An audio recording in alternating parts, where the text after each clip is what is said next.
Hello everyone. Today we're bringing you part 2. First, let's take a quick look back at the previous episode. Qin Yu, a teenager who crossed into another world, had stalled on the martial path because of poverty and mediocre talent. Then fate intervened. He accidentally obtained a divine-grade breathing technique. It reignited his hope of growing stronger and launched his meteoric rise. In a freak encounter, Qin Yu used the technique to kill a Tier 2 exotic beast with ease, unlocking the skill's introductory level. Thrilled, he hurried back to his dorm to practice. As the breathing pattern circulated, he felt his blood surge and his cultivation speed soar. In just one day, his level jumped from 0.311 to 0.323, and his talent rating climbed from 0.82 to 0.86. Overjoyed, he realized he'd stepped onto a path unlike anyone else's. Qin Yu never let up. By pushing his limits, he raised his mastery of the breathing technique and watched his strength skyrocket. During a beast tide, he slew a Tier 6 flying ape, earning a cache of treasures and instant fame within the army. As his power grew, his latent talent awakened. In a later assessment, his composite score hit 0.91, far beyond his current level. The result hardened his resolve. He activated the technique's Pado-in mode to boost his divine-grade forging skill, determined to craft a weapon of his own. The Forgers Guild soon recognized his ability. After he produced a flawless longblade that caused a sensation at a weapons exhibition, Master Smiths praised his work, and Vice President Xiong Ran personally invited him to join the guild. Qin Yu's reputation only grew. Alongside his forging accomplishments, he showcased astonishing combat skills, dispatching a venomous lizard with ease and proving his might yet again. Everyone around him began to see him in a whole new light. That's where part 1 ended. I hope you enjoyed today's part 2. Your likes and comments are my greatest motivation. If you're new to the story, feel free to start with part 1 in the comment section or playlist. Now let's dive into part 2. Have we offended Master Lin somehow? A middle-aged man in the stands asked in bewilderment. The man was Bai Qi's father. Down in the arena, Master Lin did not even glance at Bai Qi's work before dropping his ballot decisively into the box for contestant 17. Father Bai's heart sank. Had the Bai family angered this titan of the forging world? If so, catastrophe loomed. Yet no matter how hard he searched his memory, he could think of nothing they had done wrong. Only yesterday Master Lin had praised Bai Qi in public, saying the boy has the potential of a 9th-rank forge master. Why turn his back so ruthlessly today? Bai Qi's grandfather shook his head and said with absolute certainty, Master Lin is scrupulously fair. He never lets personal feelings sway his vote. Then why vote for 17? Bai Qi inscribed a level 2 minimalist formation. No matter how strong 17 is, it can't be better than that, can it? Father Bai argued anxiously. Grandfather Bai pondered for a moment, his face grave.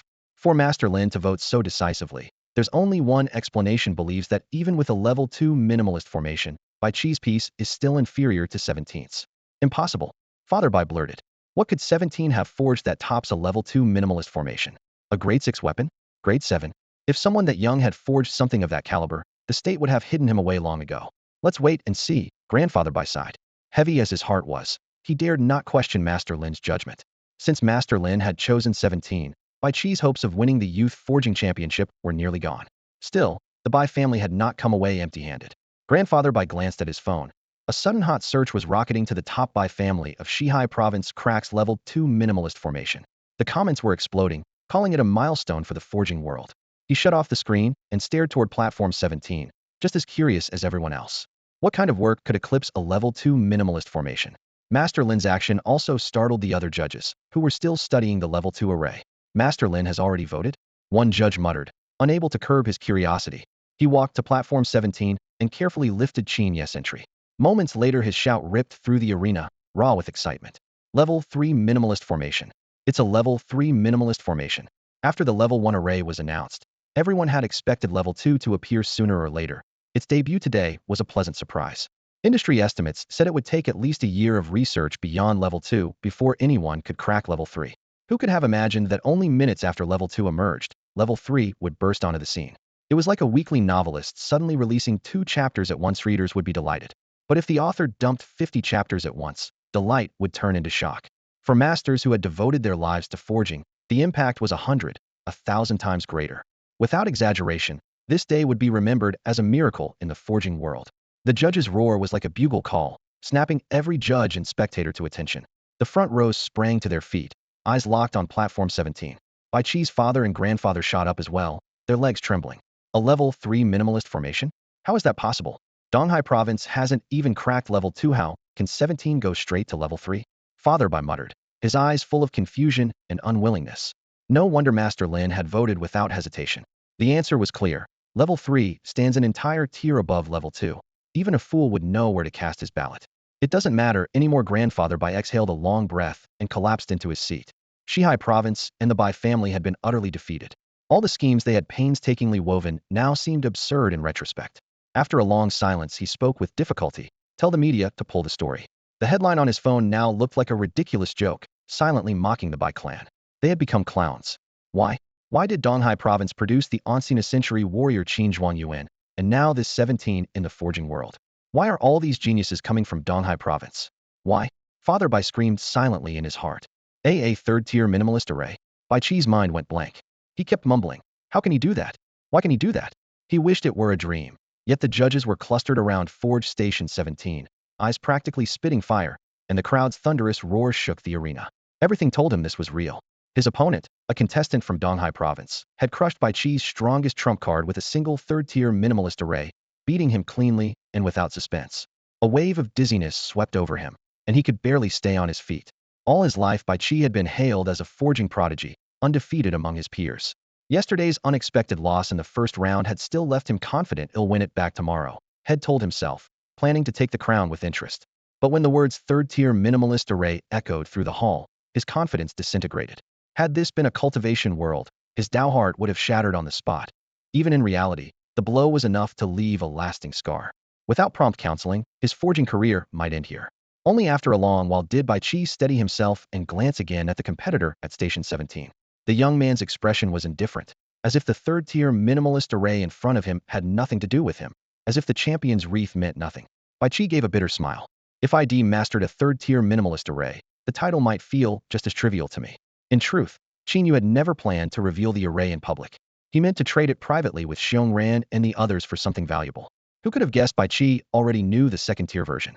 Qin Yu could inscribe a second-tier array too, with a 99.99% chance of victory. But the championship was tied to a system task, and he refused to risk the remaining 0.01%. Reluctantly, he unleashed the third-tier minimalist array. As expected, the arena erupted the moment the array appeared. Yet Qin Yu swore he hadn't meant to show off. Bai Chi had forced his hand. If the guy had carved a first-tier array like everyone else, Qin Yu would never have exposed himself early. Revealing the array was a double-edged sword. The worst part was that Qin Yu's identity could no longer stay hidden. The staff held his registration details. They'd promised confidentiality, but once the judges started asking questions, how long could the secret last? News known only to Xiong Ran and a handful of others would soon spread through the upper echelons of the forging world. Even more troublesome, the uproar would draw foreign agents.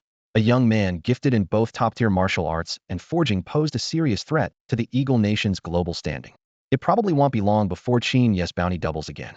But every coin has two sides. The higher the price on his head, the stronger his negotiating power when he sells arrays. Next time, he can expand his market from Donghai province to the entire country, hold a public auction, and sell to whichever province bids the highest. The rougher the seas, the higher the price of fish, the harder others scramble, the more he earns. The thought made Qin Yu chuckle to himself. On stage, the judges quickly cast their ballots, packed up their materials, and reluctantly stepped down. The final score was announced 20-0. Qin Yu took the championship in a landslide. Even the judges from Shihai province voted for contestant 17. The gap was too wide for any suspense. After leaving the stage, the judges hurried to pull paper and pens from their spatial rings, squatting in a corner to sketch the third-tier minimalist array from memory. They knew full well that this rough plan was nowhere near enough to break the formation. The real key was still in Qin Yu's hands.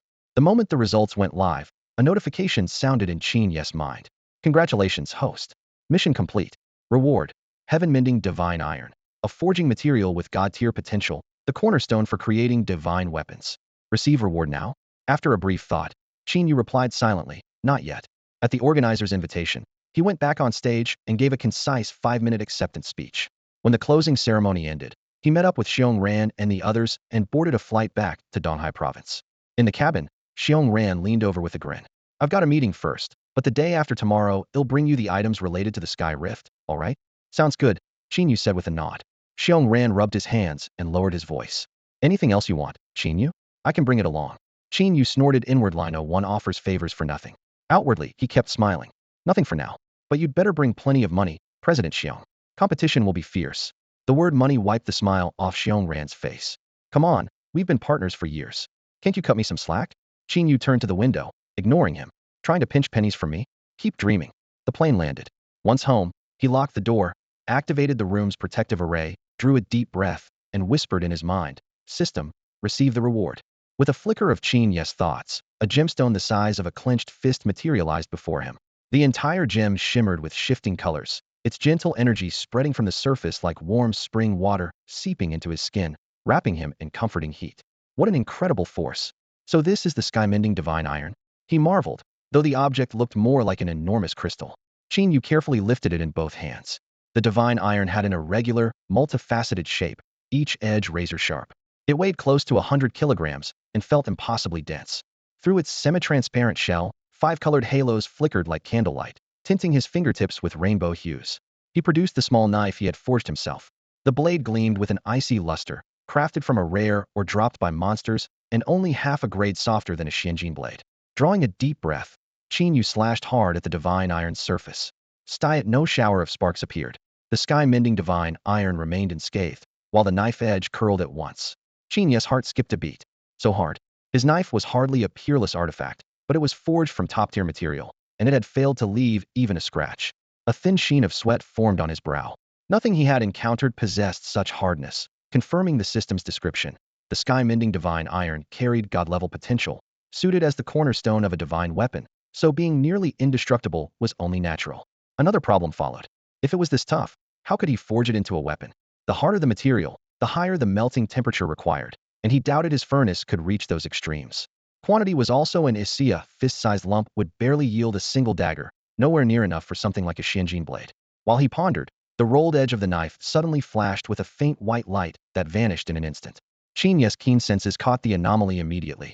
Drawing closer, he found the blade had returned to perfect conditions. Harper, even in its profile, had become narrower and more slender. When he infused a trace of blood energy, he discovered the knife's grade had risen ever so slightly. What on earth? Qin Yu's eyes widened, and he turned back to the sky-mending divine iron. Could that flash of white light have come from the metal itself? He slashed again, pressing down with all his strength. Still no mark. Moments later, the knife emitted another faint white flicker, and its quality improved once more. Could simply scraping the divine iron upgrade a weapon? Qin Yu speculated. Maybe this is the true way to use the sky-mending divine iron. The divine smithing manuals mention nothing of this property, yet crafting followed its own logic. A weapon's quality could not rise without cause. Like the law of conservation of energy, the knife must have drawn something from the divine iron to advance, however slightly. Could the heaven-mending divine iron be nothing more than an energy-laden stone, and had that brief contact just transferred a sliver of power to the dagger? Qin Yu stared at the gray-black fragment in his palm, thoughts racing. If energy had indeed shifted, he should have sensed a clear fluctuation, yet he had felt nothing, and the dagger's edge had not sharpened in a flash, but seemed to be absorbing power bit by bit. He suddenly slapped his forehead. Why am I guessing blindly? I should just ask the system. System, how do I use the heaven-mending divine iron? The air remained silent. The system did not answer. Qin Yu sighed, and resolved to figure it out himself. Bro, Mom says dinner's ready. Qin Tian called from outside. Qin Yu slipped the divine iron into his spatial ring, waved away the isolation array, and opened the door. The dining room was brightly lit, steam curling above the dishes. There was none of the usual steamed lamb, bear's paw, or roast duck. Such mundane fare held little energy and tasted mediocre. In a truly affluent household, dinner meant exotic beast meat, golden-veined tiger-striped steaks, crimson scarlet flame venison, and lightning-flecked wings of a young thunder hawk, all prepped by professional chefs so the family only needed to reheat them. The family gathered around the table, savory aromas filling the air, the atmosphere both lively and relaxed. Father Qin picked up a piece of scarlet flame venison, chewed thoughtfully, and looked at Qin Yu. Classes start in a few days. Your mom and I will take you to campus, he said. No need, Dad. Qin Yu replied with a smile, setting down his chopsticks. Imperial Capital University will send someone to pick me up.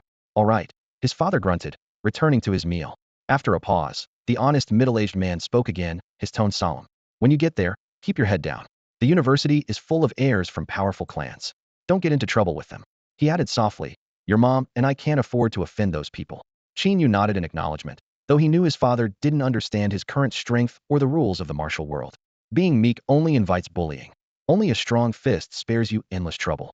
His mother and Qin Tian chimed in with bits of small talk, and the clink of chopsticks against porcelain mixed with laughter into a warm dinner melody. Yet even as they chatted, a dramatic change was brewing inside Qin Yu's spatial ring. After dinner, Qin Yu returned to his room. He locked the door behind him, activated a sound-isolating array, and sat cross-legged on the bed, ready to continue researching the uses of the Buttian divine iron. The instant his mind entered his spatial ring, his face went rigid. The divine iron was gone. He swept every inch of the ring with his spiritual sense, but the metal was nowhere to be found, and his saber, the Xianjin blade, had vanished as well. Before he could puzzle it out, a surge of razor-sharp saber intent erupted from deep within the ring and split his consciousness in two without warning. Agony like needles stabbed through his brain. Qin Yu dropped to one knee beside the bed, clutching his head as cold sweat streamed down his temples. It hurts. It hurts so much, he screamed inwardly. Consciousness was an extension of the brain. A strike at it was no different from cleaving his skull. Fortunately, consciousness flowed like water. When shattered it could reform, and as long as he recovered every fragment, he would mend in a few days, though the pain remained undiminished. A long moment passed before the tearing in his mind finally eased. He wiped the sweat from his brow, gulped for air, and muttered a curse. If he weren't still alive, he would have suspected a foreign assassin had broken in. After a mouthful of cold water to steady himself, he fixed his gaze on the spatial ring again. The divine iron and the Xianjin blade had vanished, followed by a sneaky saber strike. There was no way those events were unrelated. Yet everything inside the ring was lifeless. How could saber intent have formed out of thin air? Afraid to dive back in, he simply emptied the ring's contents onto the floor. Spiritual materials, pills, and artifacts clattered out, piling into a small mountain that nearly brushed the ceiling. Luckily, the room was spacious, or it would have overflowed. After rummaging through the heap, Qin Yu finally located the culprit, a stranger of a blade. The weapon was long and slender, its lines fluid. Intricate, elegant patterns were carved into the hilt and flowed onto the blade, whose edge gleamed with a faint black light. A single glance made his hair stand on end, as though a knife point pressed against his spine. Isis, this the Xianjin blade? Qin Yu's pupils shrank. The shape was completely different, yet the array engravings on the blade were unmistakably familiar. The original Xianjin blade had been a broad, golden cleaver, wide and heavy. This one was ink black and slim, its silhouette reminiscent of the Tang sabers he had seen in his previous life. They say the Buttian divine iron can devour any metal. Did it really rebuild the Xianjin blade into this? He muttered. The divine iron and the blade had vanished together, and now the saber was reborn.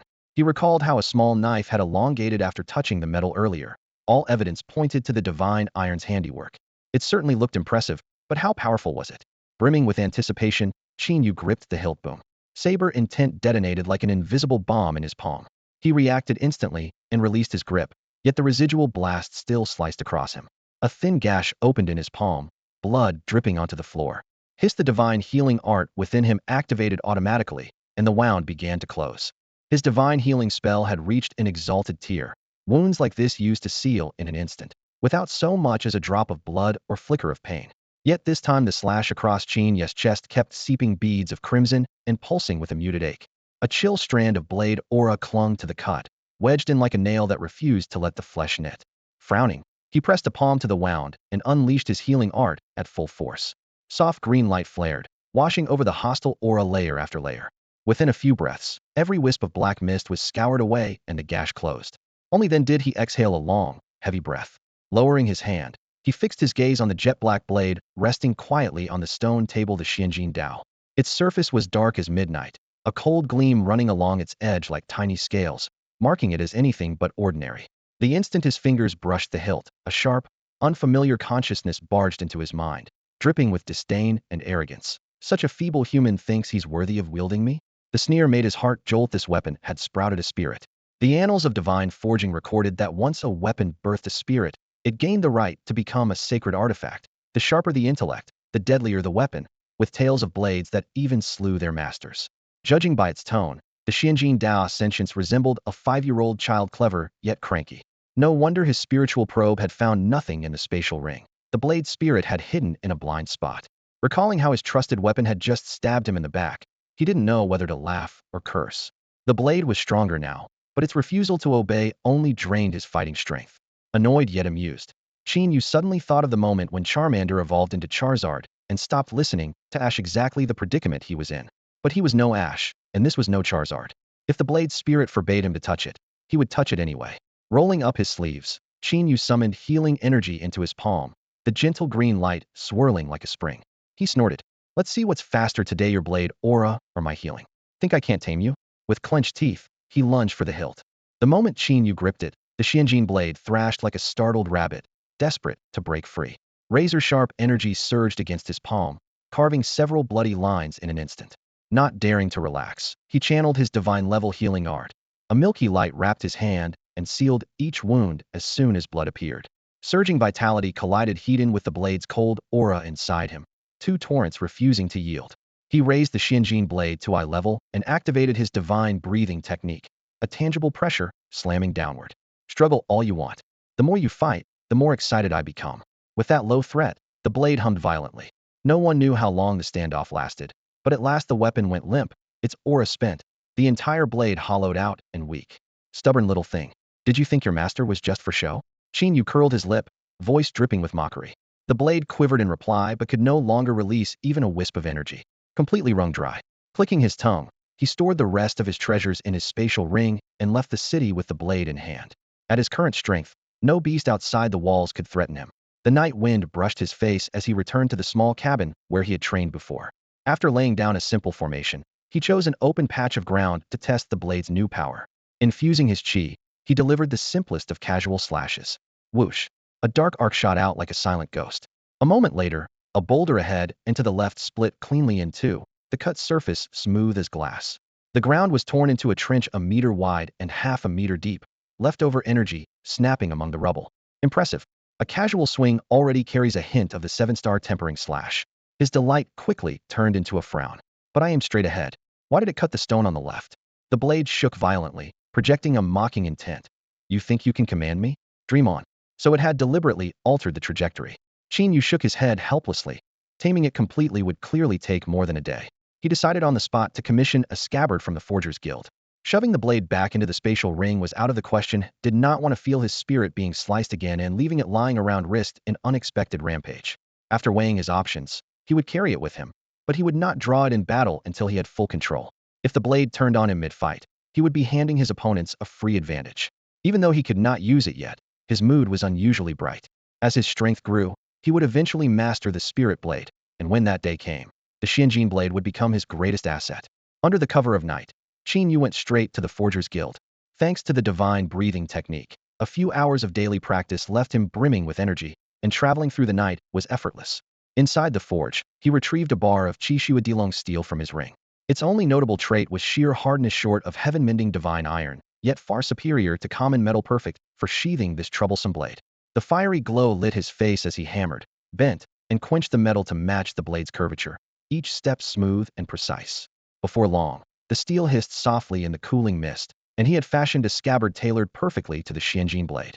The instant Qin Yu wrapped his fingers around the Xianjin blade's hilt, he felt a wave of resistance. The weapon was practically sneering at the shabby scabbard, convinced it was beneath its dignity. Qin Yu ignored the complaint, forced the blade into the narrow sheath, and, after a brief clatter of metal, the sword submitted. A weapon's fate is fixed. When rebellion fails, acceptance is the only choice. He clipped the scabbard to his belt and melted into the night like a silent assassin. On the third day, Xiong Ran and Zhang Tianjian arrived with a mountain of battered odds and ends. They had salvaged everything near the sky rift, but the haul looked unimpressive. This is it. Qin Yu's face showed undisguised contempt. Xiong Ran scratched his head and laughed. Anything shiny has long been hoarded by the great clans.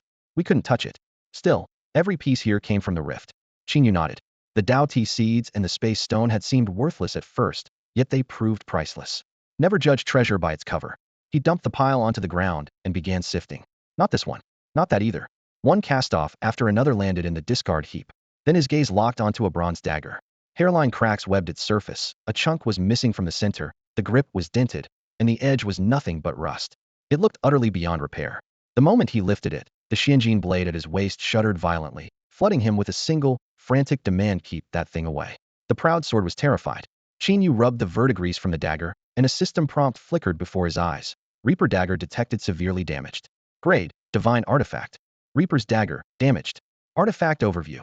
One of the 7 divine artifacts, the exclusive weapon of the undead Reaper, infused with boundless death energy and capable of slaughtering billions. During the Battle of Fallen Gods, the undead Reaper was besieged by 3 deities and fell. The dagger was damaged and vanished. Note 1. As a bearer of the law of death, the dagger still holds a trace of death energy. Once activated, that power floods the host, vastly enhancing strength while driving them into a murderous frenzy. Note 2. Prolonged contact warps the wielder's temperament, making them impulsive and violent, and gradually eroding their sanity. A divine grade healing spell might ease these symptoms. Note 3. The remaining death energy can be released only once. Note 4. The energy is far beyond mortal control. When it enters the body, severe backlash is inevitable. Handle with extreme caution. It was the first time Qin Yu had ever seen the system dump so much information at once.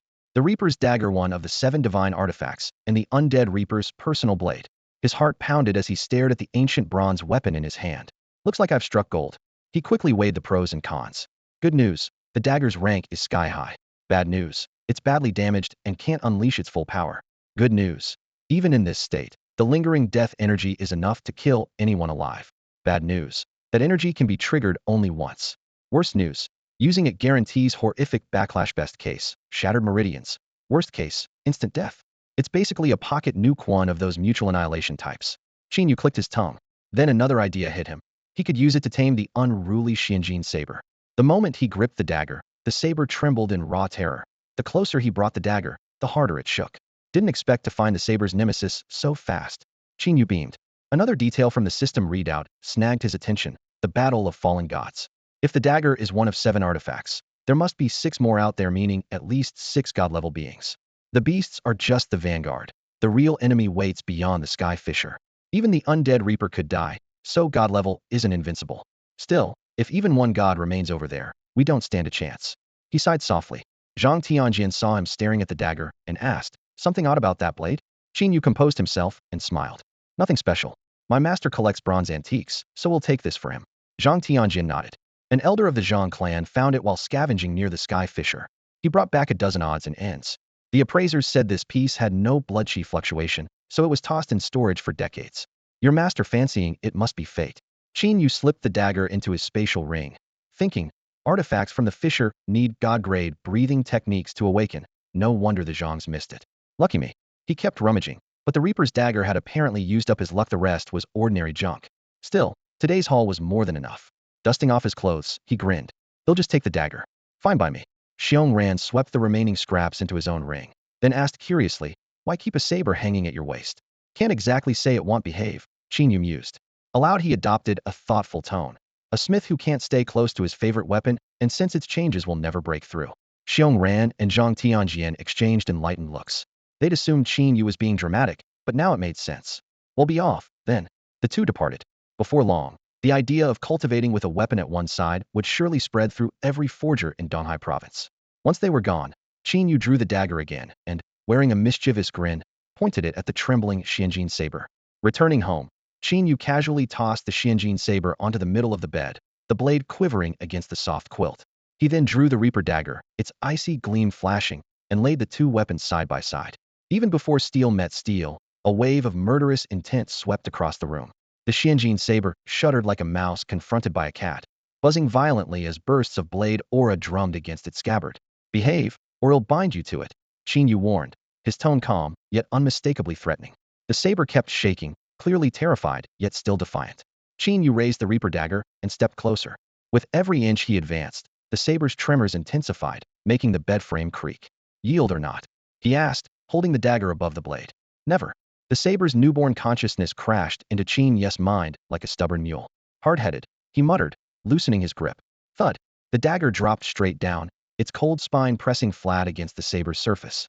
For 3 heartbeats the Xianjin saber froze, then recoiled, as if scalded.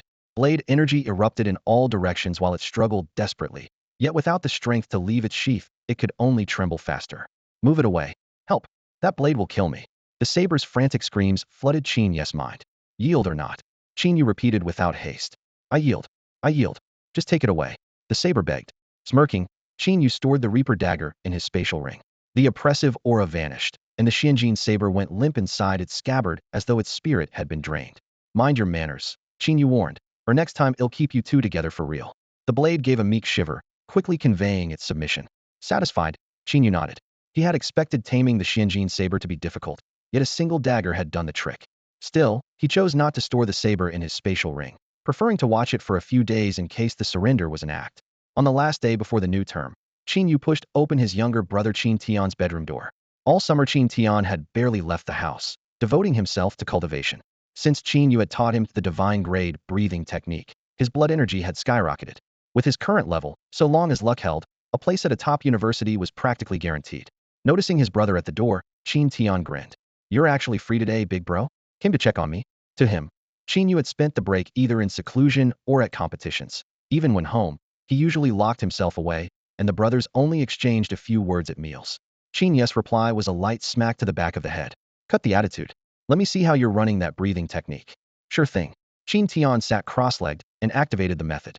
Hot blood roared through his intricate meridians, and a faint flush rose beneath his skin. Qin Yu watched closely, then nodded in approval.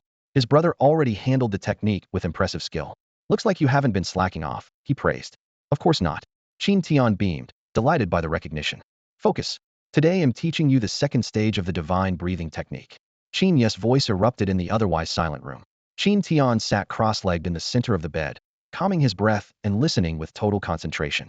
So far he had mastered only the introductory level of the technique. Without the system's help he couldn't advance automatically. But once his proficiency was high enough, he qualified for the next stage, and that was exactly what Qin Yu was about to impart. As the chant and circulation path etched themselves into his mind, Qin Tian guided his qi along the prescribed route. Soon a wave of heat surged from his chest through every limb and bone. He expelled a plume of white mist, feeling as if he were soaking in a hot spring. "I thought the last set was already unbeatable, but this stage is even crazier." He grinned from ear to ear. "Drama queen," Qin Yu chuckled. "Hey, I'm just excited."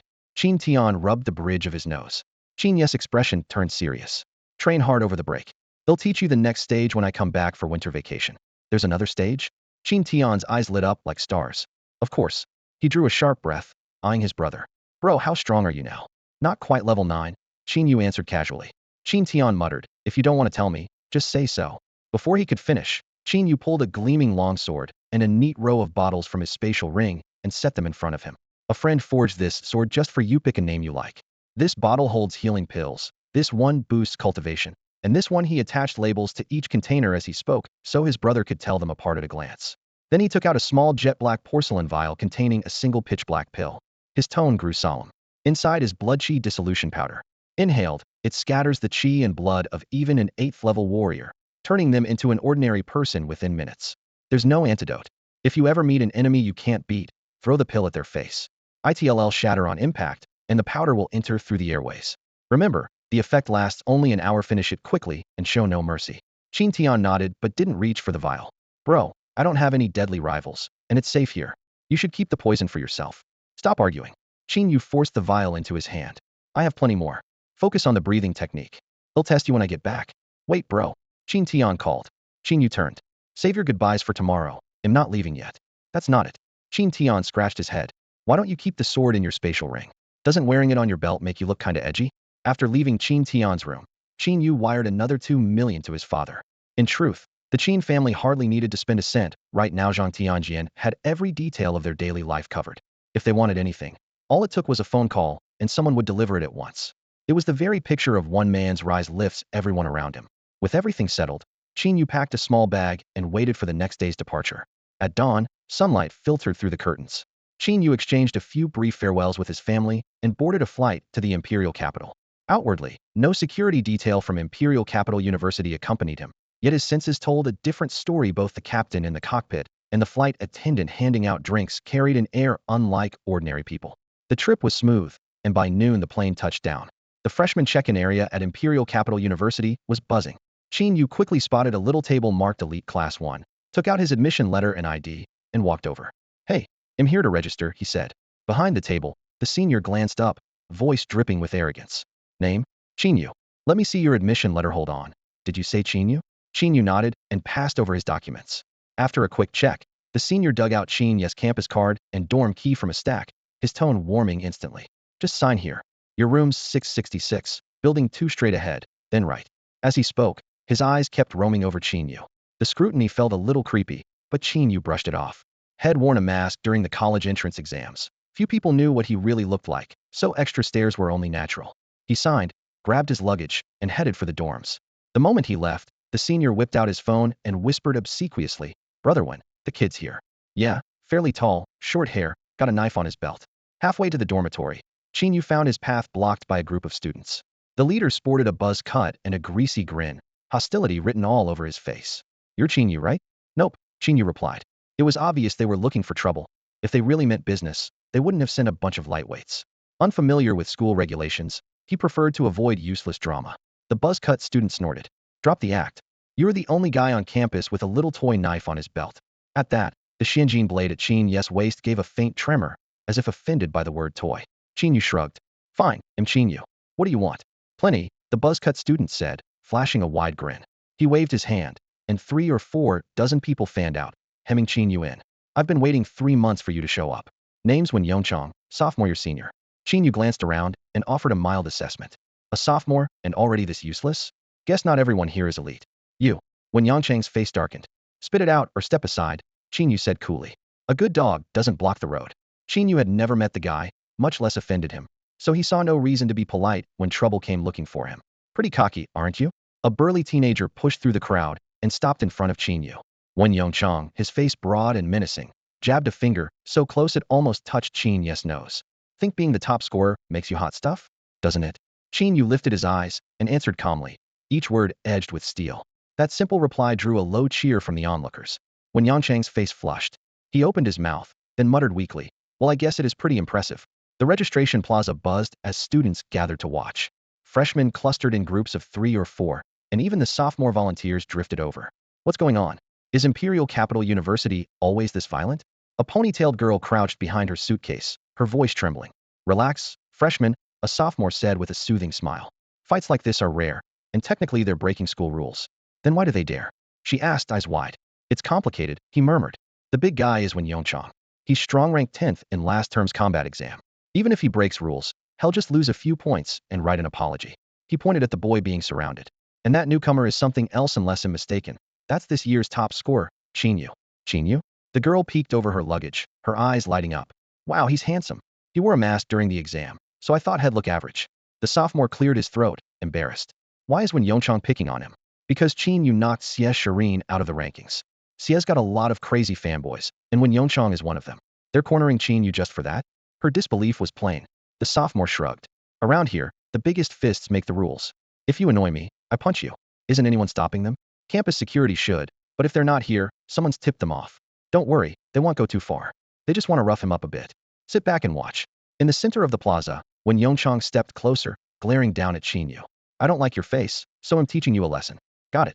At his signal, his friends drew blades, spears, and staves that glinted in the sun, closing in to form a half circle around their target. Stop. The shouted command snapped every onlooker to attention. The crowd parted as a clean-cut young man strode forward, an 8-foot spear in hand. Its razor tip flashed coldly in the sunlight, and his presence loomed like a mountain Luo Tianhai. He's getting involved too? A sophomore hissed. Who is he? A freshman beside him asked. The sophomore seized the chance to explain. Luo Tianhai ranked 11th in the first year's final exam, about the same level as Wen Yongchang. The Luo family probably wants to win Qin Yu over. The Luo family? Are they that strong? The newcomer pressed. Absolutely. They've been a top clan for centuries, the older student whispered, barely containing his excitement. The former patriarch is one of the few 9th-level warriors left in Daxia. Rumor had it had been poisoned and was dying, but he marched straight into a beast den, cut down 3 8th-level monsters, and shattered the gossip. Talk about dominance. A circle of freshmen listened, eyes shining with admiration. Across the square, Wen Yongchang's brow furrowed at the newcomer, anger flickering in his gaze. Luo Tianhai, this is none of your business, he warned icily. If you insist on meddling, think about the consequences. The people behind me aren't someone you can afford to cross. Luo Tianhai scoffed. With a flick of his dragonfire spear, the tip cracked against the ground. Wen Yongchang, I don't care when you bully others, but if you lay a hand on Qin Yu, my spear will object. Then you can join Qin Yu in the hospital. Wen Yongchang snarled, drawing a sword that gleamed with icy light. Luo Tianhai suddenly asked, Wen Yongchang, does your father know you're making trouble here? The question made Wen Yongchang's heart skip a beat. Before term started, his father had warned him, stay on good terms with Qin Yu, never become enemies. Had ignored the advice. In Wen Yongchang's eyes, the Wen clan's centuries of heritage hardly needed to curry favor with a mere exam champion. Even if this year's test was unique and Qin Yu's talent was extraordinary, talent still needed time to mature, and threatening a centuries-old house was wishful thinking. Egged on by hidden instigators, he had tossed his father's words aside and gathered a band of brothers to come looking for trouble. But things had turned strange. After the exam, they'd rallied nearly 200 people, vowing to crush Qin Yu on opening day. As the date approached, anyone with real pull quietly backed out. Only 40 or 50 remained aside from him, all small clan kids from out of province. The setup was in place. Backing down now would ruin his reputation. It was just one top scorer, how much trouble could he be? U20, block Luo Tianhai. Wen Yongchang ordered with a sweep of his hand. Instantly, more than 20 followers formed a wall in front of Luo Tianhai. Luo Tianhai eyed the group barring his path and realized this might be a bit tricky. Although the 20 fighters were a shade weaker than he was, every one of them was a prodigy chosen by Imperial Capital University. No matter how powerful Luo Tianhai might be, he would never claim he could take on 10 opponents at once, let alone 20 peers of the same rank. Wen Yongchang swept his eyes across the crowd and sneered. With all my brothers here, you think you can stop me by yourself? The spectators murmured as another figure pushed forward, a hefty steel saber resting on his shoulder, its edge flashing cold light. What if you add me? The newcomer asked calmly. When Yangchang's pupils contracted. Zhang Long, you're turning on me too? Gasps rippled through the onlookers. Luo Tianhai's appearance was shocking enough. Zhang Long's intervention was entirely unexpected. Is Zhang Long that strong? A freshman whispered. A sophomore leaned in to explain. Absolutely. He's the direct heir of the Zhang clan, and he ranked 7th in last semester's trials. The freshman's eyes lit up. Spectators never shy away from drama. When Yangchang's expression darkened. Zhang Long, the Wen and Zhang clans have always been allies. Why interfere? Shut up, Zhang Long replied, tapping his blade's tip on the ground. My Zhang clan doesn't owe yours anything. The situation spun further out of control. Feeling the tension closing in, Wen Yongchang opted for a quick solution. You two hold them off. I'll deal with Qin Yu myself. Before his words faded, a long knife engraved with a coiling dragon slammed into the stone at his feet. You want Qin Yu? Not unless Shangwan Daidao says so, a voice declared. Almost simultaneously, 2 more figures dropped beside him. And Ouyang Tianxiu. Don't forget Zhuge Dapeng. The 3 stood shoulder to shoulder, their presence surging like a rising tide, and the courtyard erupted with cheers. Ouyang Tianxiu was first last semester, Zhuge Dapeng second, and Shangwan Daidao third, the sophomore narrated. They're usually secluded in the spirit gathering array or out on missions. Seeing all 3 here is unreal. When Yongchang stared at them, rage flashing before fear crept into his eyes. What makes Qin Yu so special that you all step in at once? Idiot, Zhuge Dapeng said coldly. No matter who's backing you, touch Qin Yu, and our 3 clans will go all the way. When Yongchang forced a twisted smile. Fine. Protect him for now, but you can't guard him forever. Qin Yu will have to go on missions eventually, and then. Feel free to try. Shangwan Daidao cut him off, saber aura howling, robes snapping in the wind.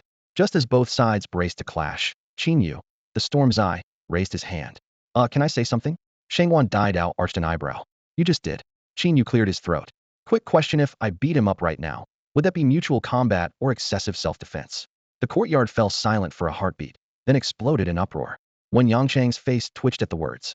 The situation had flipped. The masters opposite him now eyed their prey like wolves, and if a fight broke out he would be doomed. The Tao manual says, if you know you can't win, retreat at once. He shot Qin Yu a vicious glare and spat. Qin Yu, just you wait. Before wheeling around and marching off with his crew. Qin Yu turned slightly, his gaze settling on Shangwan Daidao, clearly waiting for an explanation. Shangwan read him in an instant and lowered his voice. They made the first move, so your punch counts as self-defense. If we all jump in, it'll look like a gang-up. He shrugged. Not that it matters. Worst case we lose some points and sit through a few lectures. Say the word, and we'll make sure when Yongchang can't get out of bed for a month. The comment drifted over, and when Yongchang unconsciously quickened his pace. No need, Qin Yu replied coolly. Shangwan nodded, glad to avoid pointless demerits until Qin Yu added. One of us is more than enough against them. Shangwan wondered if had misheard. 2 fists can't beat 4 hands, let alone 1 man against 50. Hey, you in front, stop, Qin Yu suddenly barked. The shout jolted when Yongchang, live to fight another day, echoed in his head, and he was about to bolt when Qin Yu added calmly, I'll give you a chance to duel me. Come one at a time, or all at once your call. When Yongchang skidded to a stop. You want a solo fight with me? With all of you, Qin Yu corrected. The crowd erupted. The top scholar sure has swagger. More like pure stupidity challenging when Yongchang alone. Does he think he's invincible? Huh, Wen's already tier 3. He doesn't need 50 men. He can beat Qin Yu by himself. Freshmen always think they're unbeatable. A good thrashing will fix him. Get real. You think Shangwan's gang will just cheer from the sidelines? Shangwan started to speak, but Qin Yu waved him off. Qin Yu thought, you need teammates for a boss fight, but trash mobs are a solo job and these teammates are only a shade tougher than trash. When Yongchang nearly burst into confetti, had been ready to surrender, and now his opponent was offering his own head. Since you're so eager to die, I'll oblige. Bang. It was as if a sledgehammer struck the air, the boom rolled across the square. Silence fell so heavy a pin would echo. Every jaw dropped. Fights have logic, but why was when Yongchang the one flying? Qin Yu withdrew his fist and muttered, enough of your yammering. He hadn't held back. Better to finish it in one blow and make an example than let the nuisance drag on. Cough, cough. When Yongchang sprawled on the ground, chest ablaze with pain. Blood and bits of flesh spilled from his mouth. At least 5 ribs were broken. Qin Yu, you fight without honor, he rasped between coughs. I wasn't even finished talking, and you ambushed me. Qin Yu was a little surprised. The guy really was an elite from Imperial Capital University. After taking that punch, he could still get back up. A moment later, when Yongchang was surrounded by a group of healing-type classmates. They pressed their palms to his chest, muttering non-stop, pale green light leaking through their fingers. In less than 10 seconds, when Yongchang straightened, rubbing his breastbone, his breathing was rough, but he could move again. Brothers, all of you, get him and beat the hell out of that punk. When Yongchang snarled, that one punch had shown him how terrifying Qin Yu was. A solo fight might end in disaster, so he decided to let his followers wear Qin Yu down first and finish the job himself later. At his shout, more than a dozen companions tightened their grips on swords, spears, and staves. Metal clanged as they charged at Qin Yu, a wave of cold steel flashing in the light, yet he didn't even bother to look up. Mistan shadow step. Whoosh. His entire figure vanished, wiped away as though the wind had erased a shadow. Where'd he go? When Yangchang's heart jumped. Before the words were out, a violent gust slammed into him, and Qin Yu solidified in front of his face. A burst of danger detonated in Wen Yangchang's mind. He hacked downward with his weapon and kicked off the ground to retreat, but Qin Yu was faster. Qi and blood surged across Qin Yu's skin as he drove an uppercut straight up. Bang! The blow caught Wen Yongchang square on the jaw. Bones cracked, teeth and bloody spittle sprayed through the air, and when Yangchang's body was hurled skyward, Qin Yu didn't stop. With a sudden twist, he appeared above his target. When Yangchang's pupils shrank in terror. Before he could react, a second punch heavy as a collapsing mountain smashed into his midsection. Boom. Blood sprayed like rain. Wen Yongchang fell like a meteor, slamming into the marble floor and carving out a half-meter deep crater. The whole place fell silent. When Yangchang's followers forgot to drop their weapons. Is he really here to start school, or to graduate? He crippled Wen Yongchang in 2 punches. This guy's a freshman? We're freshmen too. How can he be this strong? I didn't even see when he struck. So this is what the top score is worth these days. Confusion washed over them, and a single truth rang clear. Maybe they were in this world just to make up the numbers. Qin Yu landed lightly and wiped a smear of blood from his cheek, spray from Wen Yongchang that he hadn't dodged in time. A drop slid into his left eye. Hissed. His vision instantly flooded crimson. Inside his storage ring, the Reaper dagger gave a faint, eager hum. At his waist, the Xian gold saber trembled in response, a deep, resonant buzz. No one noticed. A far greater disaster was creeping toward them, while they were still trapped in their own shock. The entire world was drenched in crimson. A sky, red and viscous like coagulated blood, sagged overhead as if ready to devour everything. The vast plaza was deserted. Shattered limbs and ragged flesh were scattered everywhere. Thick blood had merged into a narrow stream that drifted past Qin Yu's boots like a herald of the apocalypse. He drew a deep breath, the metallic tang filling his lungs as dopamine surged through his veins. His mind thrilled at the stench of gore. This, he thought, was the destiny of life. What a perfect tableau. The hallucination vanished in a flash. Qin Yu's eyes snapped open, the irises now entirely crimson, his thoughts swimming. The living people around him irritated him. Life, he sneered, was hideous. True art should be scarlet, severed, broken. A cruel smile twisted across his lips as gray-black mist gathered around his right fist, which he then drove toward the fallen Wen Yongchang. No. When Yangchang's pupils shrank, his face contorted. Bang. The punch that was meant to pierce his heart shifted by an inch in Qin Yu's momentary daze and landed on the left shoulder instead. Bone and flesh burst into pulp. A gentle tug tore the arm away, and blood fountained out, staining the ground in an instant. Help me. Wen Yongchang shrieked hysterically, writhing like a worm cut in half.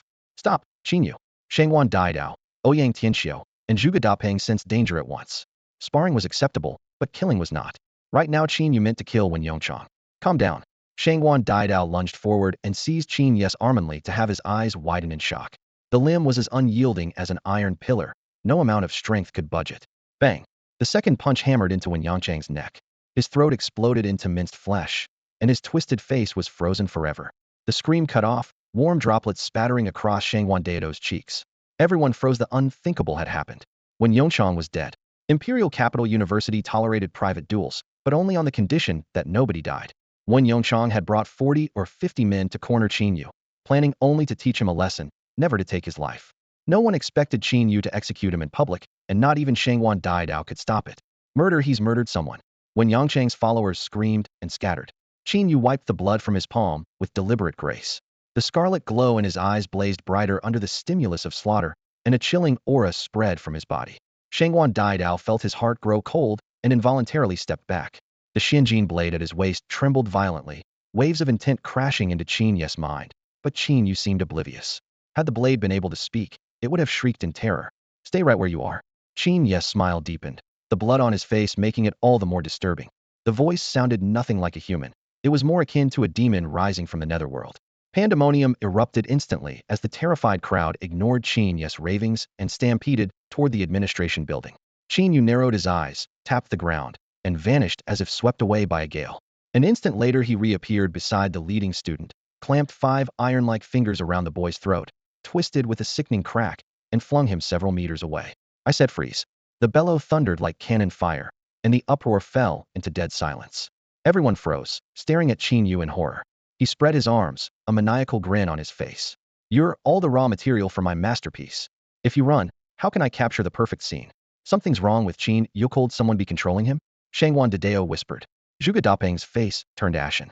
Pinching his fingers to divine, he warned, the hexagram is grim. If we don't stop him now, disaster will strike. Then we move together? Ouyang Tianxiu asked, glancing at Luo Tianhai and Zhang Long, the strongest fighters on site. Agreed, Luo Tianhai said with a nod, then added, but try not to hurt him once. Save my family. Understood. Let's make enough noise for the teachers to notice. Maybe that will snap him out of it. Shangwan Dedeo lowered his voice. When I got close just now, I felt a terrifying force inside him. Be careful. The group exchanged looks and stepped toward Qin Yu in unison. Ouyang Tianxiu whipped out a gleaming metal cable. They'll bind his legs. You two pin his upper body. Whatever happens, don't let him draw his blade. Got it. Zhang Long and Luo Tianhai replied together. Shangwan Dedeo shot forward, his entire figure morphing into a blade that radiated deadly energy. Faced with the onrushing Shangwan Daidao, Qin Yu made only 2 moves, pulled back his fist, then threw it forward. Bang! The force of the punch detonated like a shell. Shangwan Daidao was hurled backward at 10 times his original speed, tumbled across the open ground, took out 3 spectators, and finally slammed into the railing at the edge of the lawn. Blood spilled from his lips, and he passed out on the spot. Ouyang Tianxiu, who had been sprinting over, skidded to a halt halfway. Her pupils contracted. A freshman? What kind of freshman drops a latest stage level 3 with 1 punch?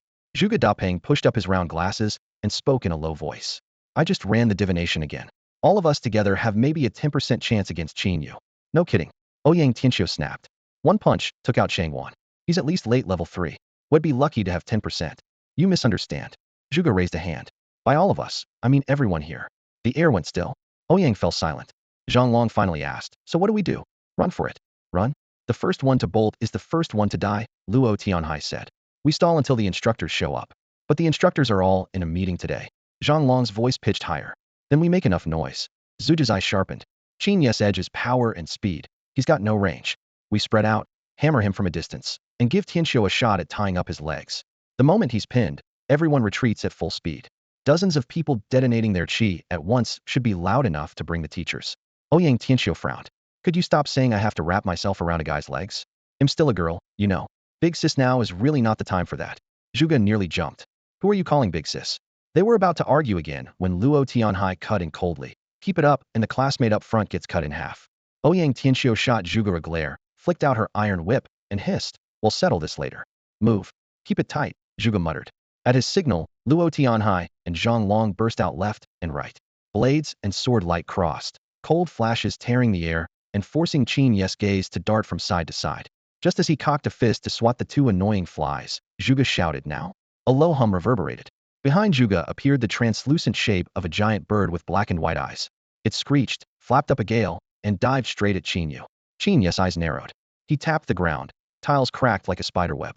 He vaulted upward, iron fist surging with force to meet the bird Hedon. Got him. Zhuge exhaled in relief. Ouyang Tianxiu's iron whip coiled like a lightning serpent, ready to lock his legs. The fist passed straight through. The yin-yang wing bird was pure mindscape, attacking spirit, not flesh. In that instant Qin Yu hit the ground, eyes vacant, skull ringing as if someone had smashed a plank against the back of his head. Now, seizing the opening, Ouyang Tianxiu cracked her iron whip in a vicious arc. It boomed through the air, the formation patterns along its length flashing with a ghostly light. Success! Watching the whip hurtle toward its mark, everyone let out a collective breath, already picturing Qin Yu bound tight. Bang! Just as the whip was about to coil around its target, the once-dazed Qin Yu suddenly lifted his hand and clamped the flying tip in an iron grip. He raised his head slowly, a grin splitting his face to the ears, and drawled, Lady, you sure know how to play. Impossible.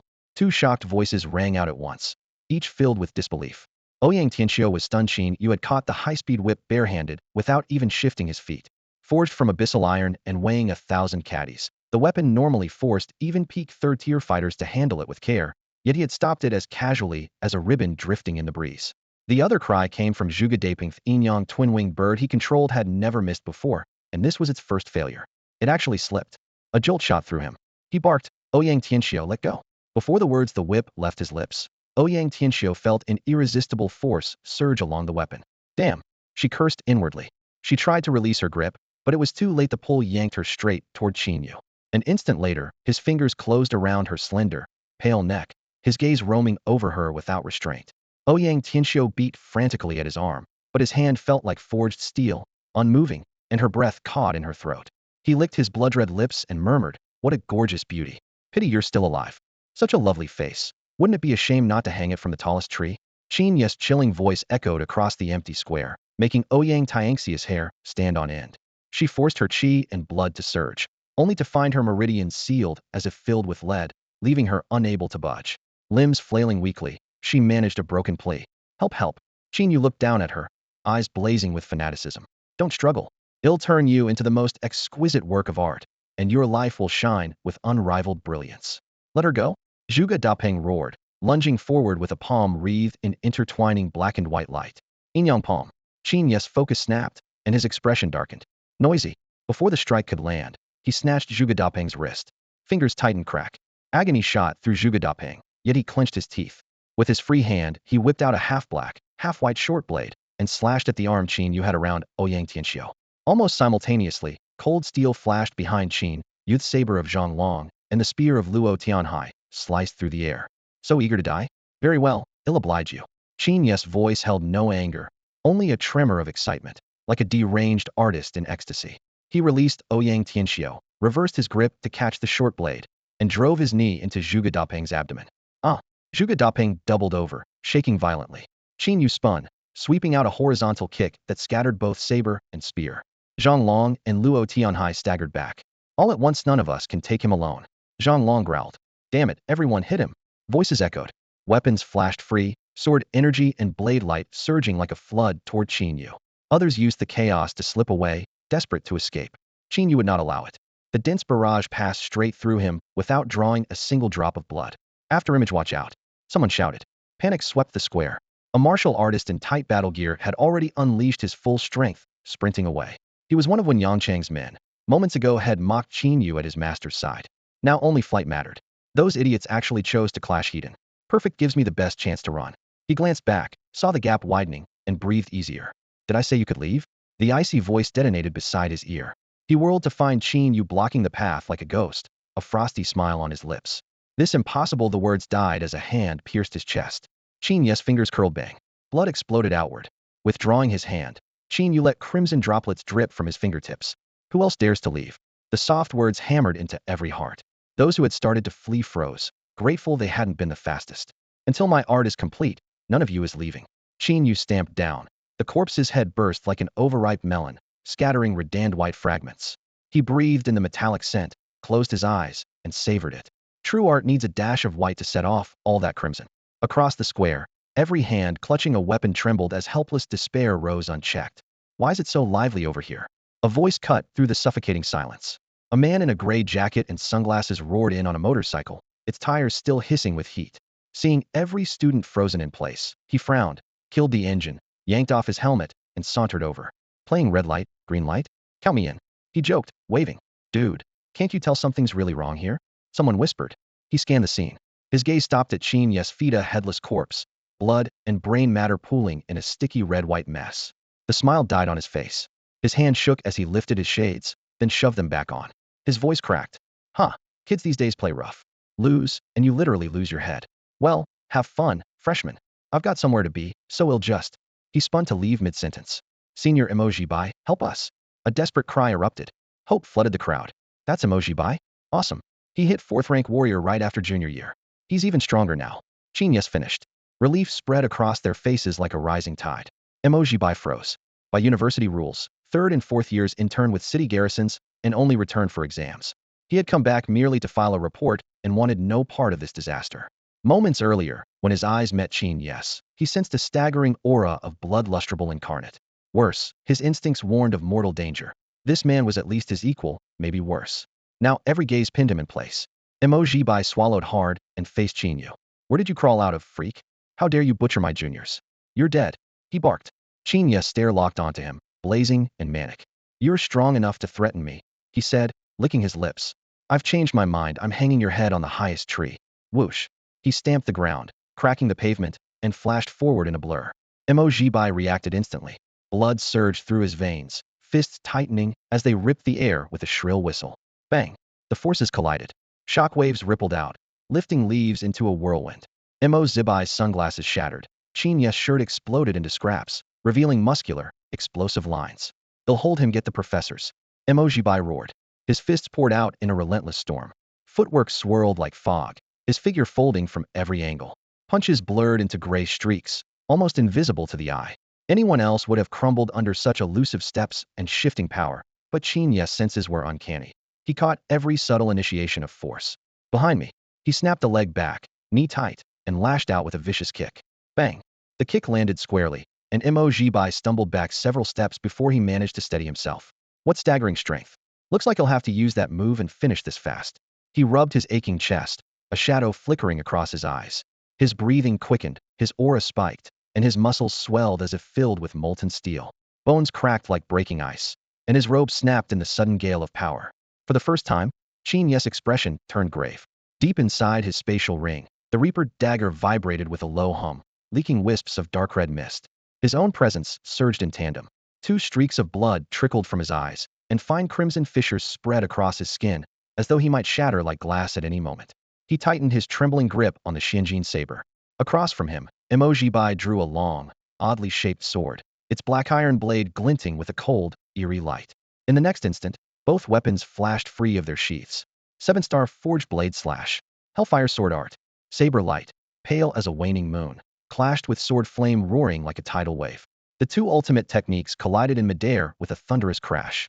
It was Qin Yu's first time unleashing the 7-star forged blade slash with the Xianjin saber, now reforged with celestial patch iron. He had once cleaved boulders in half with a casual swing. Now, near divine blade intent poured forth, carving a deep trench into the ground and pulverizing brick and stone in its path. By comparison, Emozibai's hellfire sword art, fearsome as it looked, was clearly outmatched. The moment the 2 forces met, the sword flames were torn apart, leaving no time for an explosion. The crescent saber light, razor-sharp and unstoppable, streaked straight toward Emoji Bai. What the hell? The onlookers froze in shock. They had thought a senior from the 4th year would crush Qin Yu, or at the very least stall him. No one expected his full power strike to be shredded in an instant. So much for everything we learned in college. The crescent saber aura ballooned in Emozibai's pupils, its sheer pressure nearly suffocating him. The faint crimson mist coiling around it whispered of death, snuffing out even the urge to raise a hand in defense. He could not begin to fathom the terror of taking the blow. The dread sprang from the soul itself, a primordial fear of gods and of death. Am I really about to die? Frustration churned inside him. Even now he had no idea who his opponent was or why the man wanted him dead. He had only come to deliver a mission report and had been dragged into this chaos without warning. What kind of monster is he?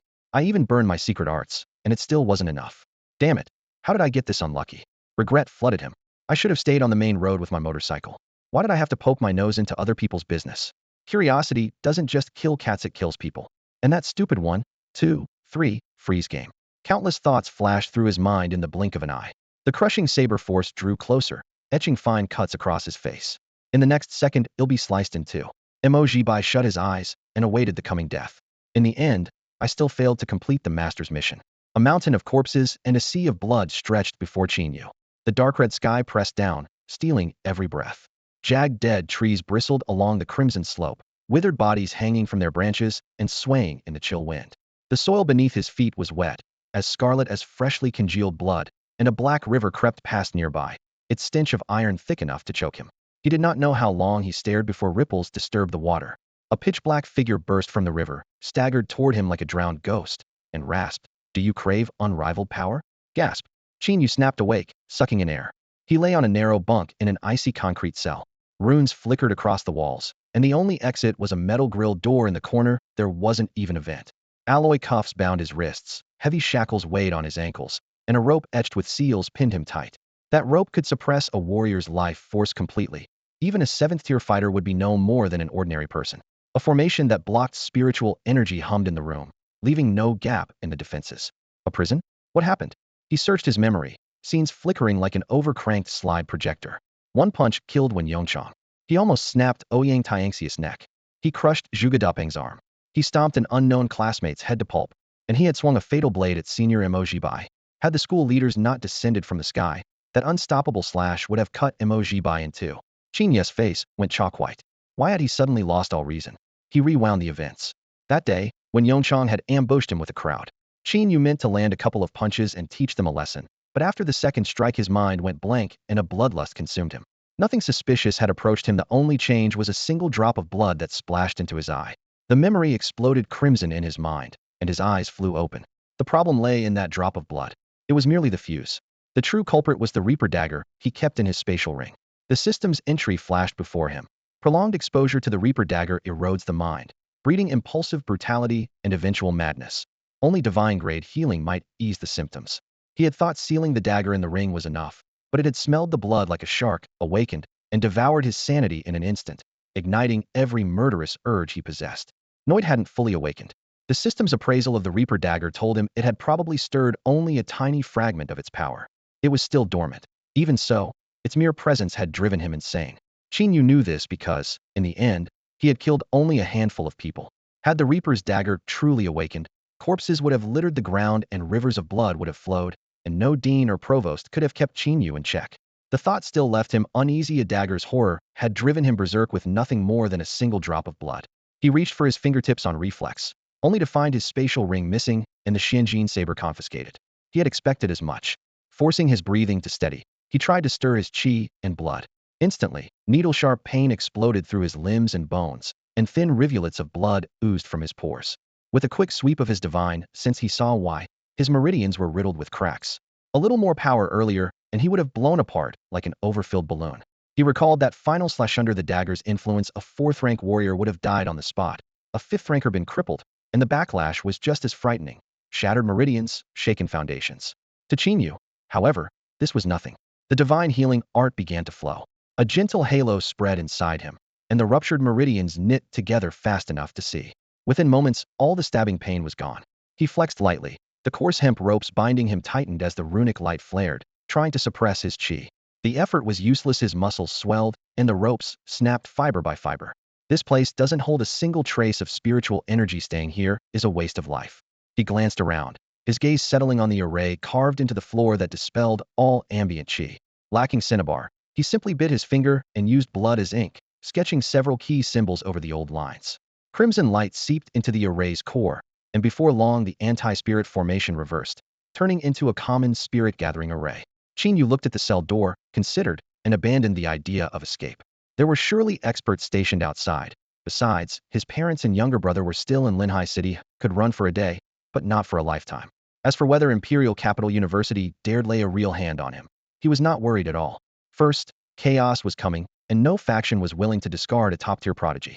Second, the ultra-simple array system had yet to be fully released. If anything happened to him, the lunatics in the Forge Masters Association would flip the university gate off its hinges. Third and most important was the mysterious master behind him. He had made the figure up on a whim months ago, yet the rumor had grown into a legend of a peerless powerhouse. Anyone planning to strike would first have to decide whether they could endure that imaginary expert's wrath. Thinking how a casual lie had become a personal talisman, Qin Yu chuckled, sat cross-legged, and began cultivating boldly within the temporary spirit-gathering array. Meanwhile, in a conference room nearby, a meeting that would decide Qin Yu's fate was underway, attended by the university's president, vice president, and dean of students. Imperial Capital University, conference room. Complete silence reigned. Bright lights glared down on the long table, where senior staff filled every seat, yet no one spoke. The air felt packed with thunder, ready to burst at any moment. The door pushed open. A thin, silver-haired old man strode in, head held high, and settled confidently at the head of the table. The president of Imperial Capital University. Why is everyone looking so glum? He yawned, sounding relaxed, and drew a packet of vivid green tea leaves from his spatial ring. Come on, have some tea and cool off. He passed the packet to Vice President Yu Xintian. No proper teaware today, so make do. This is Snow Mountain heavenly tea, hundreds of thousands per gene. He even raised his eyebrows in pride. Yu Xintian took the tea, poised to dump it into a disposable cup, then frowned. The packaging, the seal far too familiar. Hold up, he hissed, jerking his head up. President, isn't this my tea? The president glanced at the bag, a flicker of panic in his eyes. He quickly snatched it back and tossed out another packet. This one's even better, use it. Expressionless, Yu Xintian opened the second packet. This one's mine too. While the president laughed sheepishly, eyes darting around the room. You were poisoned with black venom practically at death's door. I figured if you kicked the bucket, these leaves would just gather dust. I can't stand waste, so I found them a new home early. But I'm not dead. Yu Xinshan's voice shook. And the venom's cured, I'm not dying anytime soon. Well, congratulations. Save it. Give back my tea. Aren't you always drinking enlightenment tea? Let me handle this cheap stuff for you, the president said with a casual wave, as if it were a trivial favor. Veins bulged on Yu Xinshan's forehead. His fists clenched until his knuckles cracked. If he could beat the old buzzard, he'd have done it already. Enlightenment tea costs billions per gene. What kind of fortune do you think I have? Hand over my tea now? Ahem. The president's tone turned stern as he swept a gaze across the table. Vice President Xintian, we'll discuss the tea later. We have more pressing matters, let's not waste everyone's time. Yu Xintian ground his teeth, cursing silently. One day you'll dig up your grave, old man. Their bickering relieved a bit of the room's suffocating tension. The dean of students seized the moment, cleared his throat, and drew everyone's focus back. I assume you've all heard about the incident. Freshman Qin Yu was cornered by sophomore Wen Yongchang and several others. For unknown reasons he lost control, unleashed tremendous power, killed 3 students on the spot, and seriously injured several more. He added, I arrived and tried to snap Qin Yu out of it, but failed, so I knocked him unconscious to keep him contained. The slash he delivered was brutally strong. Any level 5 martial artist would struggle to block it. More importantly, the blade aura carried a faint yet extremely high-level energy that made me feel genuine fear for an instant. With that, the dean fell silent. Whatever came next was out of his hands. In the conference room, the headmaster, 3 vice principals, and 2 board members sat in contemplative silence. Thud, thud, thud. The principal rapped his knuckles on the dark wooden table, shattering the hush. According to school regulations, the deliberate murder of a fellow student is punishable by death. The principal's tone was even, but every word rang out clearly. No, the 2 board members said in unison. Bearing both school authority and state interests, they could not stay silent. Qin Yu is an once-in-a-century prodigy, his talent surpassing even Daxia's war god. We can't execute him so lightly. But Qin Yu is uncontrollable. Vice Principal Zheng adjusted his glasses, his deep voice edged with concern. He's a ticking bomb. The stronger he grows, the greater the danger. At 19, he can already unleash blows that threaten 5th-level warriors. What about when he's 29 or 39? If he reaches the 8th or 9th level, can we still stop him? Do we plan to send 1, maybe 2 9th-level warriors into a civil war against him? The board members fell silent. The question loomed before them like a boulder. In my view, the only solution to a power we cannot control is to destroy it, Vice Principal Zheng said, his voice heavier still. I disagree. Vice Principal Yu Xintian, fists clenched, shot back. Qin Yu lost control only once. We haven't even uncovered the reason, yet we're already debating whether to kill him. That's reckless. Of course we'll investigate, Zheng acknowledged. But what if we find nothing? Even then, I won't agree to an execution. Yu Xintian's voice rose. Qin Yu saved Tong Tong and, indirectly, everyone poisoned by the black venom. We're talking about 3 9th-level warriors and several 8th-level fighters. Without him, would never have lasted until the awakening tea appeared. Vice Principal Wen gave a short snort and spoke rapidly. We can reward Qin Yu for his merits, but merit doesn't outweigh risk. Humanity's situation is already dire. We can't ignore potential danger just because you feel indebted, Vice Principal Yu. Yes, he saved lives, but the 3 he killed today were all prodigies, the pillars of tomorrow. Lifting his chin, Wen's eyes flashed with contempt. Besides, we can't even be sure who rescued Tong Tong. Only Qin Yu and Sheng Wanfeng were there. Whatever they say becomes truth. I don't believe Qin Yu alone could handle evil face, old ghost, and arrogance. If he didn't drag Sheng Wan down, I'd already be impressed. What are you implying? Yu Xintian shot to his feet, slamming his palm on the table. Teacups trembled, and his eyes blazed. Everyone, calm down. The principal raised a hand, motioning for you to sit. His gaze swept the room, his voice soft, yet edged with steel. Don't forget, Qin Yu is no helpless lamb. If we kill him, will his master stand by? Can we afford the wrath of the man who trained him? He really has a master? Vice Principal Zheng sounded dubious. Qin Yu's supposed mentor was simply too extraordinary. Since martial artists first appeared, no one like that had ever been recorded. I suspect he invented this master himself. Zheng frowned, voicing his suspicion. Vice Principal Wen agreed. If such a powerhouse exists, why have we never heard of him? Is Great Xia's intelligence network that useless? Or did Qin Yu's master just pop out of thin air? He swept his gaze across the room. Don't let that kid intimidate you. Before he finished, a board member snorted, produced a USB drive, and plugged it into the conference computer. Take a look at the data on screen before you keep talking, Vice Principal Zheng, Vice Principal Wen. What data? Every eye turned to the monitor. Qin Yu's growth curve. The board member pressed play. This chart comes from a comprehensive official investigation. The screen lit up with a sharp line graph accompanied by notes. 1. Began practicing a breathing technique in his first year of high school. After 3 years, he only reached level 0.3. 2.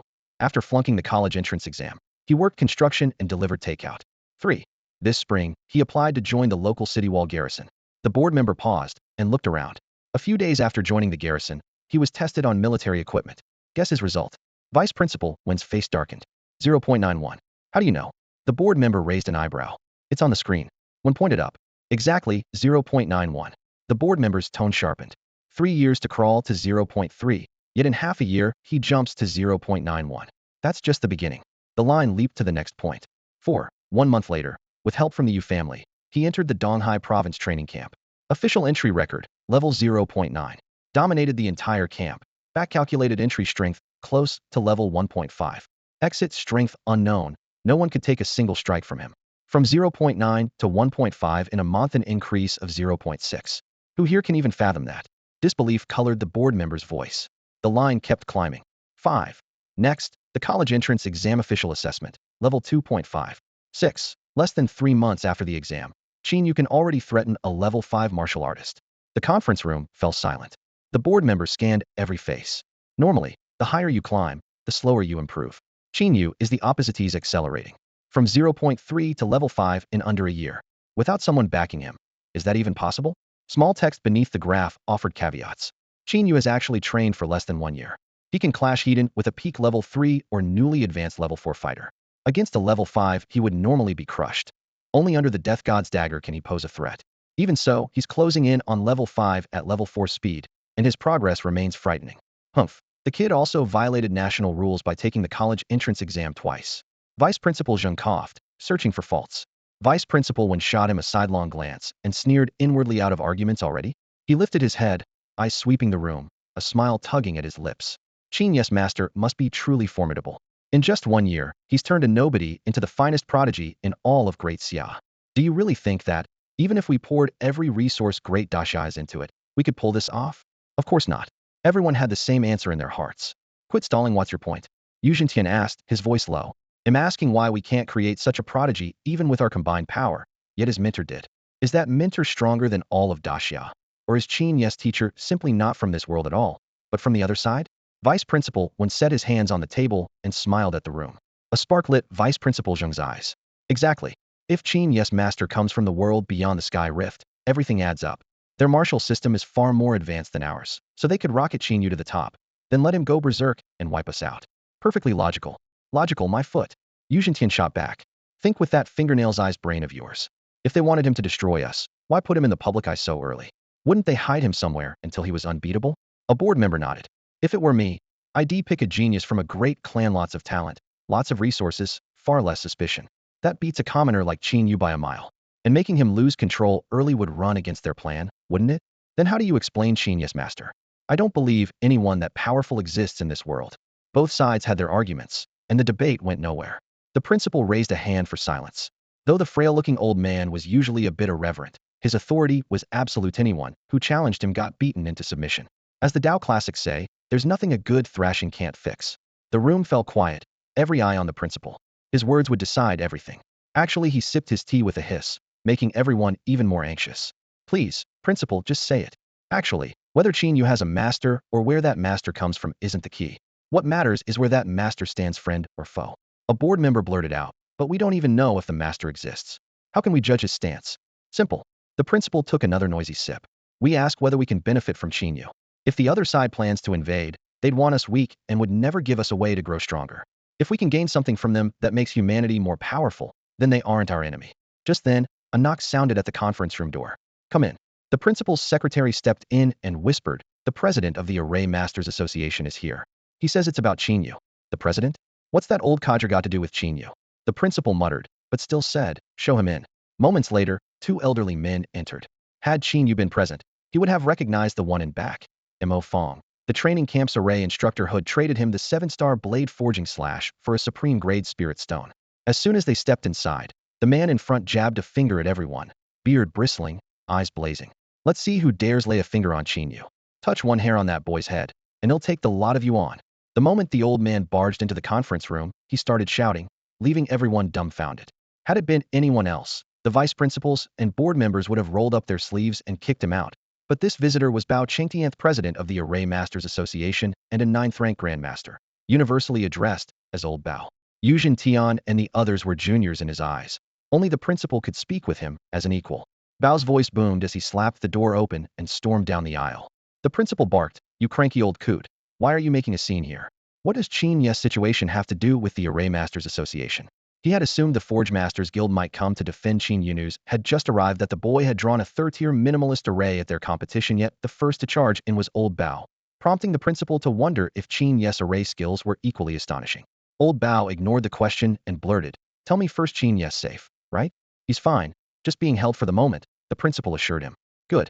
Bao exhaled in relief, dragged a chair over, flopped into it, and pulled a teacup from his spatial ring. "Pour me some tea. These old bones have been on the road all day. I'm exhausted." They had been friends for years, so the principal grumbled, but filled the cup without hesitation. Fragrant steam rose as he arched an eyebrow. "Old Bao, is Qin Yu your illegitimate son?" "No." "Then why are you this agitated?" Bao waved a hand, nearly choking on the hot tea. "Illegitimate son? He's practically my own father, no, closer than a father." Every eye in the room went wide. The principal scowled. "Can you at least act normal in front of these kids?" "Kids?" The crowd laughed awkwardly. Apparently, anyone who could befriend the principal was a bit eccentric. Bao set his cup down and grew animated again. "You people have no idea what we've found. This is the greatest discovery in 1,000 years. The array world is about to enter a second golden age."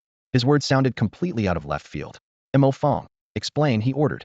Vice President Mo Fong rose, produced a small jet black box from his spatial ring, and carefully unlocked the fine array seals on its surface. When the lid opened, layers of silk brocade appeared inside. The multiple safeguards heightened everyone's curiosity. Could it truly be a treasure of legend? The silk was lifted to reveal a stone no larger than a fingernail, its translucent body pulsing with inner light as though it were breathing. "What an immense concentration of spiritual energy," the principal muttered, his smile fading. The others felt their own spiritual power tremble. Cool currents seemed to seep into their meridians with each breath. Mo Fong spoke deliberately. "Ordinarily, spiritual energy is invisible. When dense enough, it manifests as white mist, called spirit fog. Denser still, it condenses into droplets known as spirit liquid. Now what happens if you compress it further?" A spark flashed in the principal's eyes. "You're saying this is a spirit stone?" A board member leaned forward eagerly. "The legendary solid form of spiritual energy that appears only at maximum density?" "Exactly," Mo Fong affirmed. "This is a spirit stone, and we've already figured out its basic use." "What can it do?" the principal asked curiously. Everyone fixed their eyes on Mo Fong, afraid to blink. "Watch closely, everyone." Mo Fong raised his hand. Spiritual energy streamed from his fingertips, sketching pale golden lines across the tabletop. In the blink of an eye, a simple spirit-gathering array emerged. Its delicate runes trembled like living things, drawing the thin, ambient energy toward the center. "This is just an ordinary gathering array. We only need a few tweaks." Even as he spoke, he added several precise strokes, each one aimed at the core. Then he produced his only spirit stone, cradling it as if it were fragile jade, and set it gently at the heart of the formation. A deep hum erupted. The array blazed to life like a well-fed ox suddenly lashed by a whip, whirling madly. The previously sluggish streams of energy became a gale, surging into the array dozens of times faster. After only a few breaths, a crystal-clear droplet of spirit essence condensed at the center. Mo Fong quickly shut the array down, checked the stone for depletion, and sealed it back inside a wooden box. After all, it was his sole spirit stone, and once its power was gone, he had no replacement. So a spirit stone can drive an array. The headmaster could no longer hide his excitement. His breathing quickened as he turned to ask, "Will it work on any formation?" Everyone's gaze burned with anticipation. If the answer was yes, these stones might seal the sky rift and keep humanity safe for the next century. Mo Fong scratched the hair he hadn't washed in months and offered an awkward smile. "I'm not entirely sure, but in principle it should work. You just have to adjust the array the way I did a moment ago. As long as it works, that's all that matters." The headmaster's grin spread wide, wrinkling his face like an old chrysanthemum. "Lao Bao, rally every top array master in Daxiao to help Mo Fong refine the formation. Once spirit stones line the sky rift, these old bones can finally retire in peace." He paused, then added, "By the way, how many spirit stones do you have?" Ever since Mo Fong acquired the supreme-grade spirit stone, he had been holed up in his lab. After countless failures, revisions, and fresh trials, he finally unveiled a completely revamped Level 1 spirit gathering array just a few days ago. The moment the design was finished, he bolted from the lab as though struck by lightning and headed straight for the Provincial Array Masters Association. The provincial president trembled when he saw the groundbreaking blueprint. Neither man wasted another word. In the dead of night, they loaded a compact aeroskimmer and flew to the imperial capital, aiming for the current president of the Grand Xia Array Masters Association, Bao Lao. Bao Lao's whole body shook at this discovery of the century. He had just leaned in for a closer look when a shout came from the hallway. Qin Yu is in trouble. The three men exchanged glances. Mo Fong dashed out first to learn what had happened, and the single word disaster nearly made him faint. When the provincial president and Bao Lao heard the explanation, their faces went chalk white, and they almost collapsed as well. Bao Lao said nothing further. He grabbed Mo Fong and, at a speed he had never shown before, raced toward Imperial Capital University, leaving the stunned provincial president behind. Apparently, he wasn't as important as had thought. Inside the university conference room, the president got straight to the point. How many spirit stones do you have? Mo Fang's mind raced. Here was his chance to save Qin Yu. I have exactly one. One? The president's face fell like a spooked old mule. That's hardly different from having none. Mo Fong pressed on. But I'm certain there's more than one stone in this world. Oh, the president brightened, hope flaring twice in his eyes. Even if we mobilized all of Grand Xia, we might still come up empty. Oh, hope died on the spot, giving the man a lightning-fast four-stage mood swing. Mo Fong delivered another blow. However, there's a master who definitely has several. The president's eyes lit up again. Oh, I've never met him, don't know where he is, and have no idea how to reach him. Hope crashed once more. Bao Lao clutched his chest. Stop. My heart can't take any more. Everyone else nodded wildly. Their emotions had ridden 9 roller coasters in under a minute. An executive board member drew a deep breath and forced the meeting back on track. Mr. Mo, where did you get your stone, and can you find more? I traded for it with Qin Yu. Realization dawned around the table, and 2 directors plus Yu Jintian broke into smiles. No wonder Mo Fong was dead set on protecting Qin Yu. The vital spirit stone had come from him. Clearly the young man had a formidable mentor. Vice President Zheng, and one looked anything but pleased. Unaware, Mo Fong went on. Qin Yu received his stone from his master, and as for that master's supply. Stop. Everyone shouted at once, having learned their lesson. We're not concerned with the source of his master's stones, a board member soothed. It seems that Senior harbors no ill will toward us. Humph. I wouldn't be so sure, Vice President one said coldly. The stones were given to Qin Yu, not to us. Even if he has a few, they won't seal the sky rift. And once a stone's energy is spent, what then? Can Qin Yu keep resupplying us? Yu Jintian was about to retort when the conference room door was knocked again. The president's secretary poked her head in, speaking carefully. Chairman Sun Qian of Xinxin Herb Company is here, also about Qin Yu. Sun Qian? The president frowned. What link did he have to Qin Yu? In the past, the president would have told that businessman Wad Pill pushed his way to 7th level, yet fought no better than a 6th to go home. How could such a man sway the fate of the realm? But since Xinxin Herb Company had developed enlightenment tea, Sun Qian's status had skyrocketed. The Luo, Zhang, and Yu clans who were all suffering from dark poison owed the company a life-saving debt that gold couldn't repay. Moreover, enlightenment tea enhanced cultivation talent, so every great family courted the sons, after all, who didn't have a few mediocre disciples. If exploration of the sky rift continued, they would still need people to counter dark poison. As a mother's rank rises with her son, so the Sun family rose with its tea. Sun Qian now unquestionably deserved a seat at this table. The president pondered for a moment, then said, show him in. Moments later, Sun Qian strode into the conference room. Despite the anxiety he could not hide, he forced a smile, gave a slight bow, and nodded to everyone inside. Chairman Sun, no need to stand on ceremony. Please, have a seat, Yu Jintian said, motioning toward a chair. Sun Qian remained standing, cutting through the hush. Is Qin Yu all right? The people around the table were silent, though everyone had the same thought. Qin Yu had just single-handedly pinned hundreds of people to the ground, hardly the victim here. Yet every newcomer rushed in worrying about him. The logic was absurd. He's fine, the president replied evenly, raising a hand. Chairman Sun, please sit down and we'll talk. Hearing that, Sun Qian let out a long breath. Clasping his hands, he swept his gaze around the room and rattled off titles in a rapid yet solemn tone. President, Vice President 1, Vice President Zheng, Board Director, Dean, and Elder Bao. His eyes paused on a gray-robed elder. Elder Bao? You're here too? The surprise flashed and disappeared. Forcing down his emotions, he went on. In short, Qin Yu must not be touched. Elder Bao's arrival had already crushed any hope the 2 vice presidents had of reversing the decision, and the matter seemed settled. Still, the president was curious. Why would the head of Xinxin Pharmaceuticals rush over in person unless there was some hidden tie to Qin Yu? Besides, Sun Qian was a businessman. He never moved without profit. So the president joked, Chairman Sun, Qin Yu isn't your illegitimate son, is he? Sun Qian waved his hands frantically. No, of course not. Qin Yu is my father." The words snapped through the room like a plucked string. Several faces froze. If Elder Bao had said it, no one would have blinked, but coming from Sun Qian, it felt like a freight train barreling through the meeting. The president and Elder Bao exchanged amused glances. This kid was creative, calling someone his own son's age dad? Bold move. Realizing his gaffe, Sun Qian hurried to correct himself. "I misspoke. Qin Yu is our biggest client." "How could Qin Yu possibly be your client?" a board member asked, frowning. According to his file, Qin Yu was just an ordinary student. How had he linked up with a giant like Xin Pharmaceuticals? Sun Qian drew a deep breath and laid bare the secret he had kept hidden. The enlightenment tea that's been causing a frenzy in the capital lately, all of it comes from Qin Yu. Xin Pharmaceuticals only handles distribution. To inflate the company's standing, he had never disclosed the tea's source, and the public simply assumed Xin had developed it. Qin Yu couldn't be bothered to set the record straight, so everyone was happy. In short order, the Sun family's status in the capital skyrocketed. But if anything happened to Qin Yu, the tea supply would vanish, and so would their gains. Having tasted success, Sun Qian couldn't let that happen. The moment he caught wind of trouble, he rushed to Imperial Capital University. Secrecy be damned. Saving Qin Yu came first. His voice was steadier than ever. Every leaf of enlightenment tea comes from Qin Yu. If anything happens to him, the tea is gone for good. Lay a finger on Qin Yu, and enlightenment tea disappears forever. If you try to explore the sky rift again, you'd better pray you don't run into the black venom. Vice Principal Wen's temples throbbed. He adjusted his glasses and said in a low voice, "I knew it. With a background as thin as your company's, there's no way you produced something as rare as enlightenment tea." Sun Qian didn't bother to reply. He turned slightly, letting his gaze drift toward the storm clouds outside the floor-to-ceiling window, a faint smile tugging at his lips. "Ha ha."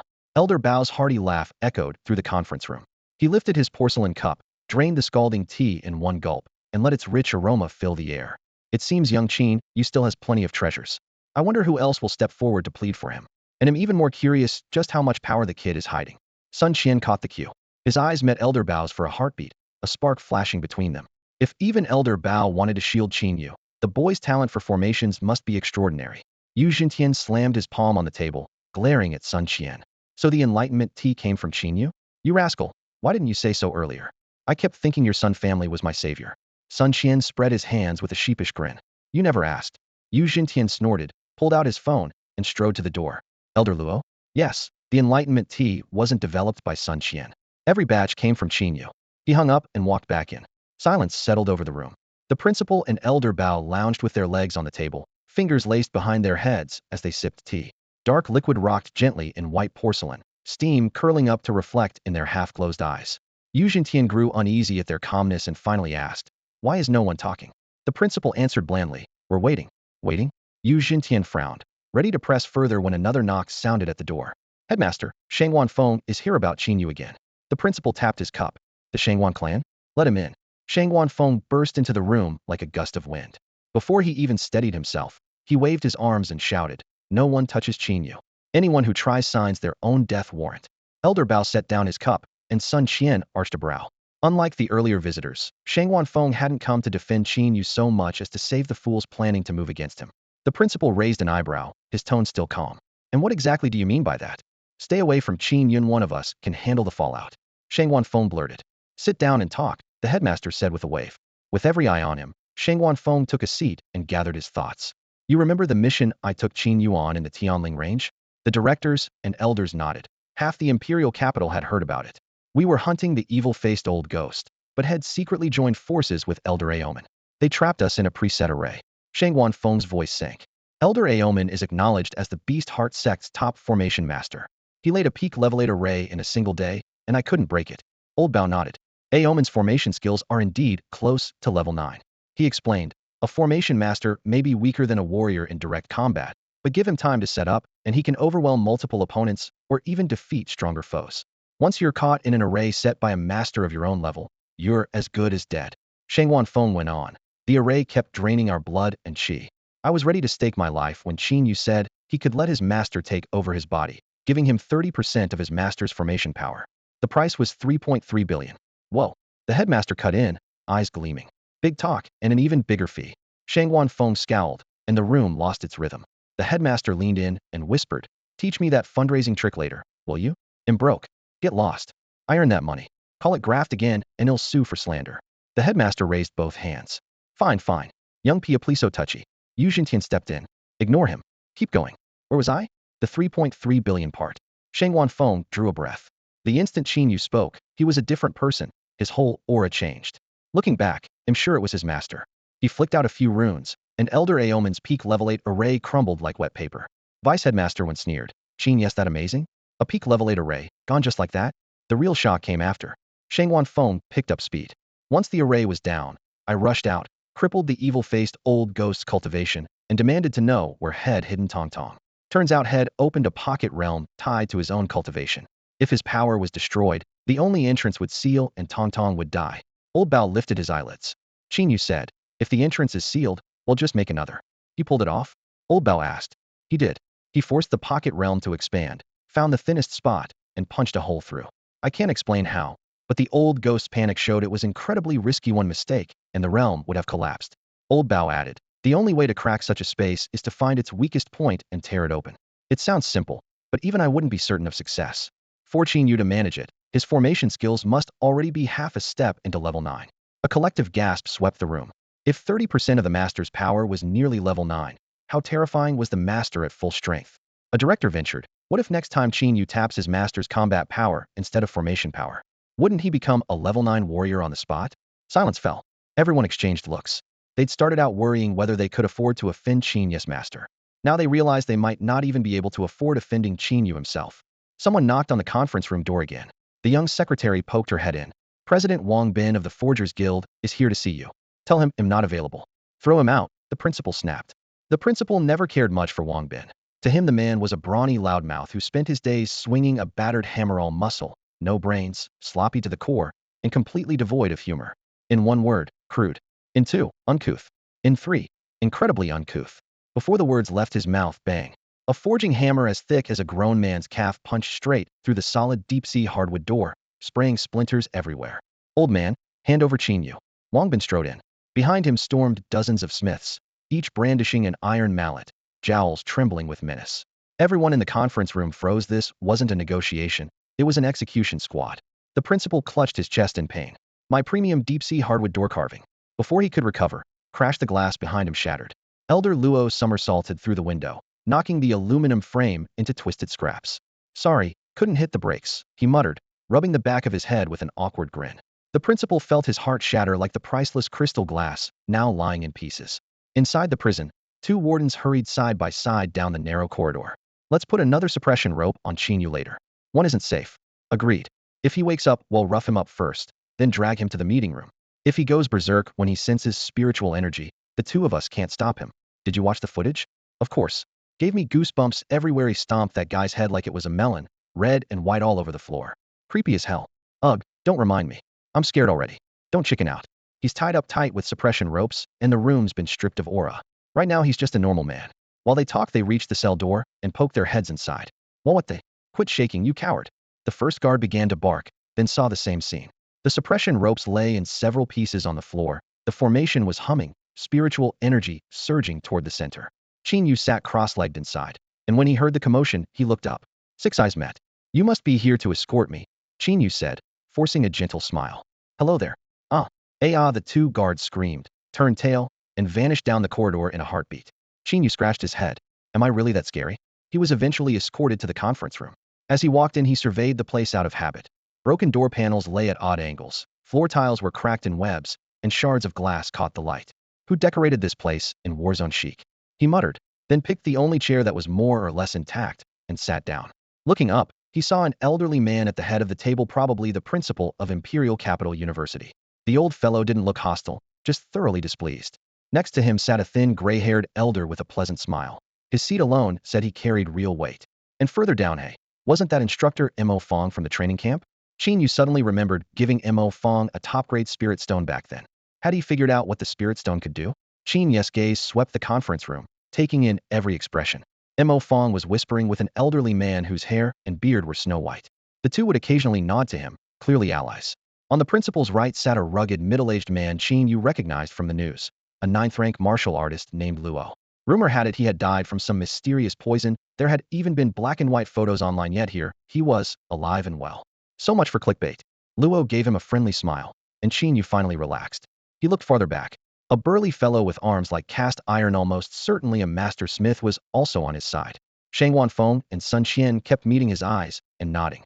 In just a few seconds, Qin Yu had tallied more friendly forces than potential threats and silently concluded, "This round is in the bag." "Qin Yu, do you know what you did earlier?" The calm voice belonged to the principal. Qin Yu rose and dipped his head. "External factors got the better of me. I lost control and hurt a lot of classmates. I intend to make it up to them. I'm sorry. The school will handle compensation," the principal replied, voice even but probing. "What we want to understand is why you lost control." "I don't really know," Qin Yu said, shaking his head, yet his tone was firm. "But I can promise it will never happen again." "On what grounds?" Vice Principal Wen slammed the table, fury blazing in his eyes. "You killed 3 people and injured many more. You think a casual never again settles it?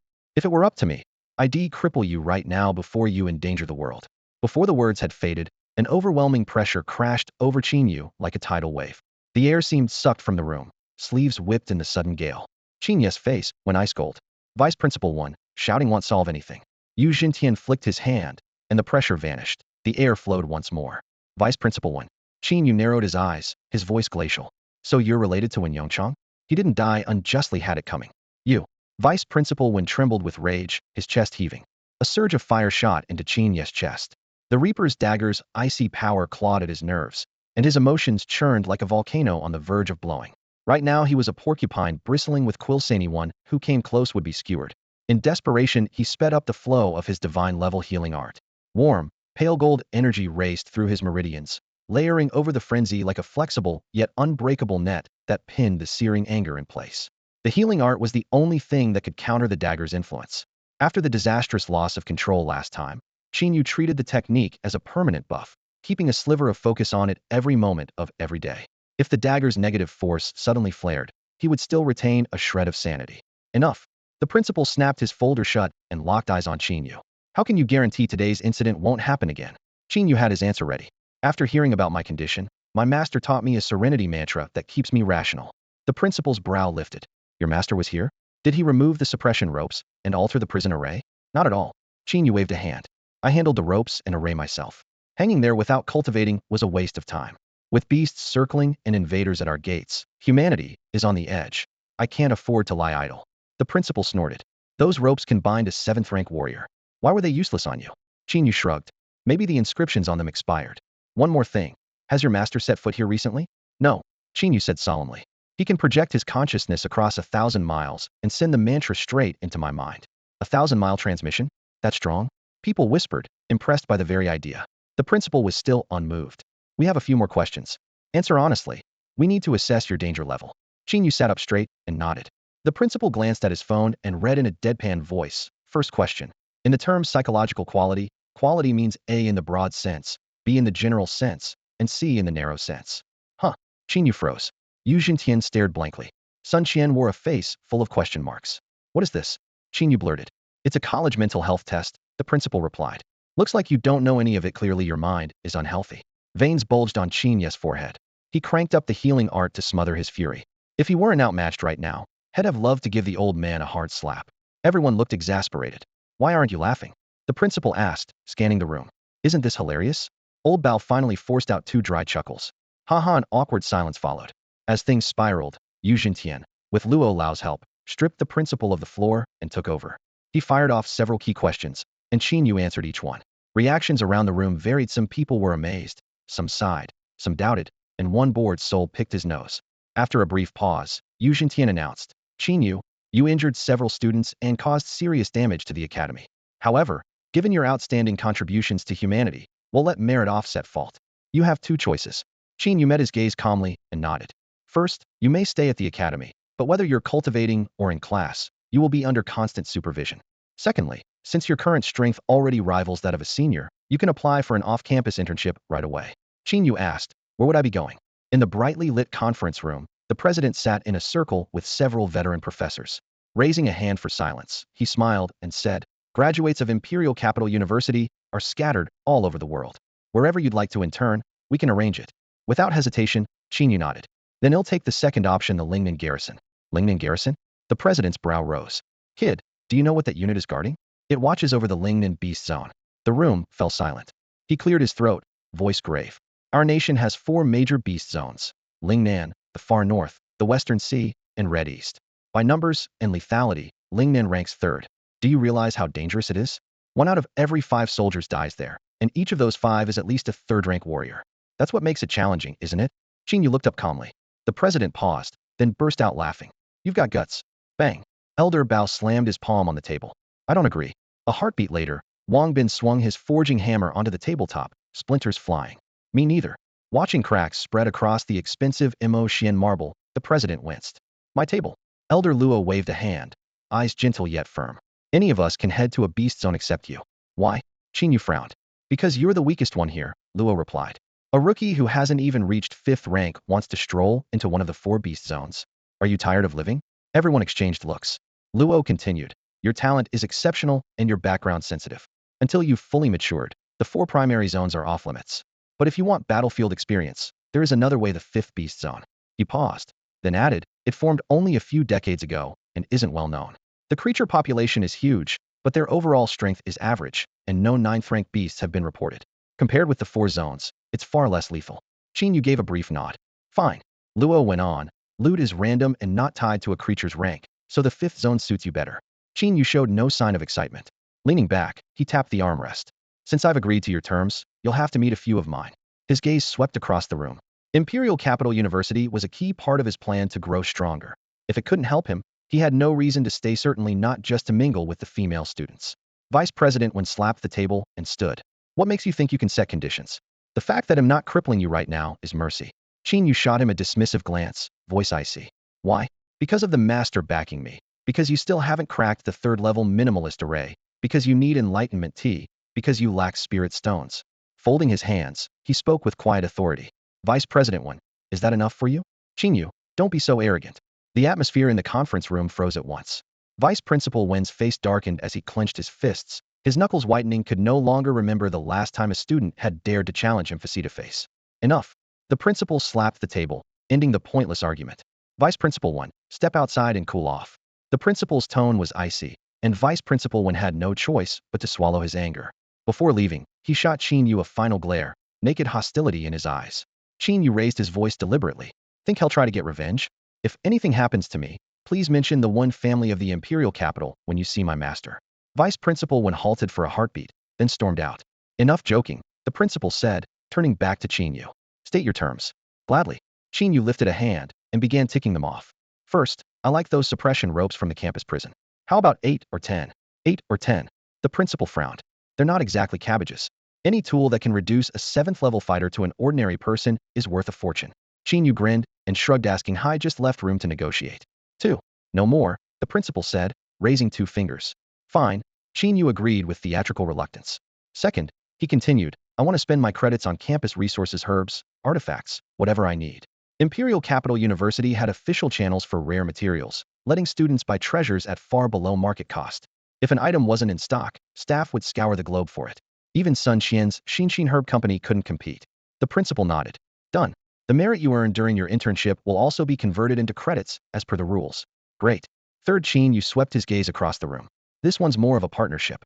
Ideal and fair exchange. If you want something from me, you'll have to trade me something I need. Wang Bin of the Forge Masters Association and President Bao of the Array Masters Association both leaned forward, intrigued. Anything? President Bao asked eagerly. Anything, Qin Yu confirmed with a smile. Spirit stones, streamlined arrays. If I have them, we can trade. If I don't, I can consult my master or use his power to improve arrays or forge weapons. But he lifted one finger. You have to offer something that will interest him. And what interests your master? President Bao pressed. Artifacts connected to the Sky Rift, Qin Yu said, smile fading. Gather them for me to inspect. If they meet the mark, we'll trade. At last, he revealed his true goal, to use his leverage with the university's elite to obtain long-hidden relics tied to the Sky Rift. He had expected the plan to unfold slowly, yet on day 1 he lost control and killed someone, sparking a crisis. He never thought so many heavy hitters would step in to protect him, forcing Vice Principal Wen to retreat empty-handed. Qin Yu had never imagined that his very first day at university would involve a fatal outburst, let alone that so many influential figures would move to shield him. Qin Yu had expected the Forgers Guild and Sun Qian to step in on his behalf, but he had no idea how the Shangguan clan would react. After all, the two sides had no shared interests. What truly caught him off guard was the arrival of Array Masters Guild President Bao Lao, 9th rank warrior Luo Lao, and Vice Principal Yu Zhentian. In just half a day, he had mapped out his social network and found it much wider than had imagined, which suited him perfectly. Since these big shots wanted something, he might as well strike a real deal with them. The last batch of junk Xiong Ran had collected for him was downright uninspiring. Out of 100 items, you'd be lucky to find one worth keeping.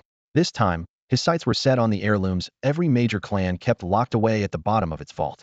When can we trade? Bao Lao asked, stroking his white beard with barely concealed urgency. Anytime, Qin Yu replied with a smile. The sooner, the better. Excellent. He'll be right back. Bao Lao exchanged a glance with Wang Bin and hurried out of the office, excitement written all over his face. As their figures vanished down the corridor, Qin Yu did some quick math. In Xia, no clan could handle formations or weapon forging without the guild's seal of approval. With Bao Lao and Wang Bin making the request, plenty of families would have to oblige. The more he thought about it, the more he looked forward to the treasure trove on its way. Once they left, the office fell silent. Leaning back in his leather chair, the principal studied Qin Yu before finally venturing. Qin Yu, your master keeps having you collect relics from the Sky Rift. Does he really know how to use them? Of course, Qin Yu answered without hesitation. Why waste time collecting them otherwise? The principal traded a glance with Luo Lao, concern flashing in both pairs of eyes. The Sky Rift had always been a taboo topic. 99% of humanity had never even heard of it. Rumor held that it was the source of all exotic beasts, that the race on its far side bore deep malice toward Blue Star, and that it posed the greatest threat to mankind. Learning that Qin Yu's master not only came from there, but also knew how to use its relics was alarming. If he gathered enough items, could he forge a world-ending weapon and collaborate with the other side to break the seal? Sensing their unease, Qin Yu delivered the explanation head prepared. Principal, I'm sure you'd like to know where my master comes from, right? The principal straightened, surprised that Qin Yu had broached the topic himself. To be honest, I don't know him that well, Qin Yu began calmly. He once told me about his world. That planet is almost identical to Blue Star. My master was one of its strongest warriors, honored as the human emperor. But they exploited their resources so recklessly that their planet was on the verge of collapse. Some people turned their greedy eyes toward Blue Star, planning an invasion. My master opposed them, advocating conservation and renewable resources instead of plunder. Because of his stance, the other powerhouses joined forces to assassinate him. Luckily, he had a contingency plan. At death's door, he slipped through a spatial rift and escaped to Blue Star. He told the story with perfect pacing, subtle shifts in tone and expression drawing everyone in before they even realized it. All those novels Head read in his previous life hadn't gone to waste. The tale he spun was so vivid it felt as if this mysterious master truly existed. Once the story is told, the most they'll debate is whether it's true. No one will doubt my master's existence anymore. With their attention successfully diverted, Qin Yu gave a breezy smile. So there's no need to worry about my master harming you. He's on our side. Is that really so? A board member asked, head down as he jotted notes yet glancing up to press the question. Absolutely. Qin Yu pointed at Shangwan Feng. Senior Shangwan has seen 30% of my master's array power firsthand. If he truly meant you harm, you'd have had no chance to resist. His tone suddenly shifted, a sly glint in his eyes. But if you're still skeptical, give me 33 billion, and he'll let you witness 60% of his power right now. That's far more terrifying than 30%. The thought actually excited him. If someone paid up, he'd be set for life. 33 billion was no small fortune and would cover any future emergencies. The board members, however, weren't taking the bait. Old Luo then spoke, his deep voice tinged with barely concealed emotion. Could it be that the sealing array over the Sky Rift was laid by your master? He spoke slowly, each word resonating. That array is unfathomable, its origin a mystery. When humanity first discovered the Sky Rift, the seal was already there. 90% of what we know about arrays comes from studying it, yet we've barely cracked 10% of its secrets. We once thought it formed naturally. Perhaps your master erected it to defend against invaders? The conference room fell silent, every eye fixed on Qin Yu. My off-the-cuff story matches that perfectly? He grumbled inwardly, both helpless and embarrassed. He cleared his throat and hedged. Well, I'm not sure. I'll ask him next time I see him. With nothing more to say, they let the matter drop, and the conversation shifted to the trade. After a brief exchange, Old Bao hurried back, arms cradling a pile of treasures that thudded onto the table, making it tremble.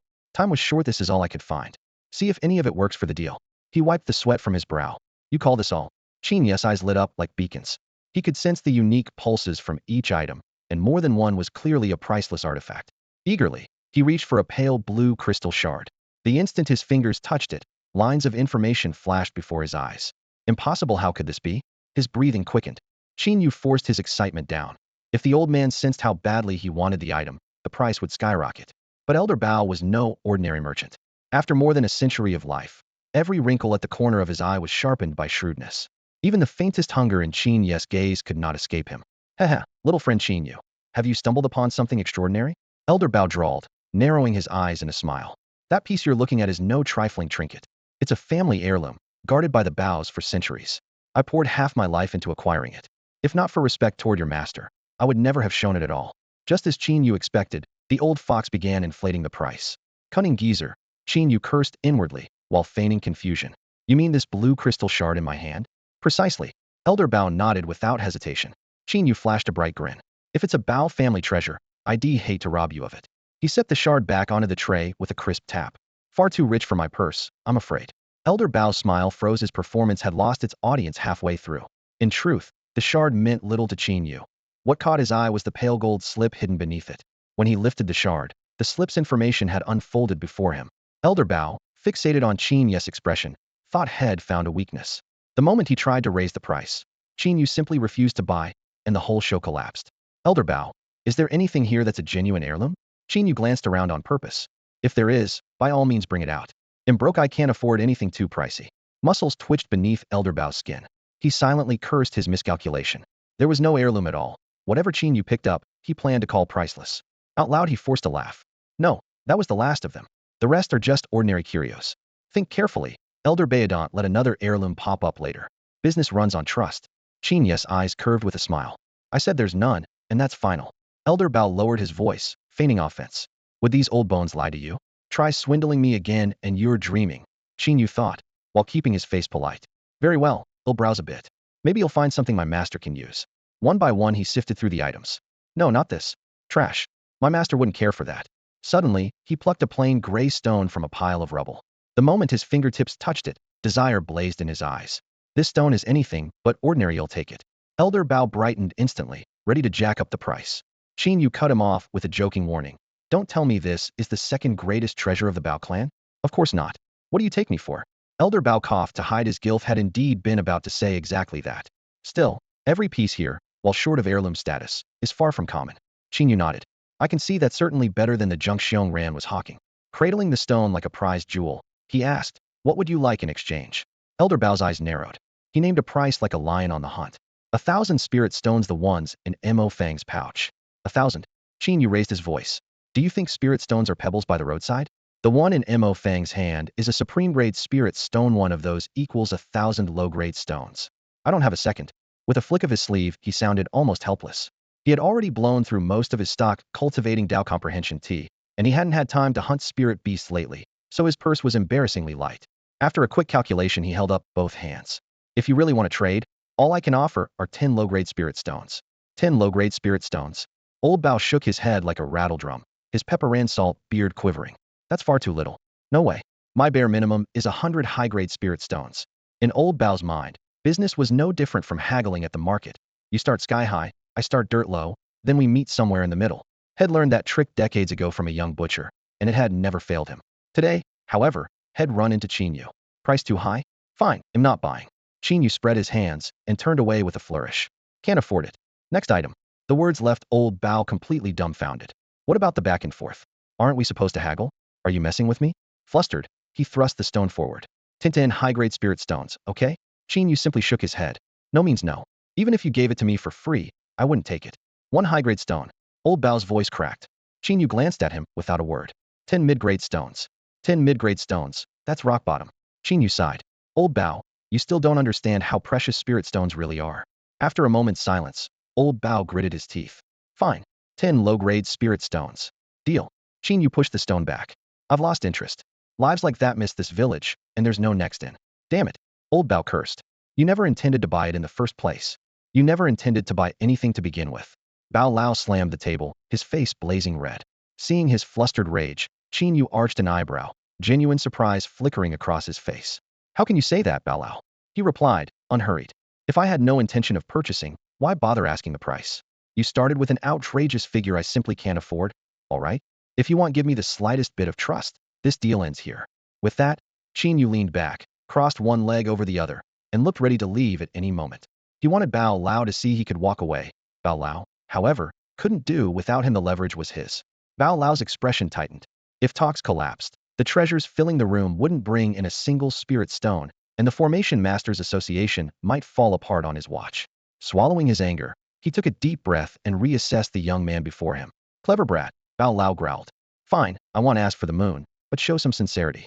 I don't know a spirit stone's true worth, yet 10 low-grade stones won't satisfy me. Very well. Qin Yu sat forward, casually picked up the pale gold slip of paper, and flicked it, a crisp snap ringing out. How much for this, Bao Lao? Bao Lao's mouth twitched. After being led in circles, he could no longer tell if the youth was serious or bluffing. Mo Fong tugged his sleeve and whispered, Chairman, keep calm. 100 low-grade spirit stones. Bao Lao ventured. 30, tops. 50, at the least. Deal. Qin Yu neatly stored the gold slip in his spatial ring. We'll settle the stones later. The ease of Qin Yu's agreement made Bao Lao curse himself for falling into another trap, yet he had no choice. The initiative lay with the other side. The trading continued. Qin Yu soon found a second treasure, an ancient piece of sheepskin. Its edges were yellowed and ragged, both sides seemingly blank. Channeling Bloodkey into his eyes, he saw lines of script appear. Method for crafting formation scrolls. Formation scrolls could seal arrays inside themselves, crush one in battle, and its power erupted instantly. Qin Yu's heart pounded. Formations already outclassed martial artists for raw destruction, but no opponent would wait around while a master laid out an array. With scrolls, a formation master could spend months preparing countless attack arrays, then release months of power in a heartbeat. Warrior or beast, who could stand against that? From now on, who wouldn't greet a formation master with the utmost respect? He thought, pleased. Glancing at Bao Lao, he calculated. The man's hunger for spirit stones wouldn't fade soon. Keep them starved, and the association would scramble for treasures to trade. The wool came from the sheep. Play the long game, and this big fish would never slip the hook. Reining in his thoughts, he held up the sheepskin. What's your price for this one, Bao Lao? This time Bao Lao was wary. How much do you want? 1 low-grade spirit stone? Qin Yu asked, flashing a teasing grin. Bao Lao's chest heaved. At last he burst, roaring through the conference room. Don't hold me back. I'm ending this swindler and doing the world a favor. Bao Lao, you told me to name a price. Qin Yu spread his hands in mock innocence. If you're unhappy, we can negotiate. Peace brings profit. I was joking. He'll pay 100 low-grade spirit stones. Before he finished, Bao Lao's palm shot toward him. Qin Yu shielded his face. Hey, not the face. You rotten old geezer, fight fair. In the end, Qin Yu bought the parchment for 100 spirit stones. He kept digging and turned up a fist-sized gray-brown lump. The system instantly identified it as an exploding tree seed. In the manual of God-tier botany, the exploding tree is infamous. Once cultivated, it fruits 3 times a year, at least 100 fruits each time, and every fruit equals a miniature superbomb. Enlightenment tea did little for Qin Yu's cultivation, but these seeds could sell for a fortune after all. A single missile in the real world costs a king's ransom. The thought made his eyes sparkle. As his fingers left the rough stone, the chest seemed to burst open, spitting out 3 more kinds of seeds. The first lay in a small teapot, stained pitch black by old tea. The grains were finer than sugar. Without the system's prompt, he would have missed them. They were Dollyvine seeds. The book claimed their fruit boosts a warrior's strength. Each person may eat 6, and with the 6th fruit one's power doubles, far surpassing the system's strength fruit. Whether that is true remains to be seen. The second find was Tuatai Huangu grass. Taken internally, it makes bones extraordinarily tough and works wonders on ailments like osteoporosis. The third was Tangban mushroom. Its very name sounds fatal. The mushroom is lethally poisonous, and once ingested you'd best lie down in a cool, shady spot, so the corpse decays a little slower. After haggling, Qin Yu handed over 450 lower-grade spirit stones, the heavy sack thudding into old Bao's arms. Delighted, Bao Lao's wrinkles blossomed into a grin. Money in hand, he skipped farewells and hurried off with Mo Fongbian. Hardly had Bao Lao left when Wang Bin arrived, panting, a wooden box in his arms. He spread his treasures before Qin Yu. They were fewer than Bao Lao's haul, but each item was in prime condition. Wang Bin, honest to a fault and short on social finesse, had relied on the Blacksmith's Guild's generosity to assemble this batch. Facing such straight dealing, Qin Yu dropped his sky-high markup and spoke sincerely. Wang Bin pushed the items forward. All I want is the detailed blueprint for a Tier 3 minimalist formation. Take whatever you like. Qin Yu thought. What a blunt fellow, yet nodded. All right. He'll judge the value. If what I take is pricey, you can add another request. If it's cheap, you'll owe spirit stones. Deal, Wang Bin replied without hesitation. Qin Yu squatted, searched a moment, and chose 2 items. First, how to craft teleportation talismans. Second, a complete set of those talismans. A slim booklet spelled it out. Each set has a parent talisman and a child talisman. Activate the parent to jump instantly to the child's location. Activate the child to return, whereupon the child self-destructs. This is worth no less than that formation scroll. What a steal. Qin Yu was overjoyed, unable to wipe the grin from his face. In this world, the Tao of space has yet to appear, and those spatial arrays so common in his previous lives novels simply do not exist. Whether they are 9th-rank warriors or ordinary citizens, people usually board a plane for long trips. However, when an emergency strikes, a plane still needs time to take off and land. High-rank warriors can bypass that delay by flying under their own power. Those at the 6th rank and above can manage short-range flight, but neither a jet nor a human in the sky can achieve leave this instant, arrive the next. Picture a massive beast tide erupting in Lingnan. Even if the top fighters in the imperial capital raced out at full speed, they would still spend half a day on the road. By the time they arrived, the front line would be stretched thin and the situation nearly hopeless. Now give each warrior a teleport talisman. If a sub-talisman is planted in the Lingnan defenses ahead of time, the moment the tide appears, a fighter in the capital can activate the main talisman and materialize on the front line in the very next heartbeat. Dozens of 8th rank warriors would descend like falling stars, crushing the tide in an instant. When the battle ends, they trigger the sub-talisman again and pop straight back to the capital. Support that swift would gut the beast's threat to humanity. If the principal learned what a teleport talisman could do, he would probably flip into a midair split and celebrate for 3 days straight without blinking. 2 mountains still block this grand vision. First, a talisman is single-use and bound to one destination. Once triggered, it has to be forged anew, and the demand would be staggering. Qin Yu's alone, behind closed doors, crafting could never keep up. Second, the talisman can be activated only by the pure blood essence generated through a divine breathing technique. And for now, there is no substitute. Someday Qin Yu may share that divine breathing technique with a very small circle. A stronger humanity ultimately benefits him. But before that happens, he must grow into a powerhouse no one can threaten. By his estimate, he needs to step into the 8th rank before he feels truly secure. Until then, the idea is off the table. The second treasure was a defensive manual called Golden Body Shield. Rated Peerless, it sat 1 tier below 7-star Blade Forge Slash. Because Golden Body Shield hadn't dropped from monsters, Qin Yu couldn't boost its proficiency through the system's pay-to-win feature. He had to grind it the old-fashioned way, just as with 7-star Blade Forge Slash. Luckily, it cost no extra time. While practicing his breathing technique, he simply guided his blood and qi through specific acupoints, improving the art simultaneously. When the technique succeeded, the user's skin shone faintly gold, making him impervious to blades or bullets. Qin Yu glanced at the gilded hue on his arms, and an idiom drifted through his mind. "He'll take only these 2 items," he said, raising his eyes to Wang Bin. Wang Bin frowned. Their combined price already tops a Tier 3 minimalist array. You can ask for something else. That teleport talisman alone rivals a Tier 3 array. I want a Tier 4 minimalist array, Qin Yu replied evenly. That still doesn't balance the ledger. Wang Bin shook his head. After a moment's thought, he said, "All right, keep them for now. Once I've gathered enough value, we'll swap you for the Tier 4 array." A minimalist array wasn't just a single formation. It contained blueprints, precautions, and personal notes. For an experienced smith, owning one meant mastering the entire Tier 3 array. Qin Yu accepted without hesitation. The deal done, Wang Bin hurried off as if he'd found a priceless artifact. The principal yawned and told the dean of students, "Take Qin Yu to pick up 2 suppression ropes and arrange his field exercise." On it, the dean led Qin Yu away. The lobby gradually emptied until only Luo Lao and the principal remained. "What do you make of Qin Yu's master?" the principal asked first. Luo Lao considered. "We're fairly sure he's from that other world, but whether he means us harm or good is unclear. For now, he's helping us. Things are already bleak, so we might as well gamble. If we lose, the finale just arrives a few decades sooner." The principal sighed. "Exactly. We won't last many years anyway. A bit of uncertainty could be a blessing." Luo Lao added, "The Eagle Nation's recent moves keep getting odder, and we don't know why. I feel they're hiding something." The principal was about to speak when a knock came. The secretary peeked in. "Senior Emoji-bai says he has an urgent report." "Emoji-bai? Let him in." Moments later, Emoji-bai entered in a threadbare jacket. The principal teased, "Why does our star pupil look like a refugee?" "Be glad I wasn't split in half before I got here," Emoji-bai quipped. "I've been gone only a few days, and I can't even beat freshmen now." Qin Yu is an outlier. Losing to him is normal, the principal reassured him. "So, what's happening in the secret realm?" A few months earlier, an island had surfaced in the northeastern waters of Inghuagua, and Emoji-bai had been sent to investigate. Since the rise of warriors, such pop-up islands were rare, but already numbered in the hundreds, each boasting unique resources.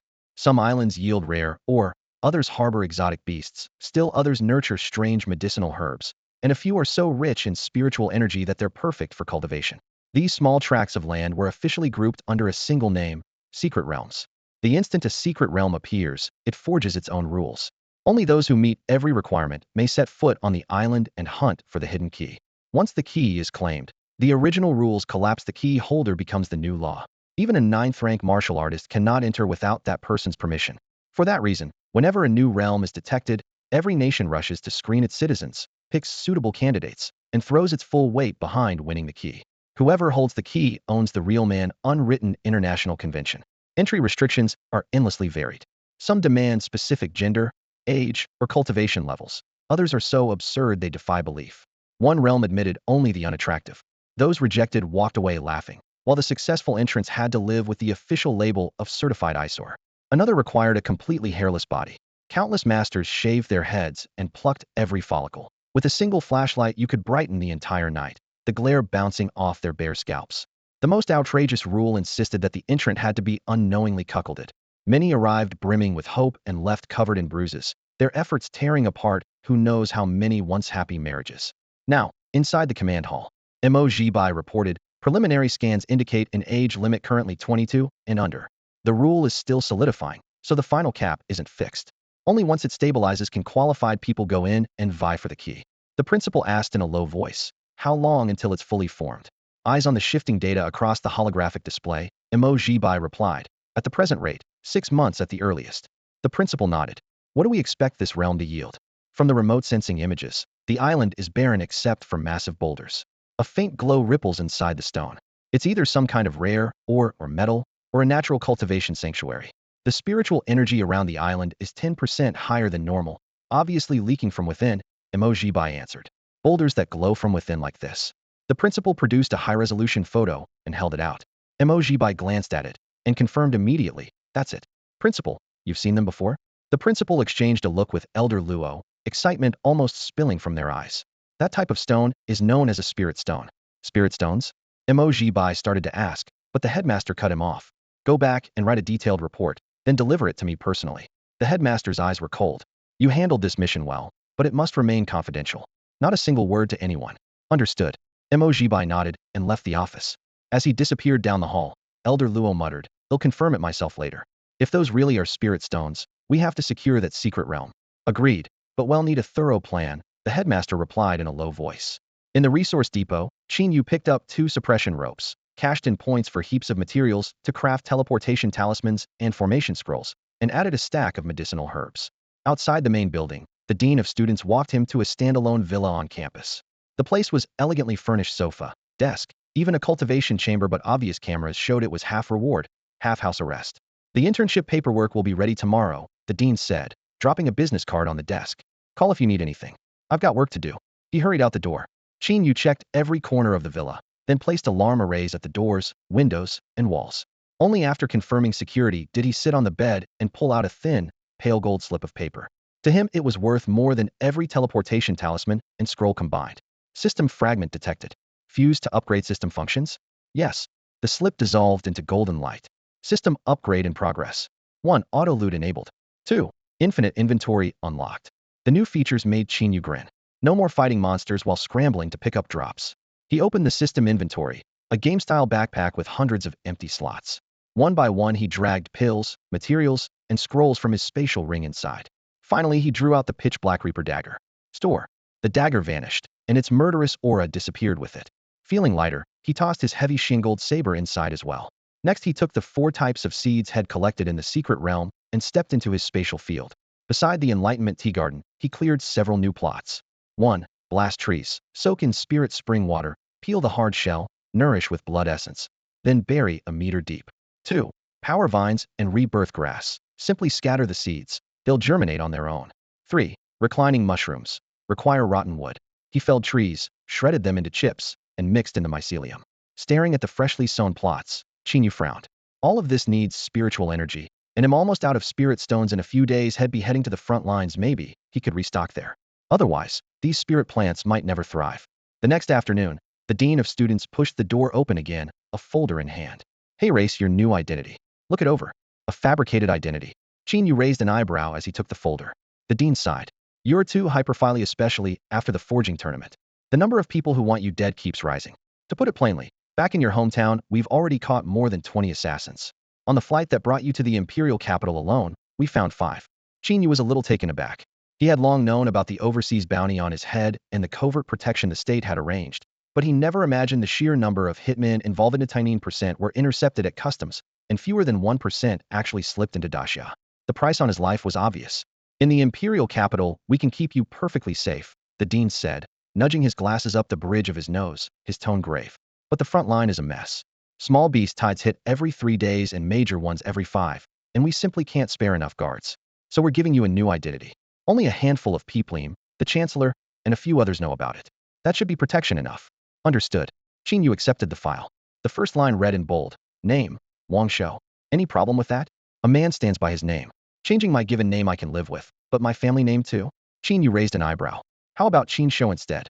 He thought for a moment, then waved it off. Forget it. Wang Shou is fine. He kept reading. Wang Shou, 22, senior at Imperial Capital Martial University, native of West Sea Province, father Wang Dahai. A physician. The dossier even listed his third-grade merit certificates. It took Qin Yu a full half-hour to memorize his former life. It's already uploaded to the national database, the dean added. No one will find a flaw. Thanks. When do I leave? As soon as the cosmetic surgery is done. Cosmetic surgery? Qin Yu blinked. You need a new face. Professional killers aren't easily fooled. No need. I can handle it myself. He slipped on a clown mask, and after a few seconds of twitching muscles his face morphed into the dean's. The dean gaped, then finally nodded. Fine. We'll skip the operation. He'll make the arrangements. You leave tomorrow. Good. At dawn the next day, Qin Yu, now in disguise, exited Imperial Capital University through a secret tunnel. Before he left, the Chancellor clapped him on the shoulder. Remember who you are now. Stay safe. Qin Yu nodded and boarded the plane. Shortly after takeoff, a headline rocketed up the trending lists. Top exam scholar Qin Yu murders classmate on first day, sentenced to 50 years. Public opinion exploded. His destination was Red Cliff. In recent years, for reasons unknown, exotic beasts there had multiplied, and the area was on track to become Daxia's fifth major beast zone. The plane landed at Paso City Airport, 100 kilometers from the Red Cliff gathering grounds. He reached the rendezvous point, where a burly man with a long scar on his left cheek was waiting. The man's bloodlust simmered like a drawn Bladia level 5 martial artist. You're Wang Shou? That's right. Qin Yu handed over his ID. Imperial Capital Martial University, senior, 22. The scarred man checked the card and looked him over. First time on the front line? Yeah. A snort. Landing here on your first trip. Your school must really hate you. Qin Yu only smiled. Come on. Get in and rest. 2 more people are still on the way. We'll leave when everyone's here. The man turned, adding over his shoulder, "I'll wait outside." Inside the vehicle sat a chubby young man who waved as soon as Qin Yu climbed in. Hey there. I'm Li Hua. Qin Yu hesitated. The name was that common, then took a seat. Wang Shou. Li Hua looked about the same age and fired off questions in a single breath. You're a student too? Imperial Capital Martial University? Awesome. I'm from Magic City University. What level are you? Where do you rank in your class? I heard your cafeteria soup dumplings are legendary. Are they that good? Being next to Imperial Capital University, is the pressure crazy? And what's the real story about that top scholar getting arrested? Qin Yu said nothing. After barely 3 minutes, he understood why the scarred man was waiting outside. Soon the last 2 men arrived. The scar-faced man slipped into the driver's seat, started the engine, shifted gears in one smooth motion, and the SUV shot out of the city. It'll take about 3 hours, he said, staring straight ahead. As long as nothing unexpected happens, we'll reach the base before dark. And if something does? Li Hua asked, frowning. Instead of answering, the scar-faced man spoke in a low voice. Keep your eyes open. Report any mutant beasts the instant you see them. Understood, sir. Everyone replied. The vehicle tore along a weed-choked dirt road. Even with good suspension, the ride rattled their insides. Qin Yu looked out the window. Low hills rolled into the distance, each one blocking the view. The grass was taller than a man, and there were almost no trees. This terrain isn't great for a large beast ambush, he said. Guess there aren't any big ones around here? The scar-faced man glanced back at him with a hint of approval. Right. The big ones are bottled up in the forests by the army. Only small fry roam this area, and they're no threat to the truck. We're safe for now. An hour later the SUV was deep in no man's land. No sign of the camp ahead, no city wall behind. Li Hua's face had turned a waxy yellow. He clutched his stomach, hand over his mouth, cheeks quivering. Sir, can we slow down? I'm getting carsick. Hold it in. We have to beat nightfall. I can't, he gagged, a droplet running from the corner of his mouth. He clenched his teeth and forced it back down. The sight made Qin Yu's stomach churn. Without warning, the SUV lurched to a stop. If you're gonna puke, do it outside. The scar-faced man barked. Qin Yu shoved the door open, 1 foot on the ground, then caught sight of a lone figure on a distant hillside. What's that? His heart dropped. Wang Shou, hurry. I'm about to blow. Li Hua pleaded. Instead, Qin Yu slammed the door shut, his voice urgent. Sir, how many level 5 beasts can you handle at once? The scar-faced man paused, then answered honestly. Early stage level 5s? 2 at most. Then floor it, Qin Yu shouted. Now. The scar-faced man didn't hesitate. He felt the deadly auras closing in too. Relax. I'm the unit's very own mountain road champion, he said, hands moving with practiced ease. Seatbelt, son. Gear engaged. Clutch release. The engine screamed, the SUV trembling like a beast yanked off its chain. Bang. A thunderous crack, and the hood flew off, flames shooting sky high. Sorry, forgot the handbrake, the scar-faced man muttered, sheepish. Firelight flickered across his face, but he stayed calm. Time for plan B. You really have one? Qin Yu asked. Always keep a backup. He pulled out a satellite phone, dialed, and gave a terse report. Under attack. Need immediate support. He hung up and patted the door. Reinforcements in 30 minutes. Li Hua rolled his eyes. 30 minutes? To pick up our corpses? Before he could finish, Qin Yu kicked the door off its hinges. Out. Battle positions. They jumped clear. Li Hua looked around, baffled. Where are the beasts? 1 o'clock, 2 targets. 1 level 4, 1 level 5. 5 o'clock, a pack of level 3s. 7 o'clock. Qin Yu rattled off directions, numbers, and ranks in a single breath. He whipped out his spirit brush and began sprinting around the SUV, sketching glowing symbols. Time's tight. I can only set a level 4 array. He was halfway through when a 3-meter tiger crested the hill. Muscles bulged under its striped hide. Each step made the ground shudder, its regal pressure rolling over them.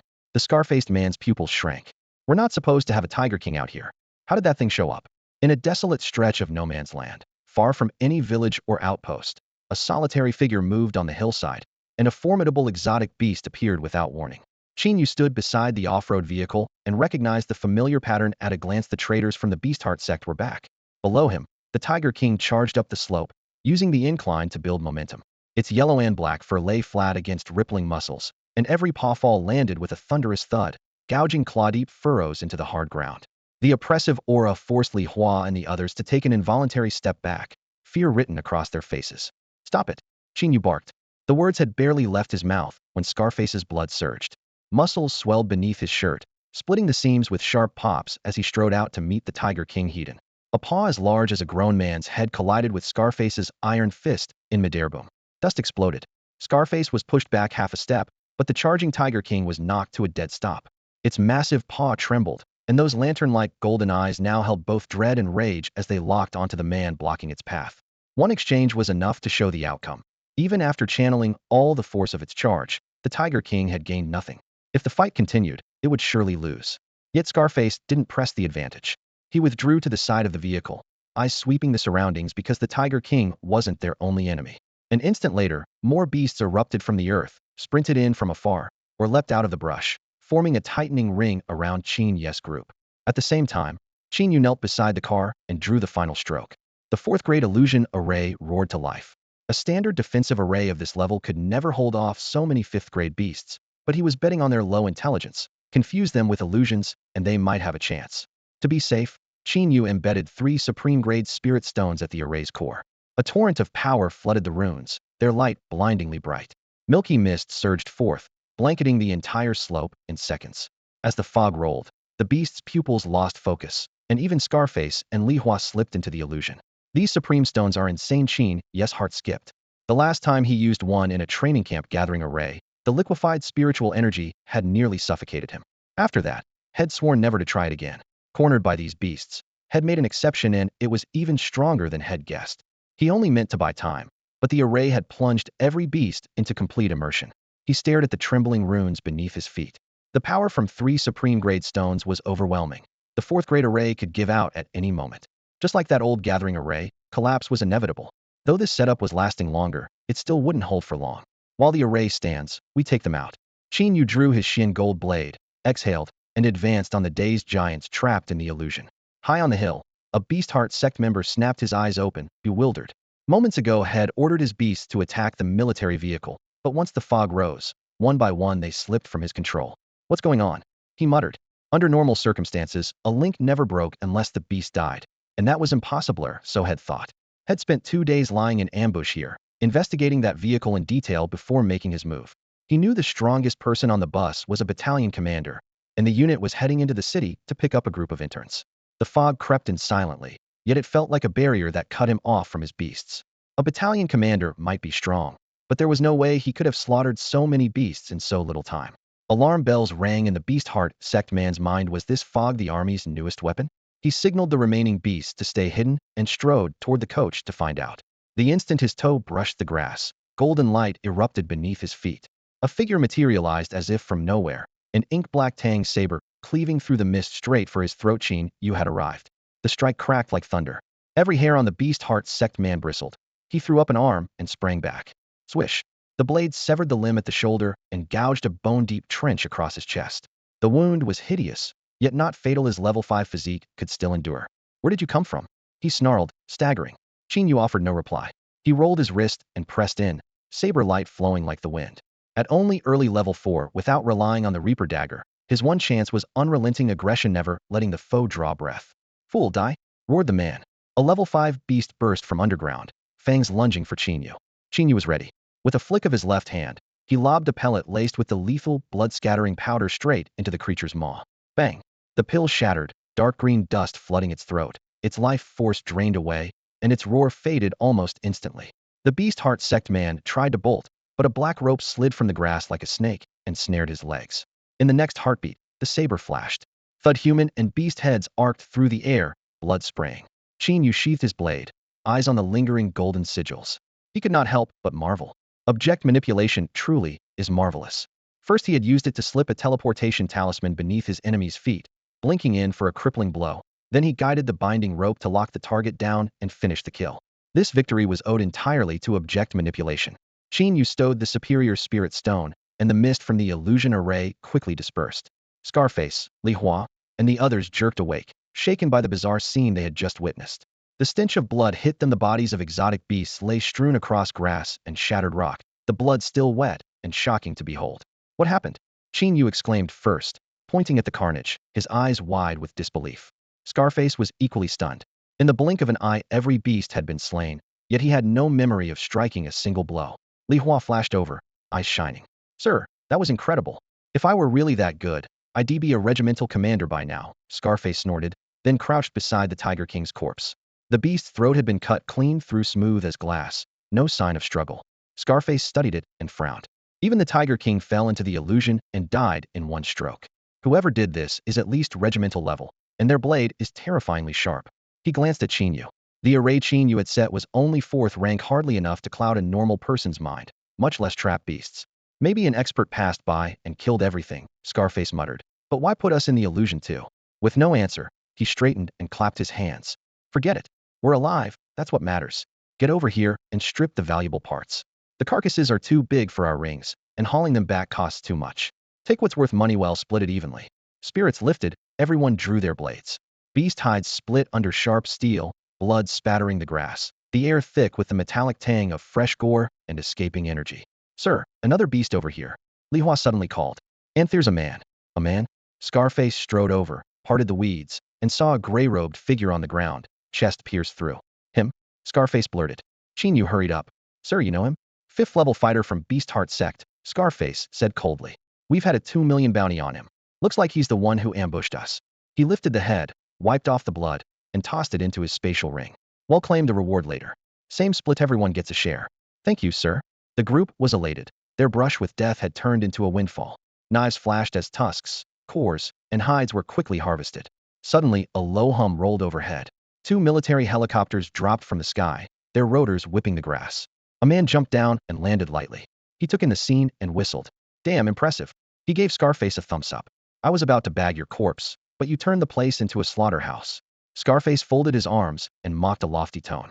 I was trying to keep a low profile, blend in as an ordinary guy, but I've been exposed. A few beasts are nothing. Qin Yu and Li Hua finally caught on. Li Hua laughed. Sir, that confused look earlier really fooled. May thought some hidden master passed by. Scarface shot him a glare. Keep quiet if you know what's good for you. The newcomer laughed. I know exactly how strong you are, quit boasting. Still, whoever struck was lethal. Every cut fatal, clean, and fast at least regimental level. If the expert doesn't want to show, no point guessing, Scarface shrugged. We're alive, that's enough. Agreed. On the chopper, let's head back to camp. The towering Great Wall loomed over the desolate landscape, stretching for thousands of kilometers like an insurmountable barrier that severed the mountains from the plains. Its height dwarfed the ramparts of Linhai City, and its 10-meter-thick walls of gray-brown stone glinted with a cold, metallic sheen in the sunlight. Intricate sigils covered every inch of the surface, their light crackling like currents of electricity as the formations ran at full capacity. A single glance told Qin Yu that even the weakest of these arrays was 6th grade. Most were 7th or 8th, with the occasional 9th grade masterpiece. With defenses like this, not even an 8th grade beast hurling itself at full force could shake the wall's foundations. Deep in the mountains, savage roars rose and fell as wave after wave of beasts surged forward and flung themselves at the wall. Unlike the city front lines, their numbers here were beyond counting, and the assault never paused. Most creatures were shredded by the outer formations before they ever touched stone, bursting into clouds of blood and limbs. The severed flesh was instantly absorbed, converted into fresh energy for the array. It was the first time Qin Yu had seen a self-sustaining battle formation in Endless Reaper that only grew stronger as long as beasts kept coming. Atop the ramparts, soldiers formed an unbroken chain of tasks, resupplying ammunition, ferrying energy cells, and roasting any stragglers with cutting-edge firepower. There was no panic and no clamor. Here, war had become routine. On the inner side of the wall, a steel-plated encampment hugged the ramparts. Outside the corrugated huts, squads of fully armed soldiers patrolled with footsteps so synchronized they sounded like a single pendulum. A sweep with divine sense told Qin Yu that even the weakest patrolman was a third-rank cultivator enough to command a company in most city garrisons. Yet here, they were only the lowest cogs. The discipline and cold efficiency of the force were tangible. Only when every screw meshed perfectly could this line hold. The thought drew an involuntary comparison to Linhai City's troops, where a hook-nosed officer schemed for personal gain and soldiers sabotaged comrades over petty grudges. The difference was night and day. This was Daxia's true military strength. Some gap, isn't it? Qin Yu muttered as he followed the crowd off the transport plane. The camp ran on shifts, 8 hours a day, 6 days off each month, with weekly rations of cultivation and healing pills. Pay was generous, complete with comprehensive insurance and pensions. Extra allowances and bonuses came with beast-tied emergencies. All dorms were double rooms. Qin Yu and Li Hua were assigned to Gethera, humane setup that helped newcomers settle in quickly. At dusk, a burly officer with a knife scar across his cheek summoned the 4 new recruits to the base of the wall and gestured to the iron colossus behind him. You've got 3 options, he said. First, join the wall guard and fight on the ramparts. Best pay, best benefits, but the greatest danger: stare the beasts in the eye. Second, take a logistics post and recharge the wall's formations. The corpses and ambient aura aren't enough to power them long-term, so cultivators have to top them up with their own chi and blood. If spirit stone mining ever scales up, this job might disappear. Lower risk, lower perks, good for building time in service. Third, if you have a craftsmithing, alchemy, array work, you can join the corresponding department. No need to slaughter beasts, plenty of resources, excellent benefits, virtually no risk. At this, the scarred officer gave Qin Yu a meaningful glance. Any array division would kill for someone who could draw a 4th-grade formation on his own. Make up your minds and tell me, he said briskly. The lanky man spoke first. I'm a 3rd-rank alchemist. Can I join the pill department? Absolutely, the officer nodded. Another recruit shrugged. No special skills. He'll take the recharging post. Fine, the officer noted it down. Then his gaze settled on Qin Yu and Li Hua. Wang Shou, Li Hua, what about you two? I'm going up on the wall, Qin Yu answered without hesitation. Not the array division? The officer raised an eyebrow. Head laid out the pros and cons. Any rational person would pick the safer, high-pay rear line. Qin Yu smiled. I've been timid since I was a kid. The sight of a beast makes my knees shake, that's my weakness. And you want the front line? Exactly. I want to challenge that weakness. Qin Yu's eyes burned with resolve. Your call. The officer shrugged. If you die, don't blame me. Qin Yu nodded firmly. Li Hua was just as decisive. Put me on the wall too. No craft to fall back on. The officer confirmed. Li Hua scratched his head. Tried alchemy for a few days, but couldn't learn it? The officer asked. No. I asked so many questions the teacher had a breakdown.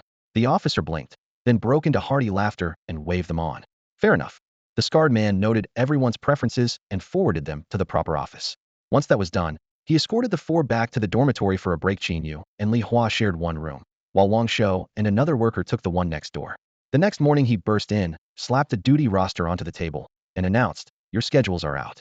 Wang Shou is on day shift this month. Li Hua takes the swing shift after him. Both of you are coming with Mayor assigned to Combat Base 3, 1st Regiment, 2nd Battalion. The base runs on a 3-shift system. Day shift, 08:0016:00. Swing shift, 16:002, 4:00. Night shift, 00:0008:00. Shifts rotate monthly, but the roster is arranged so that Qin Yu and Li Hua always alternate.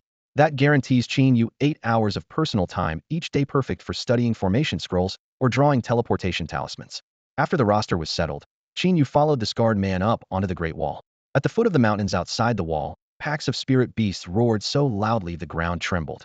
Qin Yu's eyes lit up as if he were staring at a treasure vault. Mistaking the look for fright, the scarred man patted his shoulder. Don't be scared. As long as there's no beast tied, the wall is perfectly safe. I'd actually prefer it if it weren't that safe. Huh. Ahem. I hope the beast tide comes soon. Hastily changing the subject, the scarred man pointed at a cannon-like weapon beside them. Know how to use this thing? One glance was enough for Qin Yu to grasp its workings. The energy cannon linked to the wall's grand array, compressing the array's power into explosive shots. As a fallback, it could also fire alchemical shells if the array ran low on energy. The design was sound, but with a few tweaks its efficiency could rise by 20%. After a brief lesson, the scarred man said, "The kill array is laid out at the foot of the mountains, several kilometers from the wall. If any beasts make it through alive, you fire the cannon and finish them." Qin Yu looked up. The kill array shimmered in the distance while waves of beasts crashed against it. "The array takes a beating like that, so often how do you maintain it?" he asked. "Right after every beast tied there's a lull," the scarred man explained. "The array crews rush in and repair it then." "Can I go with them?"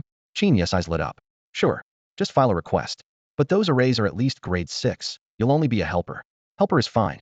Qin Yu licked his lips, already picturing the gains he could reap. Suppressing his excitement, he started his first shift. First day on duty. Clear skies turned cloudy, then clear again. Qin Yu manned the energy cannon and personally took down 21 beasts, yielding a few spirit stones, a mediocre healing manual, and some ordinary medicinal herb scraps, nothing more. "That's it," he muttered, disappointed. He had imagined slaughtering 100 an hour, but most beasts were shredded by the kill array. Only a handful slipped through. No matter how strong he was, he didn't dare climb over the wall to hunt on his own. All he could do was wait for a beast tide. He took stock of his assets. The movement art smoke and cloud steps, the saber technique 7-star tempering slash, the defensive skill golden body light, and a full set of god tier abilities.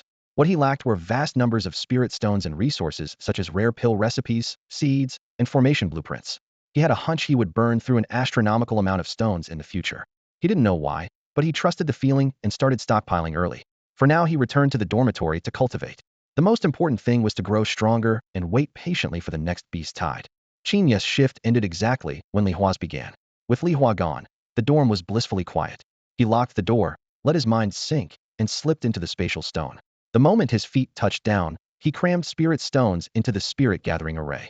Runes glimmered, and misty energy filled the air.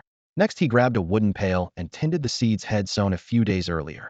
The mighty vine already sported finger-thick shoots, emerald and glossy. The lying board mushroom's mycelium blanketed its substrate in dense white threads. The rebirth grass and the blast tree, however, still showed no sign of life. Finished with the planting zone, he headed to the tea plot and plucked the newest tender leaves of enlightenment tea's steadiest income these days, so not a single leaf could go to waste. An instant later, he flashed back into the dorm, half a bag of fresh tea buds in hand. Dusk had settled outside, and the lights between buildings stretched into long shadows. After confirming the corridor was empty, he produced a master teleportation talisman and poured in his vital energy. The runes lit up at once. In a dim, deserted alley of Pasho City, a flash of light flared and a broad-featured man stepped out. He glanced at the map on his phone, then headed toward the Eastern Street entrance. The man was Qin Yu in disguise. Yesterday, right after landing, he had used object manipulation to hide a sub-talisman in this very alley for today's use. 10 minutes later, he pushed open the rusty metal door of a shabby motel. No ID was required, and not a single camera was in sight. Textbook shady. After paying for a room, he slipped a spatial ring into the top drawer of the nightstand and texted Sun Qian. "The goods are at XX Motel, room XXX. A delivery both safe and anonymous." Message sent. He activated the sub-talisman. The paper disintegrated into sparks, and Qin Yu vanished. Back in the dorm, he reappeared less than 10 minutes after Head left. Convenience at its finest. He picked up the master talisman still on the floor and burned it to ash. Without its partner, it was useless. Of the 3 teleportation talismans Head prepared, 2 were now gone, one lost against the Beast Heart sect disciples, the other just spent. Only one remained. He breathed out in relief, then smacked his thigh. Damn, forgot to leave another sub-talisman in Pasho City. Without a spare, He'd have to drive next time, slow and annoying. Cursing himself, he pulled out talisman paper, spirit ink, and a compass, and swept silver runes into place. When Li Hua returned from work, a thick stack of fresh talisman swell over 100 was piled on the desk. "Wang Shou, today was awesome," the chubby guy shouted, swinging his arms. With the energy cannon, it was one shot per beast, unstoppable. "First time killing a spirit beast?" Qin Yu asked. "Unless you count the college entrance test." "Yeah." Li Hua's eyes sparkled. "Turns out they're not that scary." "Greenhouse flower," Qin Yu thought. "When a real beast tide comes, let's see if you can still smile." Not wanting more chatter, he sat cross-legged and began to meditate, a faint halo of blood essence rising around him. With no one to listen, Li Hua pulled out pen and paper and scribbled down every detail of the day's battle. The night passed without incident. The next day, Qin Yu went to work as usual. After his shift, he began studying formation scrolls. He cleared the table with meticulous care and arranged every material in precise order. Powdered beast bone, strands of spirit silver, stabilizing talisman paper, a jade vial filled with compressed blood essence. Familiar steps raced through his mind, yet not one of them was truly simple. Compared with a teleportation talisman where tracing the lines is enough to make it work, the difficulty of crafting a formation scroll rises exponentially. First, the blood essence has to be compressed with absolute precision. Then, on a palm-sized core, he must inscribe a miniature version of the formation. Finally comes the sealing, ensuring not the slightest wisp of energy leaks out. A single misstep in any stage turns every ingredient to instant waste. Qin Yu held his breath, his wrist steady as if nailed to iron. 8 hours later, he finally completed a miniature Tier 3 formation. Yet the Tier 4 scroll still stalled at the blood essence convergence. Being half a heartbeat late ruined everything. Even worse, if a crack formed while sealing the shrunken array, the whole scroll detonated into ash. He worked through the night, leaving only torn scraps on the desk and his knuckles ghost white. But he refused to be discouraged. He knew haste would only lead to failure. The answer lay in relentless repetition until hand and will moved as one. His goal remained sharp. Before the next beast tide, forge a Tier 6 assault scroll and weave in an auxiliary array that converts slain beasts into usable energy. After storing his materials, he sat cross-legged before dawn and steadied his breathing to cultivate. Qin Yu's personal journal. September 8th, overcast. Bad news. Another day without a beast tide. Could those damned creatures show some enthusiasm? Good news. I finished a formation scroll. Only Tier 3, but it's still a step forward. A small step for me. A giant leap for formation craft. First formation scroll in human history has been born. September 9th, light rain. No thinking of my brothers in Shandong to dare on calendar. That was the lunar 9th. Still no beast tide, still waiting. The 10th garrison reportedly faced one, but they're too far from our 3rd garrison to matter. Rumor says a major tide every 3 days, a minor tide every 5. Yet 4 days have passed without even a ripple. The Tier 4 scroll failed again, cause unknown. Tragic. September 10th, clear. A thought struck me. Now that I'm working under an alias, how will the Forgers Guild and the Formation Masters Guild deliver the supplies they promised? No idea what treasures they've gathered, but I need to find a way to collect them. September 13th, whatever. Still no beast tide. Scarface looked worried today. Legend says the longer the gap, the bigger the next tide. I'm a bit nervous. Took the afternoon off to visit the city and left a few secondary teleport talismans if things go south. Retreat first. Side note, I finally produced a Tier 4 formation scroll. Genius, right? September 16th. Half a month since the last tide. Reinforcements and weapons have arrived from other units. The air thick with edgy anticipation. Good news, Tier 5 scroll finished. I've mapped the rhythm of scroll making. Tier 6 is within reach. September 20th. Crafted 2 Tier 6 formation scrolls. September 21st. Beast tide. Full deployment. September 21st. The sky hung low like a sheet of lead, stacked with clouds that looked ready to crash to the ground. Just after dawn, Qin Yu walked the gravel road outside the camp toward the mess hall, the dull roar of wheels churning through mud in his ears. One military truck after another tore past, their beds jammed with soldiers and equipment. Rifle barrels and metal crates flashed coldly under the gray light. He had watched the same reinforcements roll in for days, but today the numbers had at least tripled. Never a good sign, he thought.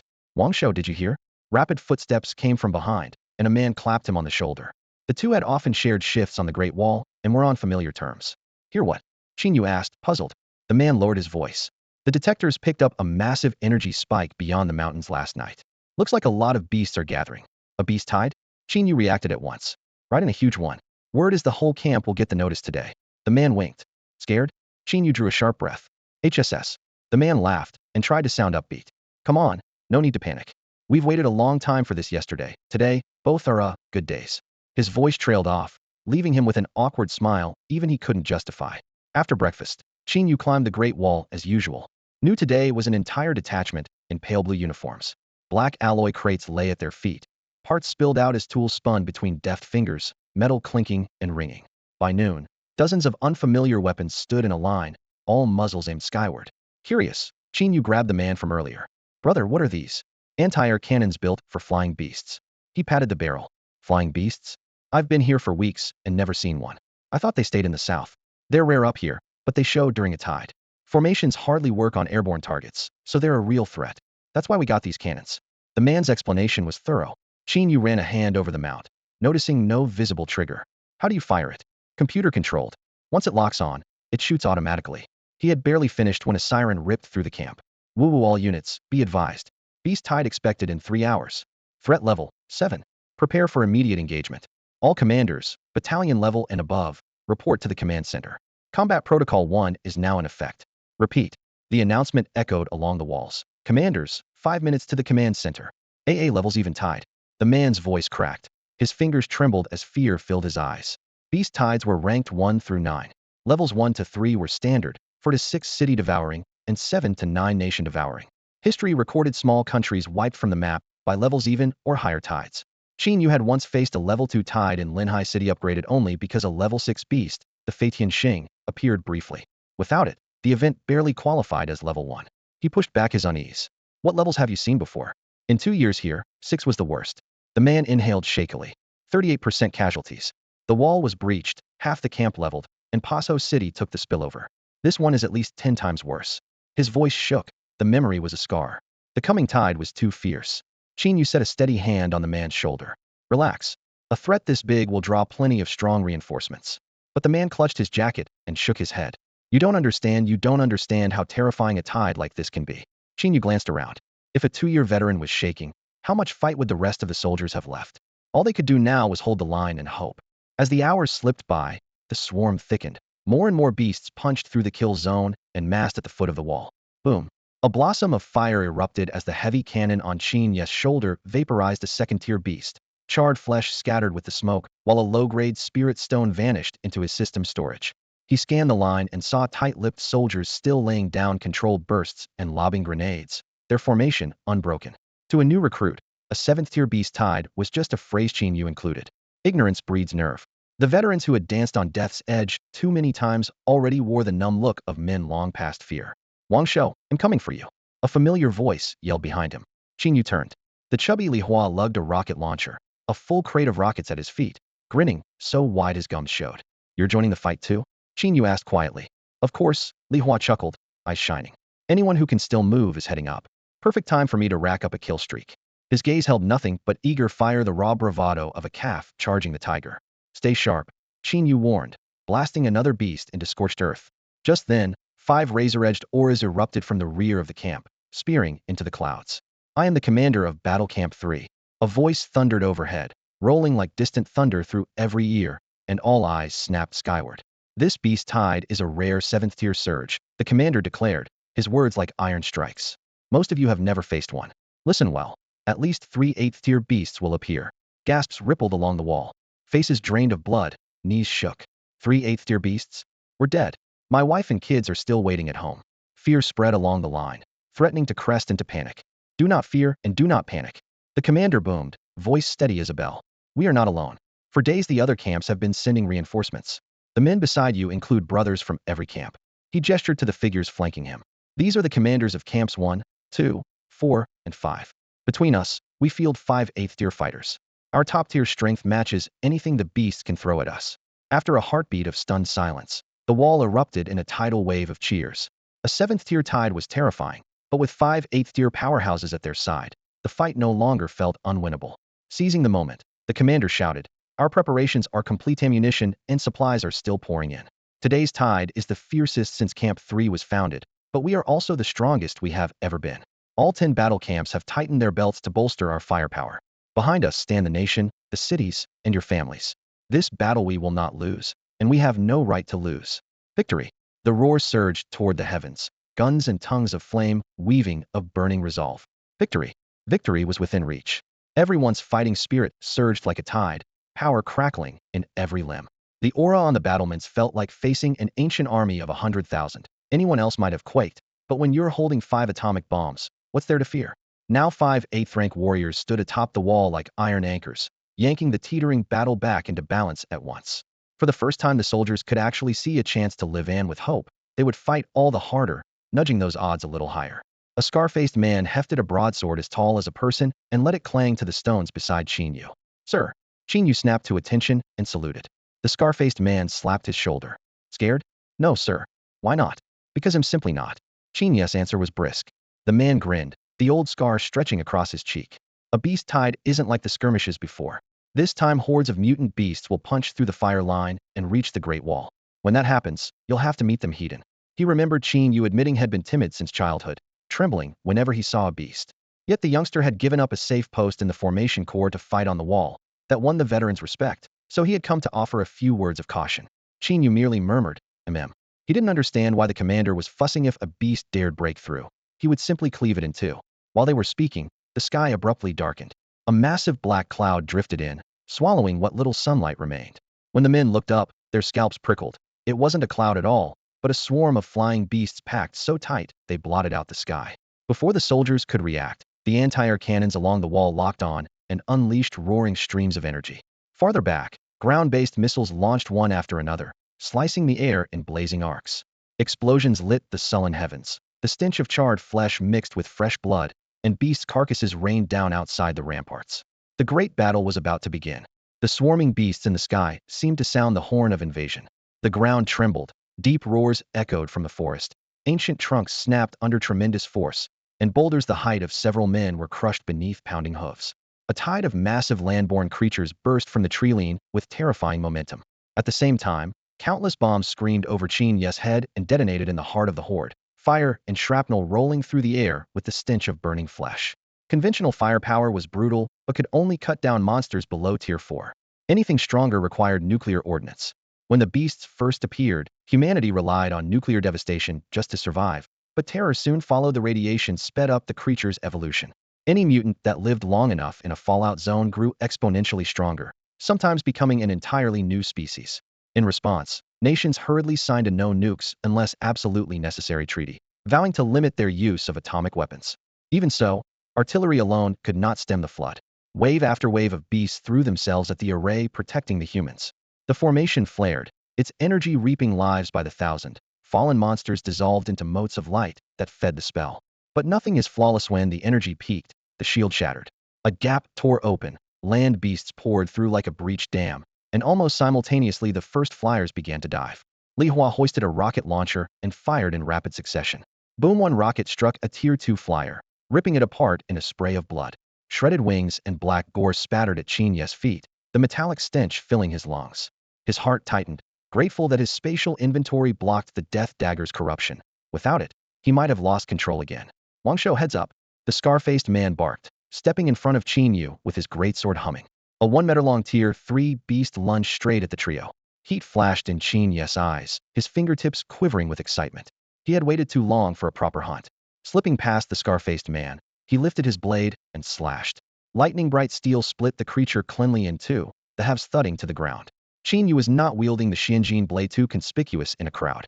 With the situation still manageable, he used a spare sword he had forged from high-grade materials provided by the system. Not as mystical as the Xianjin, but lethally sharp all the same. When the fight ended, Qin Yu turned and met the scar-faced man's resentful gaze. What? Qin Yu asked, puzzled. Taking down a Tier 3 beast with one stroke felt perfectly normal to him. The scar-faced man gritted his teeth. Didn't you say you froze up whenever a beast got near? Qin Yu shrugged and offered an awkward smile. I was scared, so I swung a little harder. Watch yourself. The scar-faced man growled, turning away. He had worried about the kid for nothing. Qin Yu had no time to answer. Another wave of flying beasts was already diving toward them. Machine guns rattled into the sky, but against the oncoming horde the barrage was little more than a drop in the bucket. Bursts of fire blossomed overhead, shredding a few of the outermost creatures, yet the tide surged on, endless and relentless. Throughout history, there has only ever been one way to stop a beast wave: feed it with human lives. A piercing screech came from above. A creature the size of a compact car hurtled downward, tusks and claws flailing, and slammed into the man fighting beside Qin Yu. The man reacted instantly. His sword flashed like lightning, stabbing deep into the beast's belly and spraying blood across his face. But the monster's true weak point was its head, and the wound only fueled its rage. The creature forced its razor-edged beak wide, the upper mandible lined with sawtooth ridges, the tongue tip bristling with needle-fine teeth that made the skin crawl. It lunged for the man's throat, but he roared, muscles bulging as he clamped the jaws apart, then tore the upper mandible in two with a burst of searing inner force. The beast's shriek split the air. It flailed its wings in panic, trying to escape. The man's eyes were cold, his sword whirled, and, with a flash of steel, lopped off both wings. Just as he raised the blade to claim its head, a cutting gale swept in from behind. Instinct made him dive aside, but he was half a beat too slow. 6 bone-deep gashes ripped across his back, and white-hot pain flooded his senses. He swallowed a handful of healing pellets, stemming the blood by sheer will. Before he could catch his breath, 3 more beasts, each as strong as he, pounced with murderous intent. Damn it! His face turned ashen. Everyone around him was locked in desperate combat. No one could help. In his condition, facing 3 peers alone was almost impossible. Fine, Then I'll burn with you. He roared, sword raised. He ignited every drop of life force, blood boiling like oil. The three beasts closed in, their shadows swelling in his pupils. Gathering the last of his strength, he prepared to unleash one final strike. A silver blur swept past. An unknown weapon sliced through the air faster than sight. In the next instant, the three beasts tumbled like puppets with their strings cut, crashing to the ground. One landed at the man's feet. Stunned, he looked down. The creature lay lifeless, a hole no wider than a fingertip drilled clean through its forehead and brain. Shock rippled through him. What in the world? Following the eerie gleam, he looked up. 10 slender silver spikes wove through the sky, like serpents striking pressure points. Wherever they passed, airborne beasts dropped stone dead, raining corpses in a ghastly shower. The spikes traced gleaming arcs, their icy light flashing again and again, reaping lives with dizzying speed. Qin Yu could barely contain his elation. Perfect, there was nothing better than weapon control for harvesting low-tier beasts. Razor-sharp silver spires darted through the sky, weaving an impenetrable net that annihilated every beast within several hundred meters. The pierced carcasses tumbled one after another, slamming into the Great Wall's defensive shield. A heartbeat later, they were broken down completely, their raw energy siphoned into the array's core. At the same time, Qin Yu's system warehouse swelled in real time. His stores of spirit stones skyrocketed, icons for ores and herbs flashed by the dozens, and even ordinary pill recipes and formation scrolls materialized one after another.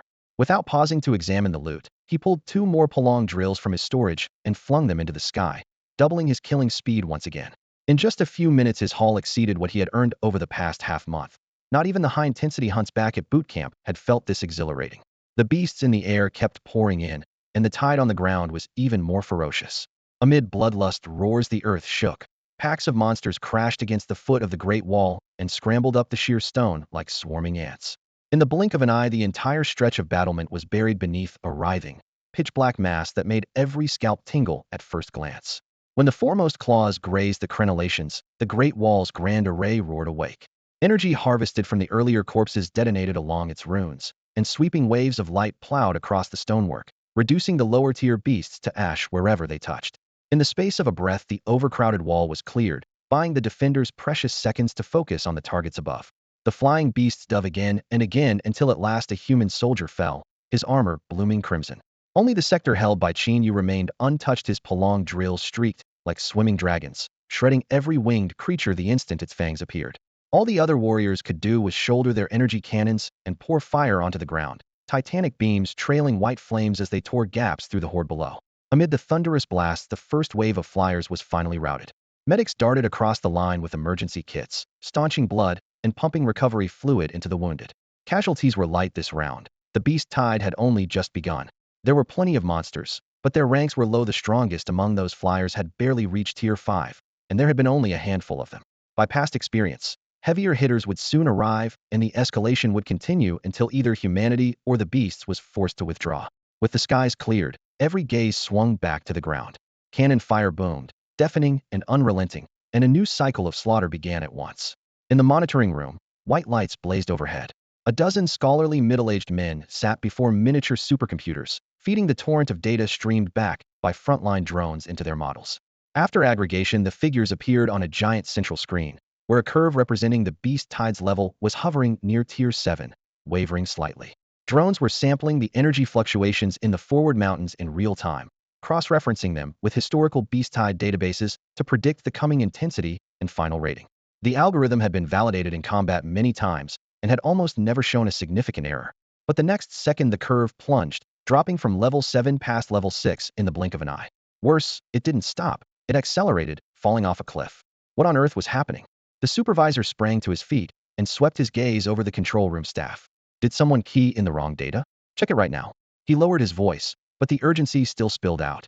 Fingers flew across keyboards, and the replies arrived almost simultaneously. Terminal 1, no errors. Terminal 2, no errors.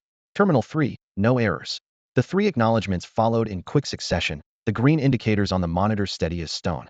It's not an input issue, the supervisor frowned. Could the drones be malfunctioning? The technician in charge of network monitoring kept his eyes on the data stream and answered at once. No anomalies on my end, sir. All 108 drones are online, and their signals are stable. The supervisor froze for half a second, the doubt in his eyes deepening. There was no way to explain this inside the lab. Without another word, he bolted for the door, heading straight to the operations hall to find the commander-in-chief.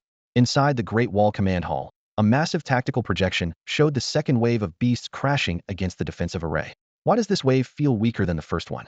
The commander of the 2nd Battalion stared at the image, puzzled. The commander of the 4th Battalion nodded in agreement. These creatures are a higher tier overall, but there aren't nearly enough of them. It's not the beast swarm pattern we're used to. The 3rd Battalion commander dug through his memories, his brow knitting tighter. Back when I was a level 6 fighter, I faced a levels even swarm. The second wave went straight over the wall. These things can't even breach the array. Our troops could stand still, and they'd never reach us. I'd say their assault strength is closer to a level 4 swarm. He had barely finished when the lab's supervisor burst into the hall, panting, and reported the earlier anomaly. The 5 commanders exchanged looks, their expressions darkening in unison. Have any of you ever heard of something like this? Someone asked quietly. Never. Maybe it's just a sensor glitch making a fool of us, another muttered. Mystery or not, a drop in swarm level was still good news. The commander of the 3rd sector allowed himself a faint smile. Either way, it works in our favor, but stay sharp. Be ready to move at any moment. His words had barely fallen when the communicator on the 1st Battalion commander's chest sputtered, its indicator flashing red. Commander, we're under attack. 3 level 8 beasts. The scream and a tearing sound merged with a burst of static. Then everything went dead. The signal cut out, leaving nothing but white noise in the speaker. By the time the commanders arrived, Battle Camp 1 was nothing but ruins. A yawning breach split the once towering Great Wall. Scorched rock and shattered bricks tumbled everywhere. Tents had collapsed and twisted in the flames, while acrid smoke heavy with blood and char filled the air. Splintered beams and jagged metal littered the ground. More beasts prowled among the fallen canvas, their fangs slick with fresh gore as if still gnawing on the dead. The vast camp held no trace of life. Even scattered bones had been devoured. From common soldiers to the highest officers, none survived. Wherever the horde had passed, the soil lay blackened and barren. The commander of Camp 1 stood on the charred earth, veins throbbing at his temples, knuckles white as he clenched his fists. Why? How did it come to this? His voice was raw. Without him on site, the camp had no hope against an 8th-tier beast, let alone 3 at once. Had he been here, the wall's formations and defenses might have held long enough for reinforcements costly, but not annihilation. The breach now opened the heartland to countless monsters. I am to blame, he whispered, eyes reddening. The commander of Camp 2 laid a hand on his shoulder. This isn't your fault. No one expected the beast tied at Camp 3 to weaken, or that the 3 8th-tier beasts meant for it would strike Camp 1 instead. No one could have foreseen it. Drawing a lungful of smoky air, the commander of Camp 1 vanished in a blur. An instant later the ground beneath the ruins heaved, rock exploding with a deafening roar. His full force blow as an 8th-tier warrior shredded a lurking beast into bloody vapor, torn limbs scattering. The commander of Camp 2 shouted upward, move. Seal that breach first. He flashed to the gap in the wall, scooped a handful of scorched sand, and hurled it. Each grain spun into a metal slug, punching through the onrushing beasts. Blood fanned into a mist as bones snapped, and the remaining creatures were wiped out in moments. By convention, a brief lull follows every beast tied, and now no new monsters pressed in from beyond. After clearing the rubble and corpses, 8th-tier warriors gathered beside the blackened stones. The commander of Camp 3 had yet to arrive. His sector was still under assault. Silence stretched until the commander of Camp 5 spoke. A normal beast tide escalates from weak to strong, yet Camp 1 was hit by 3 8th-tier beasts right away, obliterating everything. How did that happen? He surveyed the wreckage and went on. Beasts are usually too dull-witted for strategy, which is why our warning system works. But this time they drew us all to Camp 3, then struck the farthest Camp 1. That smells like planning. The commander of Camp 2 frowned. Even a 9th-tier beast lacks that kind of cunning. Then you're suggesting? All eyes fixed on him. There's someone behind this, he said flatly. Explain, the others demanded. He spoke in a low voice. For nearly a century our detection and prediction methods have never failed. This time they were equally precise. Camp 3 was to face a 7th-tier tide and 3 8th-tier beasts. Yet somehow, the beasts that should have appeared there were moved here. The climax of a 7th-tier tide was forcibly relocated to our weakest point, Camp 1. The group held their breath. Beasts moved? One of them muttered. The 3 other commanders immediately thought of the same organization. Beastheart Sect? The commander of Battle Camp 1 looked up, his gaze sweeping across the room. The moment the name left his lips, an oppressive weight seemed to fill the chamber. The Beastheart Sect had always been closely tied to spirit beasts and excelled in spatial manipulation. By folding space, they could carry massive creatures with them stashing most of a beast's body in a pocket dimension while leaving its head in normal space, so it could breathe.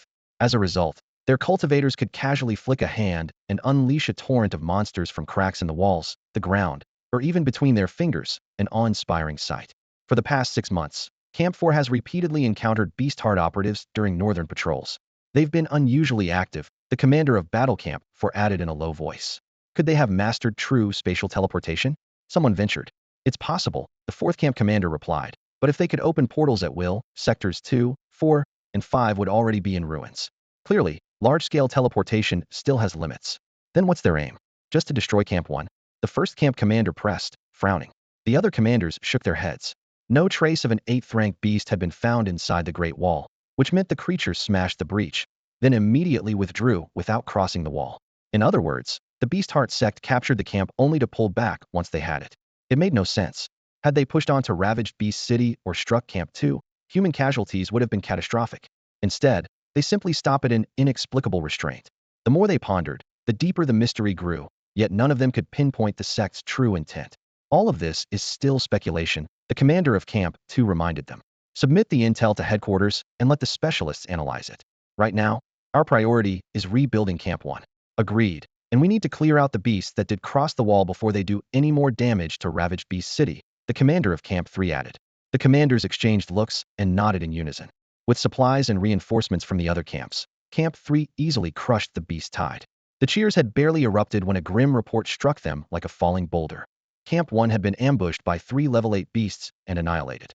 For the troops who had marched hundreds of miles to reinforce the front, the news was a bolt from the blue. They had only just left, and their home was gone. Grief surged through them, but they swallowed it quickly. Frontline soldiers must learn to unsheath their blades while the tears are still hot. Once they had steadied themselves, they volunteered to spearhead Camp 1's reconstruction. The support team boarded the troop carriers first, their determined faces reflected in the windows, while Camp 3 launched its own post-battle rebuilding. The reconstruction effort revolved around 3 divisions. 1. Medical Division overwhelmed and desperately short of hands.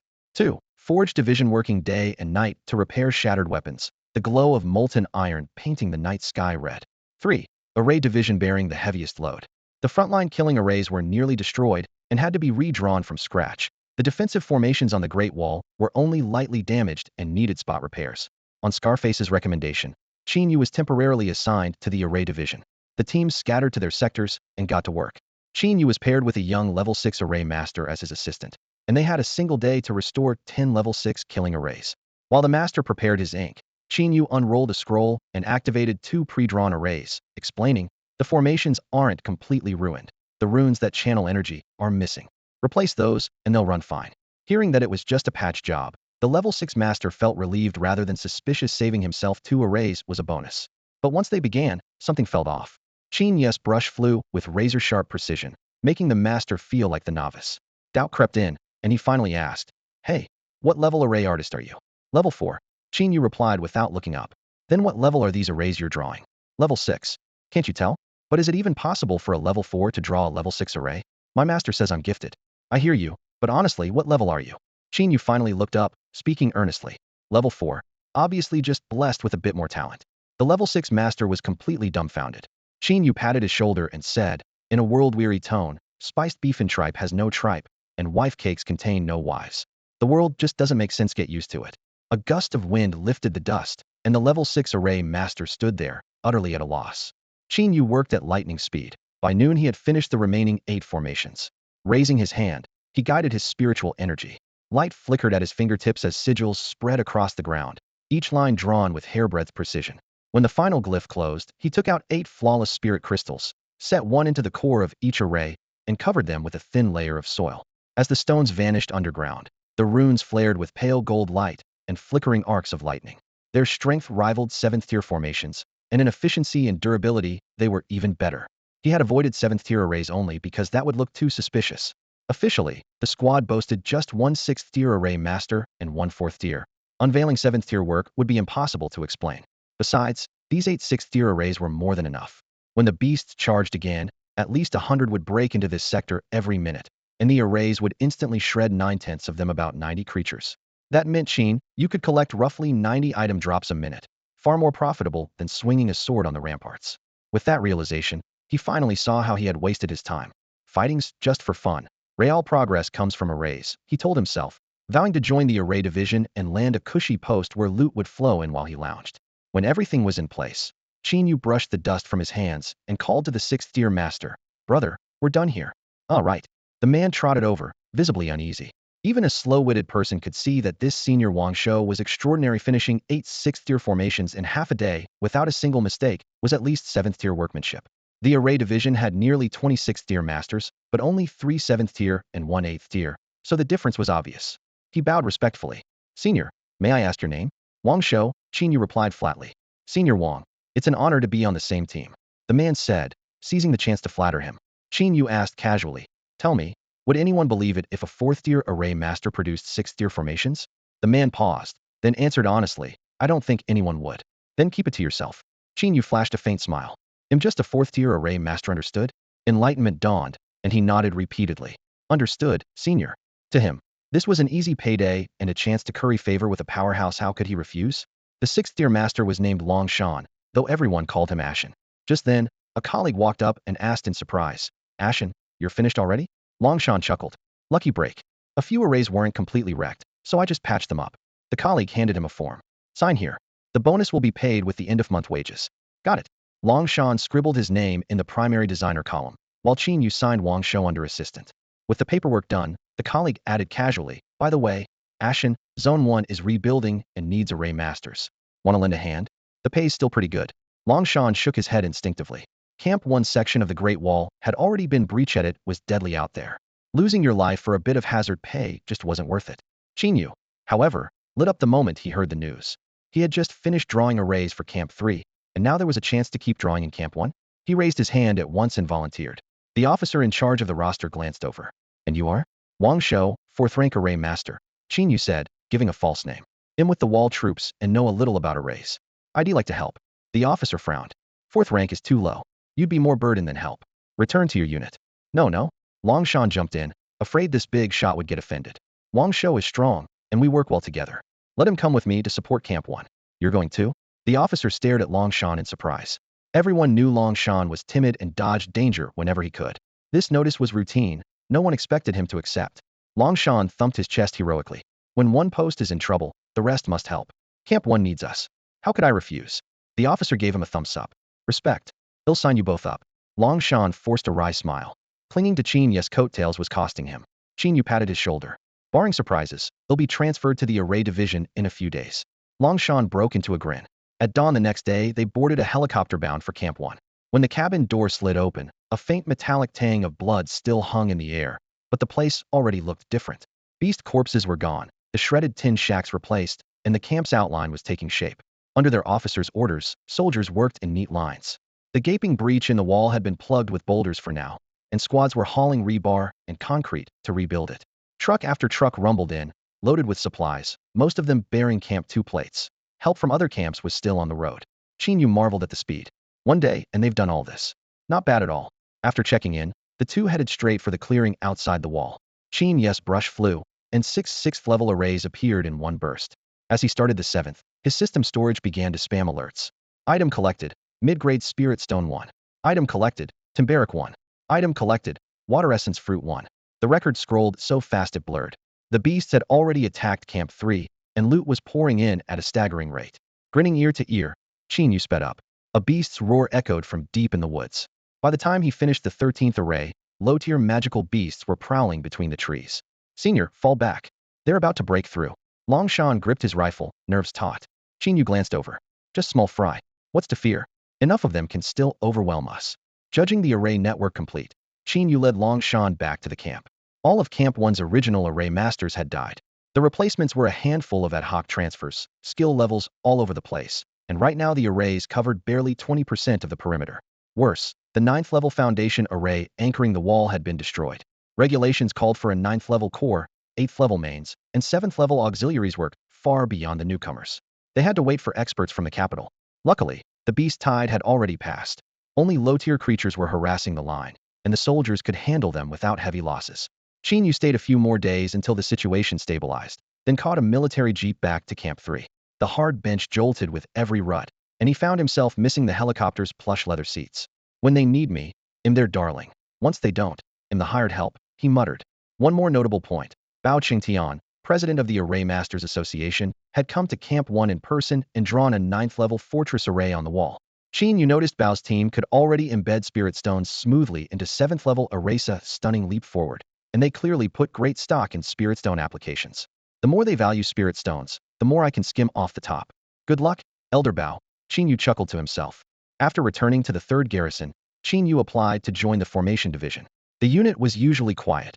As long as the defensive arrays remained intact, no one paid much attention to it. Qin Yu easily claimed a small window-side office and settled into a routine so regular it bordered on mechanical. Every dawn he sat up on his bunk, spent half an hour cultivating, then pulled up his system panel to browse that day's loot. Whenever plant seeds appeared, he slipped into the pocket world inside his spatial stone and opened new plots in the soft black soil. The little realm had changed completely. Half the land was neatly parceled out, irrigation channels wound through the fields, and thin spiritual mist hung in the air, its energy far denser than outside. The newly sprouted exploding trees glimmered with pale light. The power vines were the fastest growers, their thick tendrils climbing the wooden racks Qin Yu had set up, pale buds swaying in the fog. The Enlightenment tea had reached harvest again, faint golden lines edging every leaf. After pruning and watering with spirit spring water, he left the pocket world, returned to his dorm, and resumed meditation. At noon he checked his stock. Spirit stones had piled into a small hill, other materials were nearly maxed out, and only top-tier skills were still missing. Lunch meant the same plain, but filling military set meal. If the formation division received no repair requests, he stayed in the dorm all afternoon, drying the Enlightenment tea leaves for the next run to Beast Market. Last time he had left no transit talisman there and had to take an off-road truck. Since the fall of the 1st garrison, however, swarms of beasts had crossed the Great Wall and the route had become far more dangerous, so he chose to wait. The tea would keep. Stockpiling a few more batches would do no harm. Time flew by. In a dozen days major events piled up. Each garrison gained a new 8th-level warrior 1st, 5th, 7th, 9th, and 3rd alike. Word was that the 3rd garrison's newcomer had been transferred from Magic City. Ordinary soldiers welcomed the extra high-level power. Every boost raised their odds of survival at the front. Meanwhile, personnel, gear, and weapons poured in, which Qin Yu suspected was to prevent another disaster like the 1st garrison's annihilation. On the 12th day, the system delivered barely half its usual haul. Over lunch, he learned that a new beast tide had hit the 1st garrison's region. The wave was small and casualties light, but it had torn apart the arrays he had once drawn there. Fortunately, the 10 arrays guarding the 3rd garrison were still humming. A few days later, the 3rd garrison faced a beast tide of its own. After the battle, Qin Yu and Longshan slogged through the churned mud, checked every defensive gap, and redrew all 10 arrays. When the foundation stones glowed bright again, the camp's defenses felt as solid as ever. Life grew even quieter after that. Qin Yu lived like a high school senior from his previous life, shuttling between dorm, mess hall, and the formation division. Whenever he had spare time, he stood on the sandy drill ground, teaching Longshan how to lay arrays. Qin Yu's mastery rivaled that of a 9th-level formation master. Even a few casual pointers left Longshan immeasurably better off. Qin Yu sometimes reflected on the fact that his divine array technique had reached LV7, the celestial master tier, already matching the prowess of a 9th-rank array master. Another 30 billion credits would push it to LV8. Who knew how high his power might soar then? For the moment, he could only shelve the idea. 30 billion was far out of reach. Fortunately, the Dao Insight tea business was now running smoothly, netting a steady billion every month. Qin Yu set himself a more realistic goal: save 30 billion to raise his divine breathing technique from LV6 to LV7, the celestial master tier.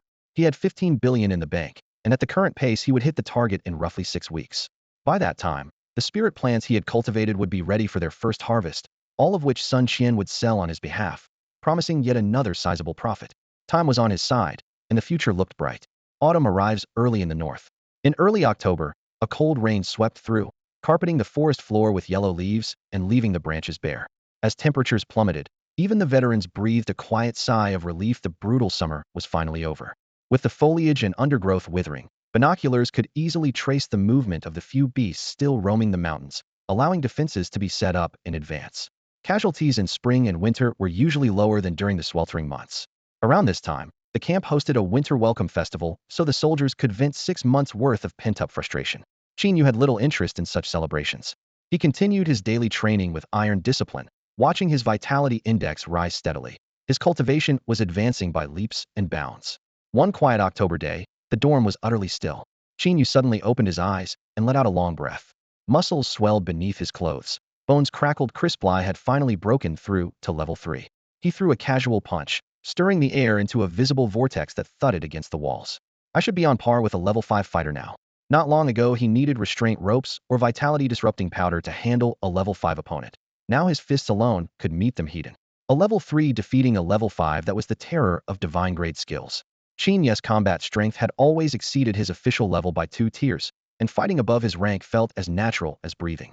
He recalled that the system's next mission would unlock once he reached level 3, so the condition was now satisfied.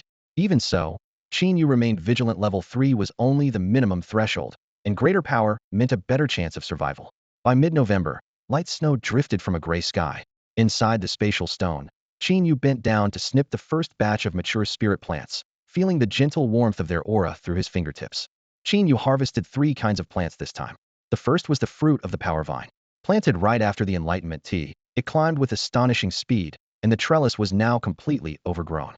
The yield, however, was disappointingly small. Qin Yu managed to pick only 12 fruits. Each crimson fruit was the size of a fist and hung from the tips of the vines, its shape and sheen almost identical to a tomato. The system's description had been explicit. Every warrior can consume at most 6 fruits, and each one permanently doubles the user's strength whether eaten at tier 1 or tier 5. The effect is identical. In other words, when a fighter hits a bottleneck and cannot progress, 6 fruits will instantly double their power. For 8th or 9th tier masters on the brink of their limits, that kind of temptation is enough to drive them mad. If enlightenment tea caters mainly to the young, the power vine's fruit is the treasure high-level, middle-aged veterans dream of. Qin Yu was sure that even on the far side of the sky rift, these fruits would still be considered top-tier wonders. He casually plucked one, took 2 quick bites, and swallowed it whole. With a divine-grade healing technique at his disposal, poisoning was the least of his worries. Sweet and sour juice exploded on his tongue, tasting just like a ripe tomato. Except the flesh held no seeds at all. There was no way to replant it, which explained its rarity. Once the fruit reached his stomach, heat raced along his meridians. Qin Yu felt his muscles swell, a mix of soreness and tingling. He threw a punch, and the blast of air made the spiritual mist tremble. The power boost was visible even to the naked eye. Whether it had increased by exactly 1/6 would need lab instruments to verify. He swallowed a second fruit and closed his eyes to feel the change. Moments later, another surge of energy equal to the first took shape inside him, marvelous beyond words. Then he grabbed 4 more and stuffed them all into his mouth. As the sweet liquid slid down his throat, he sat cross-legged and started his breathing technique, refining every ounce of energy. The spiritual mist churned. Within minutes, Qin Yu's eyes flew open, and a wave of aura blasted outward, scattering the fog. His strength had doubled, precisely as promised. He glanced at the 6 vivid fruits still left and couldn't help but chuckle. Gegegi. With a treasure this heaven-defying, a starting bid of 1 billion per fruit isn't unreasonable. Those 8th and 9th tier big shots never lack money. After a little bidding war, the price will hit 2 billion easily. Qin Yu could practically see 100 billion waving back at him already. But this fruit isn't for just anyone. People who harbor ill will toward him like Vice Presidents Wen and Zheng of Imperial Capital University couldn't buy it no matter how much they offered. Qin Yu made a mental note to have Sun Qian investigate later. Xian Herbal already had an intelligence network in place. A quick check would reveal how every major family felt about him. He tucked the mighty vine fruit into his storage bracelet and headed for the next test plot. It was planted with bone-renewing grass, a crop that grew no taller than an arm's length, its leaves a deep jade, and its stalks thin as bamboo. Dried, ground, and mixed with water, it could noticeably strengthen a person's bones. Compared with the explosive power of mighty vine, though, this herb was more of a finishing touch. Farther ahead, clusters of flat-cap mushrooms spread beneath 2 wooden frame scarlet buttons the size of fingernails that clung to the ground in a glaring splash of color. They were highly toxic, and Qin Yu had no intention of picking them. Keeping them close was safer. The third plot held quiet bloom. Petals of violet and white wrapped around a thumb-sized core, releasing a faint fragrance the moment they were plucked. Swallowed, the flower erased a person's presence for 15 minutes. Its potential was enormous, slipping through beast hordes to scout exotic creatures, or carrying out an assassination. Qin Yu collected 20 blossoms, then hesitated. If he sold them, could someone turn them against him? Better test their effect on someone first. With that thought, he returned to the dorm. About 10 minutes later, his roommate Li Hua pushed the door open after work. Qin Yu's eyes lit up, and he grinned. Li Hua, try this little treasure. Li Hua instinctively stepped back. With that grin, I'm not sure I dare. We've known each other for months. Would I poison you? Qin Yu pressed a quiet bloom into his hand. Give it a try and see what happens. What happens? It isn't poison, right? Li Hua pinched the flower, suspicion all over his face. It just hides your aura. Absolutely no poison. Qin Yu thumped his chest in assurance. Li Hua's eyes brightened. He tossed the bloom into his mouth and swallowed. Using the heightened senses from his divine-level breathing technique, Qin Yu tracked Li Hua's presence. It faded swiftly, then stabilized, still detectable, but only if he focused. My aura's really gone. Li Hua exclaimed, patting himself all over. I can't sense myself at all. Just as expected. Qin Yu realized the flower's effect wasn't weak. His own perception was simply too sharp. For ordinary cultivators, this bloom would be game-changing. It might not command mighty vine prices, but it certainly wouldn't be cheap. He was about to warn, the effect lasts only 15 minutes, and it only hides your aura, not your body. People can still see you, when Li Hua flashed a mischievous grin, darted out of the dorm, and disappeared down the hall. He's not planning anything shady, is he? Qin Yu muttered, scratching his chin. After gathering the plants, Qin Yu pulled out his phone to check his balance. The numbers on the screen refreshed. Another auction payment had arrived, pushing his account a bit past 30 billion. Finally saved enough. That was rough, he breathed, and without hesitation tapped upgrade divine breathing technique. A crisp system chime sounded. 30 billion spent. Divine breathing technique LV6 Grandmaster advanced to LV7 Heavenly Master. The next instant, his balance nosedived to just a few dozen million. Staring at the shrunken figure, Qin Yu muttered, back to square one overnight. At least the breathing technique had caught up with his divine array technique. Circulating his qi, he felt spiritual energy flow noticeably faster, though nothing else changed. New goal. Earn another 300 billion and push it to LV8, he thought. That level will probably bring a real breakthrough. Maybe even open a whole new stage. A short while later, chaotic footsteps sounded outside the dorm. Li Hua staggered in, face bruised, one hand on the wall, limping badly. What happened? Qin Yu asked casually. Li Hua shook his head, lips sealed. Seeing his sorry state, Qin Yu didn't bother to press. Li Hua had probably been up to no good again. Li Hua tidied himself and headed to work. The dorm fell silent. Qin Yu produced the master teleport talisman. A flash of light, and he vanished. Spiritual energy churned over Beastbreaker City as he landed on a street corner. He found a clean hotel, checked in, and phoned Sun Qian. Uncle Sun, are you busy lately?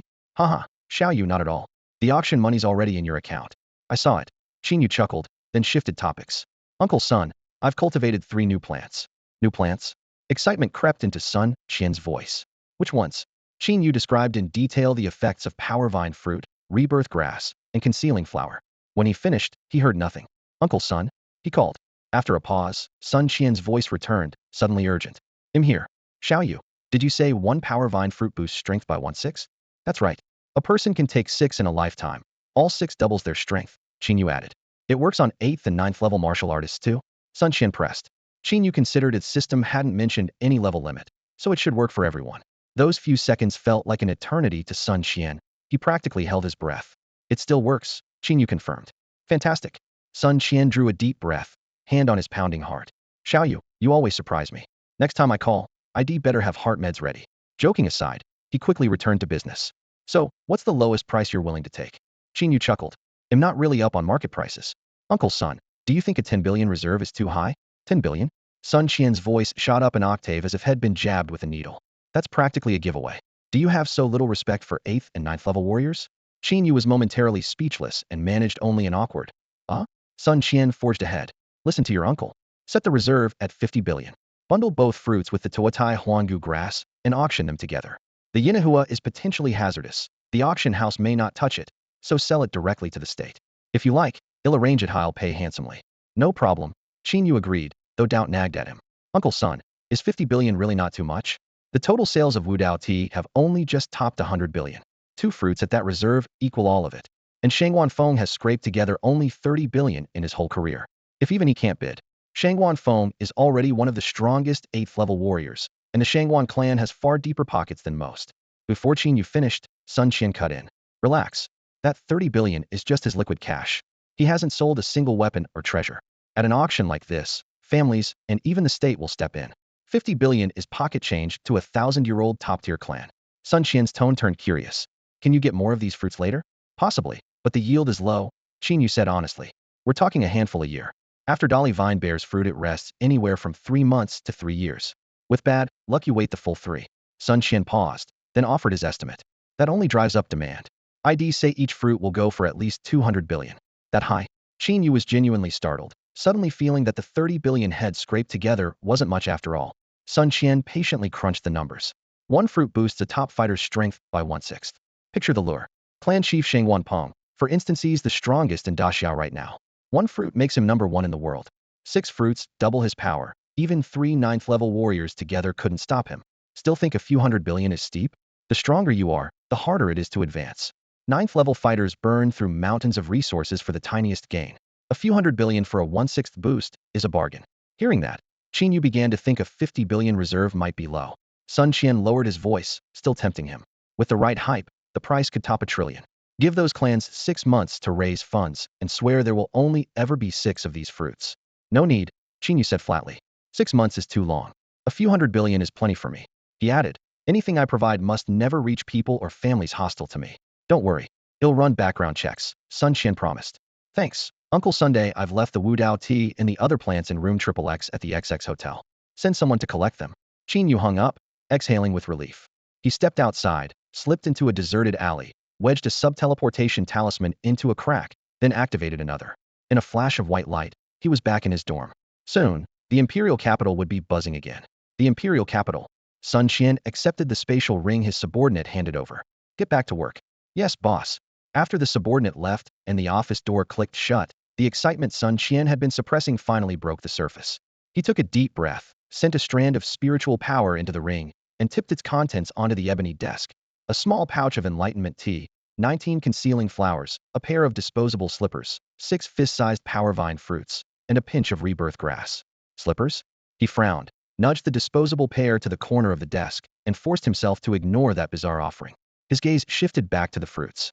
Slipping on gloves, he lifted one for a closer look. Isn't this just a tomato? It was round and glossy, with the same springy skin as the common vegetable. He brought it to his nose. The sweet, fresh scent was almost identical too. His mouth watered, and he nearly took a bite then stopped himself. Each mouthful was worth hundreds of thousands of spirit coins, and that was a joke he couldn't afford. With only 6 fruits barely enough for sampling had to trust their supplier, Qin Yu. Company protocol at Xinshin Herbal dictated that any new plant undergo extensive lab testing before it reached the market. Even enlightenment tea had undergone that process. But the power vine fruit existed in only 6 specimens. Sacrificing one would cost billions in potential profit. He had to gamble on trust.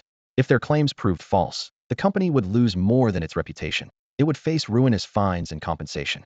Right now, Sun Qian was hitching Xinshin Herbal's future to Qin Yu. If one flourished, so would the other. If one failed, both would sink. He spread a sheet of ivory stationery across the desk. For treasures this rare and potent, the company never advertised publicly.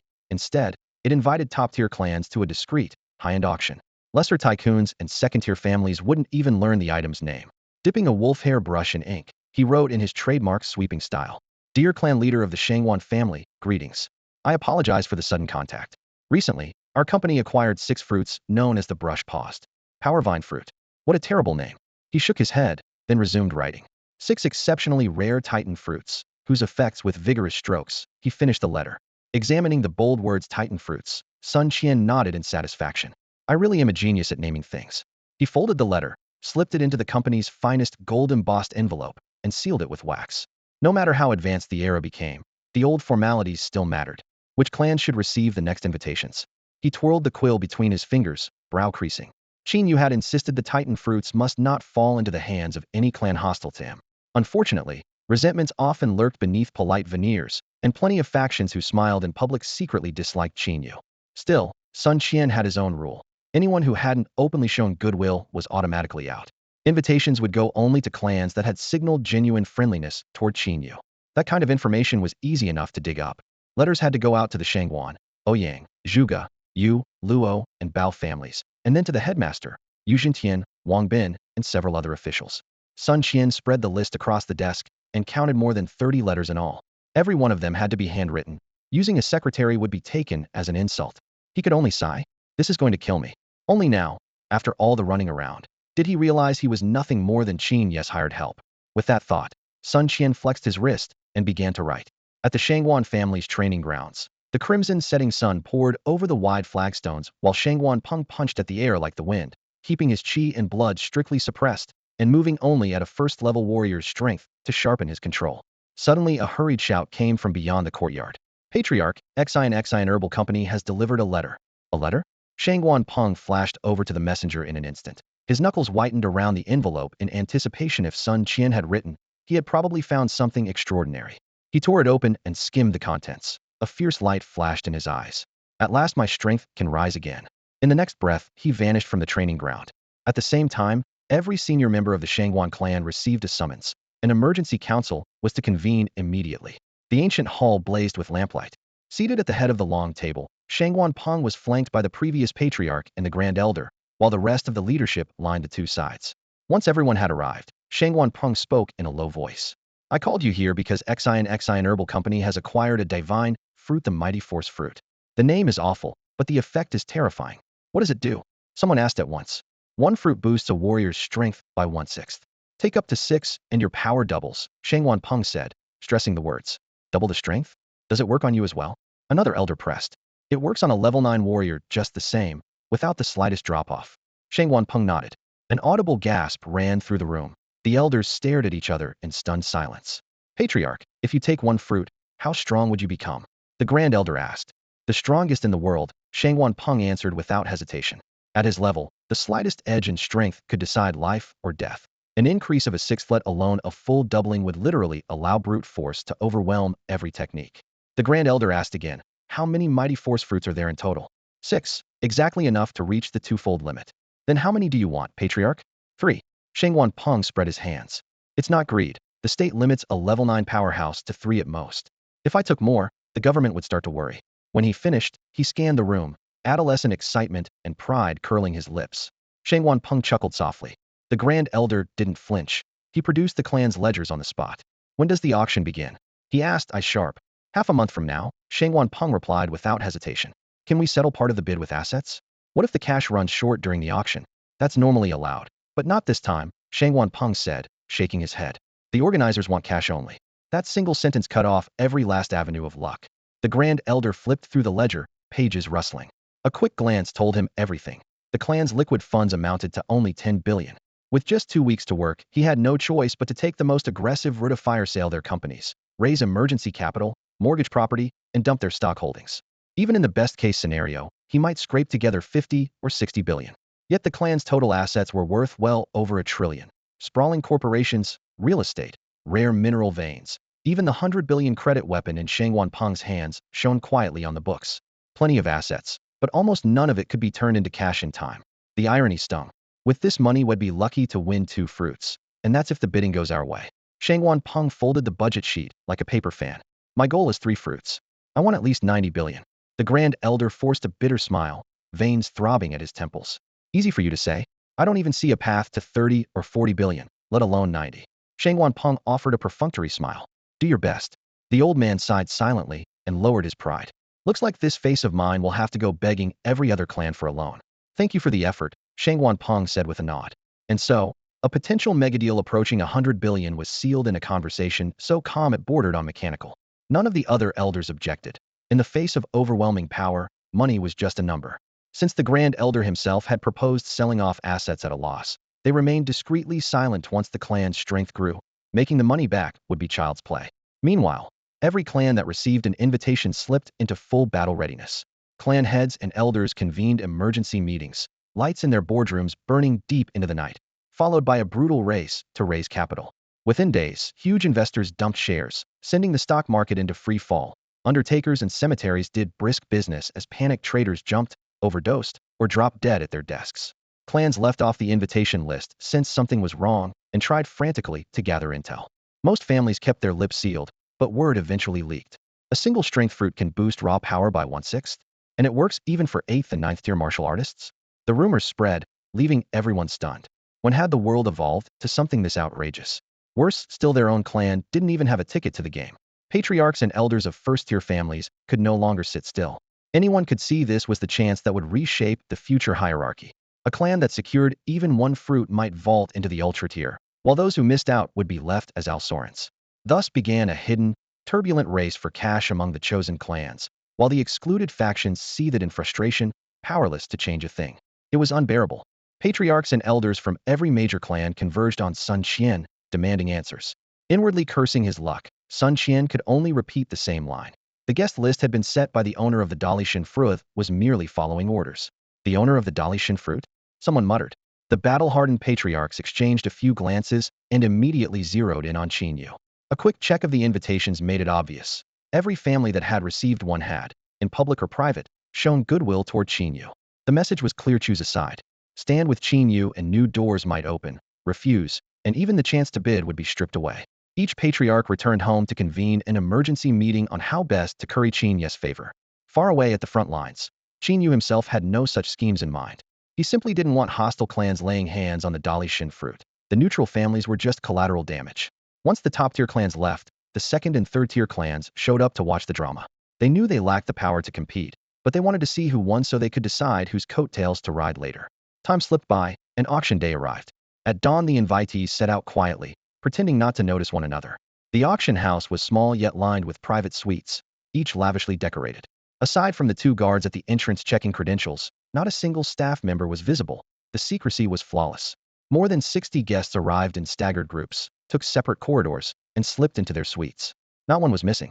Sun Qian donned a formal black robe and took the podium as auctioneer. Esteemed guests, welcome to he began, but a voice from one suite cut him off. Old Sun, we all know each other. Skip the pleasantries. The elegant prologue head spent the whole afternoon writing went up in smoke, and his face tightened. Another voice chimed in, hurry up, we're busy. Very well. Sun Qian drew a deep breath and went straight to the point. Tonight's special auction has only one lot. Pulling on white gloves, he carefully placed a blood-red Dali Shun fruit at the center of the display stand. This is the Dali Shun fruit. Dozens of eyes fixed on it behind the one-way glass. Looks like an ordinary tomato to me, someone muttered. Sun Qian explained, it only resembles one. We have 6 fruits in total, but we'll auction them one at a time. Each winner also receives a small packet of bone-remaking herb. Dry it, grind it, brew it, and it will strengthen your bones. The higher your cultivation, the better the effect.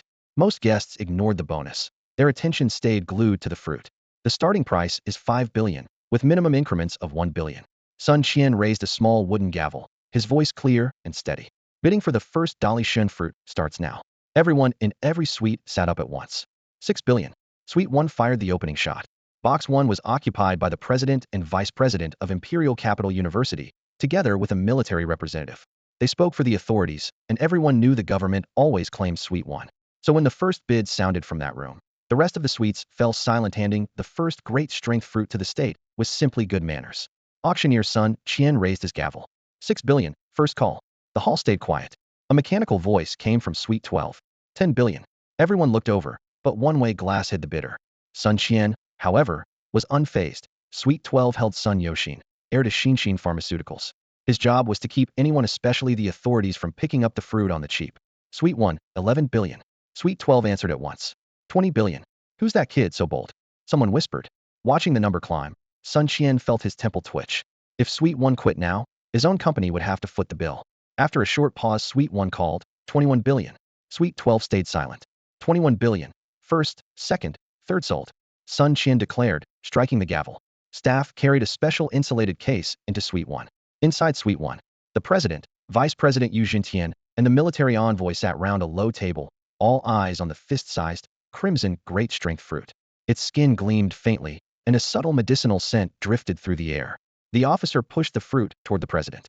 Please, senior, test it yourself. I'm too old, the president waved him off. Give it to someone with potential. Don't be modest, the officer insisted. You're still the pillar of Daxiao and a 9th-level warrior. You'll get the most out of it. Yu Jintian nodded in agreement. Seeing their resolve, the president yielded. Very well, I'll accept. He pressed the fruit to his lips and bit in. Pale red juice trickled down. He quickly sucked it back. Every drop of a 20 on a billion treasure counted. A few bites later, only the pit remained. How does it taste? Yu Jintian asked. Like a tomato, the president said, licking his fingers. And how do you feel? The officer pressed. Nothing, the president replied calmly, rubbing the bridge of his nose. Maybe it really was just a tomato. Huh. The officer froze. Huh, just teasing you. Before the laughter faded, the president closed his eyes. Muscles bulged, sleeves stretched, and sharp cracks echoed from deep within his bones, as though his frame were being reforged. Within a few breaths he swelled in size, his whole body growing taller and broader. Yu Jintian and the military representative instinctively stepped back. The headmaster's presence alone sent a chill through them. The headmaster's eyes snapped open. He closed his fist in midair, his knuckles cracking. I feel power surging through every inch of me, he declared. Before the words had faded, he leaned out the window, floated upward, and shouted, Shang Wanpeng, come out and let this old man have a go at you. Shang Wanpeng's hearty voice rang out from Suite 3. Very well, show me what you've got. He was eager to see whether the great strength fruit was really as miraculous as rumored. Both figures vanished at the same instant, the air seeming to tear before settling again. Warriors in the other suites craned their necks, but not even a blur remained. A clash between 9th-grade fighters, even a restrained one, could level the entire building, so they would inevitably choose a deserted spot for their duel. In Suite 8, Luo family patriarch Luo Feng turned to the elder beside him. Old man, who wins this one? Stroking his beard, Elder Luo replied. Shang Wanpeng is hailed as Grand Xia's finest, a peak 9th-grade warrior in his prime. The headmaster is the same rank, but age has sapped his vitality. After taking the great strength fruit, though, his power is at least equal to Shang Wanpeng's. I'd bet on a draw. Luo Feng's eyes blazed. If that fruit can match Shang Wanpeng's level, the Luo family will bankrupt itself if we were getting one. Moments later, a rush of wind announced the fighter's return. The headmaster landed lightly, clothes unruffled. Shang Wanpeng touched down with a smear of blood at the corner of his mouth and slightly ragged breathing. Eyes widened. Shang Wanpeng, unbeaten until now, had come off second best. Headmaster, you sly old fox. He laughed, half teasing, half admiring. So you've been hiding your strength. Brushing off his sleeves, the headmaster allowed himself a smug smile. All thanks to the great strength fruit. Right now I'm 10% stronger than at my peak. 10% beyond his prime. The crowd's breathing quickened, eyes burning with desire. You've seen the proof, the headmaster said, clasping his fists before retreating to Suite 1. Name your price. His straightforward demonstration had pushed the room's excitement to its limit. Sun Qian returned to the rostrum and produced the second great strength fruit. Same rules. Bidding starts now. 100 billion. Suite 1 fired the opening salvo. 150 billion. Suite 3 countered. 170 billion. 200 billion. 220 billion. The price shot up as though tossed into a furnace, far beyond Sun Qian's expectations. 300 billion. Suite 3 called, voice low but firm. 300 billion, once. 310 billion. Suite 8 followed immediately. 310, once. 310, twice. 315 billion. Once the figure cleared 300 billion, increments slowed, but none of the great clans dared let go. They knew the real fight was only beginning. The number crept upward amid the deadlock until the auctioneer's gavel slammed down. 370 billion zold. The Shangwan family claimed the second great strength fruit for 370 billion. Inside VIP room 3, the Grand Elder let out a wry chuckle. I never imagined the bidding would be this intense, and it's only going to get crazier. With the money we have left, we can at most win 2 more. 2 will be plenty, Shang Wanpeng answered with the same strained smile. A staff member pushed the door open and, with both hands, placed a translucent titan fruit on the coffee table.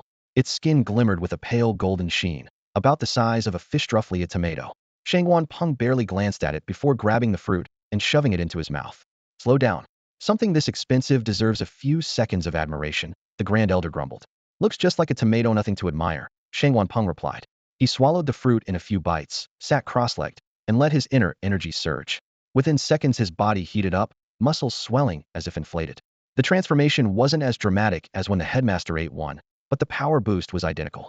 A full 16% increase. Shang Wanpeng rose slowly, knuckles cracking as he clenched his fists, his gaze sharper than before. That single fruit equals more than a decade of hard training and catapults me to a whole new level. No world within a one can match me. He paused, then added with a self-deprecating smile. Well, except for Qin Yu's mysterious master. The auction continued, the atmosphere growing even hotter. The third titan fruit was snatched up by the Luo family for a staggering 41 billion. The fourth went to the Zhuge clan for 40 billion. Room 1 secured the fifth at 44 billion. The final fruit drew the fiercest bidding, but the Shangwan family won it for 56 billion. With that, the auction ended. All 6 titan fruits landed in the hands of families backed by 9th rank warriors. No one was willing to gamble on an 8th rank fighter who, even after eating a fruit, might still lose to a 9th rank. Spending over 40 billion on that was simply bad math. Only now did the empty-handed factions realize the true cost of the assets and shares they had dumped to raise funds. Buying them back later would be far more expensive. After this fiasco, everyone would certainly boost their cash reserves in case another heaven-defying plant appeared out of nowhere. As the crowd dispersed, someone chased after Sun Qian and asked, Mr. Sun, when will the next batch arrive? Hard to say, Sun Qian replied with a smile and a shake of his head. The only thing I can guarantee is that titan fruits are extremely scarce. They are worth every cent of today's price. The guests left in small groups, some elated, others crestfallen. Headmaster, please wait, Sun Qian said, knocking on the door of room 1. Yu Zhentian stood up. Brother Sun, what can I do for you? I have another plan I'd like to offer the government. Sun Qian produced a thumb-sized grayish-white blossom, faint black patterns around the petals like camouflage. It's called the concealment flower. Swallow it, and you can mask your presence for 15 minutes. Works against any target. The military representative's eyes lit up. If it can hide us from exotic beasts, that solves a huge problem. How many do you have? Name your price. 19 right now, and the yield is steady. I can supply them long term. Well, take them all, the headmaster said without hesitation. What's the price? 30 million each, Sun Qian answered. Too steep, the military man replied, his tone instantly frosty. 15-minute consumables aren't worth 30 million. Sun Qian wasn't upset. He knew the concealing blossom was nowhere near worth 30 million. Business requires a little room to bargain. So he smiled and asked, Then what price do you think is fair for a single bloom? 10 million at most. The buyer blurted. Deal. Sun Qian agreed without hesitation, grinning from ear to ear. Only then did the man realize, wait, did I just overbid? When the auction ended and the figures were tallied, the total reached 239 billion, and Qin Yu alone accounted for 70%, an astonishing 167.3 billion. The number left him completely stunned. Had known power vine fruit was expensive, but he never imagined it could fetch such a ridiculous sum. Did Sun Qian empty a bank? No robbery could haul in this much, he thought. Just 2 weeks ago, had winced at spending 3 billion to upgrade his breathing technique. Now that same 3 billion looked like spare change. He had clearly underestimated how deep the coffers of a first-rate clan ran. These families were obscenely rich. A practical question suddenly popped into his head. Do we even pay taxes in this world? He shrugged. Probably not. No point fretting, better to spend it first. Upgrade Divine Breathing Technique. Spent 30 billion. Divine Breathing Technique LV7 Heaven Master LV8 Tao Master. The next instant, his meridians burst open, chi and blood surging like a river without the slightest blockage. The 8 extraordinary channels seemed fully cleared, and lingering impurities seeped out through his pores, forming a sticky black film across his skin. He stood still, feeling as if his entire body had been reforged. His sight, hearing, and touch were sharper than ever. As expected, LV7 Heaven Masteris the watershed. Crossing it takes you to a whole new realm. At LV7, his divine array craft already rivaled a 9th rank array master, so the Heaven Master tier clearly matched today's peak. Stepping beyond it meant entering an entirely new domain. He checked within. Chi and blood roared, with no trace of impurity. Ordinary people, nourished by grains and breathing foul air, were long tainted by grime. He now resembled the stainless body of cultivation tales. Could my body be turning divine? Even he found the idea absurd. After all, had trained only half a year and barely reached 3rd rank. The system had simply made him some money and given him a glimpse of what the divine breathing technique could do. Nothing was certain yet. Shaking off the thought, he waved again. Upgrade Divine Array Craft. Spent 30 billion. Divine Array Craft LV7 Heaven Master LV8 Tao Master. The breathing technique governed his cultivation speed, while the array craft was his trump card for fighting above his level. Both were equally crucial.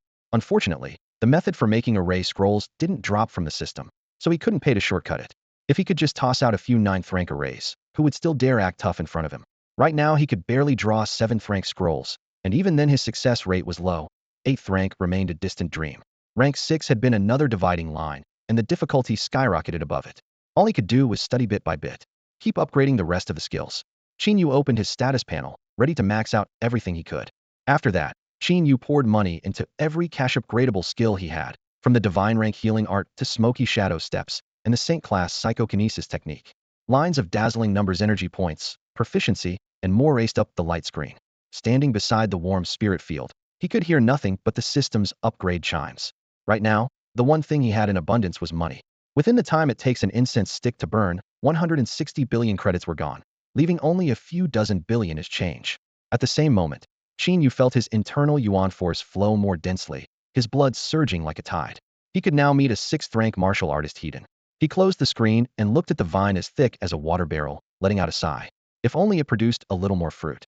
Unless he found another Divine seed, there would be no new harvest for a full year. The other plants in the spirit field came in all shapes and sizes, yet none could match the vine's outrageous effects. From now on he would have to scrape by on ordinary herbs like Wudao tea and Emi flower. But after spending 160 billion at once, the petty profit from Wudao tea no longer interested him. The next upgrade for the divine rank breathing technique alone required 300 billion. Relying on Wudao tea and Emi flower, he wouldn't reach that figure in a lifetime, and no more quick money opportunities were in sight. Qin Yu could only shelve the idea for now. Imperial capital, when residence. Deep within the sprawling compound, white jade corridors glowed under wavering lantern light. Brother, the auction's over. Vice Principal Wen strode into the main hall and stopped before a dark sandalwood table. The Shangguan clan secured 2 fruits, the headmaster bought 2, and the Zhuge and Luo clans each took 1. Vice Principal Wen was the previous patriarch's 2nd legitimate son, while the man seated opposite him, his elder brother, was the current head of the Wen family. The patriarch lifted his gaze, voice low. Any other news? Yes. The vice principal leaned forward. After taking 1 fruit, the headmaster fought Shangguan Peng on the spot. How did it end? The patriarch's eyes sharpened. Shangguan Peng lost. Clack. The patriarch's hand trembled, splashing tea across the table. He sighed. It seems the Dali divine fruit lives up to its name. Vice Principal Wen clenched his fist, fury blazing. That damn Qin Yu. He didn't even send us an invitation, so we had no right to bid. Outrageous. Fortunately, the yield is low and the buyers are all ninth-rank martial artists, so it won't hurt us much. The patriarch raised a hand. Enough. Go take care of your duties. All right, brother. The vice principal withdrew, his footsteps fading down the corridor. The spacious hall fell silent, broken only by the crackle of candles. A cold snort escaped the patriarch, his eyes flashing with regret and resentment. That worthless Wen Yongchang. Bang. His fist smashed the armrest, splinters flying. He had repeatedly warned the younger generation to stay on good terms with Qin Yu. If they couldn't be friends, they must at least avoid conflict. Yet the foolish Wen Yongchang ignored him and ambushed Qin Yu on the very first day of school. Even more laughable, the weakling was killed by Qin Yu with a single punch. Right or wrong, a Wen youth had been slain. If the family didn't respond, where would their face be? Great clans valued face above all else. Besides, Qin Yu had violated school rules by killing, and with his own brother serving as a vice principal at Imperial Capital University, a bit of pressure should have been enough to skin Qin Yu alive. At the time, he hadn't taken it seriously. No matter how monstrous Qin Yu's talent, he was still a lone freshman threat to the Wen clan. Since the feud was set, crushing him was standard practice for dealing with the weak. The head of the Wen family never expected to hit such a wall this time. The force behind Qin Yu was deep and tangled. Several powerhouses spoke for him, and even the government stepped in to shield him. Wen's gambit backfired spectacularly. He lost face, became the laughingstock of every clan, made a mortal enemy of Qin Yu, and was stripped of the right to bid on the Titan fruit. Damn it. He paced the study, knuckles cracking, when a knock came at the door.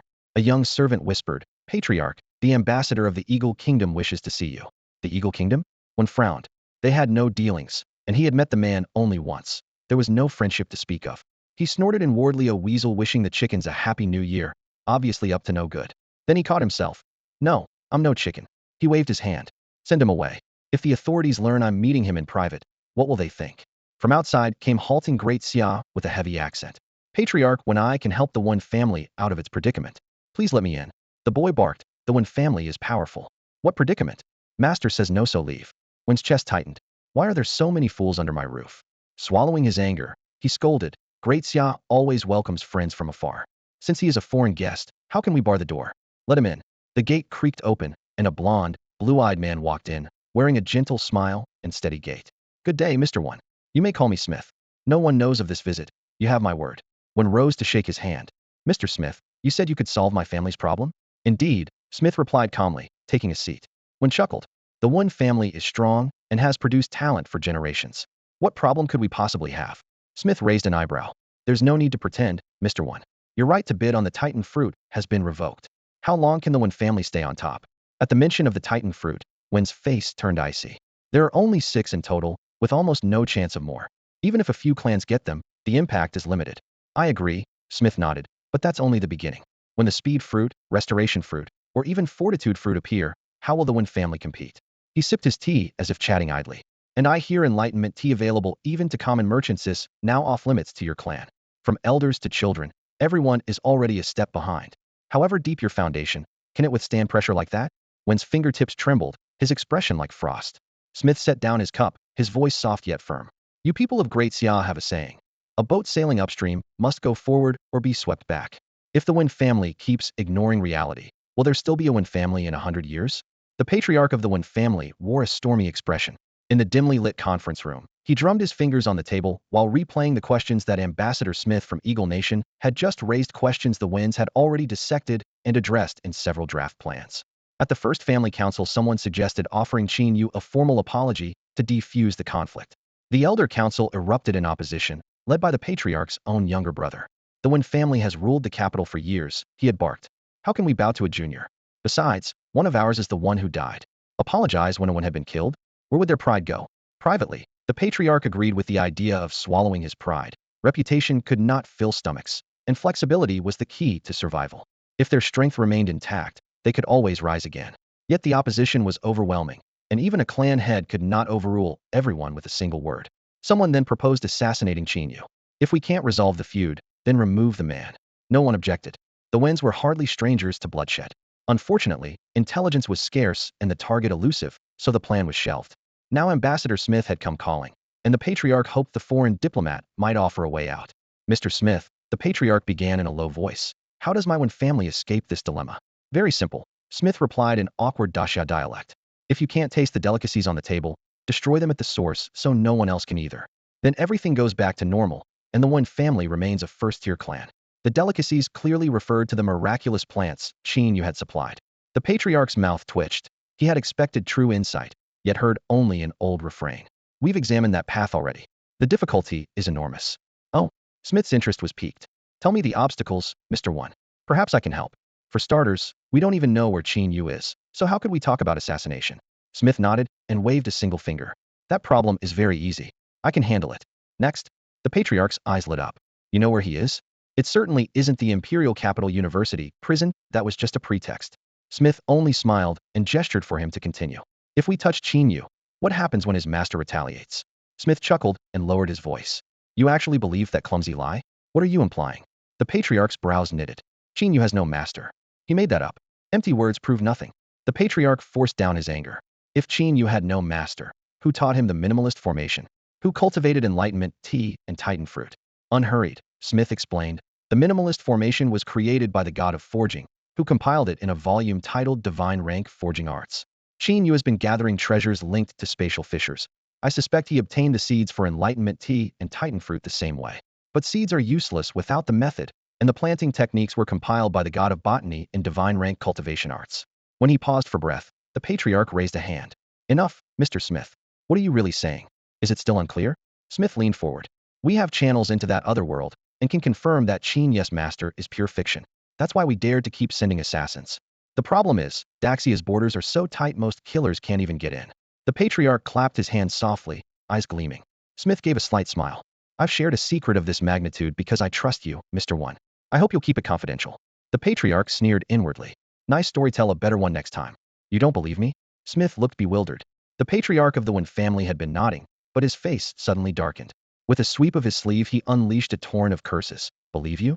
Believe your nonsense. Are you a fool? Or do you take me for one? Contacting another world, breaking through to tier 10 warriors, a god of forging, a god of plants, god-level forging arts, can't you at least give them grander names? Who are you trying to fool? His voice boomed like thunder, making the candles in the hall quiver. If you can't produce solid evidence, stop wasting my time. He rose abruptly, wide sleeves whipping up a gust that clearly signaled he was dismissing his guest. Smith narrowed his eyes and raised the spatial ring in his hand. In that case, Mr. One, perhaps you should look at this. A blue-white flash appeared as he produced a thin booklet. The cover bore elegant handwritten characters, and the pages still smelled of fresh ink. What's this? The patriarch suppressed his anger and accepted it. When he opened to the first page, his expression changed. A breathing technique? Smith nodded. Feel free to test it on any junior you like. Someone come. The patriarch beckoned to the doorway, and a young gatekeeper hurried in. Take the booklet and follow the instructions. Yes, sir. The boy sat cross-legged and practiced the mnemonic. Within moments, the spiritual energy in the hall swept toward him like a diverted river. His still-growing body glowed faint red, and his vitality soared visibly. The patriarch's nerves tightened. He raised a hand to interrupt. How is it? The boy opened his eyes, a flash of black light flickering within them. His voice trembled with excitement. Patriarch, my cultivation speed has increased at least tenfold. He looked as though he wished to stay seated for 3 days straight. Tenfold. The patriarch drew a long breath. The boy, normally trained with the One family's own breathing art, already top tier on Blue Star, yet this thin booklet had effortlessly surpassed it. His gaze lingered on the manual as he weighed the possibilities. If such a technique truly existed, could the foreigner be telling the truth? Chibi military camp. Night had not fully fallen when Qin Yu, sitting on the edge of his bunk, was jolted awake by sudden commotion outside. Attention! Sector 3 has encountered a large beast tide. All personnel report to your units immediately. Anyone late will face court-martial. The shrill alarm blared 3 times, the voice thick with urgency. How did a major beast tide appear without a warning from detection? Qin Yu muttered, pulling on his uniform. He opened his system inventory. Autoloot, low-grade Spirit Stone 1. Autoloot, Diamond 1. Autoloot, Green Healing Skill Book 1. The notifications flashed faster and faster, proof that exotic beasts at the front were multiplying exponentially. Suddenly, one message flickered past, leaving only the words Chi Storage. Store what? He scrolled up to find it, but the flood of updates buried it. Time was short, so he memorized the phrase for later. Just then a deafening roar shook the camp, like a giant drum striking the earth. The ground under the tent trembled violently. Qin Yu gripped his long blade, strained to listen, and felt his heart tighten. What was that? Qin Yu's pupils contracted. An 8th-level beast? Why was one showing up this early? Could it be? His mind flashed back to the carnage of the last 7th-level tide. Battle Camp 1 had been shattered in the opening minutes, a scene uncannily similar to what he faced now. Back then, an 8th-level beast had appeared the moment the tide surfaced, and Camp 1 hadn't had a single 8th level fighter. The line was torn open in seconds. The memory stabbed at his nerves, but Qin Yu snapped out of it. This time would be different. Camp 3 was fully manned and boasted 2 8th level warriors. Finishing the thought, he yanked on his combat boots and bolted out of the barracks. Above the camp, the night wind howled. The 2 8th level warriors hovered in midair, capes snapping, their killing intent locked onto the distant tree line. A beast tied out of nowhere. Looks like Beast Heart Sect is up to its old tricks again, one of them said grimly. Probably. But the 10 battle camps have contingency plans in place this time. Even a surprise attack won't break the Great Wall line. The commander of Camp 3 replied from the command deck, his tone rock solid. He glanced into the distance, voicing a nagging doubt. Something still baffles me. After breaching Camp 1 last time, why did Beast Heart Sect pull back instead of pressing the advantage? The other 8th level fighter shrugged. Who knows? Even the Imperial investigators couldn't figure it out. Maybe Beast Heart Sect isn't the only force behind these strange tides. The commander allowed himself a hint of relief. At least the anomaly is confined to Chibi for now. The 4 main beast hubs are quiet. Right. Those 4 sectors have far more troops and top-tier fighters than Chibi. Even if trouble erupts, they won't fall easily, he added with a nod. His words were cut short by a thunderous roar. Deep in the forest, an 8th level beast the size of a skyscraper burst through the canopy, its massive paws smashing cliff faces and sending shockwaves rolling across the valley. It's here. The 8th level warrior growled, battle lust blazing in his eyes. Commander, this one's mine. In the next instant he streaked forward, a blazing white flash, meeting the monster heat-in. The collision of their colossal energies blasted out a shockwave like a wall of steel, flattening countless lesser beasts on the fringes into pulp. The beast tide was brutal, bringing 3 8th rank monsters and a host of 7th and 6th rank creatures. In mere seconds the human line was drenched in blood. Artillery thundered and defensive runes flashed. Yet a 7th rank beast still broke through, vaulted onto the wall, and carved a path no one could stop. 8 pitch-black tentacles whipped like steel cables, every sweep snatching away 4 or 5 lives.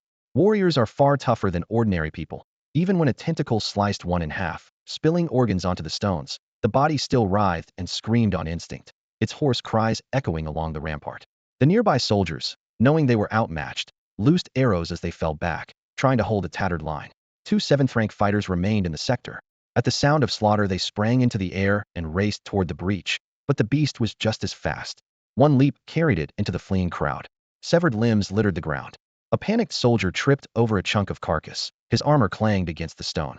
When he looked back, a thick tentacle was already descending, the chill of death closing around him.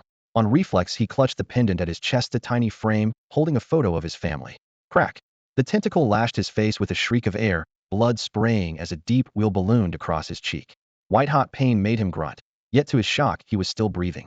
Pain. I'm not dead? He touched the blood running down his face, dazed and disoriented. The 7th rank beast also froze, its 5 eyes fixed on the human who should have been cleaved in 2.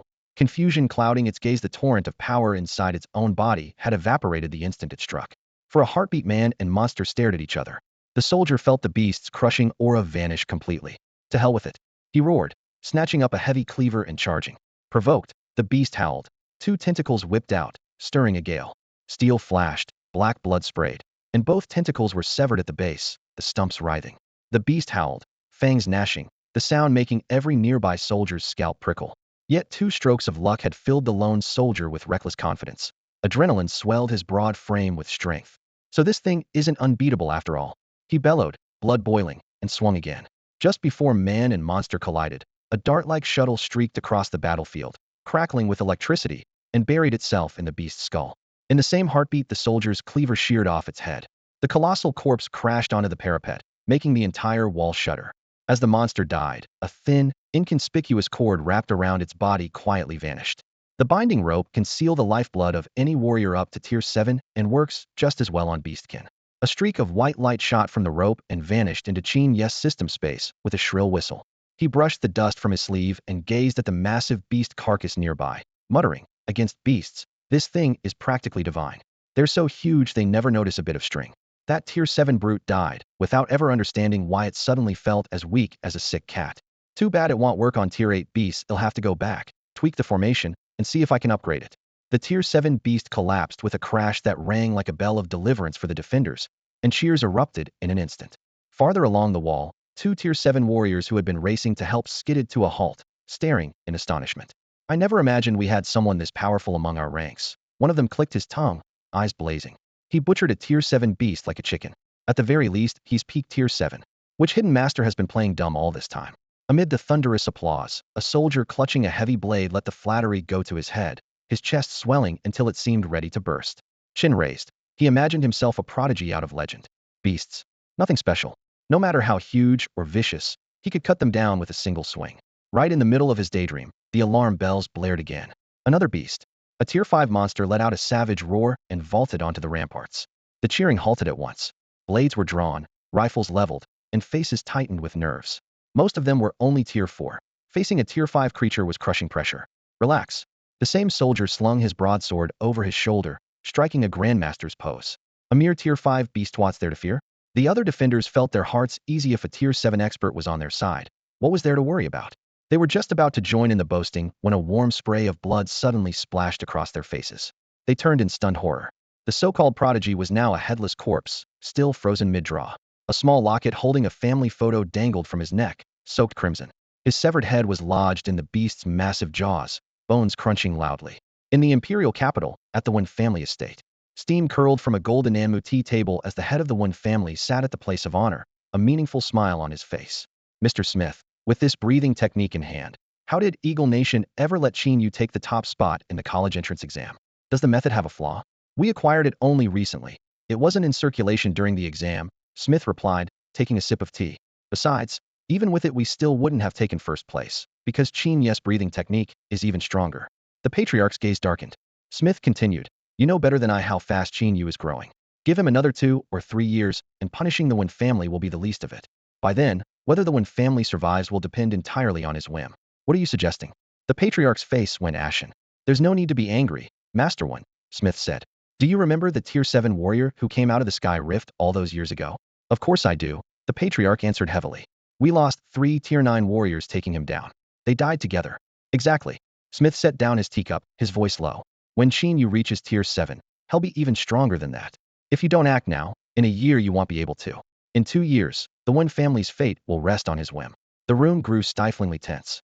Smith added softly, so, Master Wen, what are you still hesitating for? The Wen clan patriarch's face darkened as he cast a cold glance at Smith. So the Eagle Nation is using my family as a pawn killing by proxy?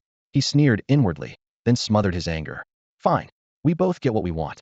Smith shrugged, making no effort to hide his motives. Once Qin Yu is gone, your Wen clan stays powerful and my Eagle Nation remains the world's hegemon of very own wins. And if Xia grows stronger, what does that matter to you, Mr. Wen? The air went still. After a brief pause, only icy resolve glinted in the patriarch's eyes. Mr. Smith, where is Qin Yu now? Smith pulled a thick file from his briefcase. Each breathing art leaves a unique, blood energy signature. In the days after he lost control, we tracked everyone leaving the imperial capital for the front lines and soon pinpointed him in disguise. The patriarch opened the dossier. 2 words leaped off the page. Wangshou, Chibi Beast Convergence Zone. I understand. He shut the file. Mr. Smith, you may leave. Pleasure doing business. Smith extended his right hand. The patriarch merely glanced at it. This isn't a partnership. The One clan has no dealings with the Eagle Nation. Of course, Smith replied with a smile. I was at the embassy all day and never stepped outside. Need help with that little nuisance? No. The One clan settles its own affairs. With that, Smith vaulted the wall and vanished into the night. You come in. The patriarch spoke quietly. A gate attendant hurried in, scanned the room, and, seeing the blonde foreigner gone, whispered, Patriarch, that breathing art is terrifyingly strong. Crack. A twist of the patriarch's palm burst the boy's skull like a melon. He flicked the blood away and dialed a number. I need someone traced. On your side? A woman asked. Yes, in the Chibi forces. Don't know which camp. Difficult. The 10 main camps are separate too many people to track. Do your best. His calm tone brooked no refusal. Name, gender, age? Wangshou, male age. Hundreds share that name. And he enlisted in September. Pulling his file will draw attention. Watch your back. Don't let a second person know. Be discreet. He'll try. Who is this man to warrant all this? After a pause, the patriarch answered softly. Qin Yu. Understood. Ending the call, he summoned a white-bearded elder. Elder Wenpai, I need you to make a trip. The elder glanced at the headless body on the floor, unfazed. Where? The ruined beast market near the Chibi beast zone. Go undercover and wait for my order. Very well. Chibi, 3rd battle camp. Black clouds crushed the sky as blood-tinged air split the night. Artillery shrieked, steel clashed with fangs, soldiers and beasts roared in the flames. High above, 2 8th-rank warriors danced with blade and sword against 3 8th-rank beasts, their force cracking thunder through the clouds. Pure light, sword technique. The commander's sword glinted, driving a single thrust through the abdomen of an 8th-tier beast. The chill steel parted hide and muscle, beads of dark crimson spraying in its wake, a stark reminder that human blades remain the greatest equalizer against monsters. Howling in agony, the creature vomited a cloud of pitch-black venom so dense it seemed ready to drip. With a twist of his wrist, the commander swept his sword in a crescent, cleaving the miasma in two. A gale roared past, carving a vacuum through the noxious haze. But the danger had not passed. Another 8th-tier beast slid in silently, its thick tentacle lashing from the flank toward the commander's chest. He sidestepped half a pace, a fraction too slow. The tentacle speared through his left arm and blood splattered across his boots. Even as pain flared, his gaze stayed cold. Steel flashed, and the tentacle snapped in midair, black blood geysering from the stump. He then wrenched the remaining barbed length from between his arm bones and tossed it at his feet, the motion so decisive it made onlookers shudder. A single pill went down his throat, its medicine surging like heat through his limbs, torn muscle knitted almost instantly. At the 8th tier, so long as the vital organs remain intact, a warrior's abundant vitality can heal nearly any wound in moments. Just then, two violent auras slammed into the battlefield like sledgehammers. The commanders of battle camps 2 and 4 had finally arrived. 3 human 8th-tier fighters now stood shoulder to shoulder, energies colliding. Opposite them, 3 8th-tier beasts seemed to receive some unspoken order. They wheeled around and began to retreat toward the forest. Trying to run? Not a chance. The commander of battle camp 3 growled, his blood surging. The sword in his hand burst into a blinding azure light. With reinforcements beside him, he no longer held back and unleashed his strongest technique. Blue steel sunders the sky. Each of the 3 beasts posed a lethal threat to the camps, and felling even one would ease the months-long tide of monsters. The other 2 commanders understood at once. Bloodlines and weapons ignited. They all locked onto the same target, the 7-star gold bear. The brute possessed strength like a mountain and armor like iron, but its sluggish speed made it the ideal focus. For waves of annihilating power tore through the air like meteors falling at once and closed the distance in a blink. Cornered, the gold bear let out a guttural roar. 7-star-shaped sigils across its chest flared, and its brown fur hardened into shimmering metal. The creature's 7-star profound gold hide at full power. An instant later, the 4 killing blows landed in succession, explosions merging into one. Dirt, smoke, and blood blasted skyward. Boom, boom, boom, boom. When the savage shockwaves finally cleared, the gold bear's hide was ripped to ribbons, cracks exposing shattered bone, half of its intestines dangling outside its abdomen. Another 8th-tier beast spewed a curtain of black gas to cover the retreat, wrapped a tentacle around the grievously wounded bear, and dragged its comrade headlong into the woods. The commander of Camp 3 started after them, but a companion blocked his path. The terrain up, there's a maze, don't go too deep. They spoke in clipped bursts, frustration thick in their voices. Damn it, we still didn't kill the brute. He clenched his fist and cursed. An 8th-tier beast doesn't die that easily, the commander of Camp 2 said gravely. That bear's hurt badly.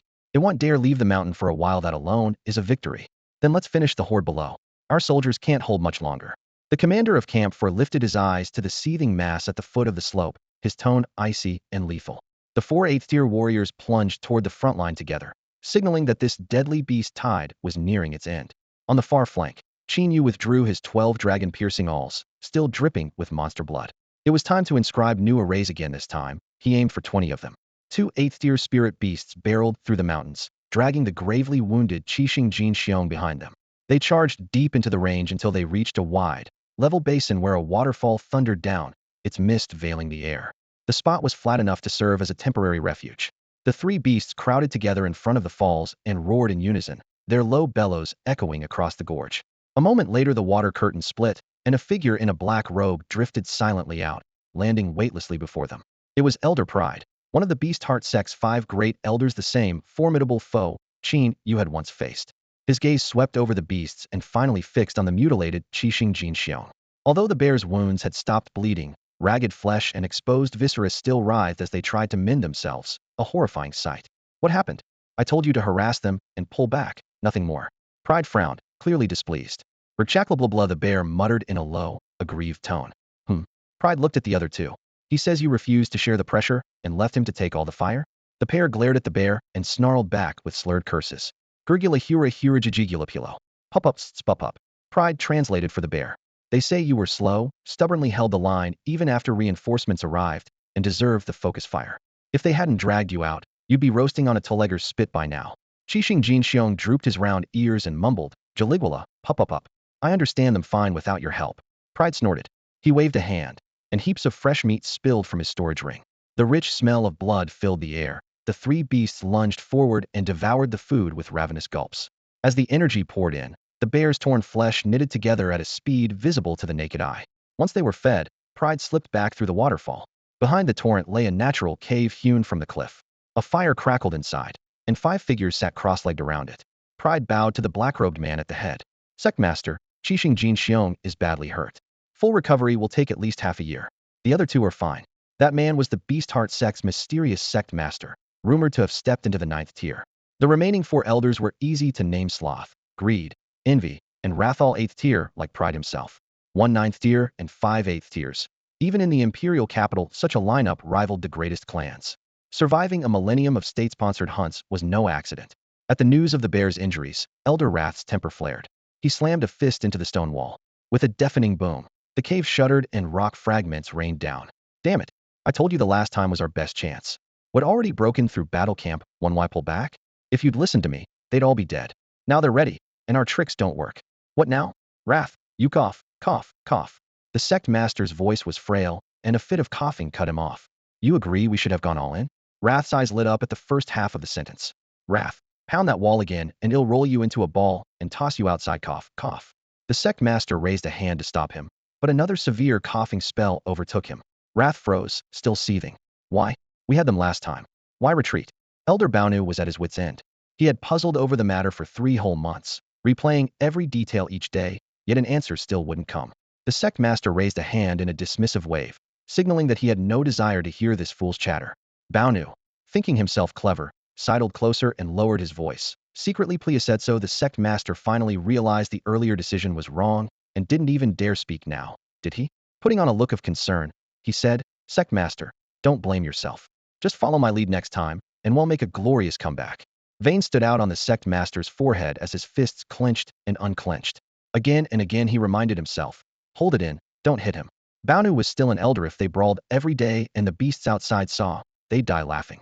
Drawing a deep breath, he forced down the urge to pound Baonu into the ground. Baonu, being around you makes every day feel like a year. The sect master snarled. Like a year? Baunu's eyes lit up and he rubbed his hands together. Heh, you mean it's as joyful as New Year's every day? The sect master must really like me. The sect master choked, face flushing scarlet. At last he snapped, I can't take this. I'm going to rest for a while. The rest of you explain it to Baonu. Sect master, Elder Londuo called, sprawled on a boulder with grave sincerity. Do we explain why we retreated last time, or explain what every day feels like a year means? The question made the sect master's blood pressure spike. Clutching his chest, he staggered deeper into the cave, looking as if he might collapse at any moment. Under his breath he muttered, 2 idiots out of 5 subordinates, how is this plan ever going to work? Elder Aoman cleared his throat, folded his arms, and fixed Baonu with a stare. Do you know why we revealed the teleport array and attacked Camp 1? To kill, of course. Baonu thumped his chest without hesitation. Wrong. Aoman jabbed a finger at him. That battle was meant to show them that even the combined strength of the 10 camps can't stop us. Huh. Isn't that just warning them to reinforce? Won't that make it harder for us to attack again? Baonu scratched his head. Exactly, want them to reinforce. Worried Baonu couldn't keep up, Aoman squatted and used the ground as a map while he sketched. Daxia has only so many troops. If they strengthen one front, another must weaken. They've pulled officers from the 10 camps to plug the gap, and several key locations are suddenly vulnerable. Baonu nodded. I get that. But what good is a weak spot somewhere else to us? Idiot. We don't have to stay where we are. We strike wherever they're weakest. Aoman slapped the stone wall, sending chips flying. Oh, Baonu still looked doubtful. But we already succeeded last time, why change targets? A glint flashed in Aoman's eyes. Because the north was never our real objective. After we broke through Camp 1, if we hadn't withdrawn, what would you have done next? Baonu clenched his fists, speaking faster and faster. I'd seize Pasho City first, then take Juqing, and his face flushed with excitement. I've plotted the whole route for 3 months. Those cities are nothing. In the end, we stormed Daidu. Aoman raised an eyebrow and regarded him in silence. Baunu's voice suddenly weakened. Then Daidu dispatches 2 9th-rank warriors, and the beast army is wiped out, right? There are far too many powerhouses in the imperial capital. If it's only us, we'd be smashing eggs against a rock. The arrogant elder lounged sideways on a stone chair, his gaze cold and predatory, a heavy resignation weighing in his voice. The furious elder scratched his head. Then what are we supposed to do? Fool. The arrogant elder slapped the armrest, making the wooden chair thud. If we can't defeat the imperial capital, we'll strike Demon City. He lifted a hand, sketching the outlines of 2 vast cities in the air. The Imperial Capital and Demon City each hold tens of millions of people. Once Demon City falls and those people are offered in a blood sacrifice, the sect master will soar to the peak of ninth rank, and the rest of us will break through as well. With 6 ninth rank masters plus our beast commanders, the Imperial Capital won't stand a chance. Realization dawned on the furious elder, who rumbled, so attacking the north was just a decoy to sap the south's strength. You really are smarter than May never would have guessed. The arrogant elder rolled his eyes. If you could guess it, the whole world could. The furious elder pressed on. But what if the Daxiao people really figure out what we're after? Humph. The arrogant elder tapped the stone armrest with a finger. So what if they do? If they leave their troops in Chibi, that garrison dies. If they withdraw them, Demon City will be defenseless. Either way, they lose. It's an open conspiracy. I get it. The furious elder's eyes lit up. So where do we attack Demon City from? The Lingnan beast territory. A sharp smile crossed the arrogant elder's face. There's a 9th rank beast there, and several 8th ranks. The sect master's contracted beasts are all 9th rank. Add the 5 of us and our own beasts, and we'll have 10 8th rank fighters. Using a spatial array for a surprise assault, the Lingnan garrison can't hold. Lingnan is also closest to Demon City. If we want to win, we must make Demon City fall before reinforcements arrive from the Imperial Capital. The furious elder pumped a fist. Makes sense. But the Lingnan troops aren't easy marks. Their wall is guarded by 9th rank formations. Can we really break them that easily? Glad you remember. The arrogant elder let out a sinister chuckle. We've planned for that. His Majesty gave the sect master a treasure that can shatter the wall's formation. Without it, the wall is just concrete and rebar. Haha. See, I'm smart most of the time. The furious elder lifted his chin in smug pride. The arrogant elder couldn't be bothered to answer. He simply offered a cold smile, eyes dark and unreadable. At the same moment, Qin Yu set down his brush in the academy dorm, having just finished a spatial array diagram. He entered a spatial stone to water and fertilize his spirit plants. Today was delivery day for Sun Qian, so he quickly harvested Dao Comprehension Tea and ripe concealment flowers, then stepped out and activated a teleport talisman. Talisman light flared, and he appeared in a temporary inn in Beast Market, placing the ring full of spirit plants on the nightstand. After a moment's thought, he tucked a linked sub-talisman into the ring and marked the master talisman he kept. The sub-talisman would travel with the goods to the Imperial Capital, and whenever he wished to return, he needed only to trigger the master half. Qin Yu rang Sun Qian, reminding him to guard the sub-talisman carefully. After hanging up, he activated it himself, reappearing in his dorm room in a flash of white light. He opened his system space and quickly rifled through the contents. Crimson Performer Flower Seeds, perennial. The fruit grants a short-term speed boost. Nice, plant these later. Greatsword Cape Slash, fine grade. Junk. Get Sun Qian to sell it. Healing Ray. Sell. Sword Array. Worthless. Qin Yu shifted all the useless items into the trash zone, a small section he had sealed off inside his system space for worthless treasures. When he finally finished, he exhaled in relief, only for his gaze to freeze. As though stabbed by a blade, he reached into the clutter and pulled out a thin booklet titled Method for Crafting Blood Chi Storage Crystals, Grade, Common. To most people it was a discarded, pointless skill, but the line capable of storing a small amount of blood key made Qin Yu's eyes gleam. Long ago, many clans' elite warriors sealed their own blood key into crystals so later generations could resonate with it. When the practice proved to offer little benefit, it was tossed onto history's scrap heap and eventually became a gimmick for merchants to fleece the gullible. For Qin Yu, however, it was exactly the key he needed. The teleport talisman could finally be sold on a large scale. At once, golden currency symbols danced through his mind. He had long faced 2 obstacles in promoting the talisman. First, the sheer demand versus his limited time. Luckily, the talisman was absurdly easy to draw. He could knock out several hundred sets in a single night, so that issue had solved itself. Second, activation required blood key condensed by a divine-level breathing technique. Getting everyone to master that technique was impossible, so Head shelved the plan. Now, this humble booklet shattered the second hurdle. By sealing a wisp of his own blood key inside a crystal and selling it with each talisman, a customer merely had to place the crystal beside the talisman and give it a light squeeze.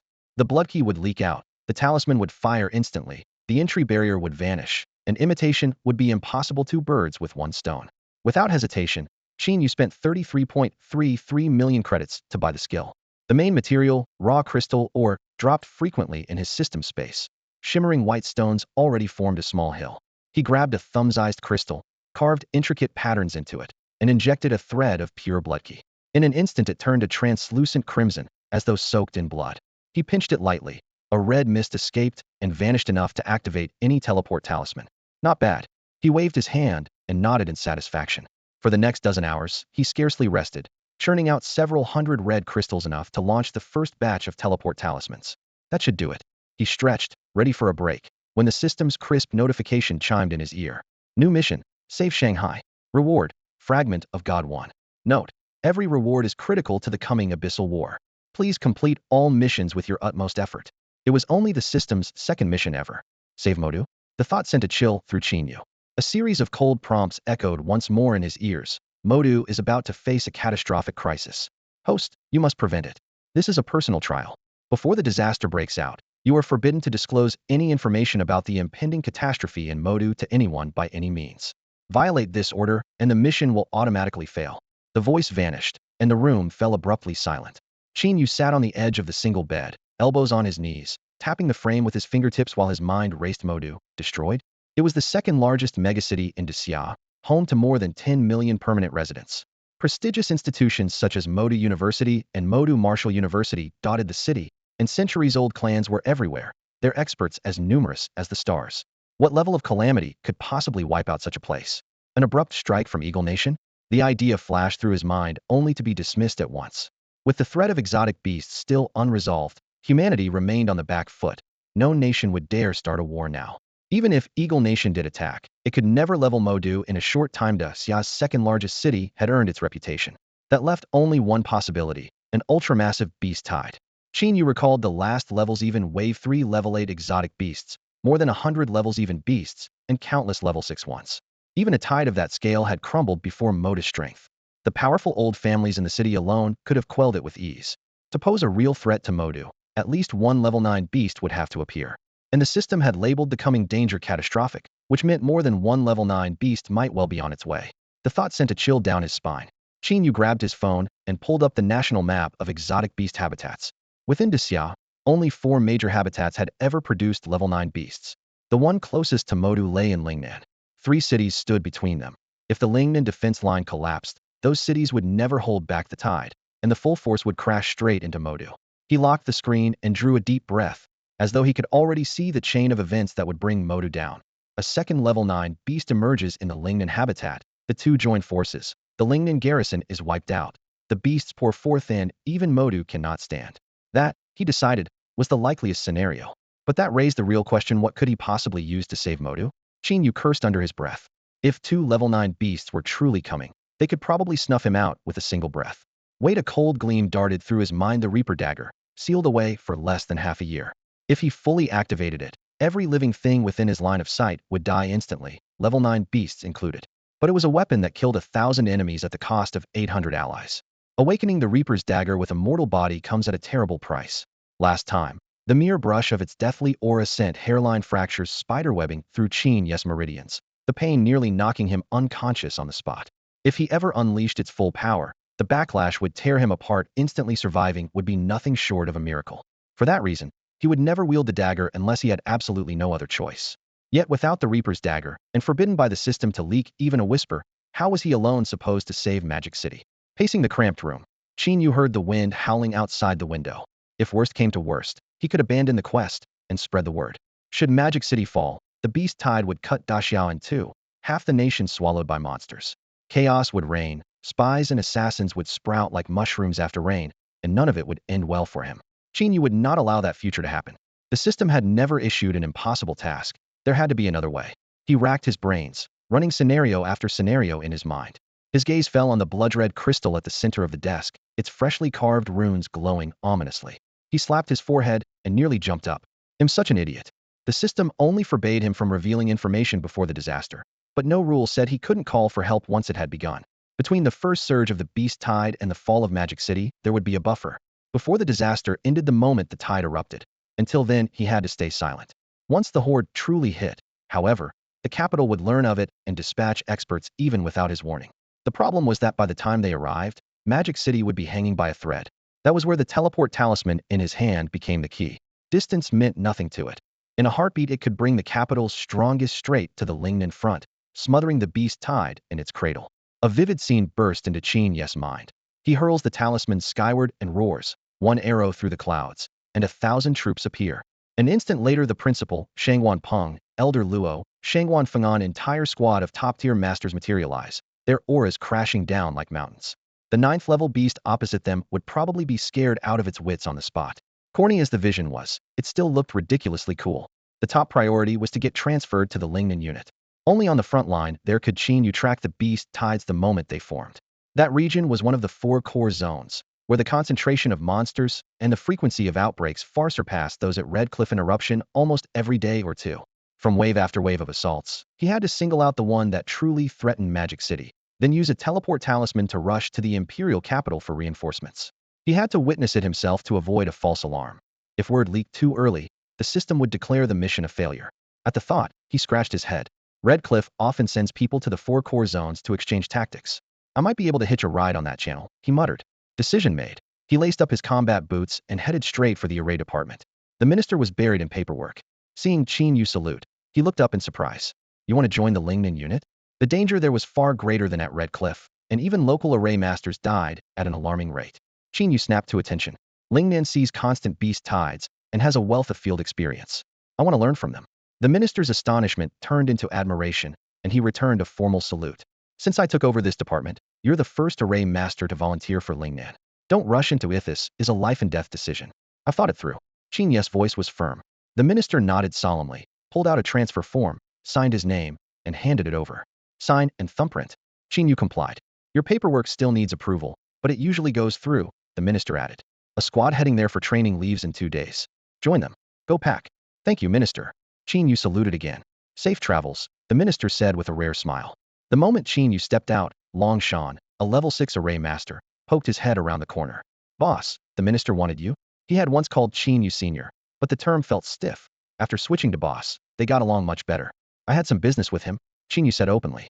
I'm transferring to Lingnan. Long Shan's face fell. Boss, if you leave, what happens to me? 4 months Qin Yu had been drawing arrays under Long Shan's name. 1 scroll from him was worth 10 from anyone else, so the department kept piling work on Long Shan.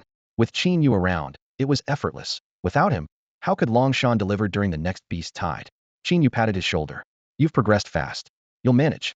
In truth, under Qin Yu's guidance, Long Shan was already at the peak of level 6, just didn't realize it yet. How about Long Shan hesitated? I go with you. Qin Yu smiled. Afraid to die? He turned away. The next tide in Lingnan might be strong enough to destroy Magic City. He couldn't bring a liability. Boss, stay safe. Long Shan called after him. Qin Yu waved. See you around. Back at the dorm, he told his roommate Li Hua about the transfer. Months of fighting side by side had made them friends, so they shared a farewell dinner, mostly Li Hua chatting, Qin Yu nodding now and then. Afterward, Qin Yu packed light and waited for departure day. Wangshou? In a records room, a woman picked up Qin Yu's transfer application, her fingertip tracing the alias.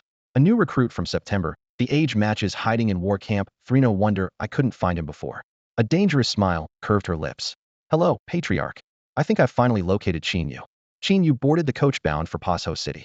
With a metallic clang, the doors closed, and he waved through the glass at Li Hua, Long Shan, and the others. The itinerary was complicated. Reach Pasho, fly to Lingnan, then ride another 2 hours by road to the Lingnan garrison. One misstep along the way, and there would be no turning back. Besides the driver, a dozen soldiers and a single officer shared the cabin. They hailed from different battalions and barely knew one another, so the only sound was the engine's low drone. Qin Yu scanned their faces and sighed inwardly. The mission was dangerous, and he wondered how many of them would return alive. 2 hours later, the vehicle rolled to a stop outside Pasho Airport. Everyone climbed out, lining up with their IDs. At that moment, on the top floor of a Pasho hotel, Wen Pai stood at a floor-to-ceiling window overlooking the airport entrance. Patriarch, I have eyes on them. Do I strike? He whispered. The voice on his phone was decisive. No. Too many witnesses. The death guards are already en route. Come back. Understood, Wen Pai replied, turning away from the glass. The plane landed, and vehicles from the Lingnan forces were waiting. As usual, Qin Yu placed several teleportation talismans around the city, ready for an emergency escape. While starting the engine, the driver briefed them. The Lingnan front isn't as stretched as Chibi's. We have only 2 battalions, but they outnumber all 10 at Chibi put together. Each battalion is anchored by 8 8th rank fighters, so our punch is more than a notch stronger. 16 8th rank warriors. Qin Yu was stunned. Together, the other beast hot zones couldn't match Lingnan, and Chibi lagged far behind. The nation's hidden reserves were stronger than he had imagined. The land was simply too vast, spreading its power thin. After a round of introductions, the driver chuckled. First time I've had an array master on a troop transfer, he said when he heard Qin Yu's title, drawing curious glances from the others. He had barely finished speaking when he slammed on the brakes and wrenched the wheel, tires screaming across the pavement. Everyone stayed in their seats, seasoned fighters all. What's happening? The officer barked. We're surrounded, Qin Yu said after a quick look outside. 13 of them. All 7th rank. Damn it, Beast Heart sect again? Someone muttered. Qin Yu recalled the sect's assassins on his trip to Chibi and frowned. Trouble followed him whenever he traveled. Yet these attackers wore plain black clothes, not robes, and carried no beasts. Not Beast Heart sect are they after me? The thought flashed through his mind as he tightened his grip on a teleport talisman. 1 or 2 7th ranks he could handle, but 13 meant only one option: run. An array scroll might drive them off, but wiping them out was unlikely, and any survivor would expose his trump card. The driver yelled, "Who the hell are you people? You dare block a military convoy? Kill them all, leave no witnesses," the leader growled, tossing a palm-sized black metal sphere at the windshield. It hit the armored glass and shattered it. "Move! Abandon the vehicle." The driver let out a shout, smashed through the window, and dove out first. Tempered glass burst apart, the shards flashing coldly in the headlights. Inside the cabin, a squad of seasoned soldiers raised their arms to shield their heads, rammed the side windows with a series of bangs, and vaulted onto the highway. Qin Yu had barely landed when a boom erupted behind him, the vehicle blossoming into a fireball whose blistering heat swept up dust and debris. 2 4th-rank warriors who had failed to jump clear were swallowed on the spot, dying in the flames. In here, a man in black barked through the firelight. 5 or 6 figures in dark robes sprang forward, blades gleaming as they charged straight at Qin Yu. Damn it, they really are after me, Qin Yu thought, and without hesitation crushed a teleport talisman. His body vanished. The blades cut nothing but air, then sliced the talisman's parent shard in two. One half was blown into the burning wreck and instantly turned to ash. Where is he? The robed men traded glances. How does a living man just disappear? The leader bent to pick up the remaining scrap and gave a low order. Clean the scene. Fall back. 3 minutes later the flames had devoured everything: bodies, vehicle, and every trace of evidence. Good thing I planted a talisman in Lingnan City, Qin Yu muttered as he landed in a silent alley there. He changed his appearance in a flash and strode toward the street. 13 7th-rank warriors. All aimed at me. Someone spent a fortune. He pushed open the door of a corner noodle shop without expression, sat down, and ordered a bowl of plain noodles and a bottle of labi. While he waited, his thoughts raced. Who sent them? Anyone who can field 13 7th ranks has to be a first-tier clan. Only the principal and the dean at Imperial Capital University know who I really am. Could it be them? No, the principal wouldn't need such theatrics, and the dean doesn't have that kind of pull. The dean might have leaked my file, but what's his motive? Sir, your plain noodles and labi. Enjoy. Hold on. Dump the broth. The owner blinked, but obeyed. A moment later the bowl came back with only noodles. Qin Yu twisted off the soda cap, poured the fizzy drink over the noodles with a hiss, and took great swallows, nodding in approval. Not bad at all. The owner forced a smile. Thanks, but maybe eat it the normal way next time, or, better yet, don't come back. Qin Yu drew a steady breath and went on analyzing. Which bastard wants me dead? There are only a handful of forces that can field so many 7th-rank fighters at once, and even fewer have a personal grudge against me. Selling mighty vine fruit and enlightenment tea may have cut into certain families' profits, but it never should have become a fight to the death. Slurping noodles that tasted faintly of lemon-lime soda, Qin Yu sorted his thoughts in an instant. Only 2 first-tier families had ever shown open hostility to him: the Zheng clan and the Wen clan, each represented by a vice principal. The Zhengs had stepped in only because of their close ties to the Wens. They were acting on someone else's behalf. The real conflict was with the Wen clan alone. By refusing to sell them mighty vine fruit and enlightenment tea, he had pushed the feud past the point of no return, and it looked like they were now Allen. A flicker of killing intent flashed through his eyes. Once the beast tide is over, he'll settle this score with you. He slurped down the last strand, set his chopsticks aside, and called, "Boss, the bill." With his stomach full, he headed to a used car lot, spent 50,000 yuan on a battered SUV, and rambled toward the Lingnan garrison. News of the destroyed vehicle would have reached the army by now, so investigators would soon be on the way. The assassins would flee once their attempt failed, making this the safest window for him. Even if they were still around, the teleport talisman would let him slip away. A few 7th-rank fighters could never hold him. In the distance, a column of black smoke marked the blast site. Qin Yu slid the SUV into a roadside thicket and hurried toward the wreck. Halfway there he stopped, drew a small knife, and cut a shallow line across his chest. Supreme healing art sealed the wound before a single drop of blood could spill. With a sigh, he rolled on the ground until his clothes were caked with dirt, giving himself the look of a man who had barely escaped death, then pressed on. The flames had died out, but the charred frame still belched smoke. Several uniformed martial soldiers combed through the debris, occasionally crouching to take samples. "Identify yourself," the officer in charge barked as Qin Yu approached. Panting hard, Qin Yu put on a look of terror. "My name is Wang Shou, a soldier from the Chibi garrison. I was en route to Lingnan for advanced training when men in black ambushed us. I barely escaped and came to report." "Wang Shou?" The soldiers traded glances. "Got ID? Here." Qin Yu produced his ID from his spatial ring. A soldier scanned it with a tablet, compared the photo, and nodded. He's from the Chibi unit. The tension in their eyes eased. What exactly happened here? The officer asked. Qin Yu told the story in full, changing only the end. The driver and commanding officer had fought the assassins to buy time. Everyone else scattered, and he was lucky enough to hide in a tree hollow. The others were still missing. So they're all dead, and you're the only survivor? The officer's face darkened. Qin Yu had expected that reaction, yet his fists still clenched. The assassins had clearly come for him, and these deaths were, at least in part, on his head. What level are those men in black, and do they have any distinguishing traits? Qin Yu shook his head. I'm not sure what their level is, but their outfits match and their movements are sharp. They're clearly not from an ordinary faction. Any idea what they're after? No clue. All right, get some rest in the truck. Once we finish gathering intel, we'll take you back to camp. Understood. Thank you, sir. Back at the base, Qin Yu completed registration, identity checks, and the rest of the procedures before being assigned to the formation corps. Life here resembled what had known in Chibi, but Lingnin's beast tides were far more frequent, so he had to patrol and repair the Great Wall's array nodes much more often. The workload was heavier than ever. 10 days slipped by. During his downtime, he wandered the perimeter, and in that span he discovered that the defensive array along the Qinling section of the wall was far stronger than the one at Chibi, strong enough that even a grade 9 variant beast might fail to breach it. If a tide did hit, it would buy him precious time. 6 tides erupted during those 10 days, the strongest no higher than grade 5, posing almost no threat. Qin Yu stayed calm and waited for the real, decisive tide. Another 5 days passed. On a parapet, a cold wind slapped his face. A soldier joked, "Hey, Brother Wong, back up here to bag more beasts?" Qin Yu smiled faintly. Had been climbing higher to snipe for a clearer view of the gathering grounds. The wall was both shield and vantage point. The heavy, oppressive air in the distant forest kept him on edge. "Brother Wong, detection says another tide's rolling in today," another soldier said, as casually as predicting rain. After enough encounters, numbness set in. "That's so?" Qin Yu quipped. "Want to see who racks up the highest count this time?" "I'm in. Count me too." A few soldiers gathered, laughing. Their squad leader, now interested, slapped a pack of Zhonghua cigarettes against his palm. "Winner takes these. Long live the captain." Everyone chimed in, laughing even harder. At 2 sharp, a sudden chill swept over them.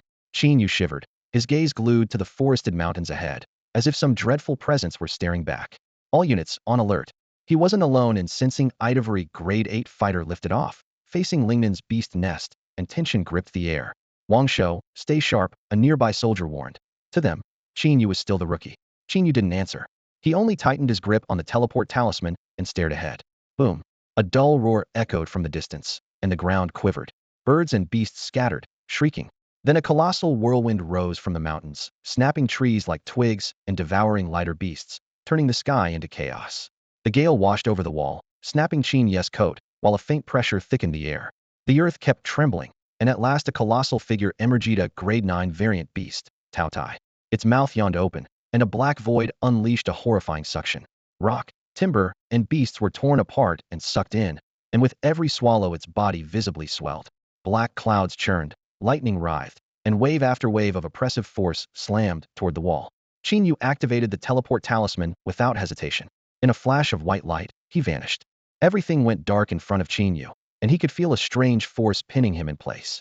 The moment a twinge of unease surfaced, he threw his weight against the invisible restraint. A shriek like tearing steel ripped past his ears. The darkness split open, a wash of fluorescent light flooded his vision, and several scenes he was never meant to see leapt straight into view. Behind the desk, Sun Qian had an arm wrapped around each of 2 elegant, middle-aged women. All 3 wore rumpled clothes and frozen expressions. Still more bizarre was Qin Yu himself, a shattered safe wrapped around his torso, as he burst up from the floor. The cause of this disaster was laughably simple. Earlier, Qin Yu had told Sun Qian to stash a teleport talisman somewhere absolutely safe.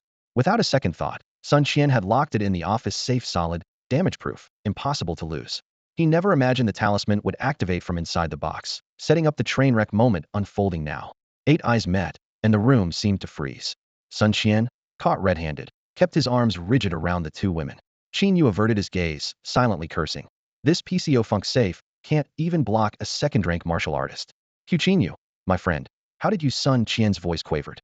Qin Yu yanked off the busted safe and dropped it to the side. He spoke in a rapid rush. "No time. Call the president right now. He has to pull every 9th and 8th rank fighter he can find today. All of them. Meeting room, same one as last time. Move." "Got it." Sun Qian snapped back to himself and lunged for the phone. At the door, Qin Yu glanced over his shoulder. "Everything you saw today, keep it to yourself. One word, and you'll be in deep trouble." Sun Qian nodded vigorously. Qin Yu flashed an OK sign and bolted down the stairs. Outside the building, a gale ripped at his clothes. Qin Yu unleashed his full power, his feet a blur.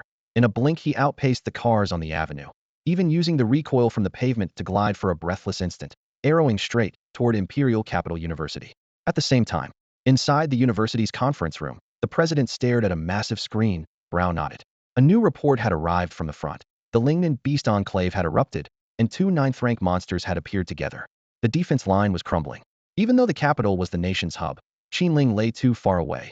The fastest transport would still take an hour, far too late for a burning house. On the live feed, 16 8th-rank fighters were being forced back, step by step, trying only to buy time. Along the Great Wall, soldiers fought knee-deep in smoke and shrapnel. No casualties yet, but the president's practiced. I saw it clearly. Within 5 minutes the beasts would be on the ramparts. In less than 30, the entire garrison could be wiped out. His fists clenched as he glared at the screen. Two Hercules fruits had made him stronger than ever, but that strength was trapped inside these four walls.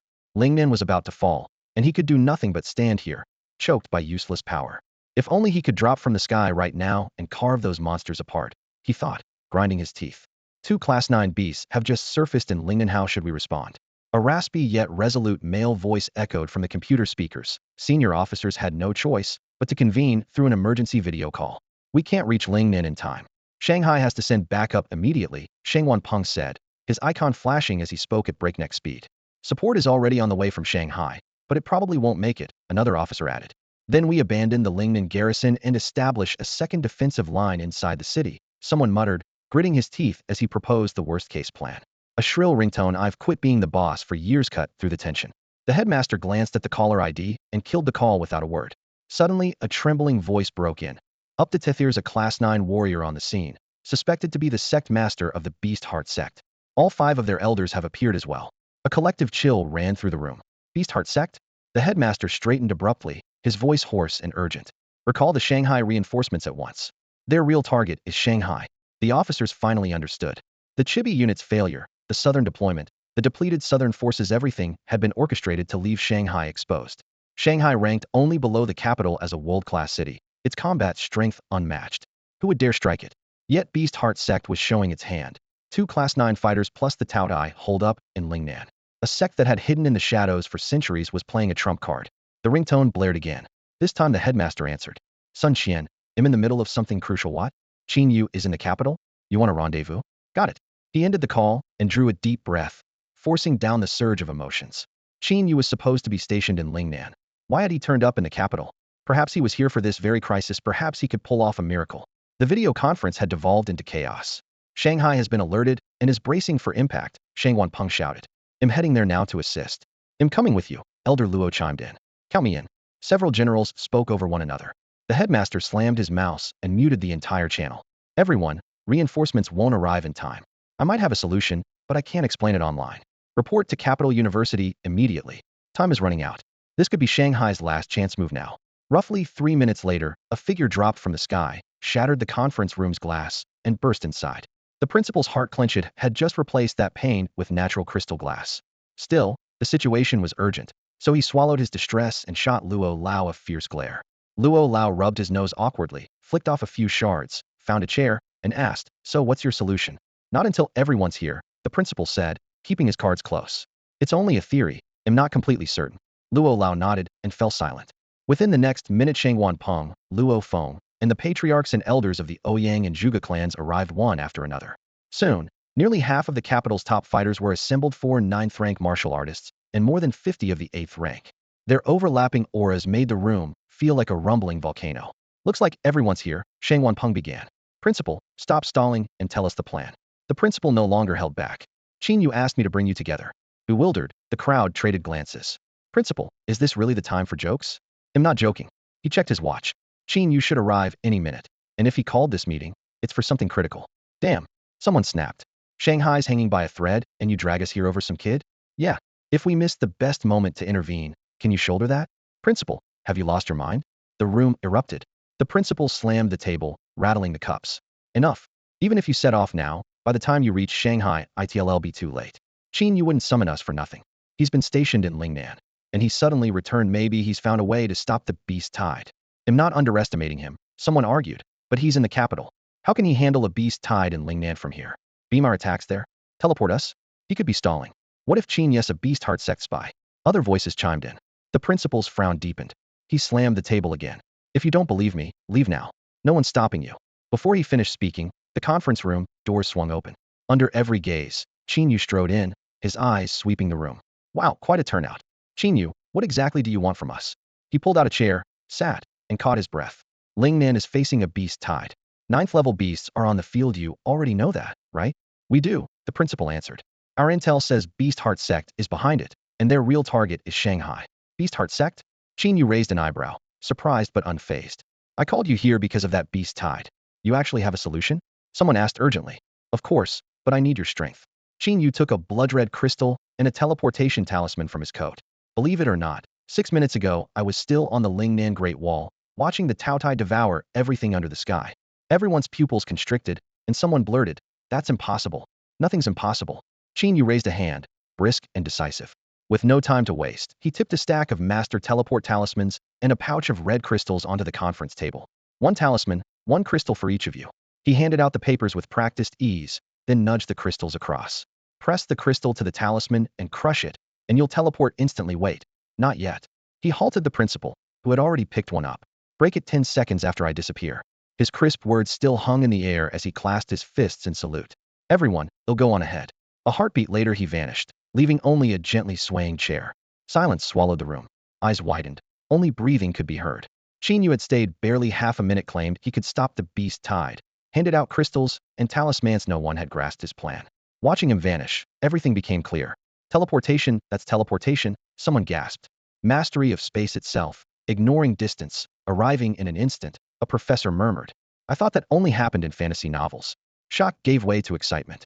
Shangguan Ping's gaze blazed, his fist clenched. This might not just hold back the beasts, it could be our chance to strike back. By tomorrow there may not be a single beast left in Lingnan, he added, and heads nodded as resolve filled the room. 10 seconds are up. The principal suddenly called. If you can see me on the live stream, go ahead and crush the crystal. With every camera rolling, he snapped the red crystal in his hand and vanished. The feed cut to Qin Yu's location.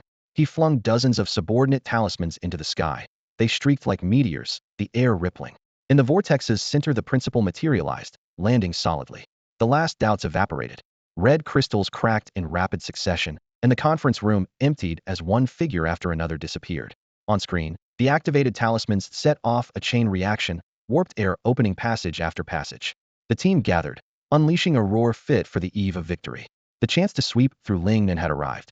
Lingnan forces atop the Great Wall. The instant Qin Yu vanished, his comrades paused in confusion, but that hesitation lasted no more than a heartbeat before the thunderous beast tide swept it away. This was the fabled Tier 9 Sergino, something even more terrifying. Normally a Tier 9 wave brings a single Tier 9 beast, yet two of them now towered above the field, each taller than a 10-story building, giants wreathed in cloud while the soldiers at their feet looked like ants. Is that really a Tier 9 beast? Countless soldiers trembled instinctively. Without their iron-blooded training, they would have dropped their rifles and fled. It was not cowardice, but the raw urge to survive. Even the Tier 8 warriors swallowed hard, forcing down their dread. Why are there two? Lingnan has always faced only one Tier 9 Tao Dai. Debate was pointless. Orders snapped across the wall. 1. 1st Battalion Tier 8s, intercept the Tao Dai. 2. 2nd Battalion Tier 8s, engage the newly emerged creature. 3. Hold until the Shanghai reinforcements arrive. Even if it costs our lives, those Tier 9 beasts must not reach the wall. Fight. If we die with them. For the glory of humankind. 16 Tier 8 warriors burst from the ramparts like streaks of light. Beneath the wall, the tide seethed. Almost every beast from the Lingnan cluster had poured out. Tier 7, 6, and 5 creatures in numbers far beyond previous assaults. And worst of all, 3 to 4 dozen Tier 8 monsters hidden in the flood. Even without the 2 Tier 9 juggernauts, this force alone could break any defense. The Lingnan troops faced an unprecedented crisis. Heavy weapons roared flame, explosions, autocannon fire, but they were a cup of water thrown at a wildfire. All that truly stood between humanity and annihilation was the Great Wall's massive stonework and the Tier 9 defensive array humming with lethal power. The newcomer was quickly tagged by intelligence as Shuriwa. Its lower body looked like stone pillars, its upper limbs were stunted, and from them writhed countless tentacles that made every scalp crawl. The 8 Tier 8 warriors of 2nd Battalion hovered around Shuriwa in a loose ring. Shadowless Blade, Wolf King's Howl, Mooncleave.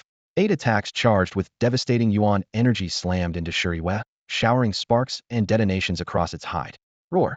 Enraged, Shuriwa loosed a shriek that ripped through the air in visible waves. Sounded Takshiyu's cry. 7 warriors felt their eyes bulge as molten force seemed to flood their meridians, ready to tear them apart. Only one remained untouched. Years ago he had lost his Kokli to a grievous wound, and now relied on spiritual sense to communicate. Cover your ears now, he warned. The others clamped their hands over their ears, yet the shredding sound still detonated inside their skulls. Damn it! One warrior yanked out a silver needle and stabbed it through his eardrum. Silence fell at once. The remaining 6 met his gaze, then did the same without hesitation. With its sonic assault blunted, Shuriwa took one ponderous step forward, casting a mountain-sized shadow. Its mass of tentacles writhed like millions of venomous serpents and lunged at the newly deafened fighters. The deaf fighter slashed out several arcs of sword energy, then drove a fist downward, using the recoil to hurl himself higher. Razor-edged sword light traced silver crescents across the night sky, and the shock wave of his punch detonated, kicking up a blast of air that shoved him clear of Shiryu's gaping jaws. By a hair's breadth he escaped the fanged maw, and had only just breathed in relief when everything changed. The tangled mass of black tentacles suddenly loosened and split apart, blooming like a chrysanthemum in furious blossom. At its core a man in a black robe appeared, a cold smile on his lips. In size he was no more than a parasite clinging to Shiryu. Yet the aura he unleashed was no weaker, and even faintly surpassed that of the level 9 beast. Everything happened faster than lightning. The deaf fighter's pupils shrank. He opened his mouth but had no time to speak before the robed man blurred behind him, thrust a palm through his chest, and closed his fingers around his still-beating heart. Instant kill. Bang! Blood sprayed, and the deaf fighter plummeted. Before the body hit the ground, Shiryu tilted its head back and swallowed him whole. Bones cracked, its throat bulged, and he was gone. The 7 level 8 fighters on the ground trembled, staring at the robed figure, mouths bone-dry beast heart sacked. Facing 2 level 9 combatants at once, they were as good as dead. The man in black cast an indifferent glance over them, then turned to Shiryu. Don't let them distract me. Before the words had faded, he shot into the sky toward the distant Great Wall. Someone shouted, "Stop him," but shattered eardrums drowned the sound. The voices sank like stones in water. Even so, the 7 raised swords and sabers and chased after the black-robed figure. Shiryu roared. Dozens of tentacles whipped through the air, sealing the path like ink-black dragons. Blades and fist winds clashed with writhing limbs, and in an instant the 7 were mired in a desperate struggle, flesh and tentacle tangled together, every step an ordeal. Meanwhile, the beast heart sect master sliced through the air and reached the Great Wall in moments. The gray ramparts loomed overhead. His robe snapped in the wind, his presence pressing down like an oncoming storm. 2 figures rushed out to bar his way, a gale of force kicking up dust and broken bricks. Feeling that crushing aura, their hearts quaked. If rumors were true, the beast heart sect master had indeed stepped into level 9. A hoarse whisper drifted from beneath the robe. "Move, or die." The words were soft, yet they sliced across the ear like a blade. The 2 opponents drew blades and tightened fists, eyes resolute. "Then let the 2 of us find out just how strong level 9 really is." The Shuxinzong sect master slowly drew a bone staff. "Since you're so eager to die, they'll be happy to oblige." He stamped the ground, ripping across the battlefield like a thunderbolt and closing on the 2 8th-rank warriors in a heartbeat. "Watch out," the pair warned in unison, retreating with practiced synchronicity. As elites of the Ijan battalion, they had just been dueling a 9th-rank Tao Tai when they sensed the sect master charging in. They broke away to intercept him. If a 9th-rank foe went unchecked, the Great Wall would crumble in an instant. "Jia Jia Jia, think you can escape? Where will you run?" A chilling laugh seeped from beneath the black robe. Black mist rolled off the bone staff, and as it came down the air twisted into a vortex that carried world-shattering force. One warrior suddenly halted, spun, and countercharged into the crushing pressure. The staff pierced his chest, pulping his organs, yet he clamped onto his enemy with iron resolve. Now, his comrades slammed in from behind, and together they locked the sect master at point-blank range. "Good saves me the trouble of killing you myself," the sect master sneered. In the next instant both 8th-rank bodies detonated. Boom. Thunder split the sky, a mushroom cloud shot upward, and a kilometer-wide dead zone appeared. The explosion carved a crater 5 meters deep, the shockwave making the earth itself tremble. 8th-rank fighters could never match a 9th-rank powerhouse Hedon, so their last resort was self-detonation, turning every drop of flesh, chi, and soul into a strike that surpassed their limits. They had embraced death long before, hoping only to cripple their foe. Far away, other 8th-rank soldiers still locked with 2 9th-rank beasts looked back, hearts ripping with grief. "Brother Wong, brotherly, farewell, comrades." When the dust cleared, a lone figure was brushing soot from his black robe in the crater's heart. "Would it have hurt to let me erase you quietly? Why struggle in vain?" The Shuxinzong sect master stood unscathed, stepped over the rim, and advanced toward the Great Wall. A hush fell over the ranks. Not a scratch. Impossible. Even a twin 8th rank detonation can't touch him. How do we fight that? All eyes fixed on the black-robed figure, an unmovable mountain on the battlefield. A seasoned 7th rank warrior's pupils shrank as he shouted, "Look at the ripples around him, spatial Tao." I get it.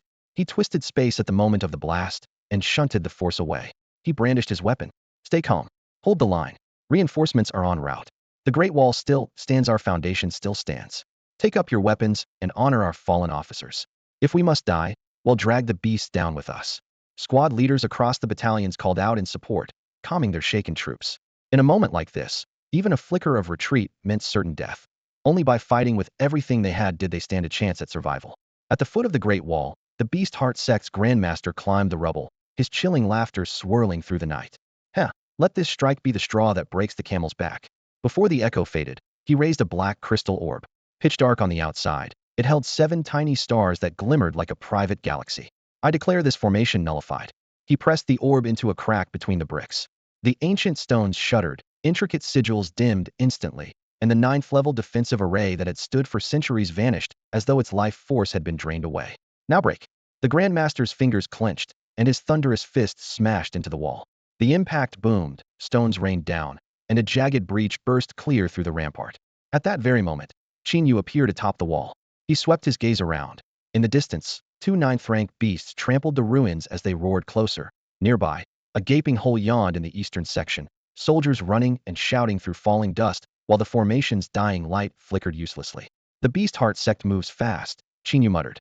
His legs snapped out like a whip, sending a beast that was about to maul a soldier flying. The soldier landed hard, then scrambled upright, still shaking. Thanks, bro. He stared and froze. Wang Shou, where did you go just now? You vanished. Had something to take care of. Qin Yu replied with an easy smile. Move. The wall's breached, can't hold it. Stay here and you're dead, the soldier urged. Qin Yu patted his shoulder and grinned with absolute confidence. Relax. As long as I'm here, the wall will hold. The soldier glanced back, bewildered. Qin Yu's expression was utterly calm, completely at odds with the doomsday scene around them. Qin Yu flicked several teleport talismans from his sleeve into the night sky. In the firelight they trailed pale golden tails. Pinching 2 fingers together, he struck a pose both dashing and dramatically over Thetop, his voice carrying across the ramparts through wind and dust. Grand summoning art and arrow that pierces the clouds. Let 1,000 troops answer the call. Dozens of teleportation charms whipped through the air like holiday streamers, unfurling before they burst into pale gold sparks. Wang Shou, you okay? A soldier in the same trench clutched Qin Yu's arm, his eyes fixed on the talisman brush Wang Shou was brandishing. Another one had snapped. He's a rookie, it's normal for the nerves to crack. Hang in there, brother. Someone tried to comfort him, then suddenly shouted, wait. Look up. Boom. The sky twisted as if a giant hand had yanked a curtain, and a frail old man stepped out of the air. Is that the president of the Imperial University? The thought barely flashed across their minds before cries of recognition exploded. As one of the older 9th-rank martial artists, the president's reputation was legendary. Even at a distance, he was unmistakable. Holy hell, it really is him. Am I dying or dreaming? Dream my ass. I see him too. We're saved. Ha. And that was only the beginning. One teleportation halo after another bloomed across the sky. Familiar and unfamiliar figures gathered in midair, eyes brimming with curiosity and scrutiny. Their yuan force, so dense it seemed ready to burst the very atmosphere. My god, that's Patriarch Luo of the Luo clan. The war god of Daxia. Sheng Wanpeng's here too. They're all big shots from the capital. Patriarch. It's me, Zhuge XX. A frontline soldier shouted, his voice cracking with excitement. The heavy hitters are here to save the world. Reinforcements have arrived. Long live. These top-tier powerhouses were like iron anchors dropped into a storm, pinning the crumbling defense line in an instant. Cheers rippled along the Great Wall, the atmosphere suddenly as festive as New Year's Eve. Beside Qin Yu, his comrades stared at Wang Shou in awe. A grand summoning spell? Did he call all of them? Damn, a hidden boss right next to me. Below, the charging beast tide skidded to a halt under the sudden, crushing pressure. The creatures weren't smart, but they could smell death. They roared in confusion, pawing at the ground. Higher up, the air shook even harder. The sect master of Shuxinzong jerked his head up, his face draining of color. Impossible. How could they be here? He hesitated for only a heartbeat before signaling the 5 elders. Retreat, at once. Whoosh. Shangguan Peng turned into a streak of silver light and dived straight at him. Since you're here, you're not leaving. Shangguan Peng, you think I fear you? The sect master snarled, raising his bone staff. 10,000 beasts stampede. With a thunderous roar, tens of thousands of spectral beasts exploded from around him, a black tide surging toward Shangguan Peng. Cheap trick. Shangguan Peng punched, the shockwave vaporizing swaths of phantoms and shredding nearby real beasts into crimson mist. The fist light slammed into the bone staff. Crack! The sect master was hurled hundreds of meters, his landing gouging trenches in the earth. He clung to the staff, arms shaking uncontrollably. How are you this strong? Shangwan Peng didn't bother to answer. A hotter, fiercer qi simply swept outward. Terror flooded the sect master. He wheeled around and bolted toward the devouring moon behemoth. Only by fighting alongside the giant beast could he reach his limits. Shangwan Peng saw through him and followed at an unhurried pace. Perfect. After 2 Titan Force fruits, I've been wanting to see just how strong I've become. His eyes blazed with battle lust. He'll take the Tao Tai. The headmaster chuckled, tapped his toe, and vanished in a blur toward the center of the battlefield. Only 3 ninth-tier beasts remained, while their side boasted 4 ninth-tier fighters, with more wolves than meat. Whoever struck first would seize the prize. Old Master Luo and the Zhuge clan's patriarch traded glances and gave helpless smiles. Ever since they had eaten the mighty god fruit, they had been itching to test their new strength, yet everyday sparring forced them to hold back. Now, after finally running into a few ninth-tier monsters, they still couldn't even squeeze into the fight. Headmaster, easy to retry not to kill the thing with 1 punch. Old Luo called out, half joking. Relax. Once I've had my fun, you can have yours, the headmaster answered without looking back, excitement lacing his voice. If the Beast Heart Sect's master had witnessed this, he would have exploded on the spot. A dignified 9th-tier beast reduced to a toy everyone was vying for. Reaching the front line, the headmaster waved to the 8th-level warriors still tangled with the Tao Tai. Take a break. He'll handle it. Only moments before, those 8th-level fighters had been deathly pale, their emotions flung from shock to confusion to wild delight. When 3 ninth-tier monsters had appeared, their hearts had plunged. Such power could level Modu, and there was no way the city's reinforcements could hold. Defeat had seemed inevitable. Then fate flipped. Modu's support never came, but the imperial capitals did, and they brought nearly all their elite, turning the battle on its head. Even now the warriors wondered if they were dreaming. Everything felt unreal, almost intoxicating. At the headmaster's command, the 8th-level fighters withdrew to a safe distance. Eyes glued to the scene ahead, the headmaster stood alone against a 9th-tier Tao Tai. Headmaster, watch out. The Tao Tai's strength is raw power. Don't face it, Hedon. Someone shouted. The warning had barely left his lips when the headmaster's fist thundered forward. The air shattered, and the massive beast was slammed into the earth, dirt exploding skyward. What did you say? I didn't quite catch that, the headmaster asked with a grin, lowering his fist. The crowd exchanged looks. Nothing at all. Carry on. 9th-tier aberrant beast, Tao Tai. First sighted at mid-tier 9 in June 2842. Its stomach functions like a black hole, unleashing a terrifying pull that devours everything in range and turns it into raw power. Its strength seems boundless. It has already swallowed 1 early 9th-tier fighter and 12 8th-tier warriors. Speed, defense, stamina, strength, galaxy level. Note: no upper limit to the Tao Tai's might has been detected. The more it consumes, the stronger it grows. Combat tip: if you run into a Tao Tai, rely on speed, keep it busy, and stop it from feeding. Under no circumstances face it, Hedon. The 1st Battalion commander closed his intel terminal, glanced once more at the crimson warning, do not engage the Tao Tai, directly, then looked up. The academy headmaster was smacking the beast around like a heavy bag, one casual slap, sending it rolling 3 times across the ground. The commander drew a sharp breath. The supposedly unstoppable 9th-tier monster was being volleyed like a beach ball. Reality suddenly felt unreal. On the other side, a dozen 8th-tier fighters from 2nd Battalion were equally dumbfounded. Moon Eater and the Beast Heart Sect Patriarch, both 9th-tier powerhouses, had tried to regain the upper hand together, yet Shangwan Peng pinned them down with one hand, never even bothering to draw a weapon. Moon Eater swooped in and was greeted by a ringing slap. The Patriarch charged and received an identical slap on the rebound. Crisp papa sounds cracked through the air like a metronome. A live demonstration of absolute strength trumps all techniques. So this is the true power of the war god of Great Xia? Someone gulped. He was crushing 2 9th-tier enemies at once, and even that Tao Tai spun through the air after a casual slap. What kind of monstrous strength was this? The secret: Shangwan Peng had eaten 2 colossal might fruits, rare treasures hoarded by an imperial city clan and unknown to outsiders. Flexing his arm, he nodded in satisfaction. If 2 fruits pushed him this far, what would 6 more do? The very thought made his blood race. At the far end of the battlefield, imperial city fighters poured in, and the tide instantly turned in humanity's favor. When Master Luo and the Zhuge family patriarch, both 9th-tier experts, fought side by side, it looked like heavyweight champions wading into a kindergarten. Wherever their fists swept, packs of lesser beasts simply evaporated.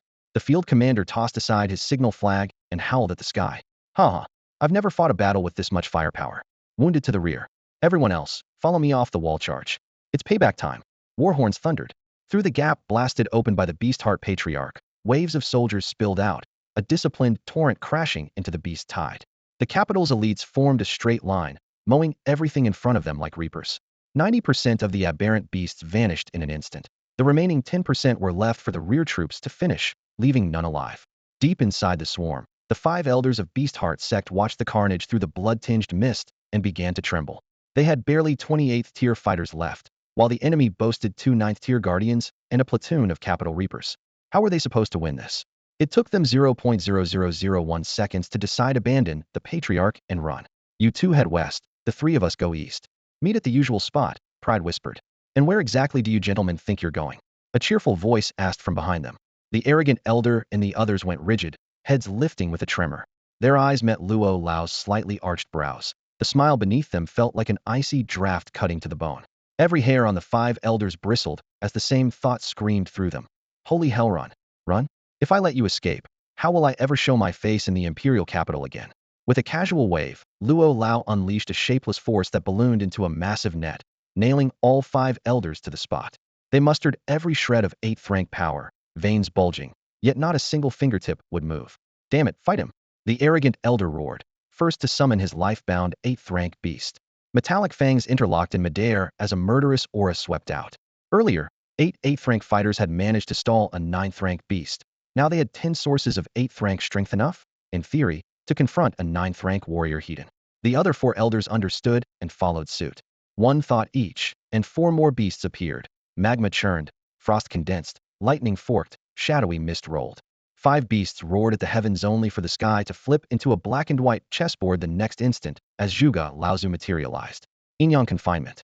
Threads of black and white, fine as hair, coiled around the beasts. They looked light as morning mist yet bound tighter than iron chains. The creatures writhed, bones cracking, but could not budge. Kill the beasts, cripple the 5 of them, then well interrogate at leisure, Luo Lao said offhandedly. Just what I wanted. Zhuge Laozu snapped his wrist. The threads tightened, slicing hides open as blood sprayed. Death closed in. The beast screamed, unleashing ice, fire, sonic waves, and lasers, but every attack was smothered by the threads. Noisy things. Zhuge Laozu stepped forward, his fist booming like a war drum, smashing half of one beast's skull into pulp. Nothing feels better than pure power. Pleased, he flexed his hand and drove a second punch through the remaining half. Since swallowing a titan fruit, his 9th rank foundation had soared. Once he relied on divination and endless techniques. Now, a direct punch had opened a new world. Whoever the foe, hit first. If one punch isn't enough, throw another. In moments, the 5 8th rank beasts were reduced to mangled flesh. The Beastheart sect's 5 elders had their tendons severed and lay on the ground, utterly powerless.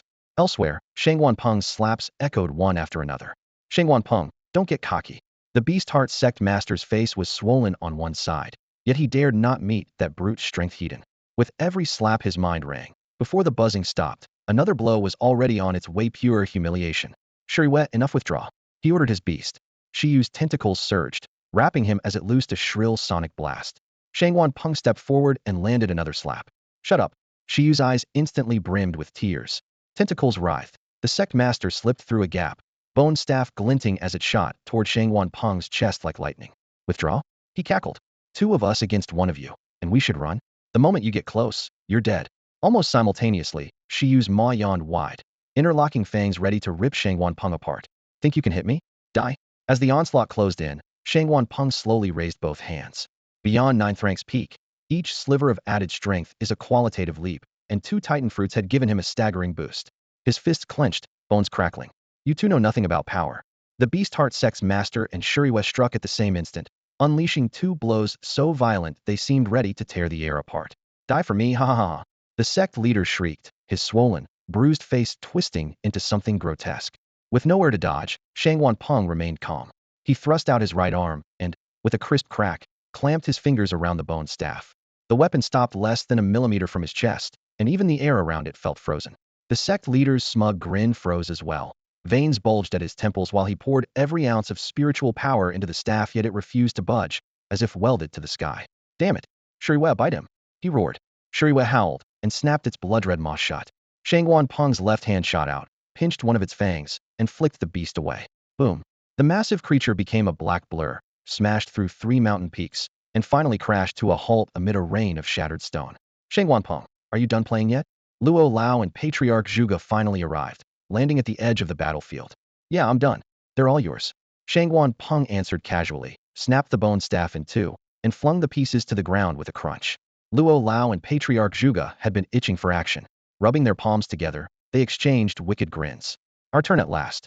Across from them, the sect leader and Shuriwei shivered in unison, a wave of dread washing over them. Shangguan Peng turned and flew back to the Great Wall, landing beside Qin Yu. At that moment the headmaster, fresh from slaying Tao Tai, swooped in as well. The two veterans immediately compared notes. The Titan Fruits boost is even crazier than I predicted, Shangguan Peng began. Agreed, the headmaster said. On paper it only adds a third to one's strength, yet overall combat power went up several times. Qin Yu chuckled. Sounds like the fruit I cultivated did the trick. Absolutely, Shangguan Peng's eyes gleamed. When's the next batch ripe? Qin Yu gave a wry smile. At least a year from now, if luck's on our side. But I do have other plants' temporary boosts to speed, burst power, hearing, sight. Once they're ready, we'll put them up for sale. Excellent, Shangguan Peng said, clearly interested in any kind of enhancement. The headmaster waved a hand. Business later. Let's talk about the teleport talismans first. At the mention of talismans, Qin Yu winced as if stabbed in the wallet. These things are priceless. If not for the Lingnan crisis, I'd never part with them. He produced a set of talismans and 2 crimson crystals. Crafting the talisman is hard enough, but the red crystals that power them are worse. My master's the only one on the planet who can refine them. The headmaster and Shangguan Peng traded nods. An artifact that ignores distance and moves you in an instant was bound to cost a fortune. Here's how it works, Qin Yu explained, spreading the talismans out. This one's the parent talisman. This one's the child. Place the child anywhere you like. Crush a red crystal to activate the parent, and you'll jump to the child's location. Same from child to parent. The catch is, the child is single use, so you must activate the parent first and the child second. Hold on. The headmaster suddenly yelped. So if we activate the child here, we can pop straight back to the Imperial Capital University conference room? Qin Yu nodded. Definitely. The headmaster tilted his head back and stared at the sky. Oh no, where did my child talisman go? Shangguan Peng cleared his throat. When I teleported in earlier, the shockwave might have shredded all the little slips nearby. The headmaster's eyes bulged. You've got to be kidding me. Then you'll just have to fly back on your own. Qin Yu chuckled awkwardly. That's beside the point. The principal raised his hand to silence the crowd. We're in no rush to return to the capital. Right now, there's something more pressing. How much do you want for that teleportation talisman? Qin Yu didn't hesitate and held up one finger. 1 billion? 1 billion yuan? 10 billion. The principal and Shangguan Peng gasped in unison. 10 billion? Why not just rob a bank? The principal slammed the table, fury rising. Robbery isn't nearly this profitable. Qin Yu corrected himself quickly. Look, the materials alone cost a fortune. It's worth every penny. The principal frowned. You're young, what do you even need that kind of cash for? If you wanted resources or artifacts, I'd understand, but cash? At a certain point, it's just numbers on a screen. Not your concern. Are you buying or not? Qin Yu shrugged. We're buying, the principal said through clenched teeth, but 10 billion is impossible. Then make an offer. 15 million per set. No way, Qin Yu snapped. That doesn't even cover my costs. What's your bottom line? First tell me how many sets you want, Qin Yu countered. 1,000. Qin Yu's eyes lit up. 300 million per set final offer. That would net exactly 300 billion, enough to fully upgrade the divine breathing technique. The thought alone lifted his spirits. Ridiculous.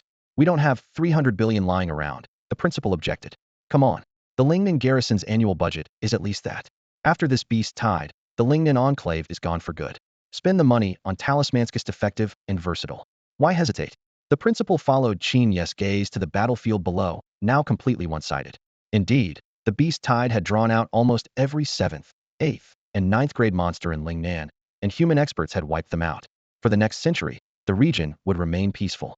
Without the beast heart sect pulling strings, even a force several times larger couldn't have executed such a thorough purge across Lingnan. Seeing the stalemate, Shangguan Peng stepped in to mediate. For my sake, why don't you both compromise? 100 million per set. No. 100 million is too high, the principal refused. No. 100 million is too low, Qin Yu echoed. They haggled back and forth until both finally gave way. The price settled at exactly 100 million per set, no more, no less. Meanwhile, the battle below wrapped up. Every 8th grade beast was dead, and 90% of the 7th grade beasts had been slain. The Lingnan Beast Enclave was officially history. Quest complete. Reward. Shard of Divinity Wisdom 1. Shard of Divinity Wisdom, an essential material on the path to godhood. New quest issued: obtain the key to the Spirit Stone, I'll Secret Realm, and become its master. Quest reward. Key to the Spirit Stone, I'll Secret Realm, already an exceptional reward. The host must retrieve it personally. Note: every quest reward will play a decisive role in the coming Abyssal War. Host, do your utmost. So soon with another quest? Qin Yu clicked his tongue. Spirit Stone Isle? Where is that? He was about to ask the principal when a faint killing intent brushed past his senses. He followed the feeling with his eyes. It's you? Qin Yu's gaze turned ice cold in an instant. Patriarch One. Qin Yu stepped up beside him and whispered so only the two of them could hear. Do you understand now why you failed?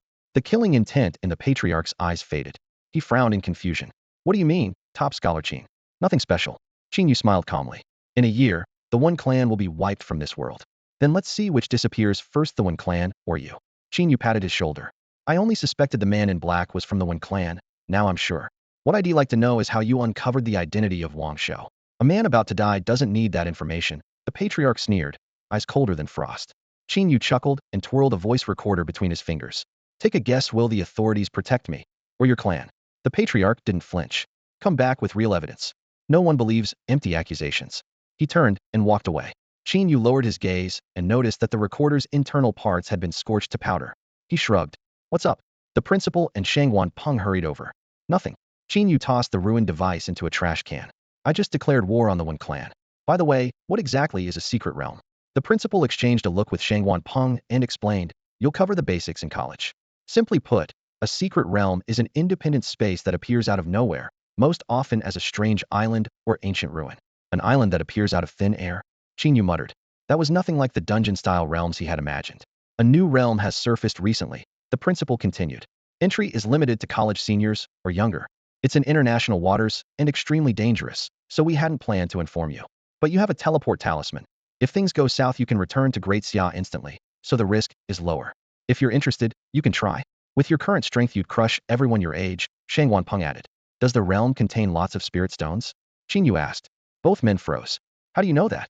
My master told me, Qin Yu said, smiling. Spirit stones are my next target, so I have to go. The fighting below was tapering off. Only cleanup remained.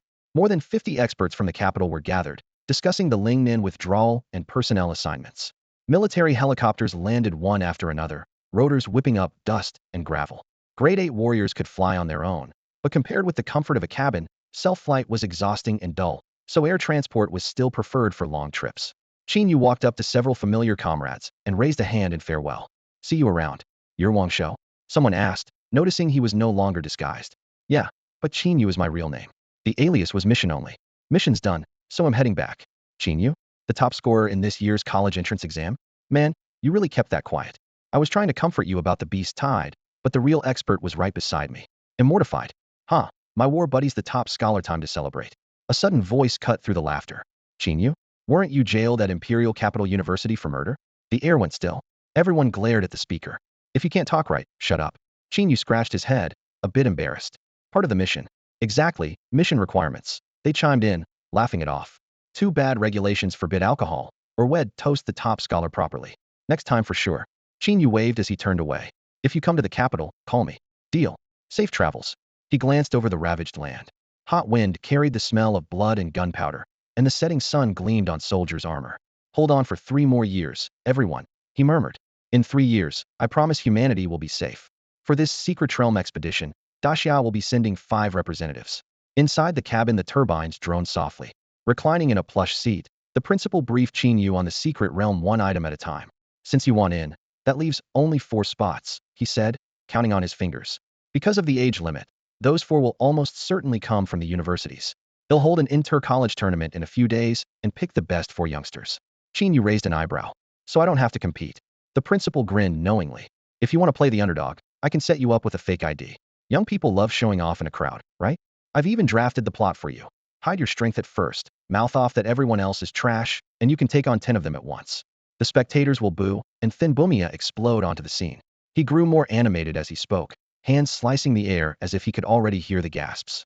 Qin Yu rubbed his forehead. Clearly the principal had pulled this stunt more than once in his youth.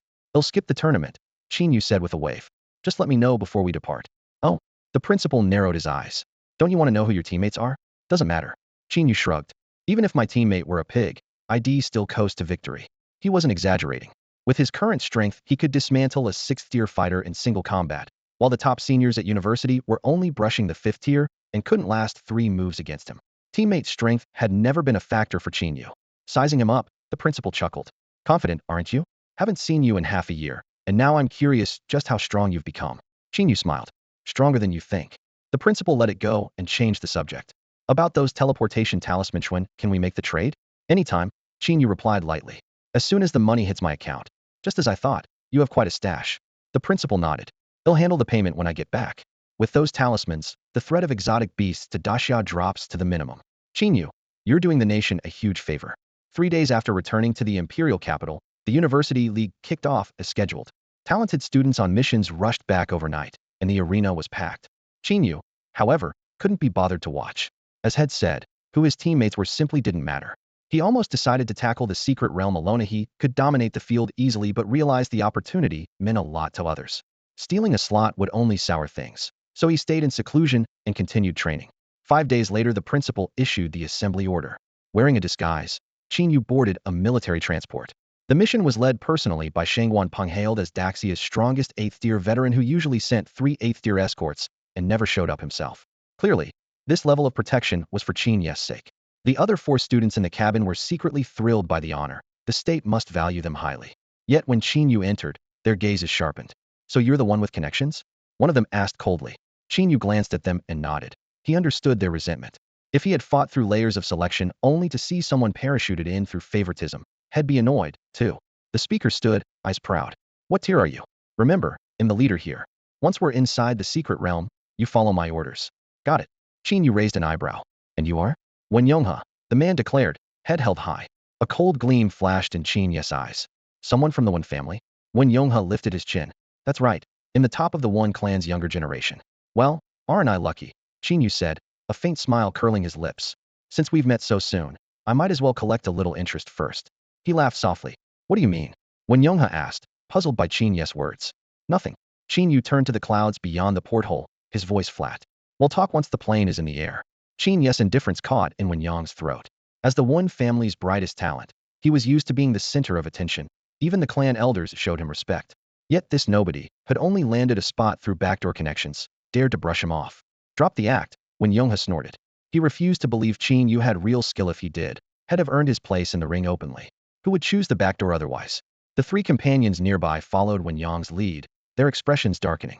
Qin Yu's refusal to bend was a direct challenge. Connections? Everyone here had them.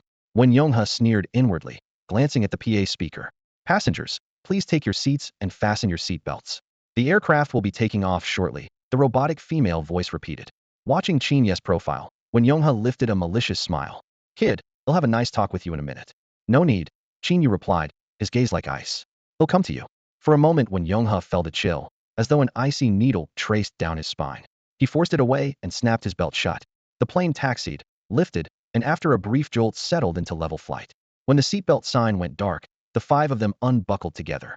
Wen Yonghe rose, looking down on Qin Yu like a wolf over a lone lamb. So you've got a problem with me? When faced with defiance, he knew only one remedy: violence. If 1 beating wasn't enough, he'd give 2, until the other side submitted. Back at Imperial Capital University, these 3 companions had once thought themselves the top seniors and dismissed him. Wen Yonghe had hunted them down again and again, fighting more than a dozen bouts until they finally yielded. They had even tried teaming up, but underestimated Wen Yong's madness. He fought without restraint, every move lethal, willing to trade injury for injury. A match with him felt less like a brawl and more like a duel, your life or mine. That ferocity cowed them. Even though he ultimately lost that final bout, his blood-soaked aura left them in awe. Now, inside the cabin, Wen Yonghe planned to use the same tactic. He seized Qin Yu's collar and hissed, "Kneel and call me boss, and he'll let this go." The scent of blood seemed to seep from his every pore. Qin Yu's lips curved in a faint smile. He caught Wen Yong's arm with his right hand. The Wen family really is fearless. With that, his fingers tightened. Crack. The bone snapped like a dry twig, the sound sharp and clear. A jagged shard pierced the skin, and Wen Yong's right arm twisted into a grotesque angle. Wen Yonghe never imagined Qin Yu could be this strong. Crack. The impact echoed through the cabin as the bones in Wen's right arm were pulverized. Agonizing pain, like a white-hot hook, tore into his brain. His whole body shook, yet he clenched his jaw and refused to scream. You want to die? With that roar, his aura swelled. Wrapped in internal energy, his left fist howled toward Qin Yu's face, the wind from the blow whipping Qin Yu's bangs. Across the aisle, Wen's 3 companions watched with interest. They knew how vicious his strikes were. If that punch landed, the so-called connected kid would be lucky to leave the hospital in a few months. Bang! Before the fist connected, Wen Yonghe was sent flying like a severed kite, slamming into the cabin wall. Impossible. The trio's eyes widened. They'd only caught a blur. None of them had seen Qin Yu raise his leg. Standing where he was, Qin Yu slowly lowered his right foot, then slapped the sole against his pant leg as if knocking off dirt. He's quick, looks like he's got real skills. The three exchanged glances, silently re-evaluating him. When sucked in a sharp breath, pain blooming in his chest, at least 3 ribs were broken. Propping himself up, he glared, voice squeezing out like ice from hell. You are dead. Qin Yu suddenly felt like 2 kids brawling and one losing his temper. It's just a kick if you can't handle it. Don't play. One shook several healing pellets into his palm and swallowed them. Power surged. The shattered arm began knitting together, bleeding in his chest stopped. Then he pulled a cleaver from his spatial ring. The blade, as long as his forearm, was stained dark red and glinted with lethal cold. The trio's faces changed. They knew when drew that blade only when he meant to kill. On the ground they might ignore it, but at 10,000 meters in a passenger jet, everyone would go down with him. Boss, calm down. We're on a plane. Hey, kid, apologize to Boss One or you're dead. Shut up. When swung the blade, it hummed in the air. One more word, and I'll cut you too. Silence swallowed the cabin. The three shrank back in their seats. Wen's murderous gaze locked on Qin Yu. Kid, you're finished. He lunged, cleaver whistling toward Qin Yu's skull. Qin Yu didn't move. A flash of gold bloomed in his palm. Clang metal screamed, sparks sprayed. The cleaver snapped in two, the tip clattering onto the alloy floor.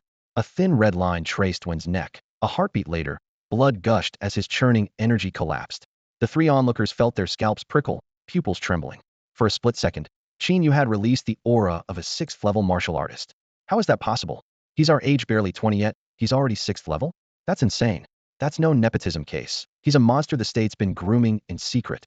Realizing how close they'd come to crossing him, the three broke into a cold sweat, grateful they'd kept to the sidelines. What? When Yonghe clutched his throat, eyes bulging in disbelief. Blood spurted through his fingers as his life force poured out. Qin Yu's sword strike a moment earlier had severed every meridian in his body. Feeling his vitality plummet, when Yonghe frantically pulled out a handful of top-grade healing pills and stuffed them into his mouth. The pills melted at once, their scorching energy racing through his limbs, yet the mortal wound at his neck seemed sealed by some unseen rule, showing not the slightest sign of closing. Realizing this, he finally panicked. With his mind buzzing, he looked up at Qin Yu and rasped in a shrill voice, "Who are you? What have you done to me? Who on earth are you?" Qin Yu looked down at him, his eyes holding only pity. From the instant he swung his blade, the only person who could have saved Wen Yonghe was Qin Yu himself, and he had no intention of helping. From that moment, when Yonghe was already dead, his fate stamped by the Reaper, beyond anyone's rescue. Qin Yu remained silent, but when Yonghe no longer cared about dignity, one hand pressing hard on his wound, he wrapped the other around Qin Yu's leg and pleaded at the top of his voice, "Brother, please save me. He'll be your slave forever. Tell me to go east, and he'll never dream of going west." The pills could not save him, but they bought him a few more breaths, and blood kept dripping onto the metal deck through his fingers. "You think you're worthy?" Qin Yu said coldly, lifting his foot and kicking him away. Wen Yonghe rolled like a ragged sack for several meters before slamming into the cabin wall. Racked with pain, he still refused to give up and shrieked, "In the brightest prodigy of the Wen clan, its future patriarch, spare my life, and the Wen clan will reward you richly." We're one of Great Xia's top families. Qin Yu gave a scornful laugh. "If you really became patriarch, the Wen clan would wipe itself out without me lifting a finger. Stupid, trashy, or dying, and still don't know the real reason." He had to kill Wen Yonghe not only because the man's killing intent was obvious, but also because the Wen clan had tried to assassinate him before their feud was past the point of no return. "You have a grudge against my clan?" Wen Yong's eyes widened. "Not entirely, stupid," Qin Yu replied calmly. Clutching at his last hope, Wen Yonghe howled, "Spare me.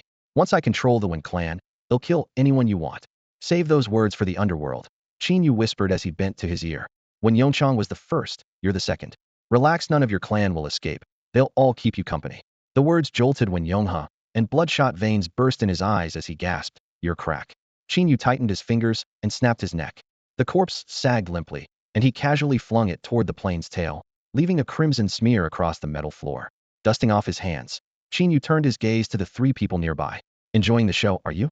The moment his eyes swept over them, they felt as if a savage beast had locked onto them, and their guts turned to ice. A second later, with 3 dull thuds, their legs gave out, and they knelt in unison, voices trembling. "B-boss." Those kids in the back seemed to be at each other's throats. "Should we step in?" In first class, a chaperone whose gelled hair stuck up like a plane's tail fin edged over to Shangwan Peng with a stiff grin. Every move between Qin Yu and Wen Yonghe in the rear cabin was under the elder's spiritual surveillance. Yet Shangwan Peng kept his eyes shut, resting. No one dared act without his say-so. Only when Wen Yonghe drew a weapon and cold light flashed down the aisle did a teacher finally whisper a warning. Without so much as raising an eyelid, Shangwan Peng said, "Let the youngsters sort it out. But if something serious happens, we'll have to answer for it." "There's nothing to answer for," he replied calmly. "If he doesn't die here, he'll die on the battlefield against the beasts." He saw it clearly when Yonghe was a reckless brawler. Others pulled their punches because of his background, but the beasts wouldn't care who he was. If he died early, it would save humanity some resources. The two chaperones traded looks. When Yonghe dead, the man was strong. Defeat shouldn't come that easily. His opponent was just a politically connected kid added for the record, right? Could he really threaten Wen Yonghe? Driven by curiosity, they widened their spiritual sense for a clearer view. Qin Yu didn't keep them waiting. In one seamless motion he drew, struck, and sheathed his blade. Before anyone could track the movement, Wen Yonghe was hurled backward, crashing into a row of seats defeated on the spot. Both teachers trembled not at the outcome, but because the instant the Xian gold blade cleared its sheath, its razor aura sliced through their spiritual sense and detonated pain inside their skulls. The agony was brief, yet enough to leave their hearts pounding. Who is that kid? How can he be that fast? And what kind of weapon can wound my very mind? Where did the state find such a monster? When Yonghe couldn't last a single move. Looks like this expedition is locked down. Snapping back to reality, the two teachers glanced at Shangwan Peng and silently marveled. Worthy of the war god, steady as ever, as though everything had been foreseen. Outwardly, Shangwan Peng remained unruffled, but inside waves were crashing. Half a year, and the brat's already showing 6th rank power? That growth is terrifying. At this rate, in 2 years I might have to step aside. And my genius son Shangwan Lei? Compared with Qin Yu, he's downright mediocre. Rage flared in his chest, like a parent watching the neighbor's kid doing homework while his own is still glued to video games. Then he consoled himself. Back in my day, I didn't advance as fast as Lei either. No, the problem is Qin Yu. It's not on us, father and son. The thought finally eased him. In the cabin, Qin Yu gave the 3 ashen-faced onlookers a cool glance, chose a seat free of blood spatter, and buckled in. He wasn't a demon who loved killing. A few taunts weren't worth taking a life. After 3 hours of high-speed flight, the plane reached the Spirit Stone island hidden within the mist. Waves crashed around its shores, and a colossal warship lay at anchor. The deck was wide enough for dozens of fighters to launch and land at once, several times larger than any carrier Qin Yu had seen in his previous life. The hatch slid open, releasing a blast of heat. Qin Yu was the first down the gangway, his boots ringing against the metal. His 3 companions spread out a few meters behind him, forming a loose protective wedge. Xia is here. Voices rose along the pier as dozens of eyes fixed on them. Only 4 youngsters from Xia? I heard their top fighter is Wen Yonghe, a level 5 martial artist. That must be the one in front. If we run into him on the island, stay sharp. Someone laughed. Level 5 isn't a big deal. I've killed plenty. Let's go test them. 5 men sauntered over with hands in their pockets, boots striking the deck deliberately hard. Hey there, friends from Xia, welcome. The leader's grin never reached his eyes. A glance at their shoulder patches told Qin Yu they were from a Sand nation. A teammate murmured the same warning. Qin Yu only lifted his chin, signaling his companion to reply. Hello, the 3 from Xia greeted politely. Just 4 of you? The ace and fighter mocked. Don't tell me Xia couldn't scrape up a 5th. 4 are enough for the likes of you. The companion answered, voice calm but edged with steel. The Asan leader stepped, so close his chest nearly touched Qin. Yes. You're Wen Yonghe, right? Level 5. I've already killed 9 level 5, scared to be number 10? Qin Yes teammates chuckled. The fool had chosen the wrong target. One of them added kindly, Wen Yonghe was cut down in a single stroke by this man right here. They stepped back in unison to watch. Qin Yu looked up, eyes flat. You're doing something both stupid and dangerous. A faint pressure radiated from him, chilling the Asan fighter to the bone. Instinctively the man glanced at the Liaoing squad nearby. Someone there made a beckoning gesture. Go on, we'll cover you. Bolstered, he pressed ahead. Teams from Yinghua Kingdom, Maoxiong Nation, and others were also watching. He's not in our intel. Could be Xia's secret weapon. Let little Asan test him first. Spurred on, the Asan leader grabbed for Qin Yu's collar, still cursing. I'm doing you a favor, rounding out my collection. Who are you calling? His words turned into a scream. Qin Yu flicked his sleeve, and an unnoticed veil of pale powder settled onto the man's arm. Fingernails-ized white spots appeared, then countless hair-thin mycelia burst forth, racing through flesh and blood. Wherever they spread, muscle blackened, rotted, and sloughed away, blood dripped, a foul stench filled the air, and chunks of meat fell to the deck. Silence swallowed the pier. The powder, refined from the corpse gap mushroom, was lethal to anyone below level 7. A levels even fighter could burn the spores away with vital energy, but no one present had reached that realm. The toxin's cruelest trait was its endgame. The victim dissolved in unimaginable agony, reduced to a puddle of rot that fed the mushrooms that spawned it. What's wrong?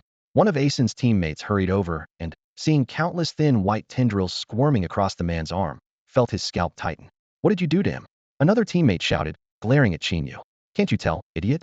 Qin Yu shrugged. I poisoned him. Poisoned. Hand over the antidote now? No way. Qin Yu waved dismissively. If I give you the cure, what was the point of poisoning him in the first place? Are you looking to die? The man snarled, then spun around and pulled a handful of brightly colored antidote pills from his spatial ring, nearly filling his palm. Since it's poison, it can be cured. There's nothing our proud Asin nation can't handle, he thought smugly, cramming pill after pill into his teammate's mouth. Ugh, no, it hurtsa. The poison man screamed. White filaments raced up his upper arm, the searing pain making him shake so hard he could barely stay upright without support. The pills did nothing. The teammate produced a cloudy, pale green liquid whose mouth bubbled with faint white foam. Hurry, drink this sacred Ganges water. Is he really trying to fight poison with poison?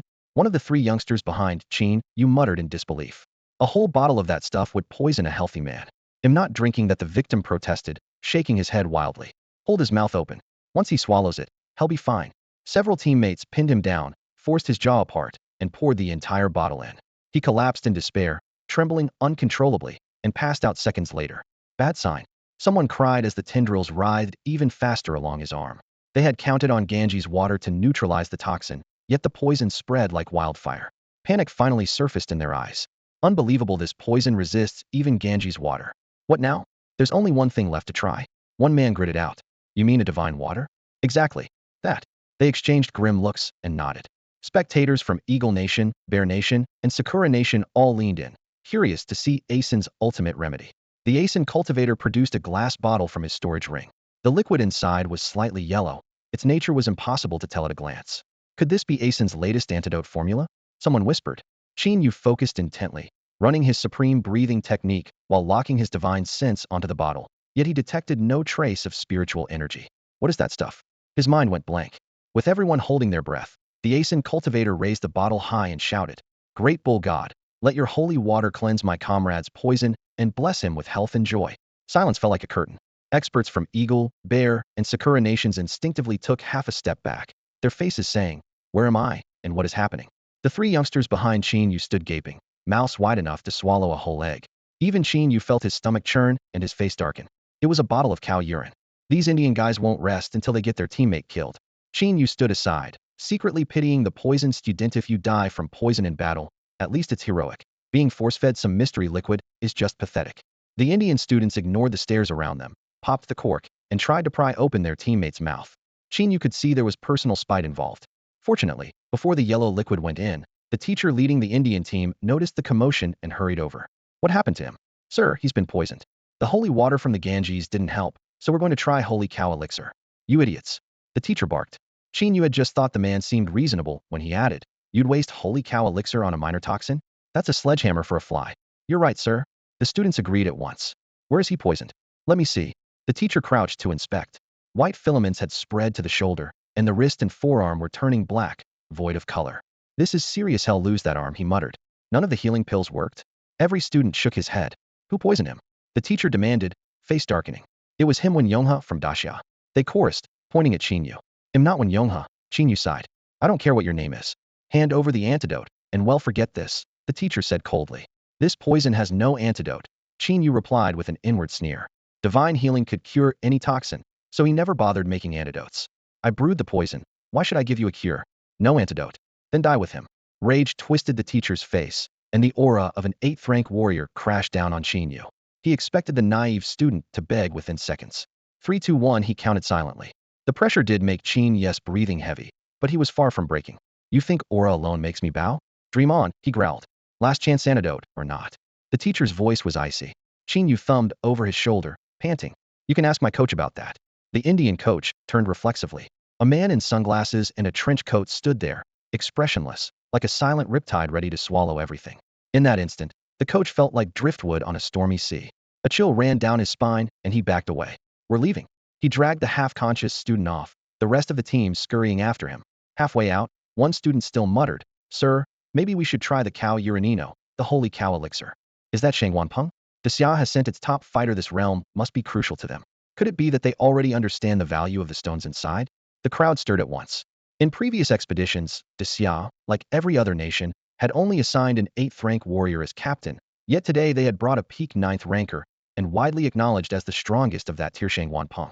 Such an unusual move sparked a low hum of speculation among the delegations, as if everyone sensed a storm brewing. Refusing to be outdone, The Eagle Nation also revealed its trump card, led by a ninth-rank expert of its own.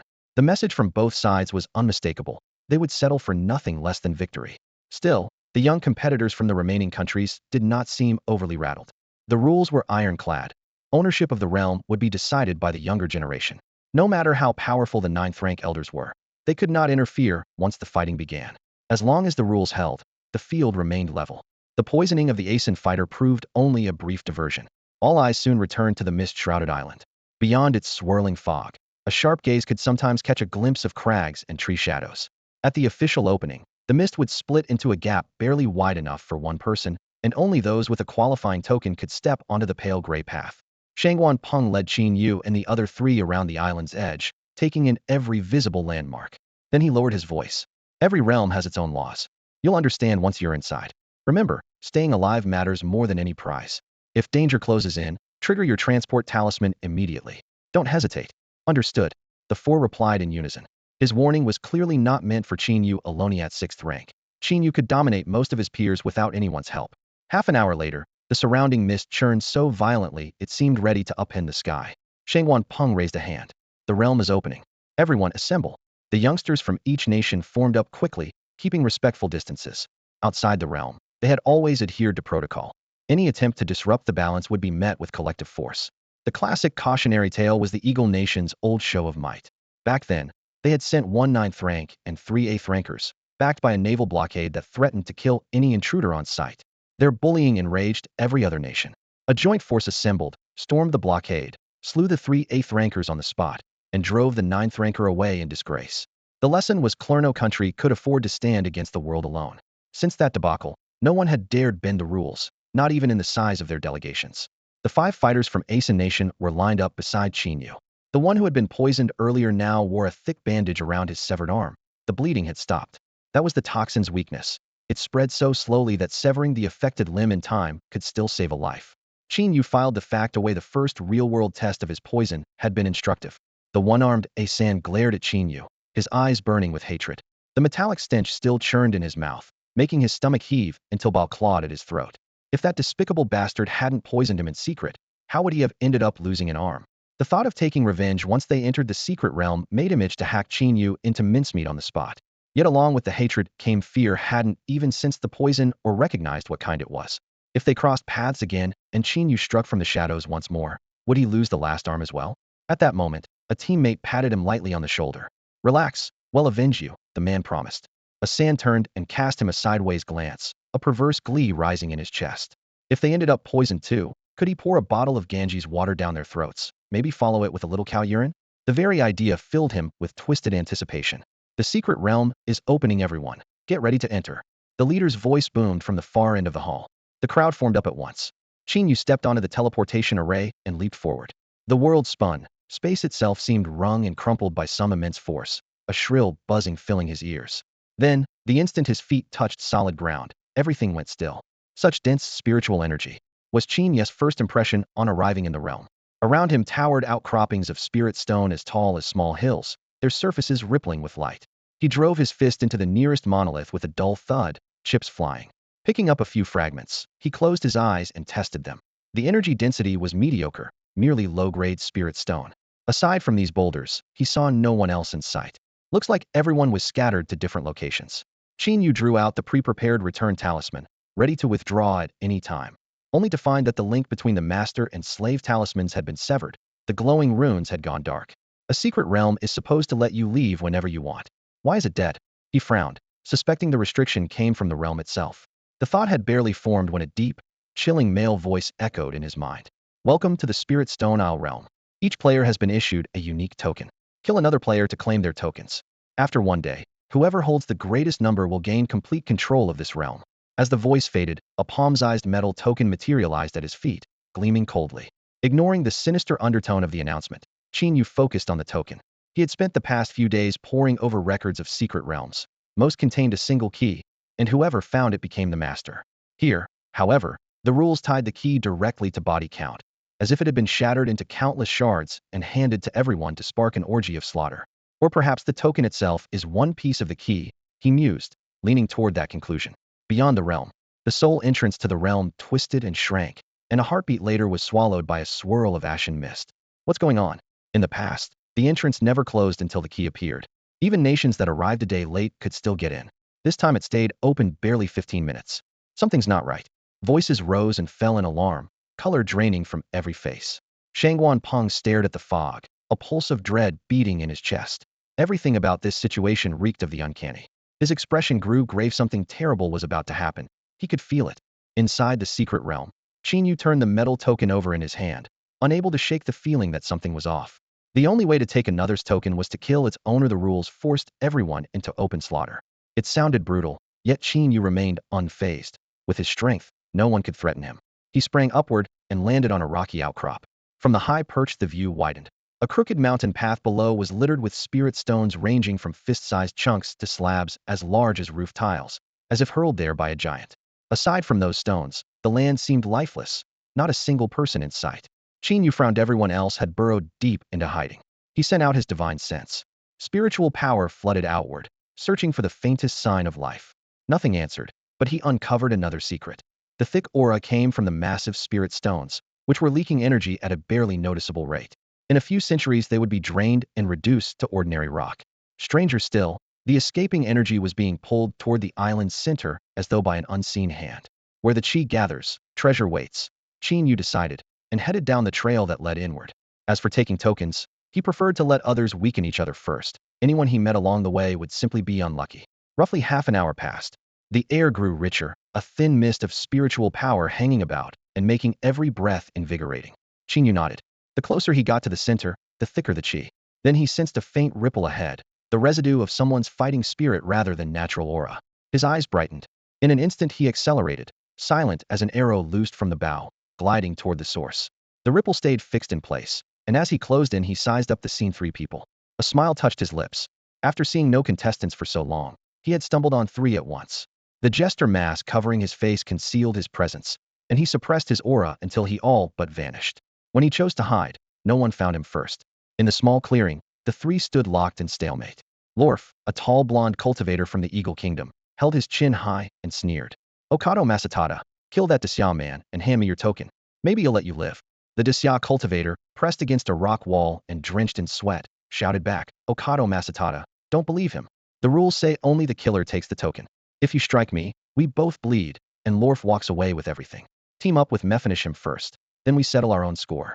Okado Masatada of the Sakura Kingdom frowned, glancing between them, clearly swayed. His knuckles whitened on his blade as his eyes settled on Lorf. Suspicion sparked like static. Within a heartbeat, a tangible arc of killing intent stretched among the 3. They now stood in a tense triangle, each poised to strike. Gangmin Jingzhou, have you forgotten whose dog you are? Luo Fu of the Eagle Kingdom fixed the ninja from the Sakura Kingdom with an icy stare, his lips curved in a mocking half-smile. If my country hadn't been supporting you from behind the scenes, your land would have been overrun by monsters long ago. Understand, Mutt? Gangmin Jingzhou snorted. And how many resources did your Eagle Kingdom haul away from us? Funny how you never mentioned that. Insolent. Fury surged in Luo Fu's eyes. He raised 2 fingers. 2 choices. First, kill that man from Daxiao, and it'll grant you a swift death. Second, I do it myself, and you'll beg for death. Trash, you've got 5 seconds. I don't need 5. Gangman's voice sank as his figure blurred. Sakura-style ninjutsu concealment. His voice echoed on every side. I choose a third option, killing you myself. Luo Fu sneered. A dog dares bite its master? Curse your master. Gangman appeared behind him, short blade flashing for Luo Fu's neck. You? Luo Fu seemed to have expected it. He spun and drove a foot into Gangman's abdomen. Bang! Gangman flew dozens of meters, hit the ground, and vanished again. Little rat, you can't run. Luo Fu drew a long staff, swept it through the air, then smashed it down, stone chips exploding. To an ordinary onlooker, he looked like he was flailing. Yet Qin Yu saw every strike lock precisely onto Gangman's vital points. The ninjutsu was formidable, but the relentless blows were tearing Gangman apart. He wouldn't last a minute. How can someone from the Eagle Kingdom track a ninja so easily? Qin Yu was shocked. His divine-grade breathing art let him sense Gangman. Yet Luo Fu seemed to perceive him just as clearly. Stranger still, the aura around Luo Fu faintly resembled the blood energy, forged by that same art. Within 10 seconds Gangman was forced out, blood gushing. Li Gao? He rasped at the man from Daxia. If you keep watching, once I'm dead you won't escape either. Li Gao's face hardened. Luo Fu was the strongest one here. Without teaming up with Gangman, he had no chance. Luo Fu raised his staff, blood energy boiling. The surrounding mist churned like a storm. Add weaklings together, and they're still weak. Monkeys were on different levels. His pale gray eyes brimmed with killing intent. Your time is up. How did his power spike like that? Li Gao and Gang Min were both aghast. Only then did Qin Yu confirm the source of that familiar sensation, Luo Fuss blood energy.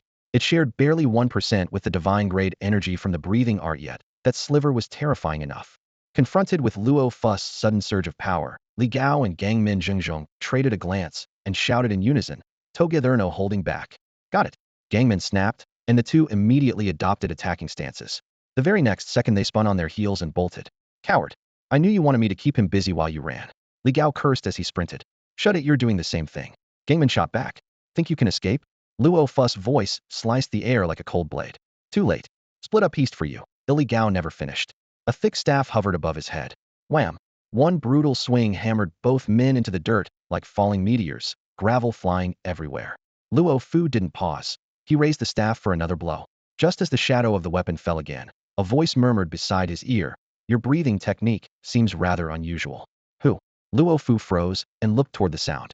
Not far away, Qin Yu sat on a waist-high spirit stone, chin resting on one hand, wearing a faint smile. We're saved. Li Gao's heart leapt. Had witnessed Qin Yu's strength and believed Luo Fu was still a step behind. Saved? Ridiculous, Luo Fu growled, glaring down at Li Gao as murderous light flashed in his eyes. He raised the staff once more. No one can save you. Swish. A fist-sized spirit stone shot through the air, smashing into the staff.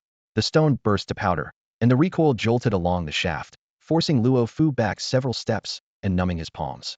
He lifted his eyes to Qin Yu, now visibly wary. You haven't answered my question. Qin Yu's voice was soft yet pressing. Where did you get that breathing technique? He was certain it wasn't ordinary. The faint, god-level pulse of blood energy, something he hadn't sensed in Shangguan Peng or the headmaster, radiated from this young man of the Eagle Nation. Even that wisp of divine energy let Luo Fu overpower two martial artists of the same realm. A god-tier breathing art was Qin Yu's greatest secret. He had to know its source. You're not worthy of the answer, Luo Fu spat. In a blur, Qin Yu vanished, reappearing 10 meters ahead of Luo Fu. His fingers curled like an eagle's talons, striking for vital points. Luo Fu's pupils contracted too fast to follow. He instinctively retreated, yet couldn't slip free of Qin Yu's control. You won't catch me, Luo Fu smirked with reckless confidence. Then let's find out. They closed the distance instantly. Just as Qin Yu's fingertips brushed Luo Fu's jacket, the space around them twisted. Luo Fu slid backward a full meter, as if teleporting. Dense spirit mist surged in, coalescing into a roaring wave of liquid energy that crashed toward Qin Yu. Clang! Qin Yu drew his blade and sliced downward. The massive wave exploded into blinding white fog. Visibility vanished. When the mist dispersed, Luo Fu was already gone. As expected, something is off, Qin Yu thought, his expression turning grave. Who was that, able to manipulate spiritual energy so deftly? Qin Yu sheathed the Xianjin blade, his gaze sweeping the area like a razor. Moments earlier he had almost captured Luo Fu, yet the man suddenly flickered a meter forward, as if space itself had shifted around him. A heartbeat later, a violent surge of spiritual power congealed into a torrent of liquid energy, intercepting what should have been a killing blow. The entire chain of events had clearly been orchestrated to save the Eagle Nation cultivator. Releasing his divine sense, Qin Yu found no trace of an external puppeteer. So it wasn't a person? He glanced at the ground, a daring thought flashing through his mind. Could this secret realm itself possess consciousness? As soon as they had entered, their teleportation talismans failed, proving the space was completely sealed off. Next, the realm announced its game rules, encouraging everyone to slaughter one another. But if it truly wanted a bloodbath, why step in to rescue Luo Fu at such a critical moment? The only reasonable answer lay in Luo Fu's breathing technique. If the realm deemed that art special enough to protect, might it extend the same courtesy to his own? Unable to solve the riddle, Qin Yu stuck to his plan. He turned, fixing a frosty stare on Li Gao and Gang Min Jingzhong. Both men tensed, hearts pounding like war drums. Gang Min Jingzhong knew that if even Luo Fu couldn't stop Qin Yu, he had no chance at all. His only hope was that their brief cooperation with Li Gao might earn him mercy. Damn it, everyone in this realm is a monster, he muttered, then whispered to Li Gao, brother, we fought side by side, put in a good word for me, will you? Dream on. Li Gao shot him a helpless look.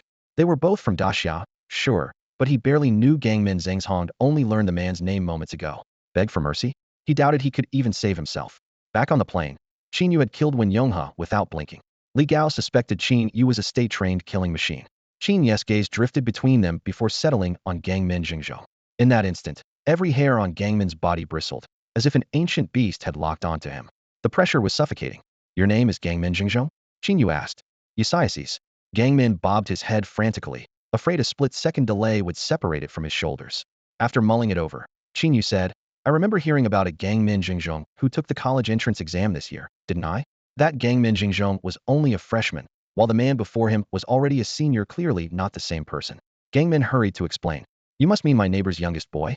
Both our families live in the middle section of Pigu village, so we ended up with the same name. Oh, Qin Yu's brows rose.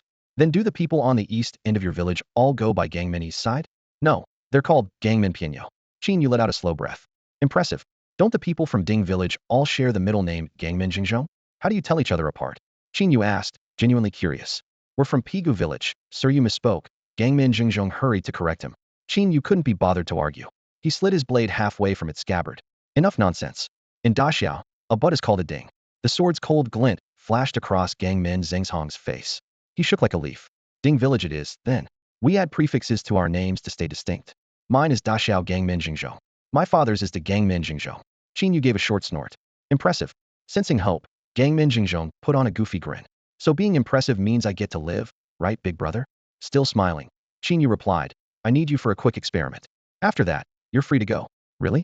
The word had barely left his lips when the world spun. A headless corpse hit the ground with a dull thud. As his consciousness snapped, his final thought was, that's not my bod. Beside him, Li Gao's hair stood on end.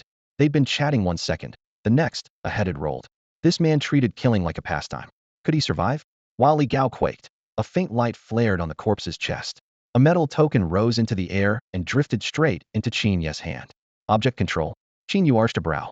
The crude method merely wrapped the token in spiritual energy and dragged it, worlds apart from his own mastery. If it truly came from this secret realm, it was fascinating. Stranger still, the token bore no markings, claiming loyalty to whoever held it. It hadn't required a life at all. He glanced at the corpse, half consoling, half amused. Looks like the experiment worked. You can leave now. The headless body, unsurprisingly, said nothing. Li Gao's knees buckled and he crashed to the ground, forehead thumping. Spare me, boss. Qin Yu cast him a sidelong glance. The fellow was hopeless. If you want to live, find someplace deserted and hide. This secret realm is far deeper than you can handle.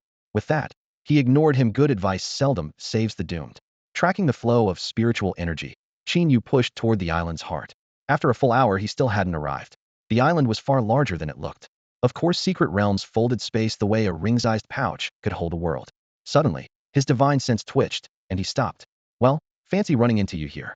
Inside the secret realm, 3 warriors from the Asen kingdom had a lone prodigy of the Eagle Nation cornered. Qin Yu's eyes gleamed.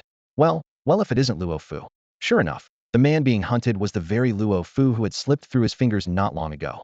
Now Luo Fu was all alone, chased by 3 Asen fighters, one of whom was the one-armed warrior Qin Yu had once poisoned and maimed. Dogs fighting over scraps, Qin Yu hummed, outwardly relaxed yet silently quickening his pace. Like a seasoned hunter, he closed the gap little by little, searching for the perfect moment to strike. Last time you got away before I could study you properly. Let's see where you run now. A faint smile played on his lips, but his eyes were glacial. Luo Fu, meanwhile, looked haggard. Damn, Iton's a tiger's down. Even dogs dare bite, he spat. A mysterious force had saved him earlier, but afraid Qin Yu would catch up, he had sprinted through the night. Though he shook off his pursuers, the run drained most of his vitality. Hoping to recover, he chose a cave at random only to find 3 Asen warriors inside, feasting on ox offal stew. The instant their eyes met, the chase reignited. Even exhausted, Luo Fu was blisteringly fast, yet the 3 clung to him like shadows. At full strength, he would have welcomed a fight, but with more than half his blood essence gone, a frontal clash spelled death. Just my rotten luck, he muttered, glancing back. Outside the realm, these men obeyed him. The moment he showed weakness, they turned on him. How ironic. Quit running, Luo Fu. An arrogant voice rang out. Didn't you strut around outside? Today we'll leave you no corpse to bury. You only dare because you've got numbers, Luo Fu snarled. Face me unknown if you're so brave. Sure, just stop first, they sneered, pressing in. Running would only burn the last of his strength. The realm's mysterious power wouldn't save him. Forever show too much weakness, and it might abandon him. A ruthless light flashed in his eyes. Fine, let's end this. Whoosh. Luo Fu spun, staff sweeping out in a vicious arc. Wind howled. Sand and gravel exploded outward. The 3 Asen fighters were ready, sidestepping apart to form a triangle that sealed every exit. Altogether kill him. The one-armed Asen was the fiercest. After losing his arm to Qin Yu, pain and humiliation had festered into murderous rage toward the Eagle Nation. Back home, an 8th-tier healer had reattached the limb, but inside the realm his strength was still crippled. Now that fury boiled over. He drew his weapon first, body bursting forward as he charged straight at Luo Fu. Outside the mystic realm, teachers from every nation hovered in the sky, circling anxiously as they tried to observe what was happening inside. Damn it! Why did the entrance suddenly close? This has never happened before. Someone burst out. With the gateway sealed, no one could enter or exit. If the students were in danger, how could anyone help them? In past realm contests, competitors could withdraw at any time if injured or trapped. The entrance stayed open until someone claimed the realm's key. This time, however, the moment the prodigies stepped inside, the portal slammed shut. No one could possibly have secured the key, so quickly the problem clearly lay with the realm itself. Gathered in midair were elite warriors from every country. The weakest at the 7th tier, the strongest at the 9th. Even they had never encountered a situation like this and had no idea what to do. Inside the realm were the world's most outstanding young talents. If they all perished, it would be a disaster not just for their nations, but for humanity as a whole. The instructor from Bear Nation steadied himself first and called out, "We need to join forces and figure something out." The others immediately gathered around him. If the students died, the chaperones would bear the blame. Shangwan Peng pushed to the front. No one was more anxious than he was. The Daxiao leadership had allowed Qin Yu to enter for 3 reasons. 1. Qin Yu himself insisted on going. 2. A teleportation talisman supposedly guaranteed his safety. 3. Given Qin Yu's strength, no other contestant should have been able to threaten him. If safety had not been assured, Daxiao would never have let him leave its borders. Now, with the realm in flux, no one knew whether the talisman would still work. Qin Yu was powerful, but the native beasts, deadly terrain, and natural killing arrays inside could pose unpredictable dangers. Without immediate escape, he was exposed. He carried not only Daxia's hopes, but those of all humanity. The pressure was immense, yet Shangwan Peng concealed it perfectly. His calm expression gave nothing away. The Bear Nation instructor swept his gaze around the group and raised his voice. "Our children's lives are at stake, and time is short. Let's hear your ideas." One teacher spoke first. "I suggest the closest country sends a few more kids of the right age to see if the entrance still works." "Impossible." Someone shot back. "What if they can't get in, or worse, go in and get trapped too? Then pick students with only average talent," the first person argued. "No way. Just because we're closest, we're supposed to make the sacrifice? Why should we?" The opponent retorted. The argument grew heated until the Bear Nation instructor stepped forward again, his deep voice cutting through the noise. "Your nation is nearest, so your travel time is shortest. Send 2 students of the appropriate age to test the entrance." The designated teacher was about to refuse when the Bear Nation instructor added, "The rest of us will each contribute a valuable item to compensate you for the risk." Agreed? With that, he produced a steel blade that glinted with an icy light. The other teachers followed suit, offering talismans, elixirs, short secret silver staves, and other treasures, nothing top tier, but all quite valuable until a small pile formed. "Deal." The chosen teacher changed his tune at once, smiling broadly. "They'll arrange it right away." That nation was poor to begin with, its resources scarce. Trading a few ordinary students for a heap of treasure, even if none of it was especially priceless, was undoubtedly a bargain. Soon, 3 young people who met the secret realm criteria arrived by plane. The 3 accompanying teachers wasted no time, escorting them straight to the entrance of the floating secret realm. The opening was still sealed by a thick, milky fog, quiet as though it were asleep. "You, touch the mist," one teacher ordered, pointing to the teenage boy. Nervous, he swallowed hard and stretched out a trembling hand. Before his fingertips reached the fog wall, an invisible force flung him backward, and he staggered away. No good. It didn't work. Everyone sighed and returned to the deck of the massive ship. "Should we try breaking in by force?" Someone muttered. The other teachers shot the idea down at once. "Absolutely not. Even if we could blast it open, any shock might endanger the students inside." Silence settled over the deck. On the edge of the crowd, Shangwan Peng stared at the mist-shrouded island. A bold notion surfacing: perhaps the secret realm already had an owner. He quickly shook his head. Reason insisted that was nearly impossible. Inside the secret realm, in a ruined valley, a life-and-death battle raged. 3 Aeson fighters formed a triangle, closing in on the Eagle Nation warrior Luo Fu. The one-armed Aeson struck first, his short dagger flashing toward Luo Fu's vitals. A long staff jabbed like a viper, parrying the deadly blow. Luo Fu tried to sweep the staff sideways, but the other 2 attackers were already upon him, sword and saber sealing every route of retreat. Staff shadows whirled. Luo Fu barely held on. The valley's exits were blockaded, had nowhere to run, and little room to counter. Hidden in the dark, Qin Yu frowned. Luo Fu was running on fumes. If he had a trump card, now was the time. Blade light, Sordora, and staff wind collided in the cramped space. Spirit-imbued boulders shattered into shards, dust billowing. After dozens of exchanges, Luo Fu's life force was nearly spent. His clothes hung in tatters, blood spattering the rags. Leaning on his staff, he managed to stay upright amid the rubble. The 3 Aeson were injured too, but clearly in better shape. The one-armed fighter wiped blood from his lips and sneered. A tough bone to gnaw. They all knew that without teaming up, none of them could have stopped Luo Fu alone. What they didn't know was that he had lost most of his strength while on the run. Otherwise, today's roles might have been reversed. Eyes blazing, Luo Fu tore away what was left of his shirt. Huh, you think I'm afraid of you? The three attackers laughed and tightened the circle like seasoned hunters drawing the noose. Driven to desperation, Luo Fu's gaze turned ruthless. He pulled out a pitch-black pill and swallowed it whole. Instantly his aura skyrocketed, the whites of his eyes swallowed by darkness. In the shadows, Qin Yu's pupils constricted. That was clearly a forbidden pill, one that burned life for power.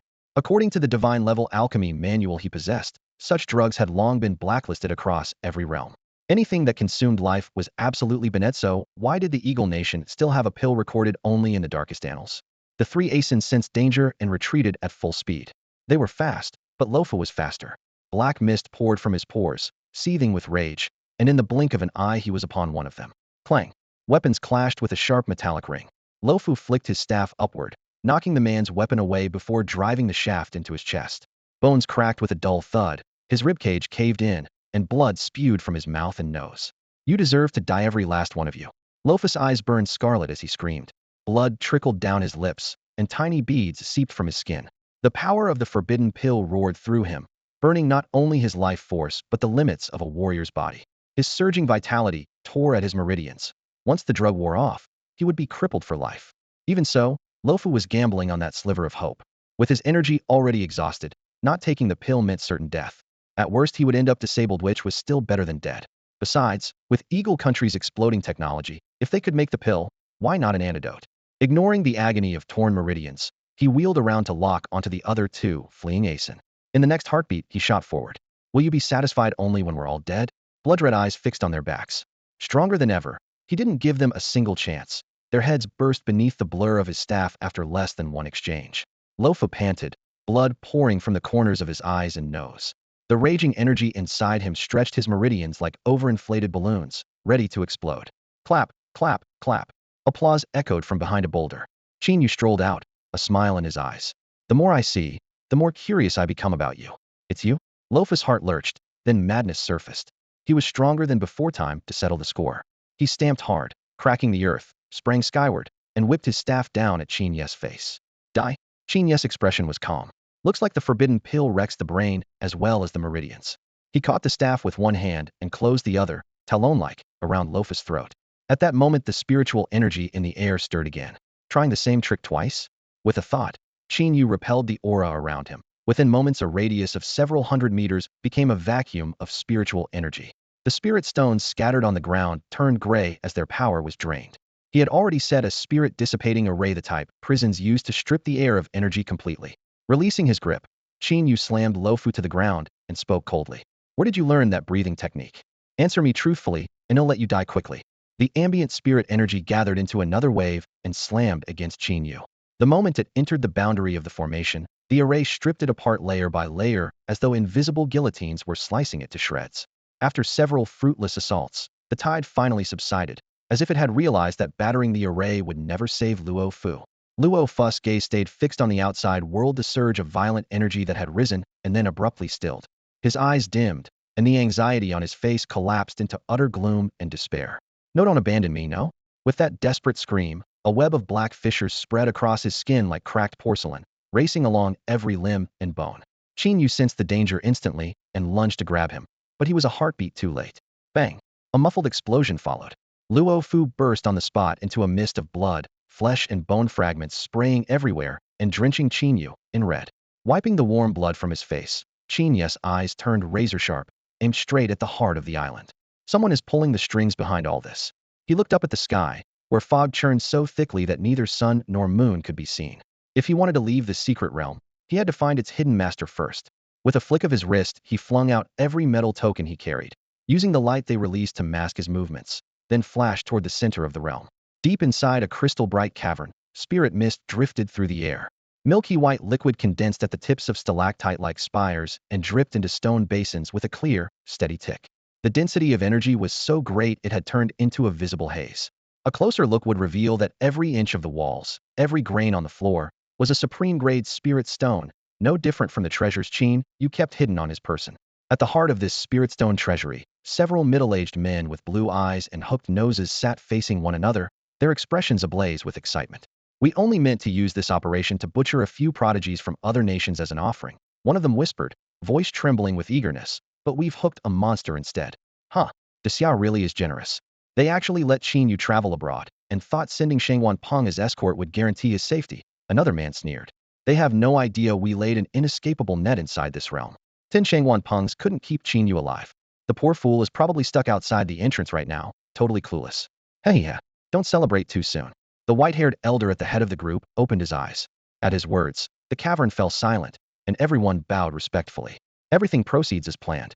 Since Xia has delivered such a generous gift, we'll squeeze every last drop of value out of him, the elder said slowly. According to our intelligence, he has mastered 3 divine-grade arts: divine breathing, divine forging, and divine cultivation. We must seize all 3 intact. Only then can our Laoying kingdom truly soar. Flames of fervor ignited in the other's eyes. If we present the 3 arts to that lord, we can trade for even more resources, someone began. Fool, the elder barked. We already have resources. What we lack are divine arts. Even in that world, they are treasures of the highest order, available only to the most exalted among the gods. His voice sank, thick with greed. Once we control these arts, who in this world would dare defy us? Submit and prosper, resist and perish. The cavern echoed with his icy words. In his mind, the 3 divine arts already belonged to him. The elderly man lounged in a throne carved from the finest spirit stones, already picturing the day he mastered all 3 divine techniques. The thought made his blood race. Not long ago, a 7th-rank warrior from another realm had used a god-tier breathing art to drag 3 9th-rank human fighters to mutual destruction, proof of a divine skill's power. Now, having reached the peak of the 8th rank himself, he knew that once he learned that breathing art, he could refine his vast life force into its divine form. At that point, even if every 9th-rank warrior in the world joined forces, they would be helpless against him. The art might even vault him straight into the 9th rank, and a 9th-rank warrior with divine life force would stand unchallenged on the continent. Fire blazed in his eyes as he imagined every race prostrate at his feet. Sir, should we seize Qin Yu right now, before anything unexpected happens? Someone below asked, shattering his daydream. He tapped the armrest, considered, and slowly shook his head. No, Qin Yu's talent is extraordinary and his pride runs to the bone. Even if we captured him, forcing him to surrender the 3 divine techniques would be nearly impossible. Then we torture him, another suggested. Day and night until he breaks. Fool, the old man snapped. What if he chooses to die and detonates on the spot? Besides, the Empire has yet to learn Qin Yu is inside the secret realm. Once they do, 9th-rank warriors will descend in an instant. Then those divine skills will slip through our fingers. We have far less time than you think. His subordinates exchanged uneasy glances. One lowered his voice. If we can't capture him, what do we do? The old man's eyes narrowed.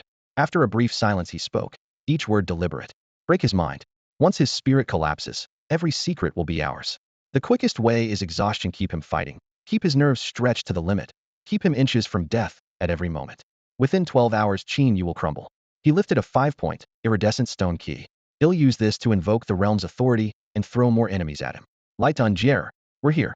You 2 will hunt him down immediately. Remember, only pressure him, do not kill him. He must feel danger at every turn, yet never see an end to it. Understood? Understood. The pair replied in unison. With a flick of his wrist, spiritual power surged. Lighton and Jier's figures blurred, and in the blink of an eye they vanished from the cave. Sprinting through the forest, Qin Yu suddenly halted. A mountain of spirit stone towered before him, so steep its summit pierced the clouds. It stretched like a wall dropped from the heavens, blocking access to the island's central region. If I want in, I'll have to go over, he muttered. Just as he was about to climb, his spiritual sense brushed against nearby Aura's 3 warriors from the Bear Kingdom. He glanced their way and lost interest. His priority was to locate the source of the secret realm's anomaly. The token hunt sideshow meant little to him. The 3 foreigners, however, clearly had no intention of letting him pass. Alone, juicy target who wouldn't want to bite? Look, another stray up ahead. A burly fighter from the Maoxiong Kingdom jabbed a finger at Qin Yu, his voice booming like a bell. Huh, luck's on our side. Take him out, and we'll finish our set of 10 tokens. He licked his purplish lips, eyes glittering with a feverish excitement. Blood-soaked fabric clung to his chest, yet not a scratch of his own could be seen. The blood was clearly someone else's. The other 2 were spattered as well, chatting openly about their prey, certain he couldn't escape. Qin Yu stopped, his gaze icy. The murderous aura around the trio was almost tangible, especially the blood-drenched brood in front. His killing intent was suffocating. In all Qin Yu's years of service, he had seldom encountered bloodlust this thick, only relentless. Hansen Slaughter could forge it. These three were monsters who killed for sport. Kid, which country are you from? They swaggered closer. Since they meant to kill him, Qin Yu saw no need for words. In a blur, he snapped his leg up, driving his foot straight into the leader's groin. Crack! The man's face contorted, his body folding like a shrimp as a piercing scream ripped out of him. The other two recoiled half a step, sucking in cold air. This kid was even harsher than they were. Kill him. Now. The leader howled, clutching his belly. A flash of cold light flared as Qin Yu drew his thirsty Xianjin blade. The three bullies died quietly. After disposing of them, Qin Yu started toward the mountain, only to run into a man and a woman.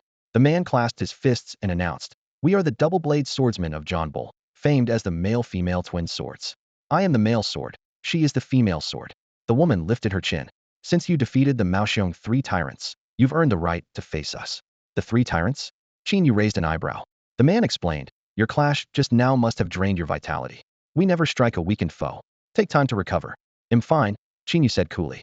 The woman snorted. "Don't overestimate yourself. Killing the three tyrants doesn't make you invincible. Once our twin blades unite, you may not last long." Qin Yu looked them over. "Are you too crazy?" The man's face darkened. He drew his sword and pointed it at Qin Yu. "Come, let us decide who's superior." Qin Yu spread his hands. Possessed? Brains short-circuited? He already guessed the pair was a bit unhinged, yet something else bothered him. Whether the Maoxiong trio or this twin sword duo, each ranked among the top 20 fighters in the secret realm. In mere minutes, he had crossed paths with 5 experts. In the hours before, had met only 6. Coincidence, or a deliberate setup? As Qin Yu pondered, his spiritual sense caught another unfamiliar presence racing toward him. Clad in black shinobi garb and wielding twin katanas from the Sakura Nation, the newcomer radiated a chilling edge from his eyes. The blades flashed a cold silver under the dull sky, and his straight back resembled an unsheathed sword that made onlookers unconsciously hold their breath. A single glance felt like a blade of frost splitting the forehead. In the distance, the twin swords of John Bull quivered, and their owner instinctively stopped, breathing the soul air to the Sakura dual-blade style. Yamamoto no had arrived. Yamamoto ignored the two swordsmen and locked his gaze on Qin Yu. His instinct screamed that the man lounging against the boulder, not the swordsman, was the real threat. After a silent beat, his voice rumbled. "Are you leading Daxia's team this time? I thought Wen Yonghe would be my greatest rival, yet you're stronger. Who are you?"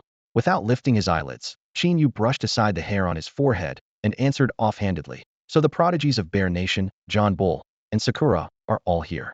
Things are getting lively." One short sentence, yet it sounded like a declaration that the game had only just begun. Yamamoto and the two swordsmen exchanged guarded looks.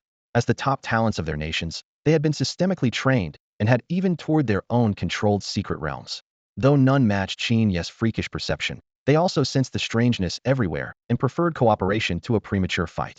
In an era overrun by beasts, nations might compete fiercely, but survival still demanded collaboration. By contrast, the trio from Bear Nation reveled in bloodshed. Such killers never lasted long. Those who live by the sword die by the sword. Seeing that Qin Yu showed no overt hostility and ignoring Yamamoto's probe, the latter turned to the swordsman and muttered, "That so-called metal token is nothing but a trap." The John Bull brothers nodded grimly. "We know. We don't understand the motive, but the rule of seizing tokens through killing is clearly designed to make us slaughter each other. Any theories?" Yamamoto pressed on. After a glance at each other, one swordsman lowered his voice. "We suspect the rules were crafted by someone." A spark flickered in Qin Yu's eyes. This echoed his own suspicions. John Bull added, "To be blunt, we were just teleported. We stepped across a valley, the scenery shifted, and next thing we knew, we were here. It feels like the realm dragged us together on purpose." Yamamoto inclined his head. "I sensed the same, as if an unseen force yanked me into this zone." All three turned to the silent Qin Yu. He spread his hands. "I ran here the normal way. No teleport." With senses that sharp, he would have noticed any sudden shift. That only deepened his suspicion. The realm might have gathered these prodigies specifically to counter him. It wasn't arrogance. The moment he arrived, the Bear Nation trio attacked. Once he finished them, the John Bull duo appeared. After he would have beaten them, Yamamoto showed up. If they were all after the token, he'd be fighting non-stop. It felt less like coincidence and more like an invisible hand orchestrating every move. Another possibility lingered. The realm might simply want to stop him from crossing the mountain into the island's core. But if so, why teleport so many prodigies here, effectively revealing that core? Only Qin Yu had located it. By reading the flow of spiritual energy, bringing others here was like inviting wolves into the fold. After weighing it all, Qin Yu leaned toward one conclusion. This was a scheme aimed directly at him. Still, isn't this realm underestimating me a little? It only sent a handful of people, obvious cannon fodder. Their titles sound impressive: Russia's three tyrants, Britain's twin blades, the sole heir to Japan's dual sword style, but in truth they're no stronger than Wen Yonghe. Even if they edge him out, it's not by much. If a fight broke out, Qin Yu would need only one extra swing, hardly enough to drain his blood or stamina. With that thought he muttered, "This place really looks down on me." Soon the top prodigies from France, Australia, the Hippo Nation, South Korea, and several other countries were forcibly teleported to the same clearing, every one of them wearing the same bewildered look. Damn, there are so many people here. Weird. I was walking along the island's edge. How did I end up here? Did I just teleport? That mountain's huge. Are we supposed to climb it? Hey, how many tokens have you gathered? Bro, you don't really believe that more tokens equals the key nonsense, do you? Huh, isn't that how it works? Man, go study up on dungeon basics. The chatter rose and fell, but Qin Yu stayed silent. Leaning against a boulder, he extended his spiritual sense to its limit. If the realm had gathered so many geniuses in one spot, the hand behind the curtain would act soon either to wipe them out or to set something else in motion. The answer would come any moment now. Less than 2 minutes later, Qin Yu's eyes snapped open and locked onto the mountain that pierced the clouds. Halfway up, 2 immense auras were plunging toward the ground. 7th level 2, 7th level warriors inside the realm. The rules say no entrant can be over 22. Among their generation the strongest, Shangguan Peng, is only 5th level, and even with the system Qin Yu himself is just 6th. He has ways to fight a 7th, but nothing like the overwhelming power he senses now. At 19 he's trained for less than a year. By 22 he might handle 9th level foes, but only because of the system. Those two clearly don't share his cheat. Worse, the faces that flashed through his mind were unmistakably middle-aged. No prodigy of 22 looks like that. How did overage fighters get in? Could every nation have misread the rules? One country making a mistake is plausible. All of them at once is impossible. Someone must have found a loophole and stuffed older powerhouses inside. A ripple of unease spread through him. 2 7s he could manage. But if 7s could enter, what about 8s? If they could sneak in 7th level fighters in their 40s or 50s, why not an 8th level relic? The thought of competing with an 8th made him want to flip the table. Seriously? When they can't win, they just hack the game. How are we supposed to play like this? A cold glint flashed in his eyes. Since he first set foot in this realm, every anomaly had lined up like beads on a string. No exit, teleport talismans disabled, the killer be killed game. There was only one explanation. His breathing grew heavy. Wrong, all wrong. Those 2 7s weren't smuggled in. They've been here all along. Damn it. This realm already has an owner. In a flash, Qin Yu felt as if everything finally made sense. If someone had already seized full control of the secret realm's key, then every earlier anomaly could be explained. First, the moment the prodigies stepped inside, the entrance and exit were sealed, cutting the realm off from the outside world and rendering their teleportation talismans useless. Second, the bizarre rule that forced them to kill one another was probably nothing more than the controller's twisted amusement or an easy way to thin the ranks. The motive was irrelevant. With absolute authority over the realm, the controller could slaughter a handful of 20-something trainees with a flick of the wrist. Later, Qin Yu ran into Loft, a prodigy from Eagle Nation, in the woods. A tight film of aura wrapped around Loft, clearly a shield supplied by whoever held the reins. That hint alone was enough for Qin Yu to suspect the realm's real master was from Eagle Nation. When he crossed paths with Loft a second time, Qin Yu had set a trap in advance, yet the aura that smashed into Loft felt as if it had sunk into cotton, leaving him unharmed.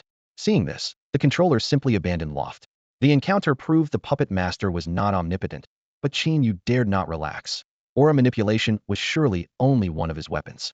Just then, at the far end of the mountain path, 2 menacing auras swept closer.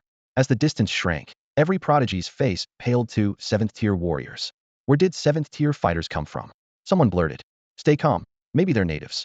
If they're natives, that's even worse. Some secret realms do harbor native life forms, and they almost always attack trespassers on sight. This realm was their home, and intruders were stealing territory. None of the prodigies had advanced beyond Tier 5. Even with every trump card, they stood no chance against Tier 7, and dread tightened their chests. Suddenly someone shouted, "Whatever they are, they're hostile." Run. 5 or 6 prodigies bolted in different directions, but after barely 10 meters a tidal wave of liquid aura surged back and slammed them to the ground. The aura then solidified into translucent walls, sealing every exit with a crash. The quickest among them drew their weapons and hacked at the barrier. Dull thuds rang out, ripples spread across the surface, but the wall did not budge. Its defense is insane. The words sent chills through the group. They were scrambling for a new plan when a sinister laugh drifted down the slope.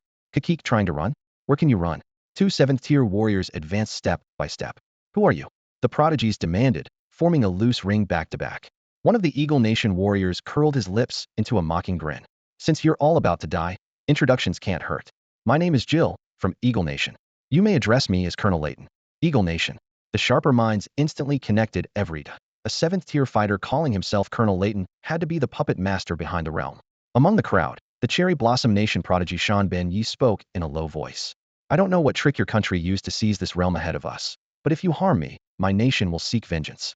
We may not be your match, but is Eagle Nation ready to take on the entire world? His tone was cold, every word a threat. Yamamoto Yi knew all too well that their little group could never stand against two seventh-rank masters. The sky over the secret realm was leaden and oppressive, and the dead silence weighed on everyone's hearts. Their enemies already controlled this place. The so-called prodigies were nothing more than fish on a chopping block, waiting to be carved up. Gritting his teeth, he played his final card. Only by invoking the power of our own nations can we hope to tip the scales. The moment he spoke, the terrified prodigies latched on to the idea like drowning men clutching driftwood. Exactly. Kill me, and my country will hunt you down. My grandfather commands an entire legion. If I die here, Eagle Nation can expect a declaration of war. I don't care how strong you are. You can't fight the whole world. The clamor grew louder, as though a few threats of national retaliation had already boxed the two seventh-rankers in. Then a mocking snort sliced through the self-deceiving noise. Spare me. Gil spat, picked at his nose with deliberate insolence, and spoke with a chill that cut to the bone. If we make sure none of you leave, who'll ever know Eagle Nation did it? Heh. Yamamoto fired back coldly. Whoever ultimately takes this secret realm will be branded the butcher. Wars don't need hard evidence, sir. Is Eagle Nation ready to abandon the realm forever? Gil flicked the grime from his fingertip, acting as if he hadn't heard a word. So what? Let them declare war, let the whole world come. Today's Eagle Nation isn't what it used to be. We're on a different level entirely. Pride lit his eyes. He looked down on them like a raptor surveying prey. Many exchanged uneasy glances. If Gil wasn't insane, it meant Eagle Nation really did hold some trump card powerful enough to challenge the world. After all, they had seized the entrance to the realm before it even opened proof enough that Gil's arrogance might be justified. Eagle Nation must have stumbled on some hidden miracle, a few prodigies murmured, yet those guesses changed nothing. If their foes didn't fear world powers, what chance did any of them have? The realm had sealed shut like an iron cage. No one could get in, and no one could get out. Sooner or later, they would be hunted to extinction. Terror spread like a rising tide, and one prodigy finally cracked. He strode forward, dropped to one knee before Gil, and forced a trembling smile. Colonel Gil, I'm willing to pledge myself to the great Eagle Nation. Let me serve you. There is always someone ready to switch sides when death is close at hand. The surrounding crowd erupted in contemptuous jeers. Do you feel no shame after all the resources your own country poured into you? Traitor. Raising his chin, the turncoat shouted back, I earned every bit of those resources with my own strength. My country never gave me anything for free. He had to show complete indifference to his homeland if Eagle Nation was to accept him. Backstabber. Ungrateful cur. You make me sick. Without your country's protection, you'd be nothing. The abuse flew thick and fast, yet more than one bystander fell silent, weighing the option of defecting themselves if Gil accepted the offer. The kneeling prodigy was confident in his talent. Even in Eagle Nation, few could match him. Surely Gil wouldn't turn down a super genius. Gil and Layton merely exchanged a glance, identical smirks curling their lips. Gil slowly raised a fist, his verdict icy as a death knell. If you can betray your own country today, you can betray us tomorrow. And I, Gil, have never had patience for traitors. The punch landed with the crash of thunder. A seventh-rank master's full power left the turncoat no time to defend. Blood spurted, and he died on the spot. That move shattered any lingering hopes the fence-sitters had nurtured. If they tried to pledge loyalty elsewhere, no one would take them. If they wanted to stay alive, they had to grit their teeth and pick up a weapon. Qin Yu stayed hidden in the crowd, deliberately keeping a low profile. Two seventh-rank warriors meant nothing to him during past beast tides. The seventh-rank fiends that fell to his blade were too many to count. What truly worried him was the master behind them. With the Eagle Nation's resources, whoever controlled this realm had to be at least 8th rank. A 9th rank wouldn't surprise him at all. 8th or 9th, he couldn't afford either in his current state. If he wanted to survive, he had to break out of the secret realm, yet he had no idea how. After disposing of the traitor, G-Air swept his gaze across the crowd with interest. I'm curious, he said. Why aren't you fighting each other for the tokens? Don't you want the key? Mocking laughter erupted. Shan Ben Yi snorted, showing off your ignorance? That trap is pathetic. Any fool can see it's fake. Not even the faintest ripple of spiritual energy, just a scrap of iron you're trying to pass off as treasure. Another prodigy chimed in without mercy. I could copy 10 of those in a minute. Learn some better secret realm tricks next time. Exposed, G-Air's face darkened, embarrassment turning to rage. So my plan has that many holes. Fine. You won't get another chance to mock me. Very last one of you dies here today. The two 7th-rank warriors stepped forward in unison, their aura surging, and the crowd's expressions grew grim. At that tense instant, Qin Yu roared, this way move. Golden light burst from his Xianjin blade, an endless storm of saber energy slashing toward the translucent wall of liquid spirit that surrounded them. Boom. The deafening crash of blade energy colliding with spirit liquid tore open a gap. The shattered liquid turned into a billowing, milky mist. Everyone gasped. They had tested that wall themselves. It was indestructible, yet this man had pierced it with a single strike. The prodigies who had been rebounded earlier were especially stunned. What kind of monstrous power was that? As the wall began to mend, Qin Yu barked, "What are you staring at? Run." The young elites reacted instantly. Chaos erupted as they surged for the opening. And that was exactly what Qin Yu needed. The more disorder, the better his chances of slipping away. Once through, they scattered at top speed, wishing for wings. In no time, some had already vanished from sight. The two 7th-rank warriors from the Eagle Nation made no move to stop them, watching coldly as the others fled. Their target was Qin Yu. The rest weren't worth their attention. The realm was sealed. After all, those people might escape for a moment, but for life? Impossible. Seizing the chaos, Qin Yu slipped into the crowd and broke past the spirit liquid wall. The instant his feet touched ground, two 7th-rank fighters from Eagle Nation vaulted skyward, their murderous intent locking onto him like needles. A cold jolt shot through Qin Yu. Without a second thought, he launched Mistan shadow steps, flickering through the shattered rocks like drifting fog. He could fly for brief spurts, but that speed was laughable against 7th-rank opponents. Worse still, the open sky offered no cover, turning him into an easy target. So he hugged the ground instead, sprinting beneath the veil of broken boulders and dust, moving as fast as the pursuers behind him. The two enemies skimmed low in the air, diving and climbing by turns, yet they could never quite close the gap. Likewise, Qin Yu couldn't shake off the twin shadows. The distance between them stretched and shrank, always hovering on a line that seemed safe, yet felt ominous. Damn it, they really are here just for me. Qin Yu gritted his teeth as he ran. The suspicion Head had earlier now confirmed. What still baffled him was why two 7th-rank fighters would ignore every other target to chase him alone. Is it just because I'm strong? Are they avenging that guy Love? Hardly. One reason after another fell apart in his mind. They must have another motive. Outside this realm, he was merely a slightly more gifted prodigy from Daxiao, no different from the other nation's young elites, hardly worth such obsession. Could it be because I cut through the spirit liquid wall? He dismissed that too. When Head sliced it open, they'd barely reacted, clearly indifferent to the liquid fence. So what were they after? The urge to whirl around and curse them out nearly overwhelmed him. Forcing himself calm, he sifted through every clue that might expose his identity. Then a bold thought flashed. What if they had guessed who he really was? It wasn't impossible. True experts in Daxia under 22 could be counted on one hand, and everyone knew when Yonghe was the best. Yet instead of one, a never-before-seen youth had shown up, stronger even than one. People would naturally wonder, since when does Daxia have another genius? Add to that Qin Yu's recent spotlight releasing the minimalist arrays, auctioning those mysterious fruits.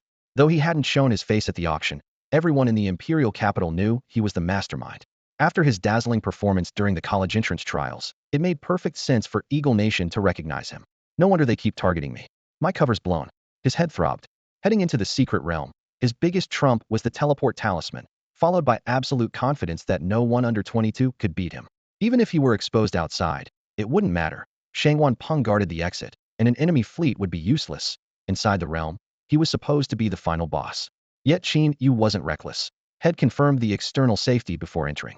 He never imagined Eagle Nation had cheated by planting two 7th-rank fighters inside. Head always thought of himself as the one with hacks, only to be countered by an even bigger cheat. Who would have guessed this coveted realm was really an Eagle Nation trap all along? Wait.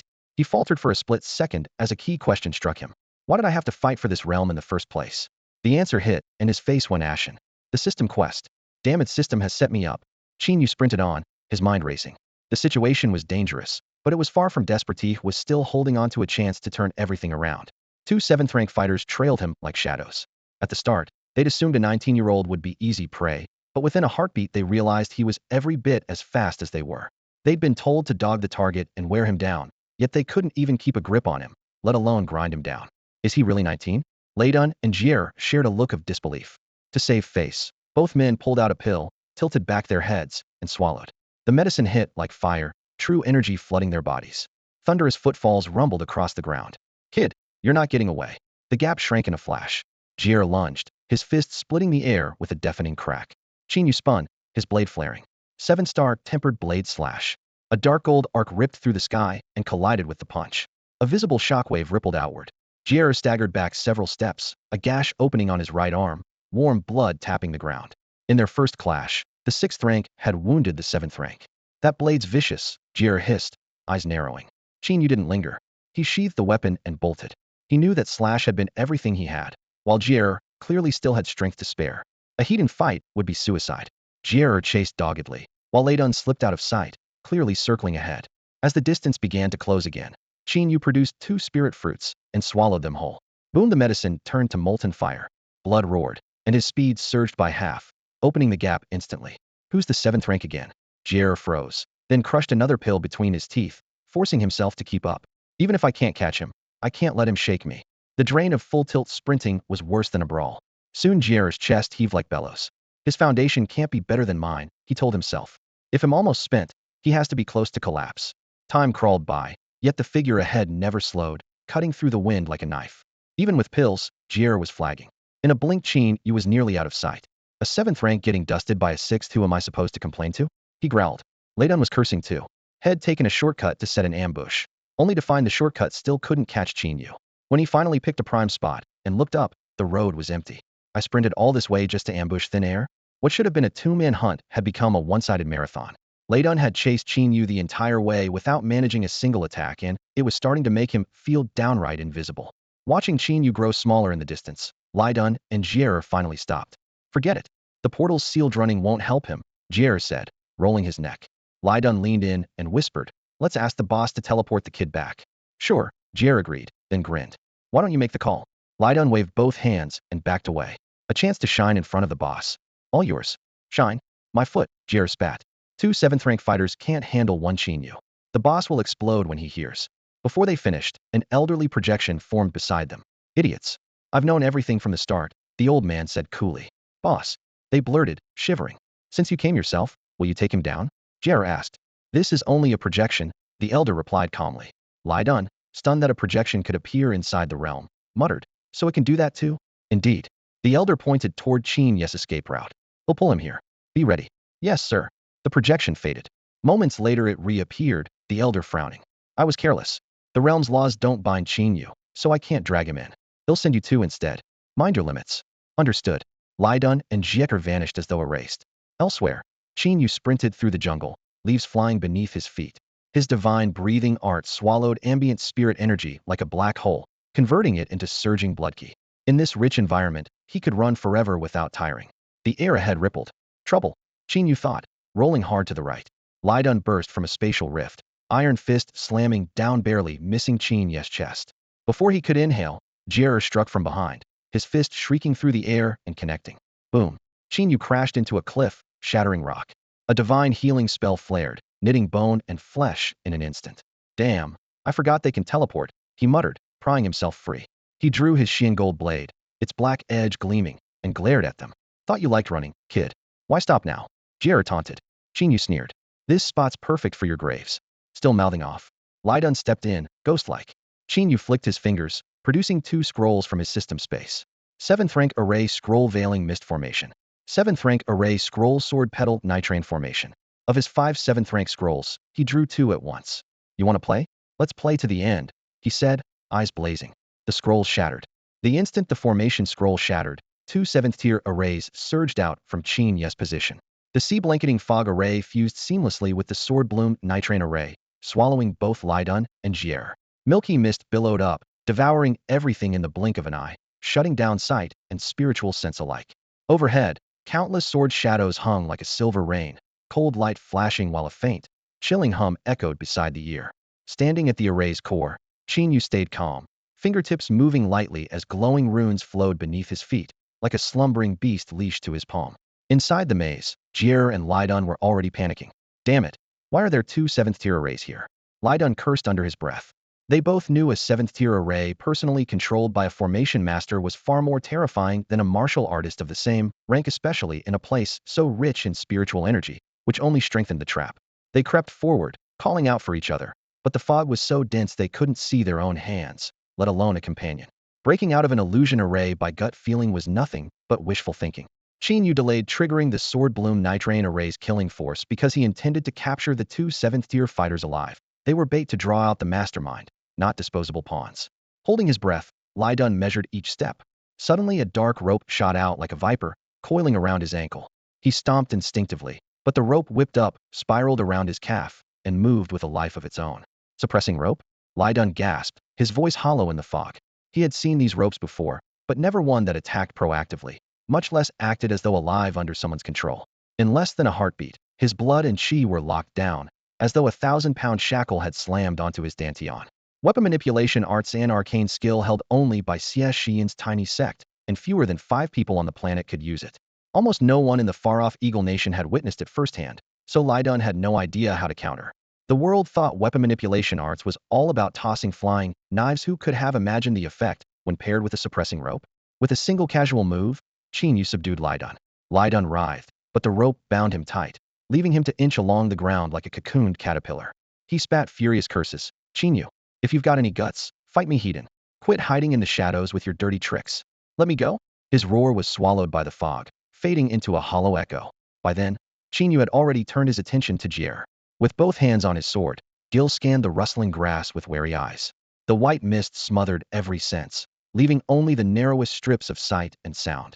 Murderous intent churned in the fog, and a 7th-tier killing array hovered overhead like an axe ready to fall.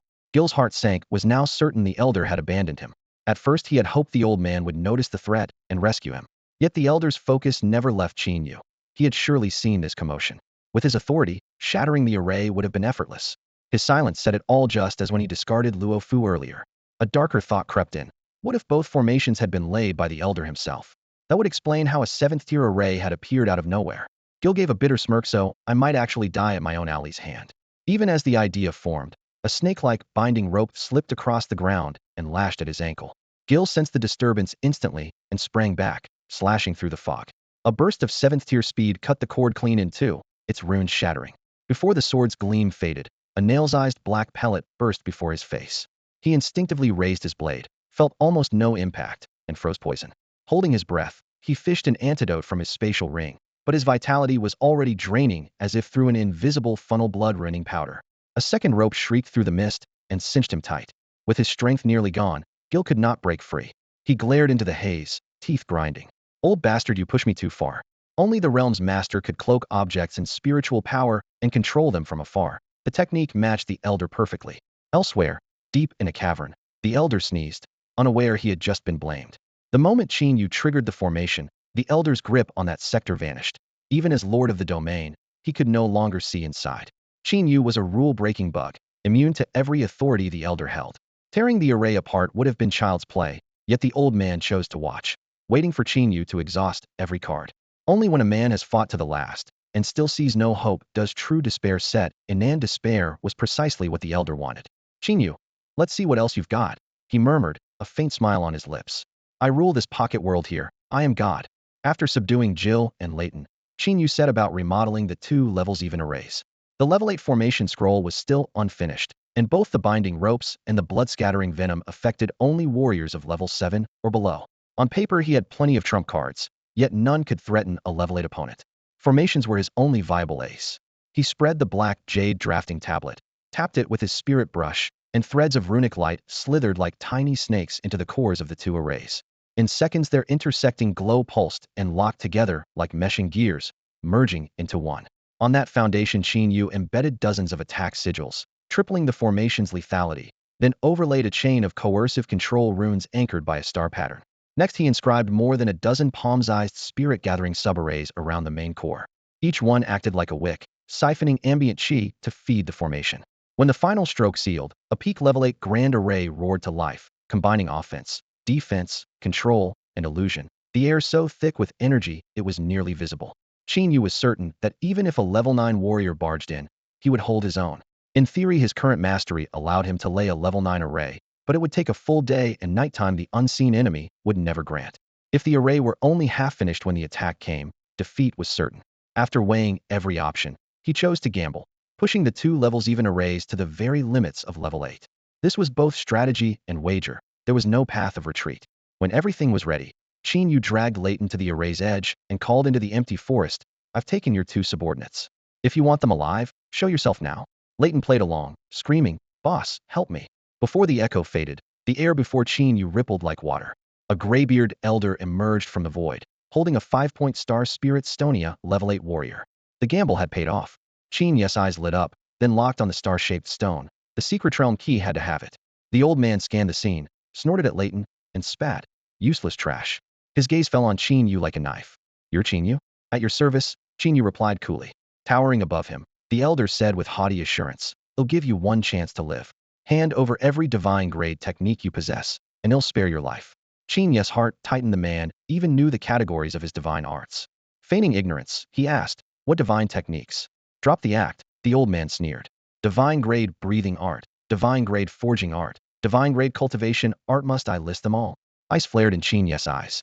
The enemy's intelligence far exceeded expectations. You want them? Fine. Break my grand array first. He flashed backward and vanished into the formation. Very well, the old man said, stepping in without hesitation. Watch me shatter it. Charging straight for the core was exactly what Qin Yu wanted. He had prepared several lures to draw the man inside. Since the enemy walked in on his own, all that planning became unnecessary. It certainly saved him a great deal of effort. Once inside the array, Qin Yu was on home turf. The elder, however, showed not a trace of tension. With his hands clasped behind his back, he strolled forward as if the ground were not laced with runes and a deadly rain of blades were not suspended overhead. Qin Yu's eyes narrowed. The man the Eagle Kingdom had sent to oversee this secret realm could not be ordinary. To step into the formation so casually and remain unhurried, he had to be playing mind games or utterly confident in his ability to break the array. Unable to read the elder's trump card, Qin Yu decided to probe. At his command, thick mist surged within the formation and swept toward the intruder. As the fog closed in, the elder flicked his sleeve. A burst of inner force exploded outward, tearing the mist apart and leaving a small vacuum around him. Use whatever tricks you like, the elder said, his mild tone carrying unquestionable authority. If this is all you have, hand over the divine technique. As you wish. Qin Yu's voice echoed through the array. In an instant, the sky thundered and the ground trembled. The surrounding spirit-gathering arrays roared to life, flooding the main formation with torrents of qi. The peak 8th rank array rumbled like a colossal engine at full power. The mist pressed against the elder's vacuum while sword shadows churned above him. Blades materialized and plummeted, their shrill cries splitting the air. Each could have slain a 7th rank fighter with ease. Now 10,000 fell at once. 10,000 swords descend, and the world is annihilated. Even beneath that world-shattering storm, the elder remained composed. He drew a heavy black iron greatsword, bent his knees, and cleaved upward. A crescent blast roared out, colliding with the sword rain in a deafening crash. Powerful as it was, the arc could not block every blade. Those that broke through carved bloody lines across his flesh. Instead of retreating, he surged forward. Sweeping the greatsword, he spun like a pivot, his sword energy whirling into a tornado that intercepted blades from every direction. Yet the vortex was not flawless. More swords slipped through, etching razor-thin cuts across his robes and skin. At the formation's nexus, Qin Yu's expression grew increasingly grave. A peak 8th rank array and such terrifying sword rain should have threatened the elder's life. Yet the man remained calm, as though everything were under control. That composure made Qin Yu waver. Who truly held the upper hand now? If you want, use your trump card, I'll force it out of you. Qin Yu clenched his jaw. A new array rune flared at his fingertip and sank into the formation. At once, the sword rain wheeled in the sky and converged. Above the elder's head, a sword the size of a small mountain slowly took shape. A menacing killing intent gathered overhead, and everyone within 100 miles could see the colossal sword looming like a small mountain. Its blade, dark as forged iron cloud, brimmed with the final trace of annihilating power. Confronting this sky-piercing weapon, the previously nonchalant elder straightened, shifted his stance, sank his hips, and began to swing the heavy sword in his hands with steady rhythm. Each strike sent a dull boom rolling through the air, as though stockpiling even fiercer power for the next blow. On the 36th swing, the massive sword in the sky suddenly dove, roaring earthward with a force strong enough to shatter mountains and seas. The elder bellowed, veins bulging along his arms, and raised his own great sword to meet it. When the two blades, one enormous, one comparatively small, collided, the deafening blast kicked up a vicious shockwave. The ground beneath the elder caved in, spiderweb cracks spreading madly from his feet, yet they never swallowed him. For a heartbeat, the two forces were perfectly matched. At that instant, brilliance flared within the formation. Countless chains burst from the earth and coiled around the elder's limbs, waist, and neck like living snakes. With no space to maneuver and the giant sword still pressing down, he was bound tight by chains of spiritual energy. The formation's third layer, confinement, had been triggered. Now, Qin Yu hissed. Guided by his artifact control technique, a nimble short sword slit the elder's pocket. A pentagram-shaped key slipped free and shot toward Qin Yu. In the split second it took to arrive, Qin Yu's heart nearly leapt into his throat. Only when the cool metal hit his palm did he finally draw a breath, stunned that the plan had worked. He had never intended to kill the elder. All he wanted was the key that reopened the passage between the secret realm and the outside world. The key was extraordinary and couldn't be stored in a spatial ring. Because the elder needed both hands on his sword, he had carelessly stuffed it into a pocket window Qin Yu seized upon. The formation restrained the elder, the short sword stole the key, and against all odds Qin Yu now held it. With the key in hand, the bald Eagle Kingdom's plot seemed finished. Looking up, Qin Yu expected panic on the elder's face, but saw only a mocking smile. A heartbeat later, the sky-piercing sword crashed down like a meteor, pounding the elder into a deep pit. Thunder split the heavens, dust billowed. Yet no gore appeared. When the haze cleared, the crater held no corpse, only the pulverized remnants of spirit stones. At that same moment, the key between Qin Yu's fingers cracked and crumbled to dust. A fake. Cold sweat slid down his brow. A nascent soul cultivator had evaded his divine sense. Unthinkable. Qin Yu. The elder's voice drifted from beyond the formation. Hand over the divine art you've mastered. It's your only way out. Qin Yu's gaze sharpened. Unsure whether the speaker was the elder's real body, he retorted, I'm right here inside the array. If you want it, come and take it. With the formation's protection, he could still fight. Outside it, he'd be helpless. The elder chuckled. I've entertained you long enough. Time to show you despair. He raised an identical pentagram key between his palms. Instantly, the spiritual energy inside the array reversed like a receding tide. Even several spirit-gathering nodes couldn't contain it. The elder sneered. No formation can stand without energy. Without power, an array is like bravado without backbone. Tap it, and it shatters. As the energy drained away, the array's glowing lines flickered, then exploded. Fragments of light rained down like meteor showers, and the once impenetrable barrier collapsed in an instant. Standing atop a massive boulder, Qin Yu locked eyes with the elder. If you have any trump cards left, show them now. If not, hand over the divine art and spare yourself some pain. The old man stood in the middle of the rubble-strewn plaza, dried-out eyes gleaming with naked greed. Qin Yu's gaze was dark, his breathing nearly silent. Escape plans flared through his mind like lightning, only to be dismissed one by one. The enemy commanded the entire secret realm, leaving him virtually nowhere to run. Still, he refused to surrender. A sliver of hope lingered. Perhaps a desperate charge could carve out a path to life. With power like yours, you think you deserve a divine art?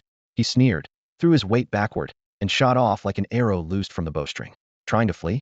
The old man snorted, flicking his sleeve. Crack.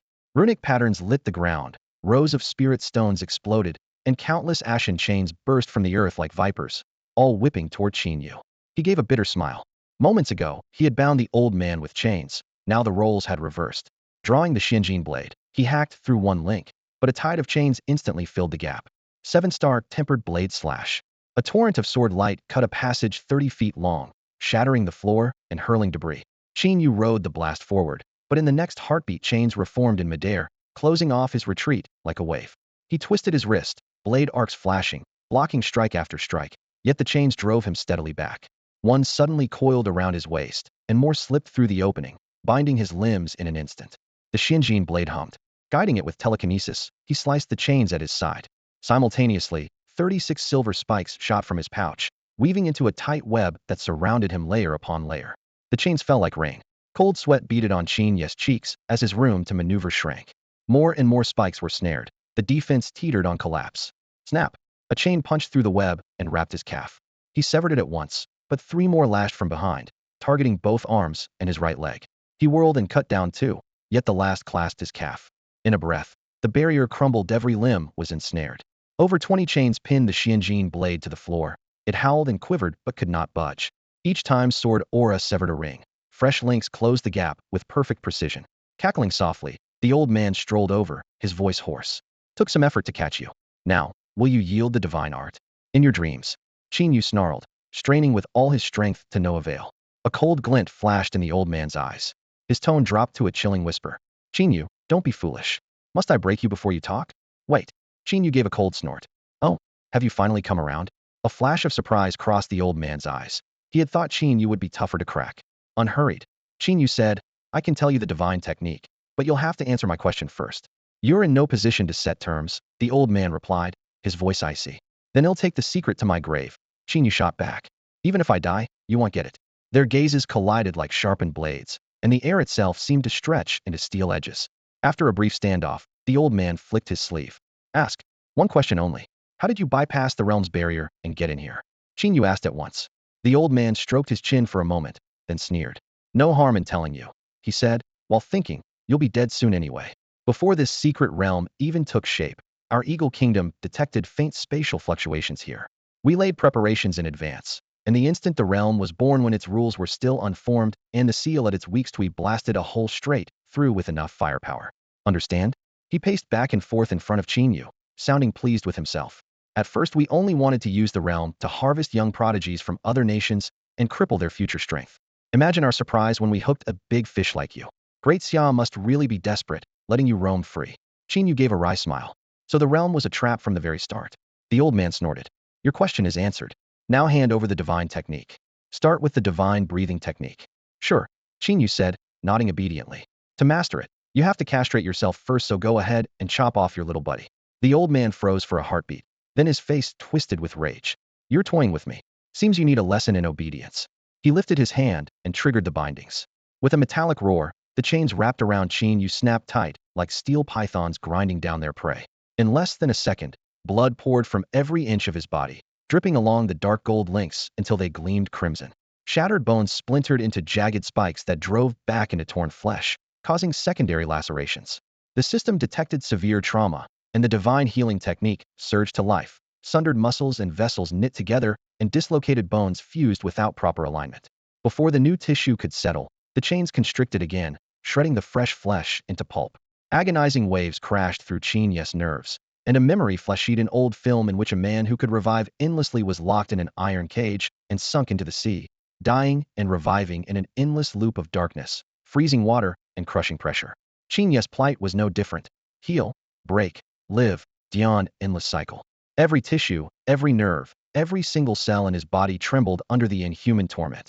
Qin Yu's teeth cracked audibly, yet not a single cry escaped his lips. Cold sweat mingled with blood dripped onto the parched earth, blooming dark stains that spread outward.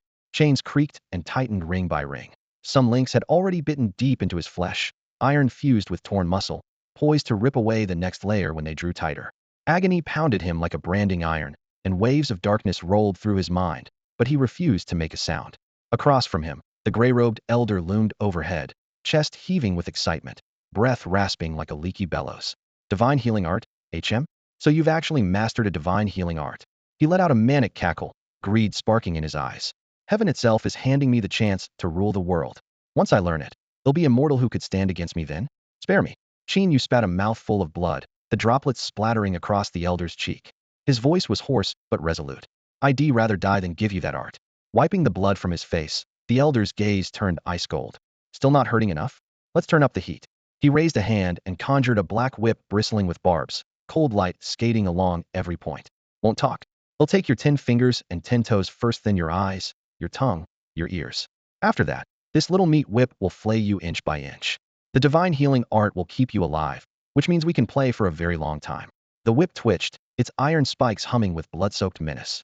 Suddenly Qin Yu lifted his head, blood welling in his eyes, and fixed the elder with a stare that felt like some ravenous beast was peering through his battered body.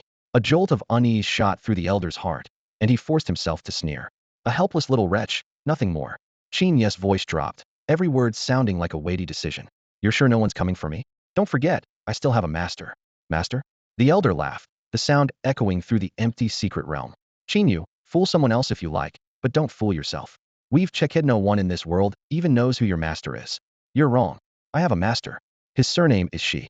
Qin Yu forced the blood from his eyes and pronounced each word with solemn clarity. Fine, then let's see how your non-existent master intends to save you. The elder lifted the flesh-barbed whip and cracked it downward. The whip shrieked through the air and froze a meter from Qin Yu, arrested as if gripped by an invisible giant hand. No matter how the elder strained, it would not advance an inch. Winds picking up, someone murmured. From every direction, unseen currents whispered past, lifting stray strands of the elder's hair. A secret realm should hold no wind, no pressure shifts, yet now, every inch of it was flooded with motion. The elder's pupils contracted. This was no mere breeze. It was a surge of spiritual energy, raging so fiercely it dragged the air into a hurricane. But he was lord of this realm, alone should command its energy. Who else could set the entire secret realm's chi rushing toward a single point? Who, besides its master, had the power to bend the realm's very essence to their will? The old man clutched the key to the secret realm, determined to halt the flow of spiritual energy within it. Spiritual power that once bent to his every gesture now bucked like a wild horse, utterly beyond control, as if his authority had been silently revoked. He looked up, and his pupils contracted the instant they found Qin Yu. The youth stood motionless, drenched in blood, yet the air around him was eerily still, devoid of any ripple of power. That unnatural calm reminded the old man of the eye of a typhoon, where heaven and earth howl, yet the center knows no wind. In a flash, he understood Qin Yu was the axis of the realm's raging tides, a calm that trumped the storm itself. A chill surged through him, an instinct screamed a single command: kill Qin Yu at once, even if it cost him every divine art. His gut insisted that the boy before him was dangerous enough to end his life. The moment the thought formed, he lunged forward, trusting that primal fear. Only a few paces separated them, a distance that should have vanished in a blink. Yet the closer he drew, the more time stretched, as though a heavy layer of amber thickened the air, turning every step into an ordeal.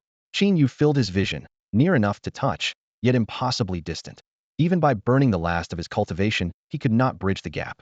It was the gulf between mortal and god. At some point, a dagger had appeared in Qin Yu's hand, its blade mottled with rust, dents, and cracks. A dense aura of death swirled along its dull edge, proclaiming that any contact meant doom. The old man tried to speak, but his vocal cords were sealed. Not a wisp of breath escaped his throat. The wind died, space congealed, and time itself seemed to pause. He was a fly trapped in amber, forced to watch death drift closer while powerless to move. Deep within the realm, every surviving prodigy turned toward Qin Yu with terror etched on their faces. The intangible pressure flooding the realm felt like a suppression of bloodlines, compelling them to kneel and submit. Crack, crack, crack. The chains binding Qin Yu splintered inch by inch into dust, yet the fragments did not fall. They hovered in the frozen air. Bang! The final shackle burst apart. Qin Yu stepped forward, treading on empty air, and walked across the void until he stood above the old man, gazing down on him as one would an ant. An ancient, regal aura poured from his body, and his eyes appraised the old man like a mere insect. In that moment, Qin Yu was no longer Qin Yu. He was the reaper who held dominion over the lives of countless beings. Terror reached its zenith within the old man. Every inch of skin, every cell trembled, his features contorted by sheer dread. He had never imagined Qin Yu possessed such horrific power. One mere breath from him could annihilate body and soul alike. He yearned to fall to his knees and beg for mercy, yet the overwhelming pressure kept even a single finger from twitching. Regret raged inside him. If given another chance, he would have expended every ounce of strength to kill Qin Yu at once, never allowing this power to awaken. Qin Yu lifted the arm that gripped the deathly dagger high above his head, staring coldly at the old man, each silent heartbeat a syllable of judgment. Outside the secret realm, thunderclouds gathered in a spinning vortex, lightning flickering inside it like Judgment Day.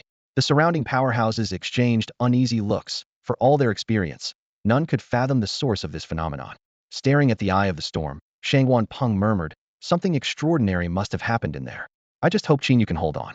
Inside the realm, ash and mist coiled in the air. Qin Yu raised the Reaper's dagger, his eyes as cold and empty as steel. Defilers of the divine die. The verdict rolled out in a low growl, and the heavens rumbled. A thread-thin gleam slipped from the dagger's edge, moving too fast to track as it sliced toward the elder. The old man's face turned ghost white. He sensed an unbreakable fate bound to that blade. Even a thousand-fold surge of power could not save him. No. The silent scream twisted terror, regret, and rage across his features, as though every dark emotion in the world converged on one face. Swish. The light pierced him, erasing his body without a trace of ash. Still unspent, it streaked onward. In a single flash, it carved a chasm across half the realm and ripped a triangular void in the sky-shrouding mist. One strike enough to shatter heaven and earth. Crack, crack. The seal around the secret realm splintered into a spiderweb of fissures and collapsed.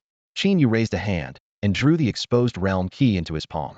Blood seeped from his 7 apertures, crimson beads oozed from his pores, and his meridians split like cracked glass. Without the divine-grade healing art cycling within him, he would have died the moment he swung the blade. Divine power is both the greatest force and the deadliest poison. Even the dagger's last trace of death god energy nearly tore him apart. He knew he should withdraw the blade and heal, yet his body no longer obeyed. The dagger's lingering will gnawed at his soul, fighting him for control. Qin Yu's consciousness dimmed. Most of his body already belonged to the awakening god of death. With the seal broken, the experts outside saw everything. At the core of the spiritual vortex stood Qin Yu, draped in gray-white mist, mysterious and aloof. Qin Yu. More than a few voices cried out. His brilliance in the college entrance trials and his prodigious forging talent had made his name widely known. The Eagle Nation's Tier 9 warrior narrowed his eyes. He had not expected Qin Yu to appear here, much less to kill the realm's master. In a heartbeat, he made his decision. Since the elder failed, he would act himself. Qin Yu had dared leave Great Xia's border, she must not return unscathed. He glanced at Shang Wanpeng, then blurred into motion, streaking straight toward Qin Yu. At the same moment, several more figures were racing toward Qin Yu. Shang Wanpeng was among them, but he had barely covered a few dozen meters when two dark silhouettes blocked his path and barked, "War God of Daxia, halt! Qin Yu must die too." Before they could finish, Shang Wanpeng's fist crashed down, exploding both skulls on the spot. Red and white spattered as a mist of blood filled the air. The sacrifice of those two 8th-rank fighters bought their comrades only 2 fleeting seconds. Yet for a 9th-rank expert, a single heartbeat can decide life or death. The Eagle Nation's 9th-rank warrior seized the chance and left Shang Wanpeng far behind. Though Shang Wanpeng wielded limitless strength, he had no edge in speed and could only send an anxious voice transmission. "Qin Yu, activate the teleport talisman now, go." Qin Yu gave no reply. Shang Wanpeng was beside himself, while the 9th-rank warrior could hardly contain his delight. He had once feared the power Qin Yu unleashed with that earlier blow of force resembling the destruction's secret realm seal, but now Qin Yu was caked in blood, bleeding from every orifice, clearly spent. Convinced that earth-shaking strike had relied on an external artifact, the 9th-ranker decided at once. Forget a risky capture, kill him outright, and keep that divine art from falling into Daxia's hands. After all, the Eagle Nation had found new backing. Remove the wild card named Qin Yu and Daxia would be wiped from the map within a year. Resolved to kill, the 9th-rank fighter closed to the edge of his range and thrust out a claw. Blood Dragon Claw. A crimson dragon talon formed above Qin Yu's head, its razor tips wreathed in dark red mist, vicious and menacing. Fall. With a sweep of his arm, the crimson claw came crashing down. At that instant, Qin Yu slowly lifted his head and gave him a detached glance. That look was a bottomless abyss. The 9th-rank warrior's hair stood on end as though he had plunged into ice. Boom. The fearsome blood dragon claw collapsed without a sound, dissolving into a haze of blood. No. Terror tore through him, and he whirled away in flight. The accompanying 8th-rankers, unable to grasp what had happened, looked puzzled as the 9th-rank master retreated. He shouted sharply, "Well, hold off, Shang Wanpeng, Qin Yu is yours." The 8th-rankers were overjoyed. Qin Yu was a trove of secrets, and capturing him would bring great merit. Yet before they could move, Qin Yu raised his right hand, the one holding the dagger. To the naked eye his motion seemed slow, but everyone felt the world itself drag breath, heartbeat. Even thoughts sank into viscous mire. It was not Qin Yu who had slowed, it was them. The 9th-ranker shuddered and looked back in horror. What kind of terrifying power could warp time itself? Swish, a sharp whoosh split the air, reaching everyone's ears at the same instant. A blade as thin as a willow leaf slipped from between Qin Yu's fingers, swelling to fill every gaze in a heartbeat. Soundlessly, it devoured the first 8th-level martial artist. The second and third crumbled to ash an instant later. What seemed a leisurely arc was, in truth, terrifyingly swift, a reaper's scythe harvesting lives without mercy. Those struck had no time to scream. Before such power, even a 9th-level fighter was as fragile as an ant. Panic erupted, and the crowd turned to flee, but time itself felt frozen by the blade's pull, rendering every struggle pointless. No, the 9th-level warrior cried, his voice cracking with terror, yet death was unstoppable. The blade pierced him, erasing flesh and spirit alike, and continued on until its power finally ebbed. The sky around Qin Yu was left a gaping vacuum, as though the fallen fighters had never existed. Farther off, survivors like Shang Wanpeng felt their hearts hammering in their chests, grateful their slower pace had spared them. That single moment was the closest they had ever come to death, an annihilating force and transcendent pressure they would never forget. Behind Qin Yu, a colossal gray-black phantom slowly rose, dozens of meters tall and cloaked in darkness. In its left hand gleamed a dagger dripping cold light. In its right hung a scythe taller than its body, exuding the scent of death. As it solidified, a pressure from the very fabric of the world swept across thousands of kilometers. Everyone who saw it, teachers, students, and Shang Wanpeng alike, lost control of mind and limb, collapsing to their knees as if facing the source of creation itself. Only Qin Yu remained standing. Blood soaked the earth beneath him, and his meridians bulged like balloons ready to burst. At last they ruptured, and black mist roared from his body as divine power bled away. The death god had not fully awakened within him. A mortal vessel could not contain such vast strength. The towering phantom dissolved, and the death god's dagger shattered in Qin Yu's grasp. When consciousness returned, Qin Yu was unsurprised. He had known the death god could never truly revive through him. His body simply could not bear it. Even with divine healing, it would have been only a temporary reprieve. This had always been a gamble win, and the crisis ended, lose, and he would die outright. He had won. His enemies lay annihilated, and though his life force was drained, rest and a healing spell would restore him. The only regret was the cost of his final trump card, the shattered death god's dagger. Exhaustion crashed over him. He lifted his gaze toward Shang Wanpeng, then collapsed unconscious. Only after the oppressive aura vanished did the others dare to rise, trembling and exhaling in relief. The scene was branded on their souls, and though Qin Yu now lay helpless, no one dared approach no one except Shangwan Peng, who had read the unspoken message in Qin Yu's last look. He'll be fine. Shangwan Peng knelt to examine him, and his expression darkened. Qin Yu's vitality was nearly gone, hairline cracks webbed his skin, and his internal injuries were worse. Cradling him carefully, Shangwan Peng summoned the Xianjin blade, which now lay eerily silent, cowed by lingering deathly aura. Without hesitation, he crushed a teleport talisman. A circle of light blossomed, and their figures began to fade, the Xianjin blade utterly quiet as though the death god's aura had scarred it. In a final flash, Shangwan Peng and Qin Yu vanished from sight. It hurts so bad. Qin Yu stirred, and a stab of pain shot through every bone, yanking his muddled mind back to consciousness. Through the haze he opened his eyes and saw a middle-aged woman in a nurse's cap standing by the bed, the stark white light casting soft, weary shadows across her face. "You're awake?" she whispered, careful not to startle the critically injured patient. Qin Yu glanced around, disinfectant mixed with the bitter scent of medicine, white walls, for bags, a heart monitor and alto familiar hospital ward. His voice was hoarse. "Where am I?" "First affiliated hospital of Imperial Capital University," the nurse answered softly. "The war god brought you here." War god? A figure flitted through Qin Yu's mind, but he let it go. He tried to push himself up, and the moment he tensed, 1,000 needles seemed to bore into his bones. He grunted, cold sweat soaking the gown in an instant. "Don't move." The nurse pressed him down. "The scans are back. 31 fractures, 6 of 8 ribs broken, bone splinters lodged in muscle," and she hesitated. "And what?" Qin Yu pressed. "Your meridians are destroyed. For the rest of your life, you may have to live as an ordinary person." "Oh," Qin Yu answered as if had just heard an irrelevant bit of news. Thinking he was forcing himself to stay calm, the nurse hurried to comfort him. "The best healing martial artists in Daxiao are on their way. They might be able to restore your meridians." "I'm fine." Qin Yu gave her a relaxed smile. With a divine-grade healing art, he had always believed any wound could be wiped away until now. He drew a deep breath and tried to activate the art. His expression darkened at once. The meridians were completely severed, his inner world a void. Not a trace of vital energy would answer his call. Vital energy was the foundation of all divine arts. Without it, the healing technique could not start. Without the technique, the meridians could not mend. Without the meridians, vital energy would stay drained, a perfect dead loop. Sweat beaded on his forehead. There has to be a way. He summoned the system in his mind. The familiar chime rang, easing him a little. The next instant, however, every link to the system's storage vanished. Until his meridians healed, an invisible wall cut him off from everything inside. Frustration crept in.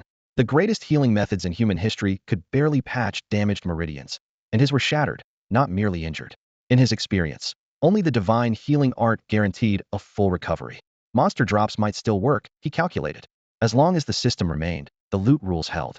If someone captured a beast, and he landed the final blow, maybe a treasure that repaired meridians would appear. But that plan was dangerous. Helpless in a fight, once his secret leaked, anyone nearby could turn on him. Qin Yu preferred to keep his fate in his own hands, not gamble on others. Besides, loot was luck. The last time he wiped out a beast with a formation, nothing useful for meridians had dropped.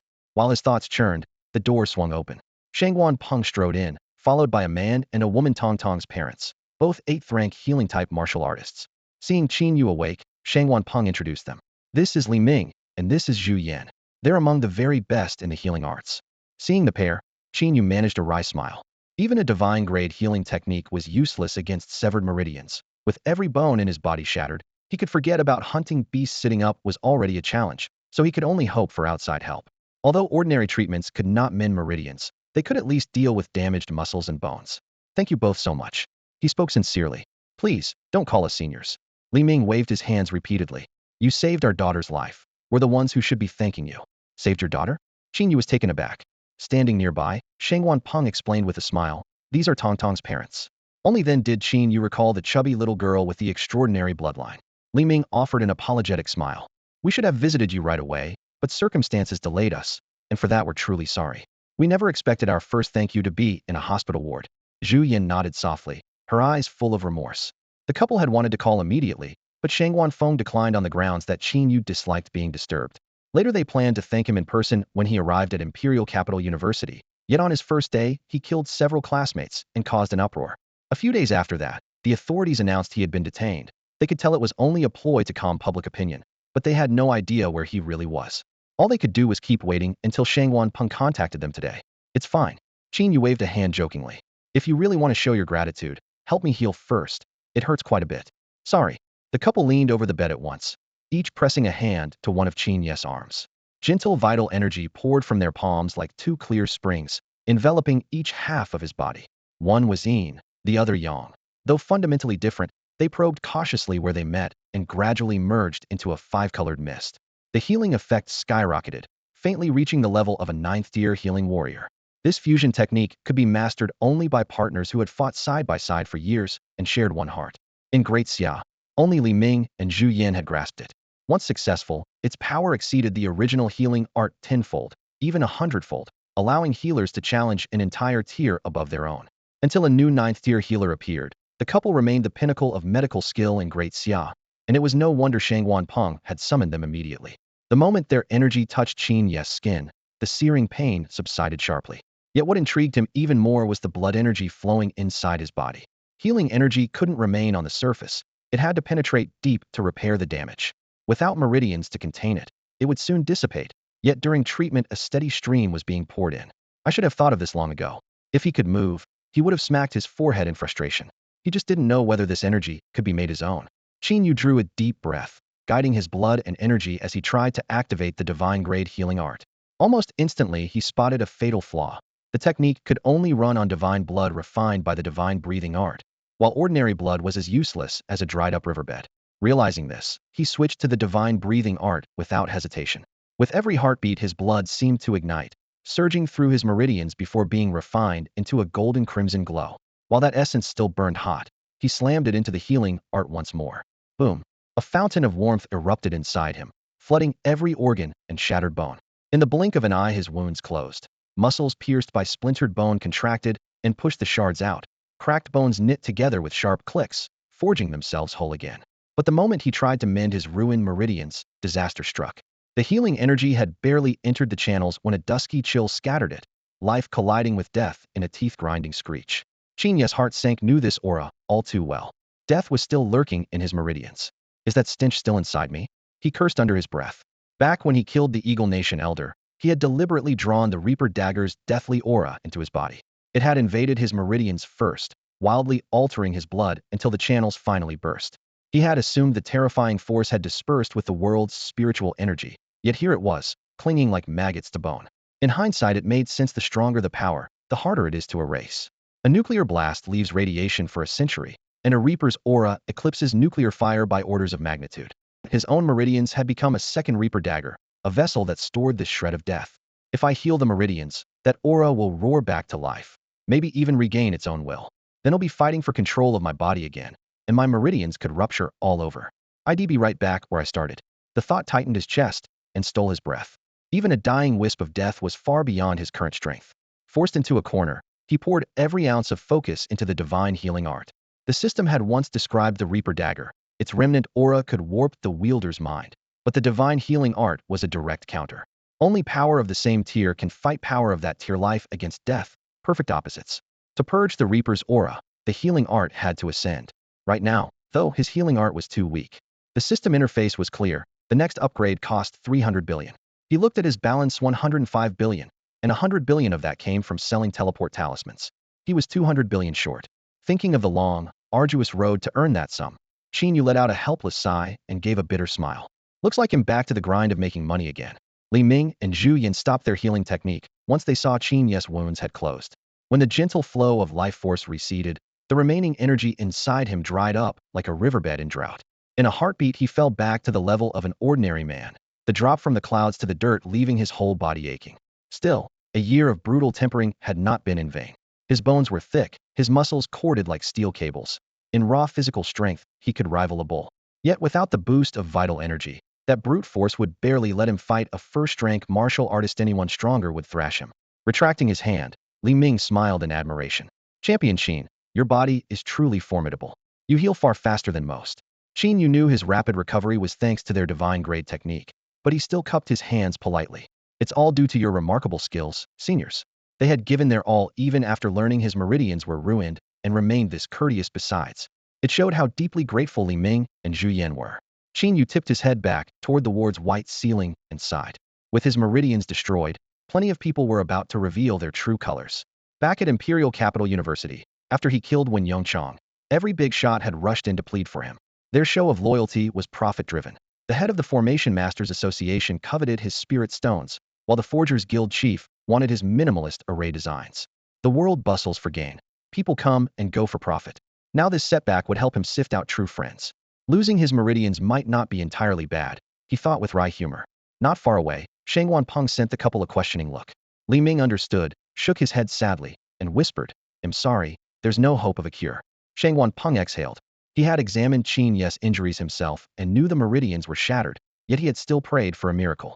Now that hope was gone, the nation had lost an extraordinary prodigy, and even his own recent rise was thanks to the Herculean fruit Qin Yu had cultivated. Remembering that he had approved Qin Yu's entry into the secret realm only deepened his regret. A sudden ringtone broke the heavy silence. Shang Wanpeng hurried out to answer, then returned moments later, hesitating as he looked at Qin Yu. Qin Yu raised a hand. "Uncle Shangwan, just say it." In a grave voice Shang Wanpeng said, "Someone wants me to ask if you've seen the key to the secret realm. That site is critical to the nation, and many eyes are on it." Huh. Qin Yu blinked. Wasn't the realm seal already broken? Without the seal, it was just a small island, ready for the nations to fight over and split the spirit stones. Why care about a key now? Did whoever held it somehow get a larger share? Shang Wanpeng explained to Qin Yu. "After I got you out, the seal around the secret realm began to mend on its own. Top fighters from every country rushed in, hoping to find the key before the seal fully healed, but they all came up empty. Now they want to know whether you have any leads." Qin Yu's heart jolted, then filled with joy. So the seal could repair itself, and the key was still useful. He had picked it up after killing the Eagle Nation's 8th-rank warrior in a single strike. The system's reward had been that very item. Bloodstained, it had dissolved into his body on contact, and now rested quietly in his dantian. The 5-point key's real name, according to the system, was Shenheth, core of the gods. Even the name sounded awe-inspiring. Qin Yu didn't yet know its full power, but he was sure it could control the secret realm. Owning the core meant the realm was his. He had been fretting over how to earn 200 billion, and now the chance had appeared. A faint smile curled his lips. "I do have some information about the key," Qin Yu said. "What is it?" Shang Wanpeng focused intently. Li Ming and Zhu Yin exchanged a look, then slipped out of the ward, leaving only the two of them. Qin Yu braced himself on the bed and stretched limbs stiff from a long coma. "This information is crucial. I also have intel about the secret realm that the state needs to hear, extremely important." "Understood," Shang Wanpeng nodded. "He'll gather the right people. Wait for us in the conference room." As he stepped into the hallway, questions still swirled in his mind. What really happened inside the realm? Where had Qin Yu's terrifying power come from? Who was the shadow behind Hema Master, a companion? He was dying to ask, yet afraid to offend. Fortunately, Qin Yu was willing to talk. Just as the door was closing, Qin Yu added, "I need to meet with officials who truly speak for the government." The reminder clarified the list in Shang Wanpeng's head. He and Lao Luo held high posts, but they still represented family interests. Someone like the president of Capital University, whose background was relatively neutral, would serve as a real government voice. Last time, when the president wanted to buy teleportation talismans, Shang Wanpeng had simply observed. The president made the decision not because Peng lacked authority, but because he didn't want to overstep. Even so, when the president approved a purchase of 100 billion for 1,000 talismans, he had to convene more than 20 meetings back in the capital before the funds were released. Once a deal topped the 100 billion mark, no single person could sign it off. Therefore, even the president's word wasn't final. A transaction worth over 1 trillion required every stakeholder at the table. Qin Yu figured it was better to summon everyone at once, settle things in a single meeting, and avoid endless rounds of discussion later. Imperial Capital University, conference room. A long, spacious table dominated the center, and morning light streamed through the windows, coating the tabletop in pale gold. The principal sat at the head, steady and composed. To his right, Shang Wanpeng rested one hand on a file folder, his eyes sweeping the room. About 20 people took their seats in turn. Aside from the principal and Shang Wanpeng, Qin Yu knew none of them. "Qin Yu, let me introduce," Shang Wanpeng began, gesturing toward a refined-looking middle-aged man beside him. "This is the Grand Steward of Daxia, and this is—" "No need for introductions." The Grand Steward lifted a hand, cutting him off. Shang Wanpeng frowned in displeasure, while Qin Yu's face stayed blank. The Grand Steward's smile was gentle, but his tone was firm. "Young Qin Yu, these are unsettled times, and everyone is busy. Let's skip the formalities. We'll have plenty of opportunities to get acquainted later." This world's power structure was nothing like the one Qin Yu had known in his previous life. The Grand Steward's authority combined the sway of an ancient chief eunuch and a prime minister. He oversaw every aspect of state affairs and kept the machinery running, wielding enormous power. Yet even he ranked below Shang Wanpeng, and the principal martial strength formed the bedrock of this society. Still, A nation could not run on brute force alone. Civil officials such as the Grand Steward were indispensable. Shangguan Peng served as the battlefield general, charged with repelling beasts and seldom meddling in governance. The Grand Steward handled infrastructure and finances, but could not interfere in military strategy. They headed the martial and administrative factions respectively, their duties sharply divided. The line, however, was porous. Mayor Zhang Tianjian of Linhai, for instance, was a sixth-rank warrior who both defended the city and handled its administration, bridging the two camps. Many in the administrative bloc were warriors themselves, some of considerable rank. The two factions blended and relied on each other to keep the nation safe and functional. Back to the present. Because Qin Yu's case was complicated, Shangguan Peng had invited the administrative side as well. Until now, Qin Yu had dealt almost exclusively with martial officials. This was his first face-to-face with the Grand Steward's camp. The principal and Shangguan Peng alone were enough to represent the martial faction. Qin Yu snorted softly, seeing through the Grand Steward's polite words. Cutting off the introductions meant the man deemed him worthless, a cripple with ruined meridians, not worth even a few minutes of ceremony. Had Qin Yu still brimmed with promise, they would have queued up to curry favor. Such was reality. He let out a self-deprecating laugh. While he still held value, they spoke to him. Once the meeting squeezed him dry, they would not spare him a glance. He leaned back, sank into the chair, and propped one boot on the conference table. Treat him with respect, and he repaid double. Look down on him, and they could get lost. He had never been one to play along. If they dismissed him from the outset, what partnership was left to discuss? Time to make that clear. The Grand Steward's brow tightened, his voice low. Qin Yu, what do you think you're doing? Qin Yu flicked a sidelong glance around the room, his tone indifferent. Since everyone is so busy, let's skip the meeting. Anyone who has work to do can leave right now. He pointed toward the door. The exit is right there. The participants exchanged uneasy looks, but none moved. Qin Yu, what exactly do you want? Veins bulged on the Grand Steward's forehead, his fists clenched until his knuckles whitened. Shangguan Peng and the principal remained seated, struggling to hide their smiles. Want? Nothing at all. Qin Yu spread his hands innocently. Grand Steward, didn't you say you're busy? You wouldn't spare even a moment for introductions. If you're that busy, I won't waste your precious time. It's just a little secret realm surely beneath your notice. He smiled brightly. Qin Yu, that's enough. The chief steward roared as his palm crashed onto the rosewood table, sending tea flying. He leapt to his feet and glared down at everyone. Do you think we're here to play house with you? You summon us, then change your mind on a whim. Stop acting like a child. Trying to overwhelm Qin Yu with the weight of high office, he locked eyes with him. But Qin Yuho had faced life and death battles, and even the Reaper's stare barely felt a breeze. He almost laughed. Oh, the chief steward has time to lecture me? Qin Yu leaned back, arms folded, voice dripping with mockery. Yu the official trembled, his jowls quivering. Years had passed since anyone dared speak to him this way. Realizing threats wouldn't work on this tough customer, he turned to Shangguan Peng, hoping the war god of Daxiao would restore order.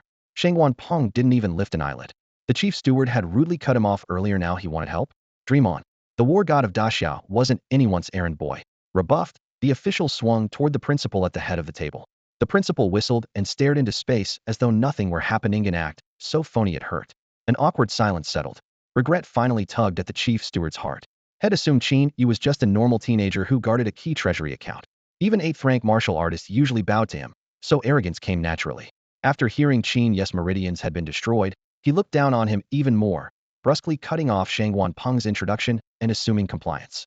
But the young man before him followed no script. A soldier who had killed on the battlefield had no patience for empty courtesies, much less flattery. Cornered, the chief steward clenched his teeth. Are you going to talk or not? Qin Yu flashed a grin. Why don't you guess? The man hadn't even asked about his injury, just shown up to stomp on him. Qin Yu wasn't about to play along. He even wondered how someone with zero emotional intelligence had climbed so high. Did he really think the whole world owed him deference? Yu the official shook again, cheeks wobbling. If he wanted Qin Yu to speak, he'd have to swallow his pride first, and he couldn't do it. The standoff was now all about face. After a few tense seconds he snapped, if you want talk, I'm leaving. I won't waste my time. He spun on his heel. An aide hurriedly grabbed his arm, speaking in a soothing voice. Sir, why quarrel with a youngster? Then he turned to Qin Yu with a polite smile. MXXX, Secretary General of the Ministry of XX.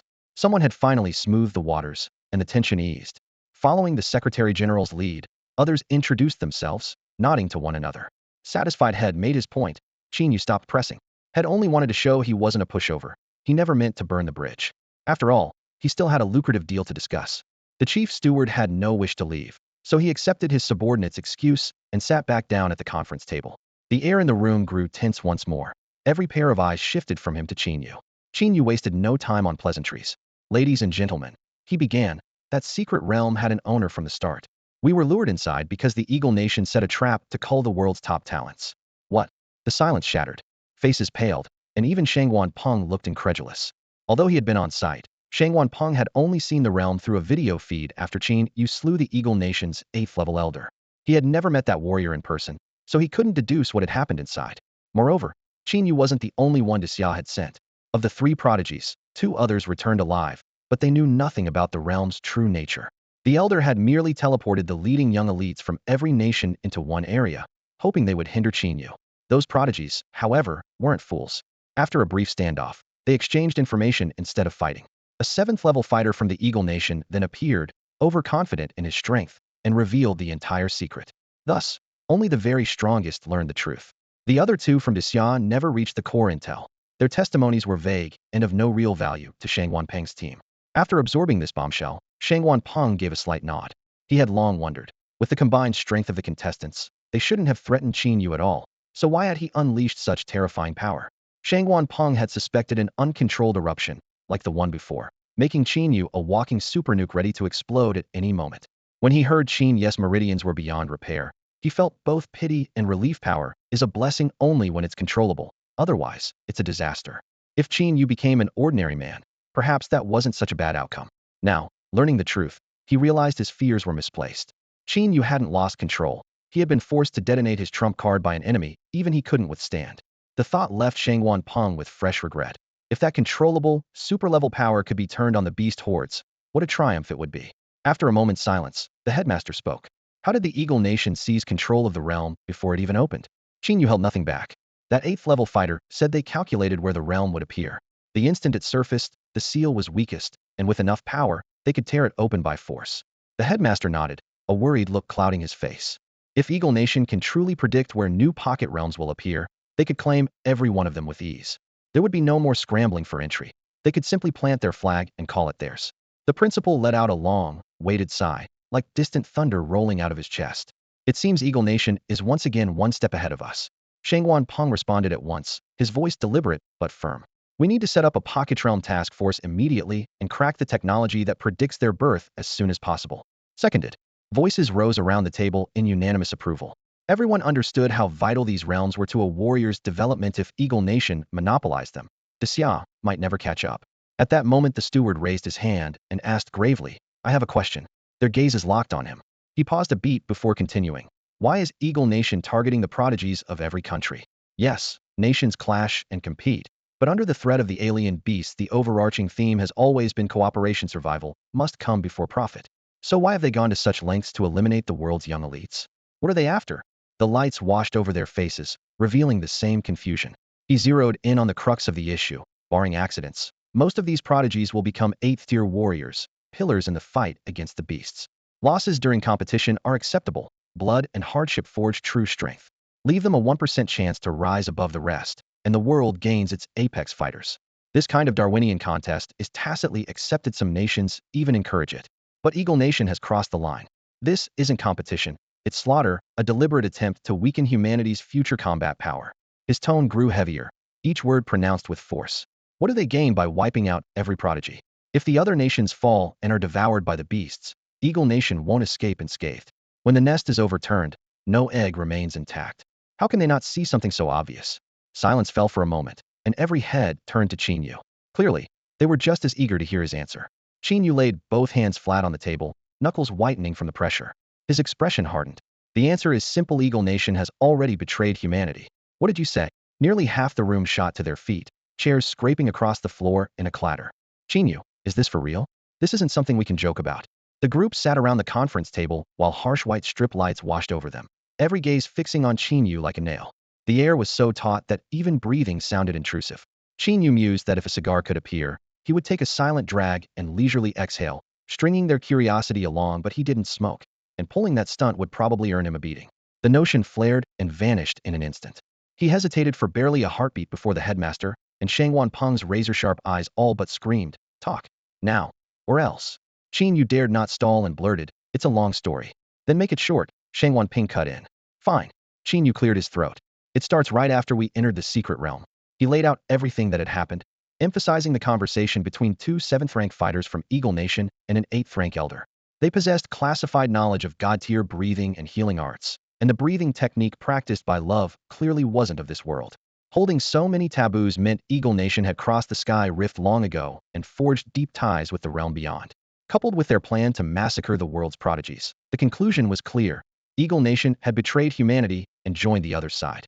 Since the forbidden techniques couldn't be revealed at the table, Qin Yu embellished the details. One 7th-rank fighter planted a boot on a spirit stone, chin in hand, arrogantly boasting. Qin Yu mimicked. He claimed Eagle Nation had gained power far beyond ours, that even their basic breathing art was 10 times stronger. He waved dismissively and swore they feared no one, even if the whole world stood against them. A half-truth laced with exaggeration is hardest to unravel. The chief inspector's faction would find no obvious holes later. Enough, the headmaster finally interjected, hand raised. Tell the story, skip the theatrics. You think you're performing in a tea house? Qin Yu spread his hands, just trying to put everyone in the scene. Interrupted or not, he continued in order, recounting every moment inside the secret realm. As his tale deepened, the conference room grew as heavy as lead. Though the chief inspector's people weren't fully convinced, Eagle Nation's slaughter in the secret realm forced them to admit the chance of treason was at least 80%. This is bad, Shangwan Peng muttered, rubbing his temples. Brown nodded. The usually jovial headmaster had lost his smile, his face dark as thunder. Everyone from the chief inspector's side kept their heads down, silent, calculating. Eagle Nation's betrayal threatened humanity itself. Mishandle it, and the entire race could plunge into the abyss. Whatever came next, they would have to tread with utmost caution. Eagle Nation leads the world in equipment, technology, and the number and strength of its fighters. While fending off beasts at home, it still spares elite troops and supplies for countries like Sakura Nation, where monsters run rampant. The aid is costly, but without it those nations would have been swallowed by the beast tides long ago. In Great Xia, Shangwan Peng, the headmaster, Elder Luo, and others have taken Titan fruit, doubling their individual combat power overnight. Yet even the strongest individuals can only do so much.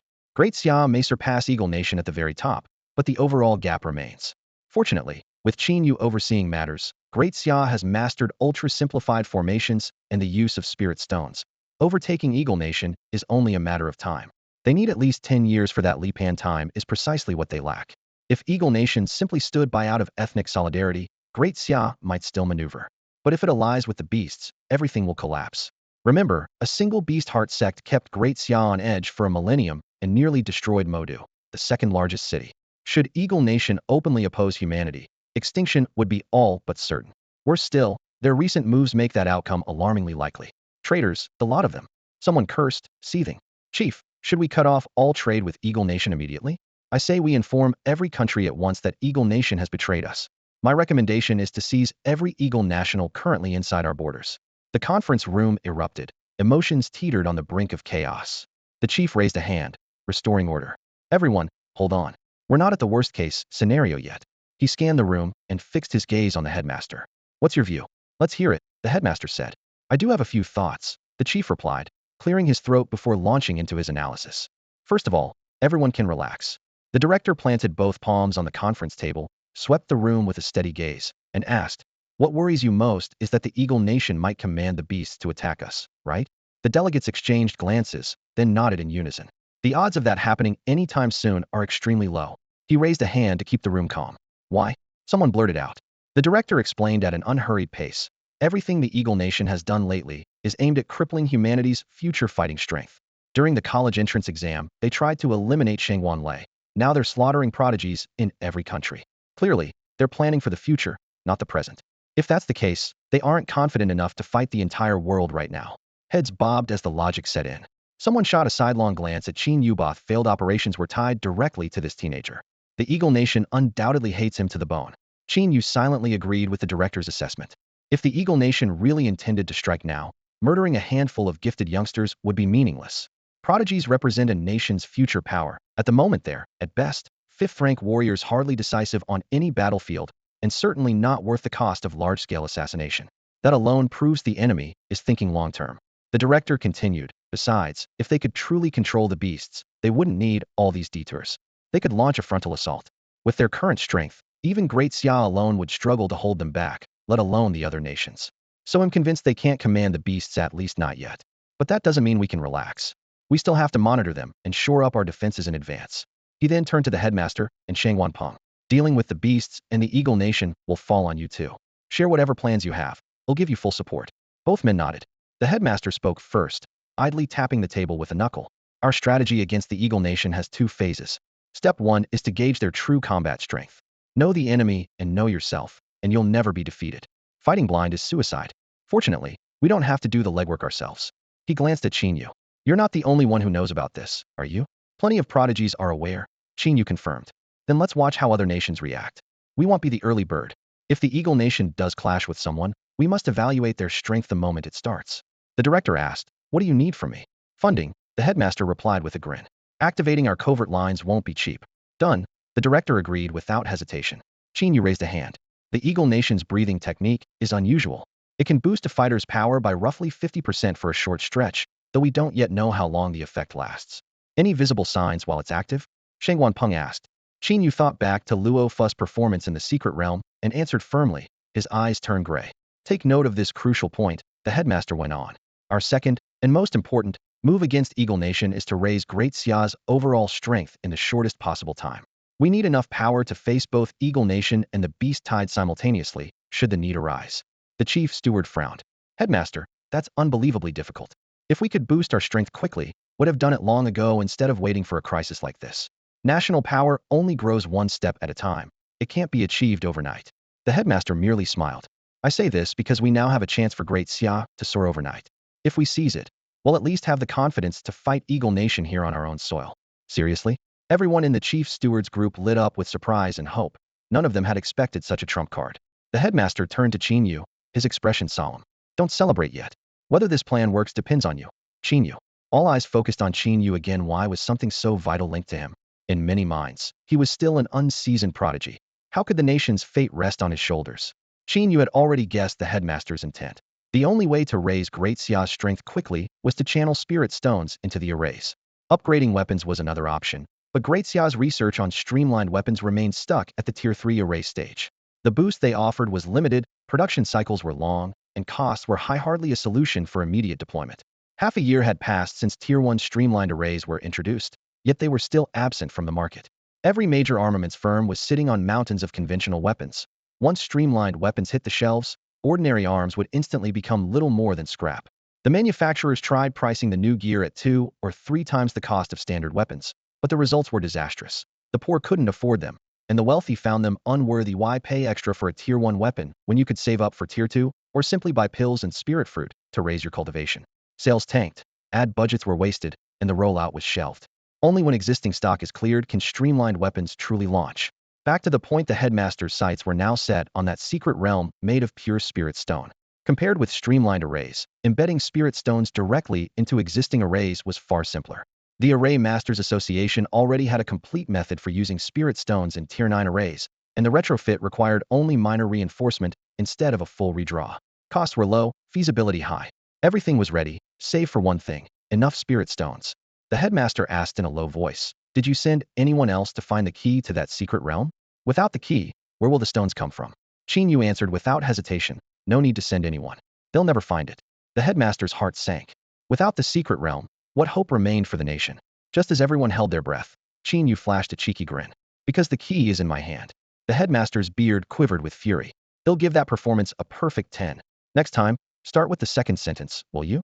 Is frightening an old man so amusing? Qin Yu. So, that means the whole secret realm now belongs to Great Xia? In the spacious conference room, the steward slapped both palms on the table, so excited that his heavy body made the chair creak. He'll have a cargo ship sail straight in, load up the spirit stones, and bring them back at once. Hold it. Qin Yu brought his hand down with a crack that echoed off the ceiling. The young man's face was pale, but his eyes were icy. I fought for that realm. It's mine. My meridians are ruined, and not one of you asked how I was. Now that the spoils are here, you want to cart them off? Did you ask me? The room went dead silent. The steward forced a grin, the folds on his chubby face bunching together. Don't worry, Qin Yu. You'll get your reward. Qin Yu cut straight to the point. My meridians are destroyed. Weapons and elixirs are useless to me. Pay me in cash. Of course. The steward thumped his chest. Whoever wins the key always gets a prize. How much do you want? 2,000, Qin Yu said. Done. The steward agreed without blinking, secretly pleased. The kid must think 2,000 is a fortune. Previous rewards have topped 10 billion. If he only wants 20 million, we're getting off cheap. He almost wanted to pin a model youth medal on the spot. He turned to his aide. Shao Li, write Qin Yu a check for 20 million. Yes, sir. What? Qin Yu slammed the table, sending water sloshing from his glass. 20 million? Are you tipping a beggar? Had assumed the steward would lavishly hand over 200 billion, and he could pretend to hesitate. Instead, the man thought in millions. Qin Yu's irritation flared. That realm is enormous. A single spirit stone is worth more than 20 million. Then what did you mean by 2,000? The steward asked. 200 billion, obviously. You think you can buy a secret realm for 20 million? Keep dreaming. 200 billion. The steward's voice cracked, his jowls trembling. Are you crazy, or are my ears shot? The principal and Shangwan Peng both winced. Qin Yu remained earnest. Is 200 billion that much? The spirit stones inside are worth 20 trillion. Release their energy and blue stars' aura density doubles like creating a second planet. I'm asking for 1,000th. Fair, right? Shangwan Peng cleared his throat. You won the key. Yes, but Great Xia provided the intel and the entry slot. Without us, you wouldn't even know where the realm was. Qin Yu nodded. 99.9% to Great Xia, 0.1% to him, just payment for risking his life. Sensing his thoughts, Shangwan Peng added, historically, the highest reward for capturing a key was 10 billion. 200 billion is far too much. 200 billion really was far too much. But this secret realm is different. Qin Yu shot back at once. The conference room was brightly lit, and the holographic map of the realm still hovered on the projection screen. With both palms pressed to the table, Qin Yu spoke with conviction. No other realm has ever let an 8th level fighter massacre those at the 6th level. Inwardly, he mocked himself. With my current foundation, I can only barely reach 6th level combat strength, and my actual rank isn't even at the 4th. True, that's never happened, the director admitted after a pause. Qin Yu seized the moment. Besides, this realm is worth more than the last 10 put together. Believe me or not, 200 billion is the floor price. 200 billion? How is the country supposed to function? The director rejected on the spot. The main screen switched to a fiscal chart. A single beast tide could cost billions, sometimes tens of billions. Compensation for fighters, post-disaster rebuilding, research grants, everything burned through funding. The director, who pinched every penny, felt his blood pressure spike. Qin Yu understood the strain on the national budget, but he had his own urgent need. Upgrading the divine grade healing art would cost 300 billion. He had to squeeze as much as he could. The two sides deadlocked. Qin Yu, a few billion would keep you wealthy for several lifetimes. Why do you need that much money? The director frowned. None of your business. Qin Yu lifted his chin. If you want the realm, pay up. Tension built until the headmaster rapped the table to break the stalemate. There's no point dragging this on. Qin Yu, 200 billion is a massive sum. The most the state can go is 100 billion. Deal? He had been tracking Qin Yu's finances in secret. Enlightenment tea, Herculean fruit, everything was settled in cash. In 1 year, Qin Yu had taken in almost 300 billion, yet his account showed only a little over 100 billion. The rest had seemingly vanished. According to Shangwan Feng, Qin Yu had spent 30 billion saving Tong Tong, trading for his master's formation expertise. The headmaster had a fair idea where the money went. Most of it had probably disappeared into the black hole of that mysterious master. If that higher being meant no harm to Daxia, the headmaster was happy to help. 100 billion is still too high. Top 10 billion, the director growled. Qin Yu killed 1 9th level and 1 8th level fighter from Eagle Nation. That feat alone is worth several hundred billion, the headmaster countered calmly. A vein throbbed on the director's forehead, but he finally gave in. Fine. 100 billion it is, but ITLL arrive in installments over 3 months. We can't hand it over at once. Deal. Qin Yu nodded. His bottom line was barely met. After all, the Herculean fruit had sold for just over 100 billion. He threw in another condition. Money is fine, but I'm keeping the key. He'll only grant access. No way. The director refused immediately. If the key gets lost, who takes the blame? You're just trying to insure yourself, so the country has to post 8th level guards around you. Qin Yu saw through his concern. In a few days, my family will move to the capital and stay with the top clan. I won't need national escorts. The director was still hesitant, and the room slid back into an impasse. At that moment, Shangwan Peng spoke up. The Shangwan family will guarantee Qin Yu's safety throughout. Qin Yu shot the war god a grateful look. Excellent. The headmaster sealed the deal. With the war god on record, further argument would be disrespectful, and the director could only nod. Details settled, the director stood. He'll dispatch 10 large and 50 medium cargo ships immediately and start mining the spirit stones. He'll assign 2 8th level fighters as escorts, the headmaster added. The director's team left, the door shutting behind them. Only Qin Yu, Shangwan Peng, and the headmaster remained. Shangwan Peng was the first to speak. Qin Yu, are your meridians really beyond repair? Qin Yu sighed and put on a troubled look. Hard to say. Maybe Master still has a way, but he's been in seclusion for ages. I don't even know if he's alive. Planting that sliver of hope, he quietly prepared the groundwork for a future comeback. Shangwan Peng and the headmaster exchanged a smile, the same thought flashing across their minds. As long as there's hope, there's something I'd like to ask you. Shangwan Peng dropped back onto the sofa, his eyes razor sharp. Qin Yu lowered his voice. Go ahead. When you broke the seal on the secret realm, a black silhouette appeared behind you. Was that your master? Black silhouette. Qin Yu's mind went blank. During that moment his consciousness had been overtaken by the Reaper, so he remembered nothing, but he could guess the shadow was probably death himself. Unsure how Shangwan Peng felt about the figure, he answered vaguely. Why do you ask? To Shangwan Peng, that was as good as a yes. I saw it clearly, he said in a near whisper. The shadow held a scythe as tall as itself in its right hand and a dagger in its left. A black cloak wrapped around it, and the chill it gave off made my scalp crawl. Qin Yu compared the description. It matched the Grim Reaper of Western myth, except for the extra dagger. That dagger must be the Reaper's dagger, he thought. But the scythe, could it be a divine artifact too? The system had said the Reaper's dagger was one of the 7 divine artifacts. If the scythe counted as well, death wielded too, which seemed absurdly powerful. Shangwan Peng continued, I've seen that scythe before. Qin Yu's pupils shrank. Where? In the sky rift. Oh, the principal leaned in. You mean the formation hub you mentioned? Exactly, Shangwan Peng nodded. Not long ago, every nation detected an odd fluctuation deep in the rift that made exotic beasts instinctively recoil. A team of 9th-rank warriors from around the world went to investigate. Because I'm a bit stronger, they had me go deepest to find the source. He frowned at the memory. It was pitch dark and lifeless inside, like falling into an endless void. I felt completely alone. Guided by the fluctuation, I groped forward. I don't know how long I walked. Much farther than any human record. Then I saw a faint glimmer ahead.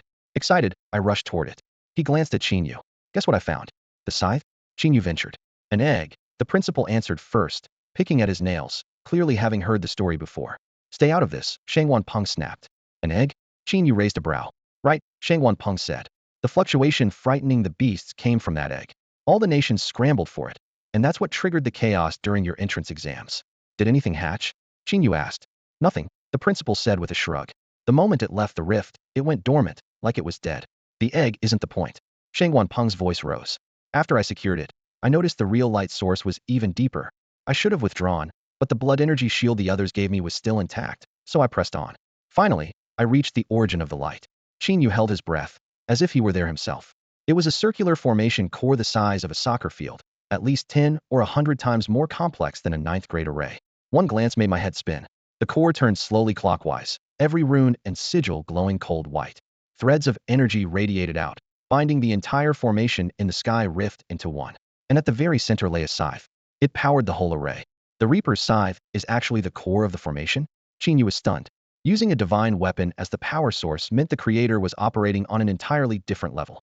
Legend ranks this formation among humanity's greatest mysteries. No one knows who built it. No one can gauge his true rank. Only that its grade is far beyond 9th level and no longer belongs in the human realm. When people first discovered the rift at the horizon, the formation was already there, an invisible wall separating 2 worlds and blocking the invasion from the other side. Beyond that, humanity knows nothing about it. Qin Yu clenched his fist. Once his strength returned, he would visit the rift himself. He sensed a monumental secret about the system buried there. Your master is brilliant with formations. And with this scythe, could he have created the rift barrier? Shangwan Peng whispered. He's never mentioned it. He'll ask when he finishes his retreat. Qin Yu replied with a smile, though inwardly he scoffed. Who knows who set that thing up? So what's next? Why not move in with the Shangwan family? Thanks, uncle, Qin Yu said, then shook his head with a grin. I'm teaming up with Uncle Sun to start a business. I've always wanted to be my own boss, but my talent kept getting in the way. Brat, since when is talent a burden? The headmaster laughed. Shangwan Peng patted Qin Yu's shoulder. If you ever need anything, call me or the headmaster. Don't be a stranger. With that, he produced the Xianjin blade and handed it back. Dark gold patterns rippled under the light. Qin Yu's heart soared. He had thought the blade was lost, yet Shangwan Peng had retrieved it for him. Don't put it in a spatial ring, Shangwan Peng warned. Why? It will cut you. Those 4 words told Qin Yu everything, so you've been sliced too. The headmaster kept pressing. Cut you how? Why can't it go in? Neither answered. No one wanted that embarrassing story spread around. The headmaster could only grumble. Damn Riddlers. Leaving the Imperial Capital University gate, Qin Yu's body felt heavier without the boost of vital energy, and he was still adjusting. He flagged down a taxi. Headquarters of the Forgers Association, please. The car pulled up at the entrance. He walked straight inside to reception. Hi, I'd like to see President Wang Bin. Do you have an appointment, sir? The young receptionist asked politely. Qin Yu simply dialed on his phone. Minutes later, Wang Bin barreled down the stairs, sweating, his forging robes sprinkled with iron filings. He had clearly been engrossed in his work. Your timing is awful, 5 more minutes, and that weapon would have been finished. Sorry to interrupt, President Wang, Qin Yu said with an apologetic smile. It's fine. Wang Bin waved it off and led him toward the VIP lounge. Weapons can wait. Getting a chance to see you is the hard part. He'll be settling in the capital from now on. If you need me, just call. Excellent, I have a few questions I've been dying to ask. Their voices faded as they walked away. The receptionist's jaw dropped. What could make the forging maniac abandon a half-finished weapon? And crazier still, the visitor looked barely 20, yet the ninth-grade master was asking him for advice. He felt the visitor's face was familiar, but he just couldn't place where he had seen it before. Have a seat in the VIP lounge. Qin Yu got straight to the point. I'm here to sell the streamlined level 4, level 5, and level 6 formations as a single package. Level 4, 5, and 6? Wang Bin's Yixing teacup stopped halfway to his lips, the tea rippling. His voice rose with every word. You've already cracked the level 6 streamlined formation? Qin Yu nodded, secretly pleased. 6 was nothing could handle level 9 with ease, but anything above 6 he still needed for himself. How much? Wang Bin asked impatiently. 100 billion. Qin Yu quoted, deliberately shooting above his bottom line of 80 billion to leave room for bargaining. Wang Bin didn't hesitate. He slapped the coffee table. Deal. Qin Yu blinked. Had he priced it too low? Too late to take the words back now. Wang Bin set the cup down and drew a long breath. The guild has only about 30 billion in liquid assets. He'll need a few days to raise the rest. The Array Masters Guild ran on dues and donations. Its balance sheet was smaller than that of an 8th grade smith. Qin Yu figured Wang Bin would start calling members for funds right away. I can pay first, and you can hand over the formations later, Wang Bin added. No need. I trust you, President Wang. Qin Yu pulled out a stack of blank array paper, lowered his pen, then paused, and looked up. I have one condition. Name it. These streamlined formations are for research only. They can't be commercialized or resold by the guild. It has to be in the contract. Agreed, Wang Bin replied without hesitation. Only the inner circle will see them. They want leak, you have my word. Satisfied, Qin Yu set his pen in motion. Half an hour later the table was covered with neatly arranged diagrams and annotations. The principles behind the level 4, 5, and 6 streamlined formations were laid out so clearly that a seasoned forge master like Wang Bin could master them in an afternoon. Wang Bin cradled the stack like a priceless treasure, his eyes racing over the pages as if trying to brand every line into his mind. Transfer the money once you've raised it, Qin Yu reminded him. Wang Bin responded with a distracted still lost in the diagrams. Qin Yu rose, walked to the door, and reached for the handle. At that moment Wang Bin seemed to wrench himself out of a vortex and looked up abruptly. Is it true you'll never be able to forge again? He asked, sadness lurking in his voice. Damn, even he's heard, Qin Yu cursed inwardly. If a workaholic like Wang Bin knew, the news about his shattered meridians must have spread across the capital. Good news crawls, bad news flies. Without vital energy, he could barely swing a hammer, let alone forge anything. That's such a loss, Wang Bin sighed, sounding as if he were the one who'd been robbed of his craft. In Wang Bin's eyes, every smith must adore forging as much as he does. Losing the ability to forge would feel like losing all hope. Qin Yu was about to say, I'm fine, don't worry, when he heard Wang Bin mutter under his breath, I guess I'll have to finish researching the minimalist to raise myself. It's just too hard. Qin Yu so that was the real issue? Wang Bin wasn't upset for him at all. He was worried no one would keep refining the array. Qin Yu silently complained. I really thought he cared about me. This heartless guy almost made me raise my price to 20 billion. The contract was signed in no time. After leaving the Blacksmiths Association, Qin Yu walked 10 minutes to the neighboring Array Masters Association. The decor here was far more luxurious. Bright crystal chandeliers hung in the lobby, and a refined receptionist stood at the front desk. Remembering his last experience at the Blacksmiths Association, Qin Yu didn't ask any questions on the spot. Instead, he called the association's president, Bao Lao. A recorded message said Bao Lao was out on business and had arranged for the vice president to meet him. Hearing this, Qin Yu actually felt relieved. Bao Lao and the academy principal were both slick old foxes. With Bao Lao gone, the price might be easier to negotiate. Moments later, a middle-aged man in a well-tailored suit approached at a brisk pace, bowed slightly, and introduced himself. Hello, I'm Meng Tao, vice president of the Array Masters Association. After a brief handshake, he led Qin Yu into a VIP room. I'm here to sell the association a small invention, Qin Yu said bluntly. It can push array work one step forward. I'm all ears, Meng Tao replied respectfully, though his eyes held professional caution. Qin Yu asked for pen and paper. My blood essence is almost gone, so I'll need you to do the Hansen work. Gather the materials I list. A clear glass cylinder, bamboo fiber paper, blood-rich and life force. He rattled off more than 10 common items. None were rare, and within 5 minutes Meng Tao had them all delivered from the association storeroom. With everything ready, Qin Yu sketched an extremely simple first-tier array on the paper. As the ink dried, the lines drew an ambient spiritual energy and shimmered faintly. Copy this array exactly, he instructed. Meng Tao studied it briefly, asked no questions, and reproduced it smoothly. The first-tier array activated at once, its spiritual flow stable. Qin Yu pointed to the bamboo fiber paper. Write these symbols here. Then he indicated the glass cylinder. and used the blood essence to trace these lines on the glass. Soon, all the materials were ready. Qin Yu sidestepped the table, pushed the newly drawn Grade 1 formation in front of Meng Tao, and said solemnly, "Now wrap the formation with your qi and blood, and do it very carefully." Guided word by word, Meng Tao slowly injected his qi and blood. Half a minute later, the lines that had spread across the tabletop began to contract, as if squeezed by an invisible hand, until they shrank to the size of a palm. Qin Yu picked up a clear glass scroll he had prepared, pressed down lightly, and with a crisp snap the formation was sucked inside and sealed in the crystal core. Is it done? Meng Tao didn't dare blink. Exactly. That's the finished productive formation scroll. Qin Yu smiled and motioned for patience. Any guesses what it can do? Meng Tao's eyes sparkled, yet he still urged, quit stalling. Break it and see. Qin Yu took half a step back. Crack. The scroll shattered into fingertip-sized shards. Freed, the Grade 1 formation instantly returned to full size and settled on the table, every line precisely where it had been. Meng Tao held his breath, heart pounding, thoughts racing instant deployment. This fixed the fatal flaw of a formation master's slow drawing speed on the battlefield. He looked up, grabbed Qin Yu's shoulder, and demanded, "How long can a formation scroll be stored?" Qin Yu tried twice to pry the hand away and failed, so he could only laugh wryly. "President Meng, calm down." Realizing his loss of composure, Meng Tao let go at once and offered a formal apology. "Sorry, I got carried away. You know what this means to us." Qin Yu rubbed his shoulder.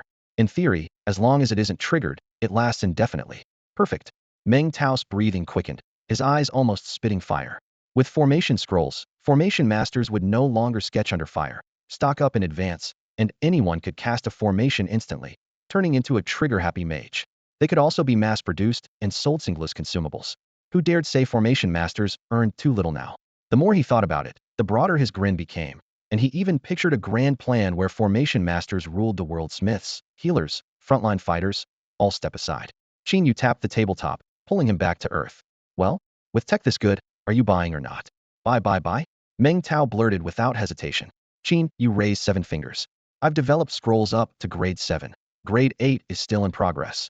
The complete manufacturing method for Grades 1 through 7, bundled together 15 billion. Deal?" In truth, a Grade 7 scroll was only a bit harder than a Grade 6, but selling just the top grade would seem overpriced. Offering all 7 for 15 billion felt like a bargain. Qin Yu knew how to work a buyer's heart. Sure enough, Meng Tao's brain had been half-shorted since he saw the scroll, and now he nodded without thinking. If Qin Yu had asked for 30 billion, he would probably have agreed. But Qin Yu saw himself as a conscientious merchant and didn't want Elder Bao raising issues later. So he set what he felt was still reasonable 15 billion, enough to change the fate of low and mid-tier formation masters. "Since it's a deal, let's sign right now. I've got other things to do," Qin Yu urged. Meng Tao had wanted to wait for Elder Bao, but eagerness won out. Half-dazed, he ran off for a contract template. Headquarters kept plenty on hand. In under 10 minutes, he was back with 2 copies, sweat beading on his forehead. 15 billion is a lot. The association can't gather it all at once. Understood. Settle up within 2 weeks. Qin Yu flipped to the signature page and tapped the blank line. Until the balance is paid, they'll hand over the methods for Grades 1 through 3. Grades 4 through 7 after the rest of the money arrives. Meng Tao thought for a few seconds, then nodded firmly. "No problem."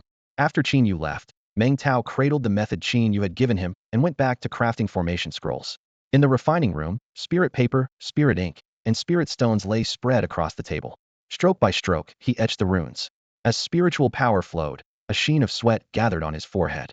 A third-level scroll sounded like only one step up from a second-level one, yet its precision demands were several times higher. Even as a half-step 4th-tier formation master, he had already blown up several sheets of spirit paper. Rubbing his aching wrist, Meng Tao muttered, "Promoting this won't be easy." "Be's easy." His phone suddenly rang. Bao Lao was calling. As soon as Qin Yu walked out, "What did he want with you?" Bao Lao barked the moment the line connected. Unable to contain himself, Meng Tao waved excitedly and poured out the whole story about the formation scrolls. "What? Something like that actually exists? Are you sure you didn't mishear?"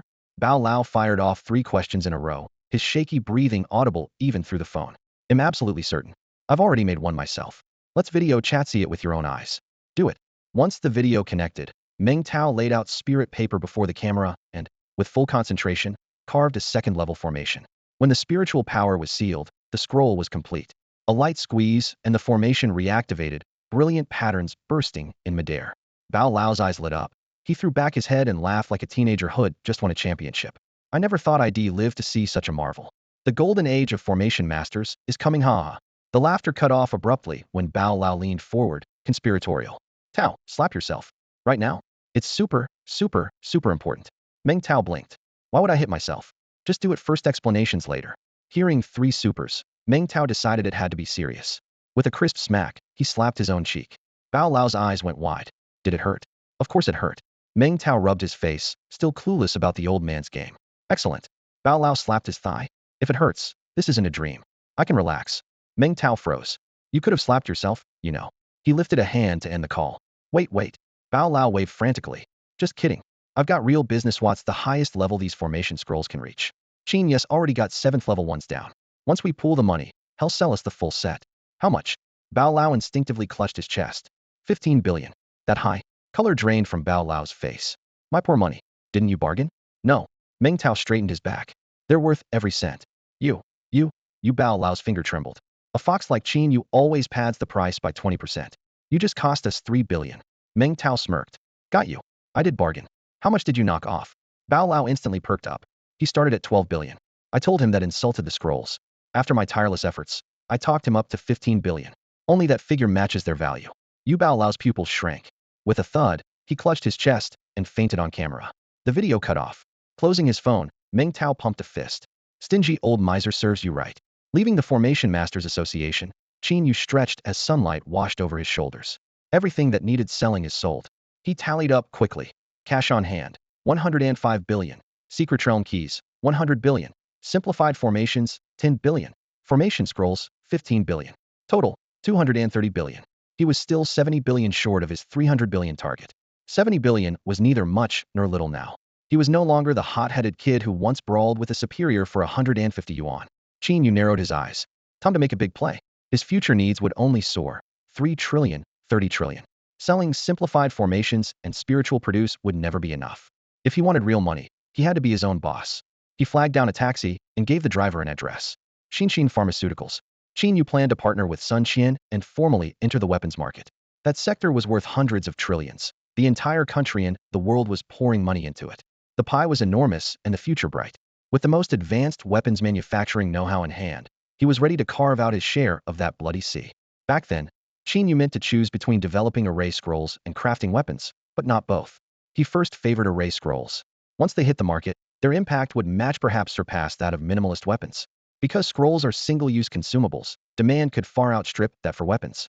Land a military contract and, thanks to their raw power and lasting damage, making money would be as easy as breathing. A calm review, however, exposed 2 huge hurdles. 1. Production difficulty. Drawing a complete array is an immense project, not to mention the later compression and sealing. Even with skills beyond a 9th rank array master, months of hard work would only let him scrape together a 7th rank scroll, and the success rate would still be dismal. A normal 7th rank master might toil for years just to turn out one product, making mass production impossible. 2. An outrageous failure rate. As a luxury item, they could look impressive, but betting on them for massive profits was nearly hopeless. Minimalist weapons were far friendlier. By sharply simplifying the arrays carved into the weapons, he slashed both complexity and time while greatly raising the success rate. With his Hansen teaching, even an ordinary smith could learn the craft quickly. There was an even bigger reason. The Wen family owns 40% of Daxia's weapons market, and 90% of their income comes from it. They and Qin Yu are sworn enemies after they sent killers for him. He personally took out Wen Yongchang and Wen Yongha. Only one side can survive now. If his minimalist array weapons smash into the market, the Wens lose money while he makes it. 2 birds, 1 stone. With the plan set, he rode the elevator at Xian Herbal Company. Under the soft white light, he watched the floor numbers climb, rehearsing every detail. When the bell chimed, he stepped out on the top floor and headed straight into Sun Qian's office. Fragrant steam curled above a Zisha teapot as the leaves rolled inside. Sun Qian was already waiting. When Qin Yu walked in, the old fox's face crinkled into a smile. Uncle Sun, sorry to keep you waiting. Come in, Xiao Yu's it down, the elder said cheerfully. In the imperial capital, the person Qin Yu trusted most wasn't the university president or Shang Wanpeng, but the businessman before him. Merchants value profit above all. If the profit is high enough, Sun Qian will never betray him. A merchant can be ruthless, yet he's predictable. People like Shang Wanpeng or the president can change. Qin Yu refuses to pin his life or his family's on someone else's whim.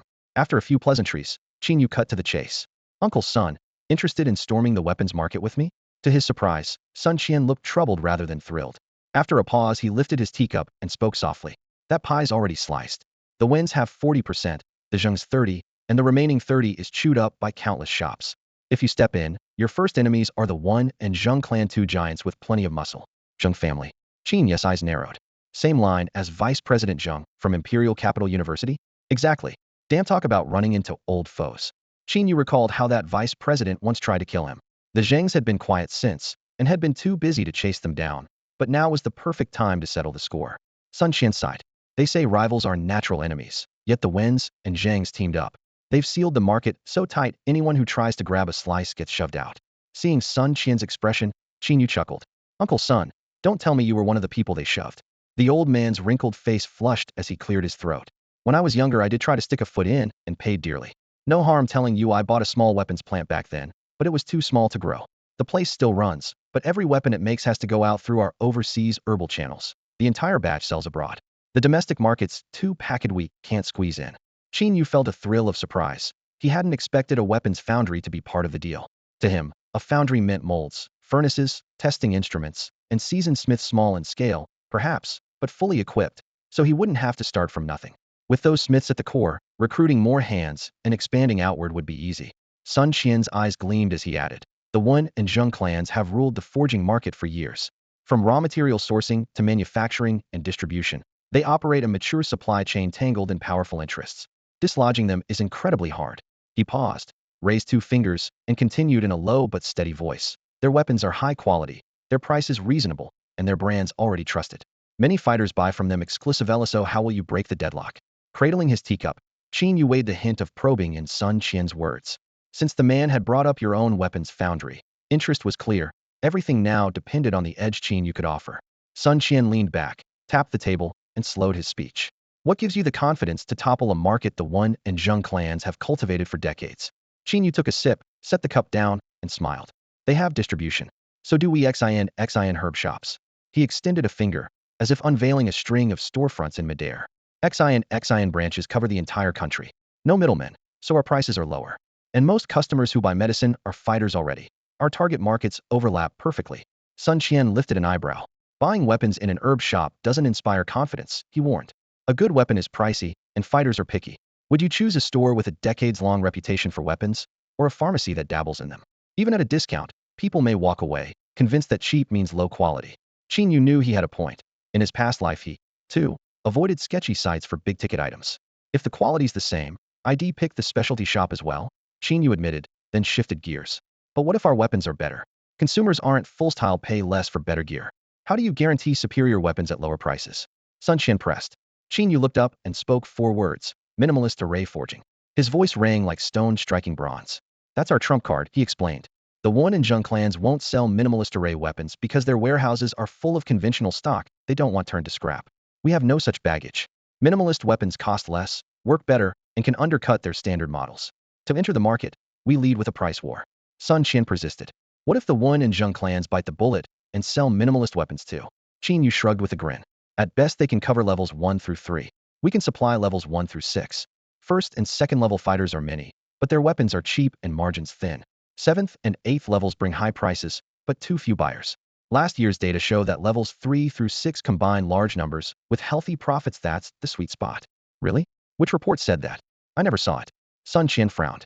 I made it up, Qin Yu admitted, trying not to look sheepish. The author doesn't matter, the conclusion does. Sun Qian pinched his chin, thought for a moment, then nodded. Fair enough. But if we sell level 4, 5, and 6 minimalist weapons, won't they buy one and reverse engineer it? Qin Yu answered instantly. I alone control the core inscriptions. Even if they tear a weapon apart, they can't replicate the full process. He paused. Besides, we'll keep upgrading the arrays. As long as RD stays ahead of their reverse engineering, we hold the advantage. Sun Qian studied him a long moment before a smile curled his lips. Looks like you're ready to bleed for this. The aroma of tea drifted between them. They met each other's gaze across the table and reached an unspoken agreement. Qin Yu chuckled at Sun Qian's question. Sun still treated the minimalist array as if it were child's play. If it were truly that simple, the idea wouldn't have gathered dust for decades before Qin Yu finally made it a reality. It's nowhere near that easy. They won't be able to mass-produce anything for at least 6 months. He set his teacup down and explained, what I'm selling the Forge Masters Guild is the array chart and a full set of notes that's equivalent to an atomic bomb manual. The minimalist weapons themselves are the finished bombs. Give a capable team the manual and they'll replicate it quickly. Hand them a bomb, and they have to crack it open, figure out every component, and then rebuild it. Even the best crew can't do that overnight. He thought back to the early days. Xiong Ran, Zhang Tianjian, and the others spent 2 whole months dissecting 3 level 1 minimalist weapons before they barely deciphered the first level array. Levels 4, 5, and 6 are far more complex. Even if the Wen and Zheng clans brought in a level 9 array master, they still couldn't finish in half a year. By then, we'll already have a firm foothold in the weapons market. The contract is a safety net, but what truly reassures Qin Yu is the fundamental rift between the Forge Masters Guild and the Wen and Zheng families. The clans care only about profit. To clear their mountains of ordinary stock, they've even tried to ban minimalist weapons behind closed doors. The guild, however, is sworn to advance weaponry. It has filed motion after motion condemning the two families for seeking profit while ignoring their people's survival, and their meetings often end in near fistfights. Because of that hostility, Qin Yu feels secure handing over the level 4, 5, and 6 arrays, though he keeps levels 7, 8, and 9 as his ultimate bargaining chips. Sun Qian's eyes lit up. As a businessman, he knows flashy marketing never beats solid quality. Xian Herb Shop conquered the capital by ensuring every ingredient was genuine and carefully sourced. People line up even at higher prices. Quality trumps everything, and the minimalist array is quality incarnate. No matter how long the Wen and Zheng clans have dominated the trade, they can't stop this wave. Qin Yu fanned the flames. Uncle Sun, you have capital and I have technology. Put them together, how can we lose? Then he'll play along. Sun Qian slapped the table and agreed. He had never forgotten how the Wen and Zheng clans strangled his first venture into the weapons market. Revenge is a dish best served cold, and the chance has finally come. Their troubles are only beginning. I'm appointing you director of the Xian Forge and using the plant as the foundation for Xian Weapons Company. They'll take 51%, you get 49. Deal? Deal. Qin Yu accepted without hesitation. Equipment, buildings, staff, and sales channels were all Sun Qian's, as would be future hiring, marketing, and after-sales service. 49% was generous, and Qin Yu admired Sun's vision. But he'll take office the day after tomorrow. Tomorrow I'm bringing my family to the capital. Until his family was safely settled, he didn't want to provoke the Wen and Zheng clans. With luck, they wouldn't even notice that an obscure little workshop had a new director, much less since the storm behind it. At that moment, the gears of history began to turn. The downfall of the two families had already begun. Fine. When your parents arrive in the capital, they can stay with the Sun family. Qin Yu nodded without a second thought, just what had hoped for. The Sun clan ranked among the capital's top powers. While the Wen and Zheng families controlled the weapons trade, the Suns monopolized medicinal supplies through Xian Herbal Company. Every famous firm in the capital had a great clan or the authorities behind it. Otherwise, assassins would have snuffed them out long ago. In a world ruled by martial artists, ordinary people could only remain ordinary. Over the past year, Qin Yu's partnership with Xian Herbal Company to sell rare spirit fruits had rocketed the Sun family's prestige. They now sat firmly in the first tier, just below the Shangguan, Ouyang, and Zhuge clans, more than capable of keeping Qin Yu's family safe. The next day, Qin Yu brought his parents and younger brother to the capital. During the last 6 months, father and mother Qin had pieced together the truth.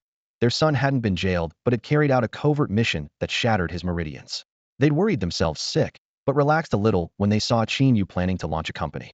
Being an ordinary person isn't so bad, Mother Qin whispered, squeezing his hand. Stay off the front lines and away from those terrifying beasts. Qin Yu glanced at his brother and joked, then we should stop Tian from cultivating too. Once he's strong enough, he'll have to fight monsters as well. You're right. Mother Qin brightened at once. Tian will transfer to a school here, focus on academics, and quit training. Her words had barely faded when Father Qin slapped the table. Nonsense. How can your company survive without martial support? Tian, once you're in the capital, train hard and help your brother as soon as possible. With his skilled level divine breathing technique, Qin Tian's strength had soared, making him Linhai City's undisputed #1. When Qin Yu arranged his transfer, the dean, principal, and even the education bureau chief fought to keep him. No one wanted to lose a prodigy. Qin Yu finally had to invoke Zhang Tianjian's name to push it through. In Father Qin's eyes, Tian's future would be no less brilliant than his brother's. Reaching high-level martial status was only a matter of time. After all, even a pig could become a high-level demon boar if it practiced the divine breathing technique every day, let alone someone as gifted as Qin Tian. The thought of both sons excelling filled Father Qin with pride. Yet late at night, he sometimes wondered how a man of his mediocre talent had produced two such geniuses. Once in the capital, Qin Yu settled his parents first. Within their own territory, the Sun family had readied a cozy villa, tasteful, yet not ostentatious, stocked with every appliance and utensil. It felt like home the moment you stepped inside. Qin Yu inspected the place and silently praised the son's thoughtfulness. Next, he completed Qin Tian's enrollment and taught him the master-level divine breathing technique. With his own meridians ruined, he couldn't demonstrate by guiding qi and blood, so the explanations took effort, but Tian's quick mind absorbed most of it. With his family safe, a great weight lifted from Qin Yu's heart. He rolled up his sleeves, ready to get to work. The next morning, Qin Yu rode in the black company car Sun Qian had arranged and headed for the Xinshin Arms Forge. It sat not far from Xinshin Pharmaceuticals, covering no more than a soccer field, and it was tucked in a relatively safe part of the city. Qin Yu breathed easier. If the plant had been out in the suburbs, he would have needed to hire an 8th-rank martial artist as a bodyguard. The moment he stepped through the gate, a familiar face appeared. "Miss me, Brother Qin?" Sun Yoshin lunged forward and wrapped him in a bear hug. "Brother Sun, what are you doing here?" Qin Yu asked in surprise. The visitor was none other than Sun Qian's less-than-reliable son. "He'll be your point of contact on this project from now on," Sun Yoshin said, nudging Qin Yu with an elbow and flashing a cocky grin. "Whatever you need, just say the word." Qin Yu felt a twinge of doubt. Sun Qian wouldn't oversee the plant himself, but couldn't he have chosen a steadier manager? The first time they'd met, this guy practically lived in a harem. The second time, had been fawning over a goddess. None of that screamed shrewd businessman. He looked Sun Yoshin up and down. Tailored brown suit, polished shoes, perfectly styled hair actually looked legit. Qin Yu remembered the man's vow to stay away from women forever. Had he really turned over a new leaf? The saying goes, judge a man anew after 3 days, so maybe he should give him a chance. The thought had barely formed when Sun Yoshin leaned in and whispered, "Bro, any chance you could treat me again when you're free?" Qin Yu's face fell. Sun Yoshin shrugged helplessly. "Can't help it. The ladies in the capital are just too enthusiastic." Qin Yu groaned inwardly. I almost thought he was dependable. Before he could refuse politely, Sun Yoshin tossed his hair, convinced he looked dashing. "Of course, I share some blame." "Oh, you're aware of that," Qin Yu said dryly. "My only fault is being too irresistible." "Where does that confidence even come from?" Qin Yu sighed and decided to be blunt. "Sorry, there's no cure for you." "Excuse me?" Sun Yoshin froze, voice trembling. "My meridians were destroyed. My life force is gone. How am I supposed to treat you?"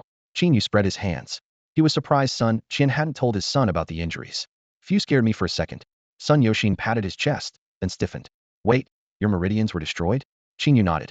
Sun Yoshin went rigid, then wailed. "If your meridians are destroyed, that's no different from me being incurable. My title as the Golden Gun Prince of the capital is finished. Farewell, my lily, my ruhua, my Mingming, farewell, my youth." Qin Yu, speechless, patted his shoulder. "Quit crying. No, let me mourn my youth a little longer. The forge workers are on their way. Cry all you want if you're not embarrassed." At once, Sun Yoshin clamped his mouth shut, restored his composure, and smoothed already perfect hair. "Let's go meet the staff." The two of them headed into the production area. The moment the heavy iron door swung open, a wave of scorching air rushed out. Massive furnaces rumbled while crimson flames leapt like wild beasts licking the walls. More than 100 casting tools shimmered under the intense heat, and glowing billets gleamed with blinding light. The shop was split into 2 bustling zones.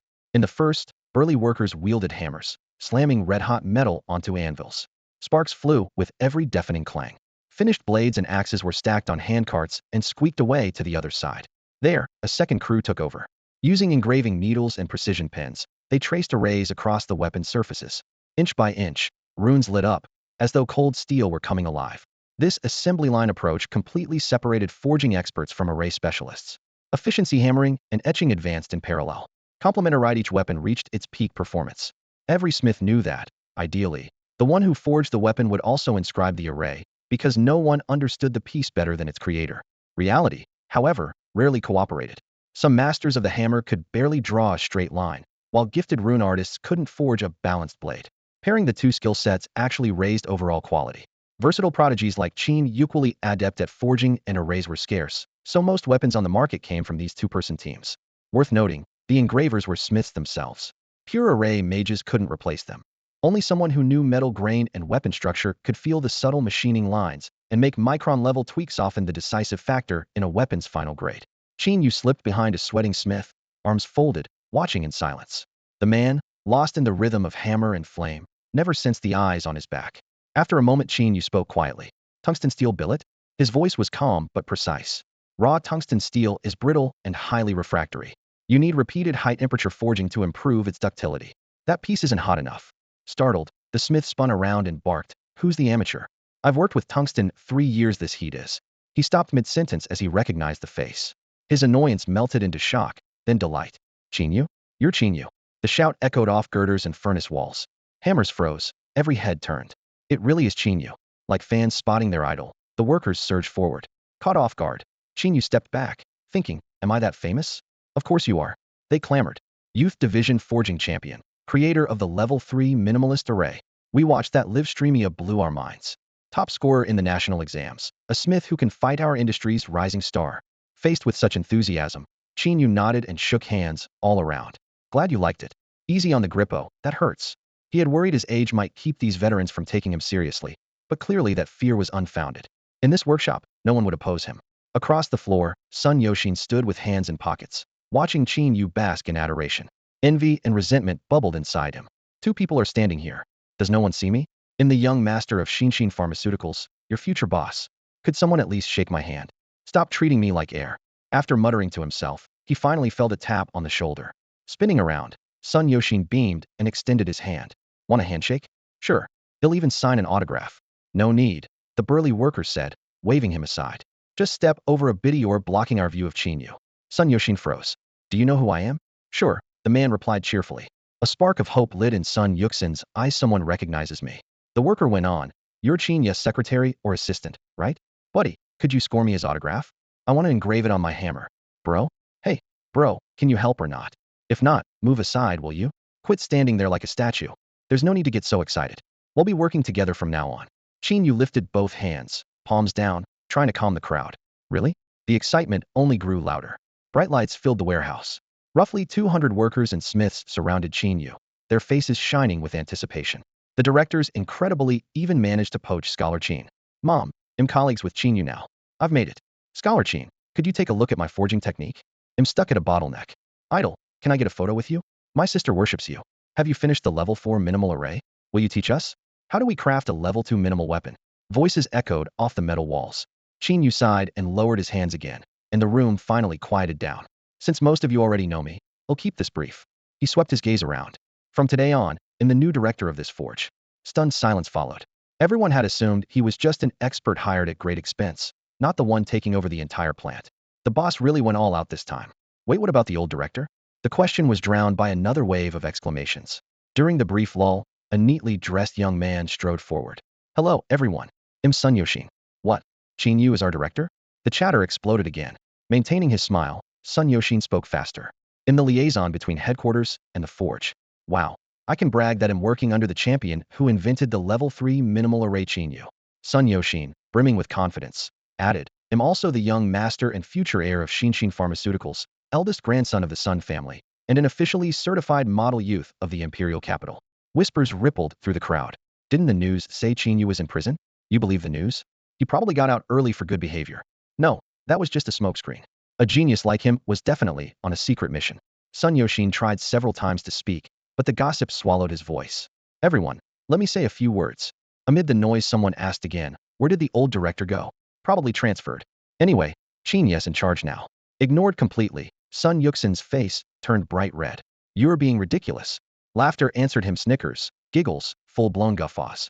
Qin Yu patted his shoulder, thinking, being overlooked this thoroughly takes talent. He'd make a great spy. He clapped for attention. Quiet, please. Let me introduce the man beside me. The crowd followed his gesture, and Sun Yoshin immediately straightened up. Whoa, when did someone start standing there? I didn't even notice him. Who is he? He's dressed pretty sharp. My guess? Director Qin's secretary. Tears almost sprang from Sun Yuxin's eyes. Qin Yu raised his voice. This is Sun Yoshin, our official liaison with headquarters. The word headquarters snapped everyone to attention. The joking vanished instantly. All right, back to business. Qin Yu scanned the room, roughly 200 people by his count. For a forge, that isn't a large crew. A skilled smith can turn out 3 or 4 weapons a day, so the whole plant can produce maybe 600 or 700 pieces daily. It looked like a respectable number, yet compared with the Wen and Zheng families, they were miles behind. Even if their output increased tenfold, those giants would still leave them in the dust. Qin Yu silently did the math. Expanding the workforce had become urgent. Today was his first official day on the job, and he was unfamiliar with the plant's personnel structure, so he scanned the crowd and asked, is there a lead hand, team captain, or anyone in charge here? 2 burly men stepped forward at once. Zhao He, leader of Team 1. Li Peng, leader of Team 2. Qin Yu nodded. Give me a rundown of your team numbers and skill levels. Zhao He took half a step forward and answered in a booming voice. Team 1 has 97 people. We have 1 level 5 smith, that's 5 level 4s, 21 level 3s, 56 level 2s, and 14 level 1s. Our specialty is weapon forging. Qin Yu jotted the figures down and turned to Li Peng. Li Peng clasped his fists. Team 2 has 117 people. We have 2 level 5 smiths, 5 level 4s, 27 level 3s, 63 level 2s, and 20 level 1s. Team 2 is responsible for inscribing arrays. The brief reports sketched a clear picture in Qin Yu's mind. The plant employed just over 200 people, yet only 3 were level 5 smiths, and those 3 focused on management and oversight rather than working the furnaces themselves. He asked directly, "Do we mostly produce 1st to 4th grade weapons?" Zhao He rubbed his nose, a little embarrassed. "You can drop the word mostly." Qin Yu's heart sank. If he wanted to challenge the Wen and Zheng families in the arena, he had no chance without higher-grade smiths. He needed to recruit trustworthy experts as soon as possible. For now, however, opening up the market came first, and this crew could keep things running in the meantime. Every journey starts with a single step. No one begins with everything perfectly in place. Qin Yu reminded himself, bolstering his resolve. Qin Yu clapped his hands and said to the crowd, "I've come to this plant with one goal, to make it bigger and stronger." Loud applause rippled through the shabby workshop, motes of dust dancing in the shafts of light as every eye locked on the new director. "Hey, race my plan for the factory's future." Qin Yu raised his voice, sweeping his gaze across the room. "First, from now on none of our weapons will be exported. Every single item will be sold within Daxia." A few murmurs rose from the floor, but nobody spoke up.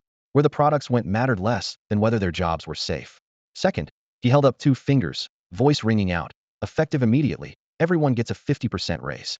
As our profits climb, your pay will keep climbing. We'll share the good times together." The words hit like thunder. The hall froze for a heartbeat, then erupted into deafening cheers. Long live the new director. A raise. A raise. Excitement spilled from their faces to their voices. When the noise finally ebbed, Qin Yu tapped a 3rd finger against the blackboard. "Third, starting today, we'll specialize in minimalist weapons. He'll personally teach everyone how to draw minimalist arrays." "I can finally learn minimalist arrays?" "Yes." The response was even fiercer than before. In most large foundries, such arrays were guarded secrets reserved for managers and core staff. Mastering them meant jumping ahead of 90% of the industry, something everyone on the floor craved. Qin Yu raised a hand for silence.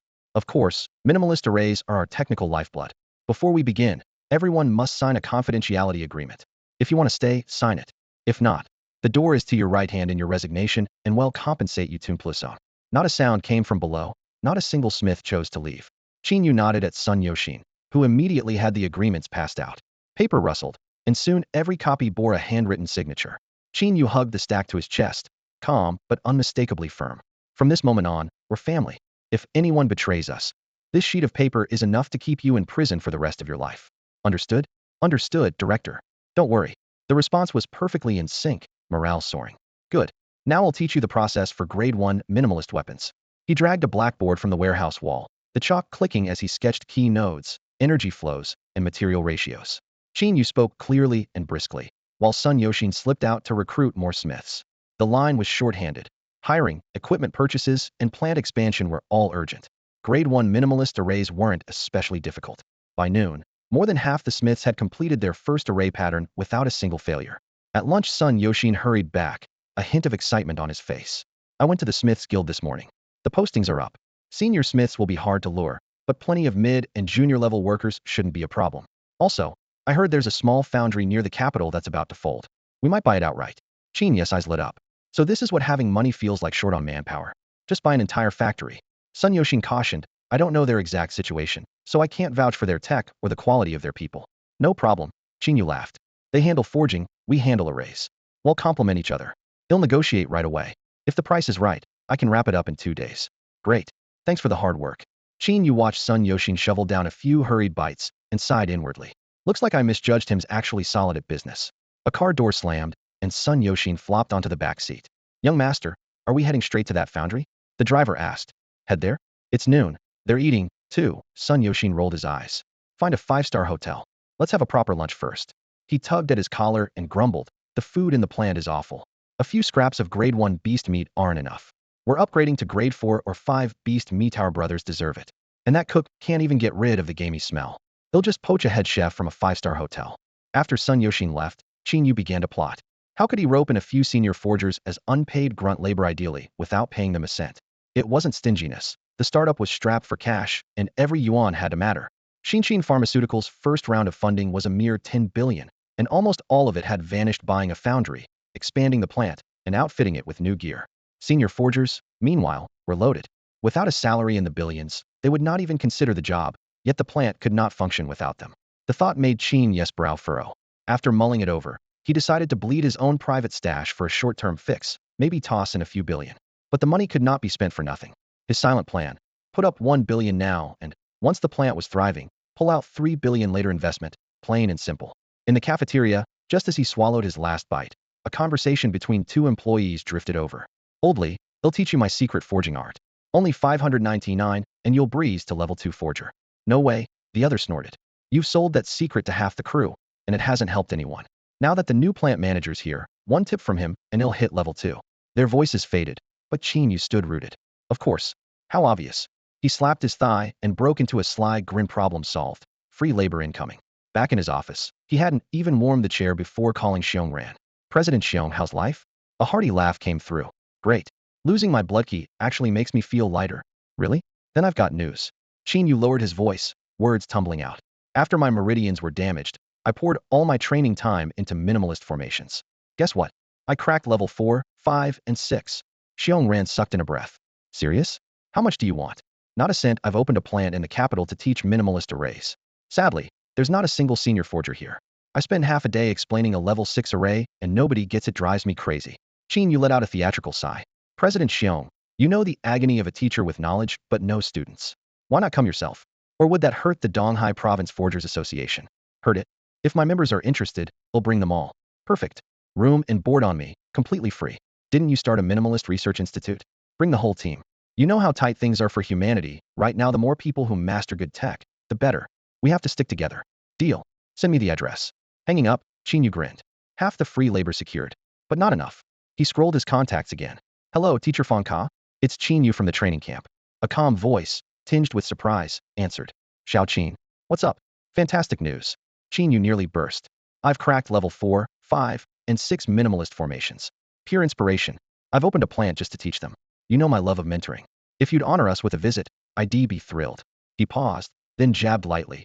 Didn't you set up the Anti-Monopoly Minimalist Formation Society to counter Xiong Ran? Bring them all. Send me the address, Fong Ka said, unmistakably excited. Done. Qin Yu ended the call, poured himself a cup of hot tea, and took a tentative sip. TSK. He frowned. Feels like I'm still missing something. Do I need a secretary? Qin Yu had been stuck in a mindset trap. Because Wang Bin had promised to teach the ultra-simplified formations only to the core members of the Formation Masters Association, Qin Yu assumed that level 4, 5, and 6 versions held no appeal for those insiders. As for the non-core members, he worried about their ties to the Wan and Zheng families and didn't dare recruit them. Eventually, he slapped a high-cost label on the entire association. If you wanted their help, you had to pay through the nose. What had missed was crucial. The association doesn't operate from just one headquarters.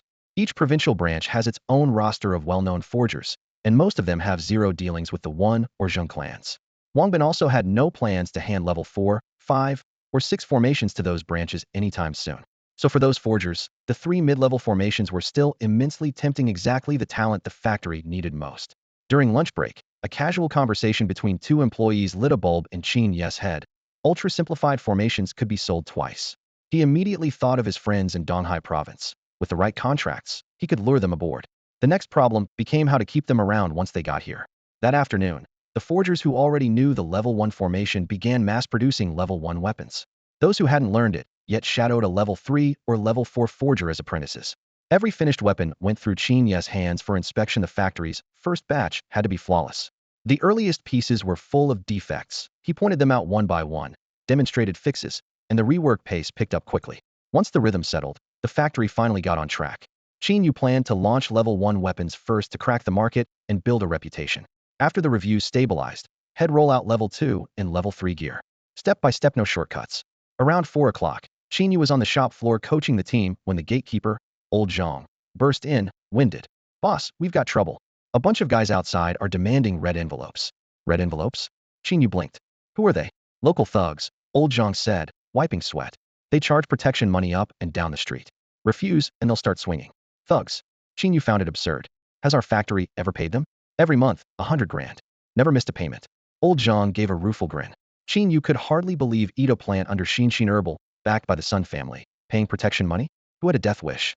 A nearby forger muttered, sure, we've got Xingxin's name on the door, but headquarters never cares about this place.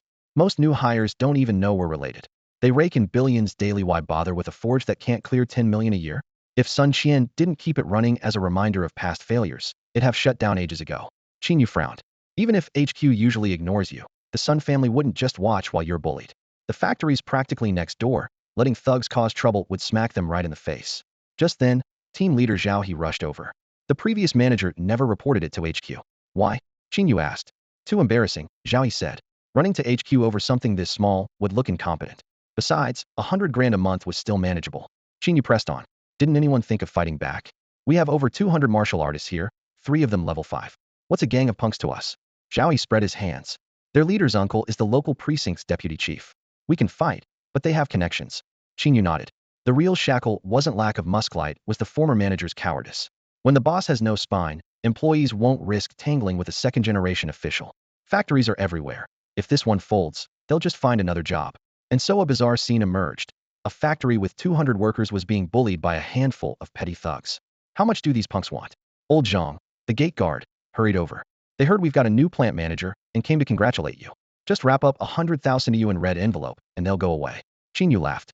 A single congratulations for 100 grand easier than making money themselves. The amount meant nothing to him, but the insult did. They hadn't even bothered to learn whose factory this was before extending their hands. He casually grabbed an arm-thick iron bar from the floor, his voice echoing through the workshop. Grab something, brothers. Let's see who's stupid enough to push us around. The workers, long resentful of the former manager's monthly protection payments, snatched up their forging hammers. Metal clanged in quick succession. Docked wages had fueled their anger, but they'd lacked a leader. Now, with one order from the new boss, dozens of burly men lined up behind him and charged for the gate. Outside the heavy doors, a dozen punks with rainbow-colored hair lounged on motorcycles, puffing smoke. Seeing Qin Yu's men rush out, they instinctively drew in a cold breath. What are you scared of? My uncle's the deputy chief of the precinct. One thug barked, rallying the rest. If they touch us, one call, and they're all in jail. Their nerves calmed. The gang hopped off their bikes and swaggered forward. None of them followed the College news. No one recognized Qin Yu. So you're the new manager? Pretty young. The white-haired leader lifted his chin. We're the guardians of this district. My uncle's the deputy chief, call me by Xiao. Heard you got promoted, so we came to congratulate you. Of course, nothing's free on the streets. You know the rules. Qin Yu raised an eyebrow. 100,000 EU in red envelope? Hearing the tone, Bai Xiao thought the man had caved and grinned. Before he could savor the moment, Qin Yu's voice turned icy. What's my promotion to you? Am I your father that I should pay you? If you insist on calling me dad, fine kneel and count out twice. New Year's coming. We'll treat it as early holiday money. Looking to die, punk? Bai Xiao started to lift his hand, but Qin Yu's iron bar smashed into his temple. Ears ringing, the drug-boosted level 3 fighter barely stayed upright. You dare hit me? Do you know who I am? Qin Yu answered with a backhanded slap. He had killed more men and monsters than he could count. Even without his former strength, the aura of death he carried poured over the gang like ice water. They stumbled back, forced to watch their leader pinned and pummeled. A pill-pumped level 3 weakling dares jump in front of me? You really don't know the meaning of death, Qin Yu said, voice low and cold. Bruised and bloodied, Bai Xiao howled. Call the cops. Get my uncle on the phone. Qin Yu kicked him 2 meters away. Shaking, Bai Xiao still mouthed off. Scared now? Too late. When the precinct shows up, you're dead. In jail, it'll torture you to death. Damn it. The workers turned pale and urged Qin Yu. Boss, report this to headquarters. Yeah, the precinct's law enforcement. If we cross them, we're in trouble. Qin Yu stayed calm. He wanted the precinct to come. If Bai Xiao was this arrogant, his uncle was probably rotten too. Better to wipe them out at once. Today he meant to clean house. Since they were calling reinforcements, Qin Yu pulled out his phone, debating whether to ring Sheng Wanpeng or the principal. Internal problems were best solved internally, but dragging those 2 heavyweights into a small matter felt like using a cannon on a mosquito. He decided to give headquarters a heads up. Instead, the Sun family surely had connections.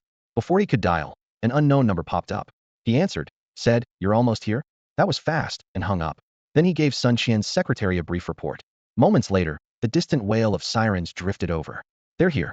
Bai Xiao sprang to his feet. Kid, your time is up. At the factory gate, 4 police cars screeched to a halt, tires shrieking against the pavement. The moment the doors flew open, the lead officer barked. We received a report of an assault in progress here. Uncle, you finally made it. If you hadn't come, they would have beaten me to death. Bai Xiao stumbled forward, his face swollen and streaked with blood. The lead officer shot him a fierce glare. Idiot, don't you know I planned to settle this under the badge? Stop yelling. Yet seeing how bad he looked, the officer relented a little and barked. Who did this to him? It was him. Bai Xiao pointed straight at Qin Yu. The thugs chimed in. He hit young Master Bai first. We can all testify. The foundry workers could no longer stay silent. They stepped up as one. Officer, those punks were extorting us first. Our manager acted in self-defense. Please, uphold the law impartially. Another worker pleaded. Qin Yu sighed inwardly. What's the use of talking? Do they look like men who care about justice? The only answer is a stronger backer. Shut up. The lead officer roared. Did I give you permission to speak? You don't get to lecture me on law enforcement. He swept a cold gaze across the crowd until it locked onto Qin Yu. The face seemed familiar, though he couldn't place it. So you're the one who beat him like this? He asked icily. That's right, Qin Yu answered calmly. Excellent. The officer nodded, then snapped his hand forward. Take him away. You can't take the boss. A worker shouted. Everyone knows you're that punk's uncle. This is personal revenge. Bai Xiao robs people everywhere because you egg him on. A cold light flashed in the officer's eyes. He strode up to that worker, lightly patting his cheek. Slandering an officer, spreading rumors, and attacking me personally? You're coming too. The worker recoiled in fright, his colleagues shielding him. Everyone else back off. The officer barked. Anyone interfering with police business will be treated as an accomplice. Forced to yield, the workers retreated. Arrest the one who slandered me, the officer ordered. Two policemen moved in on the trembling worker. Wait. Qin shout cracked through the air. The officer had just turned when an iron bar clanged against his helmet. Metal rang, and the rod bounced away. Qin Yu rubbed his numb arm and gave a wry smile. Without my inner force, I'm weaker. Before, that swing would have cracked his skull. You dare assault an officer? Delight flickered over the lead cop's face. Assaulting police is a felony. Now he had every reason to haul Qin Yu in. He reached out to seize him. The workers glared but didn't dare speak. Bai Xiao licked his lips in excitement. Kid, you're finished. Bang. A thick, powerful hand appeared out of nowhere, clamping onto the officer's arm like an iron vice, freezing him in place. Who are you? The officer followed the arm to a burly man whose muscles were cut like forged steel, the living image of a foundry worker. Let go. You're assaulting a police officer, do you understand? The officer snapped. The giant scoffed. You? Calling yourself a cop? He tightened his grip until joints cracked audibly. The lead officer trembled, cold sweat pouring down. The other policemen reflexively drew their guns, muzzles trained on the giant. Release him immediately, or we shoot. One yelled. The giant's fingers clenched again. The lead officer screamed, fire. Shoot him now. Bang, bang, bang. More than a dozen rounds ripped through the air toward the giant. These little toys can't hurt me, he growled. His aura erupted like a tidal wave, the air heaving. The bullets veered off course and clattered to the ground. A seventh-rank martial artist. Someone gasped. The burly man chuckled, tightened his fist, and grinned at the police officer. The lead officer's arm bent grotesquely under the pressure, blood slipping through the man's fingers and splattering onto the tiles. With a casual lift, the man hoisted him like a scrawny chick. Let go of me. Let go, damn it. The officer screamed, legs flailing in midair, voice on the edge of tears. Let you go? The man bared white teeth and squinted. Sure. The word had barely left his mouth before the officer whistled through the air, slamming into a squad car like a rag doll launched from a cannon. Bang. The impact rocked the vehicle, spiderwebbing the window glass. Qin Yu clicked his tongue. Hope that didn't kill him. Hell live, I pulled my punch, the man said, dusting off his forearms with a smile. This was Xiongran. A little past noon, Qin Yu had phoned Xiongran in Donghai. The flight to the capital takes about 3 hours, so Xiongran must have boarded the moment he hung up. The call Qin Yu just answered was Xiongran's arrived safely message. Came by yourself? Qin Yu asked. Nope. Xiongran shook his head. I heard chaos on your end and figured you were in trouble, so I flew ahead to scout. Reinforcements are behind me. Even as he spoke, several taxis screeched to a halt. Doors popped open, and 15 energetic young men piled out. Fresh blood from the Donghai Province Forgers Association, Xiongran said. A few couldn't grab tickets. They'll land tomorrow. Qin Yu's eyes lit up at the eager faces. Free labor, he thought. Imagine the payroll savings. Also, Xiongran continued, Zhang Tianjian and his crew should arrive tomorrow. Altogether I can bring over 100 people. Zhang Tianjian. He's the mayor. He can actually come? Qin Yu raised an eyebrow. He can. Xiongran nodded. When he heard the news, he applied for leave. The higher-ups refused, so he filed his resignation along with the request. Said as long as the plane doesn't blow up, he'll be here on time. Qin Yu covered his face. Without meaning to, had thrown Donghai's government into disarray. Once Zhang Tianjian arrived, had have to train him fast and send him back to Linhai City before local administration fell apart. Across the lot, officers frantically pried their leader out of a crushed door. Colorless and shaking, the man still barked orders. Call headquarters for backup. No need, a calm male voice said from the street. Everyone turned. 2 men strode forward, the district chief in the lead, the head of the public security station a step behind. Chief. Station chief. The injured officer cried, relief flooding his face. The district chief was an 8th grade martial artist. Around here his word was law. With him backing them, who would dare resist? He shot Xiong, ran a smug glare. Assault an officer, will you? Enjoy prison. Someone must have reported a 7th grade martial artist causing trouble. The station chief couldn't handle it and alerted the boss. He failed to notice that the station chief was ducking his head, wishing he could crawl into his collar. Plant workers recognized the district chief and murmured anxiously. This is Badif, the chief's here, the directors finished. If headquarters doesn't arrive soon, everyone will side with the chief. Should we fight back? The police can't bully us like this. Fight. The chief's an 8th grade expert. Would barely fill the gap between his teeth. Panic rippled through the crowd. The district chief marched up to the lead officer, who wiped blood from his face, ready to salute and report he was fine. Before the grin could settle, the chief's hand snapped out. Smack. The officer flew again, crashing into another squad car with a metallic clang. Every other officer jolted, knees wobbling. The chief shook flecks of blood from his hand, eyes icy. Worthless mutt, he said. Every employee stood wide-eyed, convinced the scene in front of them couldn't be real.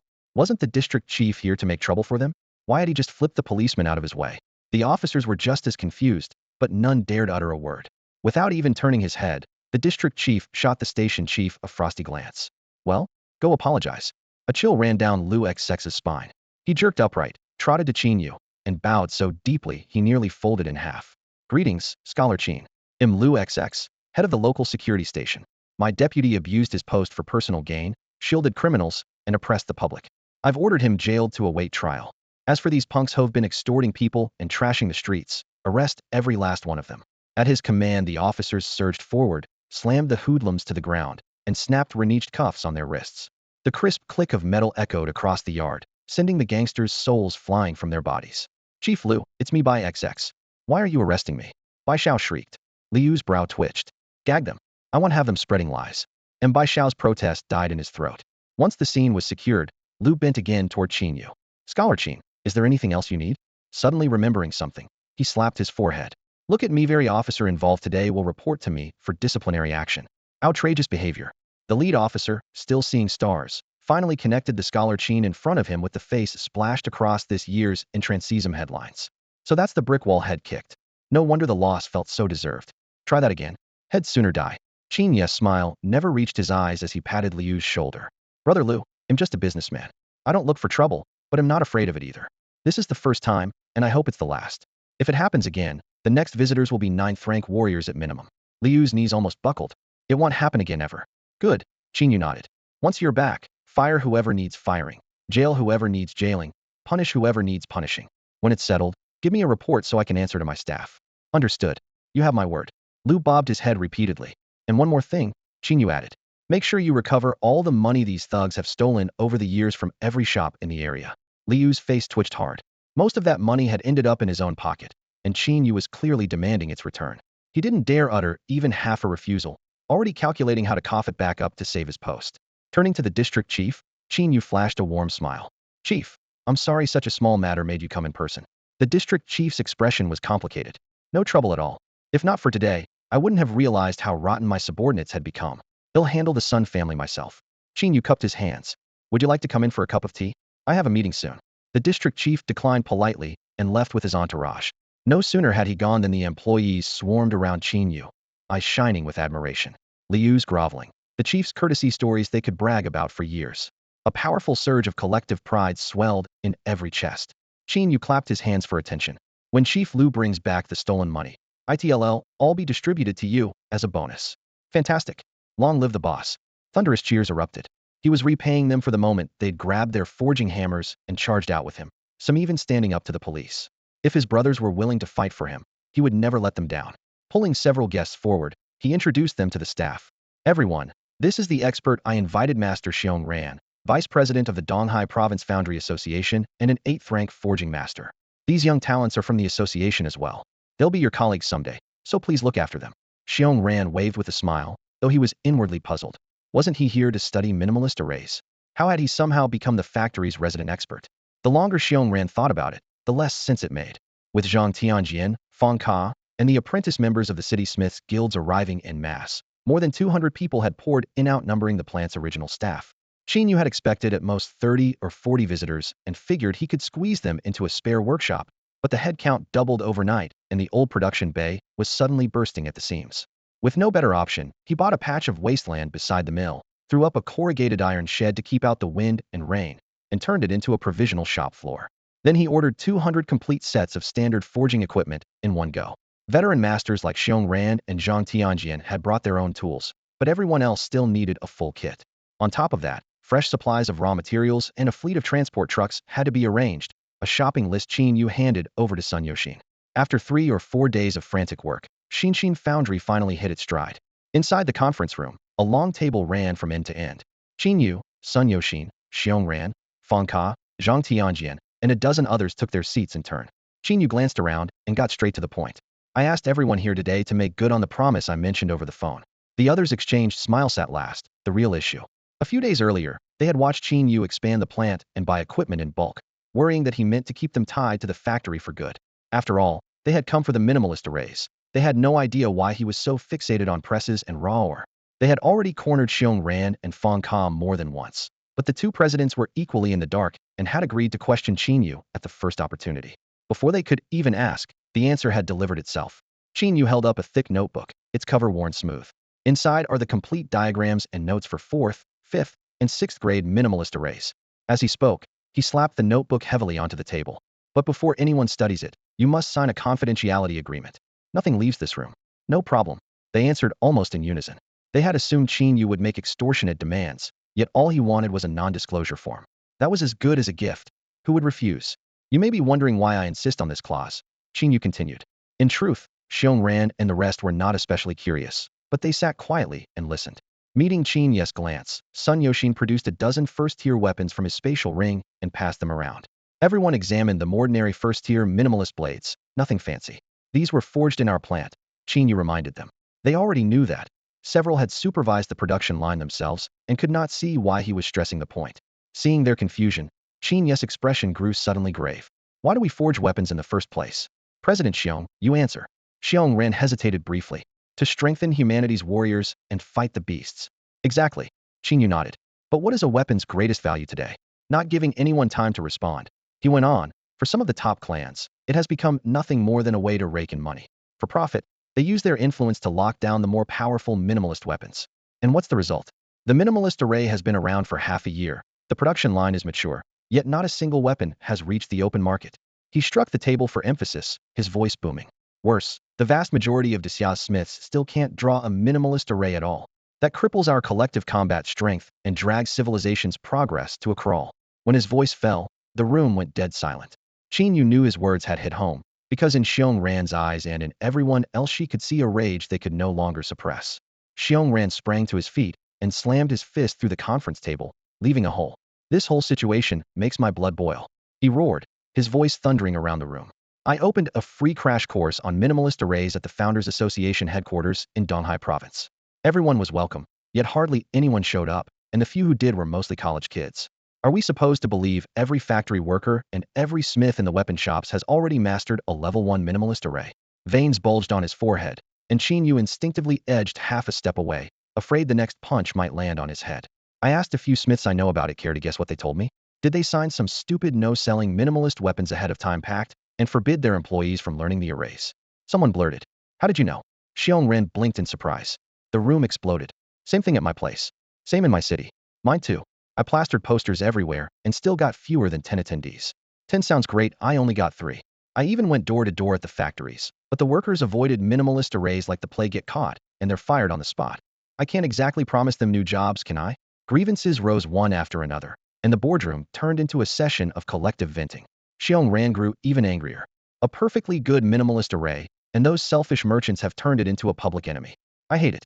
Qin Yu was secretly pleased. The conflict was even sharper than he had hoped. He rose and spoke in a steady, ringing voice. Ladies and gentlemen, do you now understand why I built this forge? I'm going to flood the market with minimalist weapons and wipe out those who suppress them for profit.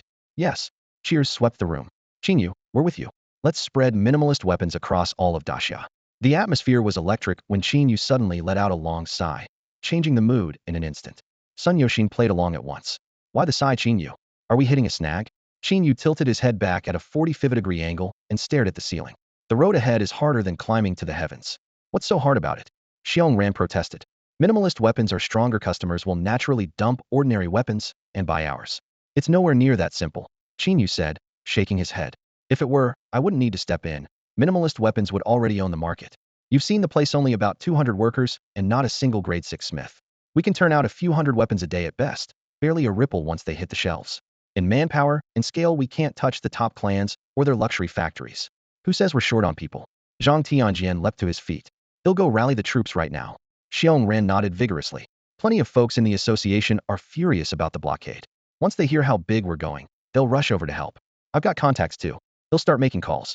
After a few words, everyone bolted out of the room, leaving only Qin Yu and Sun Yoshin. Brilliant, man. Sun Yoshin gave a thumbs up. I thought you wanted them to stay, but you decided we still lacked manpower and pushed them out to recruit more. Qin Yu offered a wry smile and pressed his friend's hand down. I didn't want them to stay. The speech just worked too well, and I accidentally sent the whole lot out for reinforcements. The Zhengs and the Winds are cracking down on minimalist arrays even harder than I expected. These smiths have been stewing in resentment. Give them a chance, and they'll charge straight ahead. He paused, gazing out at the plant through the window. Can we buy the food processing factory to the east as well? The current space is too small, there won't be enough forging bays. Sun Yoshin made an okay sign. If 1 billion won't do, we'll pay 2. Qin Yu reminded him, if the cash runs short, call your dad, it's going to be yours sooner or later anyway. Copy that, Sun Yoshin chuckled. And order more forging equipment, Qin Yu added, turning back, his voice calm but rapid. Most important is the raw material supply, we need plenty. Coordinate closely on that front and watch out for the Zhengs and Winds trying to trip us up. Besides, we need to upgrade our infrastructure. The cafeteria is easy, but what about housing? Dorms? Simple. Sun Yoshin swept his arm through the air. I've already booked every hotel in the area. If that's still not enough, they'll buy the aluminum plant next door. Their employee dorms are decent. Qin Yu froze. So that's how the rich solve problems. Book every hotel, buy a factory. Neat and brutal. For a moment, he couldn't tell whether these people were making money or burning it for fun. Day 3. Just after dawn, as the machinery in the workshop roared awake, Qin Yu pushed through the doors, face like thunder, 2 officers at his back. Zhang Shuo, Li Meng, step out. His shout echoed through the steel rafters, and every worker stopped to stare. Zhang Shuo and Li Meng turned ghost white and shuffled into the open. Qin Yu tipped his head to the officers. Take them. They jolted, struggling. You can't arrest us. On what grounds? Before they finished, Qin Yu flung 2 sealed contracts into their faces. Pages fluttered to the floor, the clauses unmistakable. You leaked Xian Foundry's core technology and tipped off competitors. The breach is spelled out in black and white. See you in court, traitors. They clung to denial. No evidence. Qin Yu shook his head. That 50,000 you took isn't as easy to spend as you think. 50,000. The blood drained from their faces. I have everything on record. He said no more. The officers cuffed them and led them away. A buzz ran through the workshop. Did other factories approach you too? 50 grand for the tech? Yeah. I told him to beat it. Same here. The boss raised our pay, handed out bonuses, and teaches us himself. Why sell him out? Someone offered me 200 grand. I still said no. I called the cops. The guy bolted. Qin Yu listened, then smiled. Actually, I sent those people. Everyone blinked. I trust you, but the technology must stay in-house. Think of it as a test. We get it, boss, someone laughed. Without the sting, would never have known those 2 were that greedy. The plant's benefits were famous. Full insurance for parents, spouses, and kids, medical bills covered. Nobody needed to sell secrets for cash. Zhang Shuo and Li Meng were just blinded by greed. The workers cursed them, erasing the former brothers from memory. Their pay had risen, bonuses were flowing, and 7th and 8th rank masters were coaching them who would throw that away. Qin Yu's move rooted out the moles and sounded a warning. Next time someone flashes a big check, they'll wonder if it's the boss testing them again. With the traders gone, Qin Yu began class, patiently explaining the principles and drafting points of second-level minimalist arrays. Day 7. Next to Xian Foundry, 2 new workshops sprang up almost overnight, steel-framed, compact, yet fully equipped with casting gear and transport trucks. In a few short days, Qin Yu had also broken down every step of the 3rd-level minimalist weapon line. There were now 4 plants in total, the 3 new ones plus the nearly bankrupt suburban facility they'd bought first. The suburban plant rough-shaped the weapons, then shipped them to the main site for array inscription. With 1,000 workers, daily output hit 5,000 minimalist weapons. At the old plant alone, 200-plus employees used to manage only 700 conventional pieces a day. With the simplified arrays, they were nearing 1,000, slashing labor costs by a third. 10,000 gleaming weapons filled the warehouse in neat rows. Perched on a platform, Qin Yu weighed pricing and sales channels. In a few days had faced the one family hidden in the weapons market. Under the dim lights, his gaze was a whetted blade, quiet fury simmering. One family, are you ready? Because I am. Eagle Nation. An underground, top-secret military base. A full week had passed since the Secret Realm incident. During that operation, Eagle Nation lost 1 8th rank warrior and 1 9th rank warrior in an attempt to steal a chicken that ended with losing the rice as well. Even worse, several prodigies who had been imprisoned escaped with help from foreign reinforcements and laid bare Eagle Nation's entire plot. Within a single day, the conspiracy spread worldwide. Governments everywhere issued a joint protest, demanding to know why. With humanity already on the brink, Eagle Nation would still turn its weapons on human prodigies. What exactly was their goal? The domestic backlash was just as fierce. Crowds poured into the streets, chanting for answers. Both the presidential residence and the defense ministry were in chaos, and every senior official now loathed the 8th-rank elder who had overseen the secret realm. After a frantic week of damage control, today had finally arrived the day they were to report to the mysterious master behind it all. Deep beneath the base, in the most secure chamber, the president sat with 5 9th-rank warriors and several 8th-rank warriors before a Tunterhigh mirror. In the hush, only the president's low countdown broke the silence. 3, 2, 1. As the last syllable fell, silver ripples spread across the mirror's surface, and a man with flaming red hair emerged from the liquid reflection. Honored master, we meet again. Everyone rose at once, bending in deep bows like devout supplicants. Hands clasped behind his back, the red-haired man looked down at them with the disdain one might reserve for insects. How is the task I gave you progressing? Head lowered, the president answered cautiously. Master, as I reported last time, the Sky Rift is jointly monitored by several nations. We can't slip past them to sabotage the array inside. Therefore, we plan to weaken their forces first, and, once they're removed, enter the Sky Rift at will. I know that, the red-haired man said impatiently. Were he familiar with the blue planet, he would have exposed the lie at once the Sky Rift was completely unguarded, and anyone could enter whenever they wished. The president pressed on. So we decided to eliminate the other nation's prodigies inside the secret realm. Unfortunately, an accident occurred. A prodigy named Qin Yu entered as well. Qin Yu? The red-haired man raised a brow, thought for a moment, and nodded. I recall he's rumored to wield a divine-level spell. Exactly, the president agreed hastily. Inside the secret realm, he unleashed an enormous surge of power and shattered the seal with a single strike. Our 9th-rank warrior couldn't even resist. He destroyed the secret realm seal? The red-haired man sneered. Even I couldn't manage that. Eagle Nation can't lie worth a damn useless. It's the truth, master, the president blurted, sweat beading on his brow. We recorded everything by satellite. Please, see for yourself. The lights dimmed, and a projection lit the wall. On screen, Qin Yu swung his blade. The seal collapsed like paper, and a towering black figure, a reaper of shadow, coalesced behind him. The instant that specter appeared, the red-haired man's expression changed. He lurched forward, pressed his face to the mirror, eyes blood-red, as if he wished he could claw his way through the glass. Quick, zoom in on the silhouette behind Qin Yu. The president barked. The command hall's holoscreen snapped closer, and the blurred outline behind Qin Yu engulfed the entire wall. The red-haired man locked onto the hazy figure, veins bulging at his temples, his breathing almost silent. It took more than 10 seconds before he seemed to return to himself, sinking back into his chair while muttering under his breath, as though verifying a dreadful suspicion. Death God. It has to be him, there's no mistake. He murmured again and again, terror and mania mingling in his voice. After thousands of years, he still hasn't vanished. No wonder he was second only to the Creator. Steadying himself on the table, he forced down the surge of emotion. Report this at once. We cannot let the god of death rise again, not even a trace of him. Drawing a deep breath, he turned his gaze on the Eagle Nation officials, his knife-edge stare sweeping across them. You've done well. Though the words were praise, they carried no warmth. Now for your next assignment. Yes, sir, your orders. The Eagle Nation president replied, bowing hastily. The red-haired man's voice was low and glacial, each word squeezed from ice. Kill Qin Yu, and bring me his corpse. The president's face tightened with dismay. Sir, Qin Yu's power is overwhelming.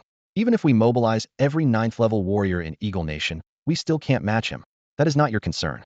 The red-haired man spoke slowly, yet every syllable struck like iron. He's a mortal body bearing divine power. Surviving at all is a miracle. Right now his meridians are shattered and his life force spent. Yeah, no kidding. The president cursed inwardly. Already knew Qin Yu was reduced to an ordinary man, but he dared not show the slightest disrespect. Complaining was simply a way to wring more concessions from the red-haired man. After all, the squeaky wool gets the grease. When that excuse failed, he pressed on. Sir, Great Xiao's forces are no weaker than ours. Qin Yu is hiding in their imperial capital. Without absolute superiority, it's nearly impossible to eliminate him in one strike. Pathetic. The red-haired man shot to his feet, fury crackling in his voice. You've had the breathing technique all this time, and still can't crush Great Xia. My lord, with Qin Yu's help, Daxia's top-tier fighters are now stronger than our Sway had no choice, really. The conference room was dim, the cold metal table reflecting the strained faces around it. In that mirrored surface, a red-haired man stood with his arms folded, impatience etched between his brows. After a moment of silence, his voice dropped to an icy rumble. I'll report this to my superiors, and we'll see what gifts the great deity decides to bestow on you. Same time next week. Goodbye. At once, everyone from the Eagle Nation bowed deeply and shouted in unison, Safe journey, my lord. A heartbeat later ripples spread across the mirror, and the red-haired man's image shattered into fading sparks. The hush was broken when a 9th-order warrior snapped upright and spat at the glass. Fuck. He's nothing but the deity's lapdogwats with the attitude? Exactly, another Ninth Order warrior snorted. He wants us to wreck the seal on the Sky Rift? Does he think we're stupid? Break the seal, let them in, and become their pets? Hands clasped behind his back, the president smiled gently, though calculation gleamed in his eyes. We're only using them.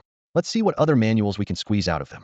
Once we're strong enough to rule the world and wipe out the beasts, that mirror will be scrap metal. 2 years earlier, during an expedition inside the Sky Rift, an Eagle Nation Ninth Order warrior had stumbled upon the mirror. Spatial turbulence there could tear steel apart, yet the mirror remained unscathed, clearly no ordinary relic. He brought it home, and the research department dissected it day and night. They soon confirmed it was a cross-realm video device, capable of real-time contact with whatever lay beyond the rift. Through that mirror, they first connected with the red-haired man. He generously shared higher-level breathing techniques and formulas for potent pills. His price was simple: enter the rift and destroy the seal. Once the seal fell, his people could descend into this world. The Eagle Nation's leaders weren't fools. They stalled for time, draining him of every secret art while racing to expand their own forces. Unless something urgent happened, the red-haired man contacted them only twice a year, and this was the fifth call. The president's last words had barely faded when the pitch-black surface rippled again. Every trace of swagger vanished. The room fell silent as all eyes locked on the glass. Red light flickered, and the red-haired man reappeared. Lord, do you have further orders? The president ventured, unsure whether his earlier remarks had been overheard. The man frowned. I nearly forgot. Half a year ago, did you find an egg in the Sky Rift? Relief washed over the president at the man's calm tone. Yes, my lord, but it's now in Daxia's hands. Daxiao again. The red-haired man's face darkened with anger. Useless fools, why does Daxiao end up with everything? The president muttered under his breath. Well, that's because of Qin Yu, but his voice was barely audible. Destroy that egg the moment you touch it. The red-haired man snapped, his words like shards of ice. Understood. The president agreed at once, then asked curiously, may I ask what's inside that egg? The man's gaze turned razor-sharp. Do as I say. That question isn't yours to ask. Smack. The call was severed without warning. The red light died, leaving only the chill mirror and their frozen reflections. On the far side, the red-haired man rose from his chair, turned his back to the mirror, and stared into the ink-blue night beyond the window, his eyes as cold as the void. Pathetic little monkeys, did you really think your petty tricks could fool me? The red-haired man lowered his lids and slowly curled his fingers, the firelight carving hard, cold lines across his muscles. He murmured, as though pronouncing judgment on the air, you learned my breathing technique, so you will never escape the hollow of my hand. Outside the workshops of Xion Foundry, forklifts zipped back and forth. Crates of minimalist weapons stamped quality approved were sealed, wrapped, and stacked in neat rows inside the vast warehouse. The clash of metal and the hum of conveyor belts rose and fell through the steel building, filling it with feverish energy. An operation this large could hardly escape the notice of the Zheng and Wen clans. Spies from both factions slipped into the area, but after several fruitless probes they withdrew. Qin Yu concluded that the two houses were simply too confident in their own strength, convinced Xion Foundry's efforts were no more than a dying struggle incapable of shaking their position. During this time, Qin Yu and Sun Yoxin were just as busy, with Xiong Ran and the others guarding the plant. The two of them poured everything into the final push to launch the minimalist array to market. After-sale service was the hardest hurdle. Every weapons dealer offered repairs, so Xion Herbal Shop had to do the same. After lengthy discussion, they settled on the following plan. 1. Stock would be limited at first, so each Xion Herbal Shop needed only one Grade 3 Forge Master for after-sale service. 2.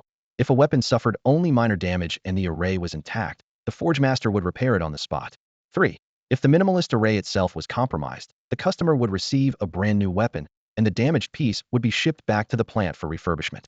Complete replacement should be rare. Only weapons that failed because of intrinsic quality defects would qualify. If someone courted death by charging into a level 5 beast fight with a level 1 weapon, well, too bad. That weapon deserved a break. Given the quality of minimalist weapons, Qin Yu doubted their after-sale service would ever be needed. Still, company policy said every retail outlet had to have a level 3 Forge Master on site. After-sale support was like a gym membership. You might never use it, but you couldn't be without it. Besides, you couldn't let a pharmacy clerk sell weapons. Qin Yu pictured a customer walking in and asking, which weapon is the best? If the clerk replied, that sword looks nice, the shopper would probably turn around and leave. But if a level 3 Forge Master stood behind the counter and delivered a professional rundown from design and metallurgy to enhancement rates, even if the customer understood none of it, he would still hear one message: this shop is legit. The staffing puzzle had to be settled. Xiong Ran and the people he brought couldn't stay indefinitely. Once the plant ran smoothly, some would return to Donghai province for work or school. Qin Yu decided to prepare early, recruiting nationwide, while locking down the screening process so no one from the Zheng or Wen families could slip through. Days passed. The factory thundered, every task racing ahead. One morning Qin Yu pushed open the warehouse doors. Over rows of blades, spears, and staves, the metal lights flashed coldly. He pulled up the data terminal and called the warehouse manager. How many weapons do we have in total now? 20,000 level 1 minimalist weapons, 17,000 level 2, and 13,000 level 3. 50,000 that should do. Qin Yu nodded, took out his phone, and called the head of logistics. Start shipping. In 3 days, the minimalist array line goes on sale. In a secret underground military base in the Eagle Nation, alloy walls reflected a red-haired man in a hollow mirror. His voice was low. I'm about to give you the mantra for controlling exotic beasts. I have 3 demands. First, kill Qin Yu and bring me his body. Second, destroy the egg Great Xia obtained. Third, break the seal on the Sky Rift. The first 2 must be done within a year. Outside the mirror, the president murmured, Great Xia's forces are strong, a year might. I'm not negotiating. That's an order. Understood? The red-haired man cut him off. For 3 straight days, Xinshin Forge's trucks ran non-stop, delivering all 50,000 weapons to Xinshin pharmacies nationwide. Each store followed headquarters' directive and opened a weapons corner, its shelves gleaming with cold steel. Qin Yu priced everything 1 tier below market. Level 1 minimalist weapon, 2,599. Level 2 minimalist weapon, 9,199. Level 3 minimalist weapon, 46,999. Even with the markdown, the margin was handsome. Because inventory was limited, he did zero advertising. Good wine needs no signboard. He trusted quality to move the stock. His next step was simply to wait for feedback. Nanhai Province, a coastal town's Xinshin pharmacy. The door chime rang as a middle-aged man strode in and rattled off his usual list. Same as always, 20 caddies of Blood King crystals, 2 bags of olive grass, and 2 big chunks of black rock. Coming right up. The clerk bustled around, weighing and packing. While waiting, the man noticed a newly fenced-off weapons section in the corner, metal glinting under the lights. Hey, when did you guys start selling weapons? Head office decision. Today's the first day, the clerk said with a smile. Remembering his son's weapon class was about to start, the man walked over to check the prices. How much for a level 1 piece? A head popped up from behind the counter. The store's resident level 3 forge master straightened his white coat and answered crisply. All level 1 weapons are 2,599. Would you like a knife or a sword? 2,599? That's so cheap. The middle-aged man's desire to buy vanished in an instant. A few days earlier, he had visited several reputable weapon shops and knew that a tier 1 weapon never sold for less than 3,200. Doing the math, he figured anything going for 2,600 had to be too good to be true. The store itself barely qualified as a storefront. Nothing about it inspired confidence. Still, his medicinal herbs were being weighed, so it felt awkward to walk out. He casually asked the smith behind the counter, "Why are your weapons priced this low?" The smith seemed ready for the question. He pointed at the display rack. "We're using the newest streamlined array design, which cuts production costs. Besides, it's our grand opening, so we're working on thin margins." His words were quick but decisive. Don't be fooled by the price. These pieces outperform every regular weapon on the market. All blades are forged from high-grade tungsten steel. Grab any one of them for testing an enhancement rating of at least 140%. In the realm of ordinary weapons, that's top tier. Any higher, and you're talking perfect grade. Do you know what that means? The courier had no idea what a streamlined array or enhancement rating was. The terms sounded mystical, but the man seemed convincing. A 2,599 price tag was tempting, and the balance in his mind began to tip. Reason, however, tugged hard. He ran errands for a factory, fetching supplies for various workshops. The job required no skill and paid a little over 6,000 a month, including a bit of off-the-books cash. Like Qin Yu's family, nearly every cent went into his son's cultivation resources: medicinal baths, pills, spirit beast meat. They never managed to save. Shaving off even a few hundred mattered. Still, he hesitated. Cheap usually means poor quality. If I end up with a defective sword, that money's gone. Better to spend a few hundred more for peace of mind. The smith caught the hesitation and cheerfully produced a license. Relax, brother. I'm a certified grade 3 forge master. I won't wreck my reputation over a couple $100. Our weapon shop and Xian herbal store are under the same ownership. You buy herbs here because you trust them, right? And he slid the license closure. If there's any quality issue, well, refund or exchange, no questions asked. The man's gaze bounced between the license and the swords. His eyes flickered. At last he caved. You guarantee returns? Absolutely. All right. Give me a sword, the best one you've got. No problem. The smith reached to the back of the rack and pulled out a longsword. Top of the batch enhancement rate at 153%. You're our very first customer, so I'm letting you have it first. The man held the sword and inspected it. Cold light rippled along the edge, and fine array lines ran along the spine. The craftsmanship looked identical to the 200 level blades had seen elsewhere. He nodded. He'll take it. Great. He'll box it up and toss in a bottle of maintenance oil and a weapon charm. Swipe of a card, a quick signature, warranty card into the bag. Carrying both herbs and the boxed weapon, the man left the shop. After a long, exhausting day, he trudged back to his cramped rental. The moment the door opened, a boy rushed over. Dad, you're back. At the sight of his son, the fatigue on his face melted away, replaced by a rare smile. This boy was the family's hope. Xiaomu, you've been wanting a weapon, right? Dad bought one for you. The boy's name was Li Mu, and he was in his first year of junior high. Excitement flickered in Li Mu's eyes when he saw the weapon, but he tried to sound sensible. Dad, this sword is so expensive. Why buy it? I can practice with the wooden ones at school. His father, a middle-aged man, patted his shoulder. His voice was gentle yet firm. Every classmate has a sword of their own. You're the only one using a wooden stick. If you want real skill, you need a proper blade sooner rather than later. Back at school, many students had mocked Li Mu's shabby wooden sword, and a few troublemakers had snapped it in half. Had been heartbroken but understood the family's tight budget, so he stayed silent. That night he mentioned it at home, thinking his father would forget. He was wrong. Today a new weapon shop held a grand opening sale, and this longsword was discounted. His father gritted his teeth and bought it. A bright red sale sticker still clung to the scabbard. Go try it out in the yard. He'll make dinner, his father said, smiling as he handed him the sword before heading to the kitchen. Thanks, Dad. Li Mu cradled the longsword, shut the door quietly, and almost jumped with joy. Under the dim light, the blade shimmered with a cold luster. He drew it an inch. A chill filled the room. That night he practiced until sweat soaked his clothes, stopping only when his father brought a steaming late-night snack. Reluctantly, he sheathed the sword. The next morning, fog blanketed the campus at dawn as Li Mu jogged through the gate, hugging the longsword. Hey, Li Mu, you got yourself a weapon too? A keen-eyed classmate shouted. Several students gathered, their eyes fixed on the scabbard. Li Mu nodded shyly, refusing to look up. You had money for a sword? Bet it's junk. Let me see. The leader, a stocky boy, didn't wait for an answer. He snatched the sword away. Give it back. Li Mu's voice trembled. Quit yelling. The boy snarled, striking a pose of self-appointed justice. I'm testing it so you don't end up swinging trash. He yanked the sword free. Cold light flashed, drawing gasps. He raised the blade and slammed it into the ground. Metal clanged, stone chips flew. Li Mu watched the tip hit the pavement, knuckles white, heart-wrenching. The stocky boy lifted the sword, triumphant, while everyone craned closer. Despite the brutal blow, the tip remained flawless, no nicks, no bends. The weight on Li Mu's chest finally lifted. His father's gift had not let him down. The chubby bully clenched his jaw, shooting a look at the boy beside him. Catching the signal, the classmate hurried off and returned with his own weapon, a pitch-black saber that shimmered with a faint, icy glow. The bully snatched the blade and let out a low chuckle. Let's test its quality. Well, no, after a little bump. Li Mu sprang forward like a cornered beast. Give me back my sword. Before he reached them, two students pinned him down, one on each side. No matter how he struggled, he couldn't break free. Smack. The bully backhanded him across the face. Letting us examine your weapon is a privilege. Quit acting crazy.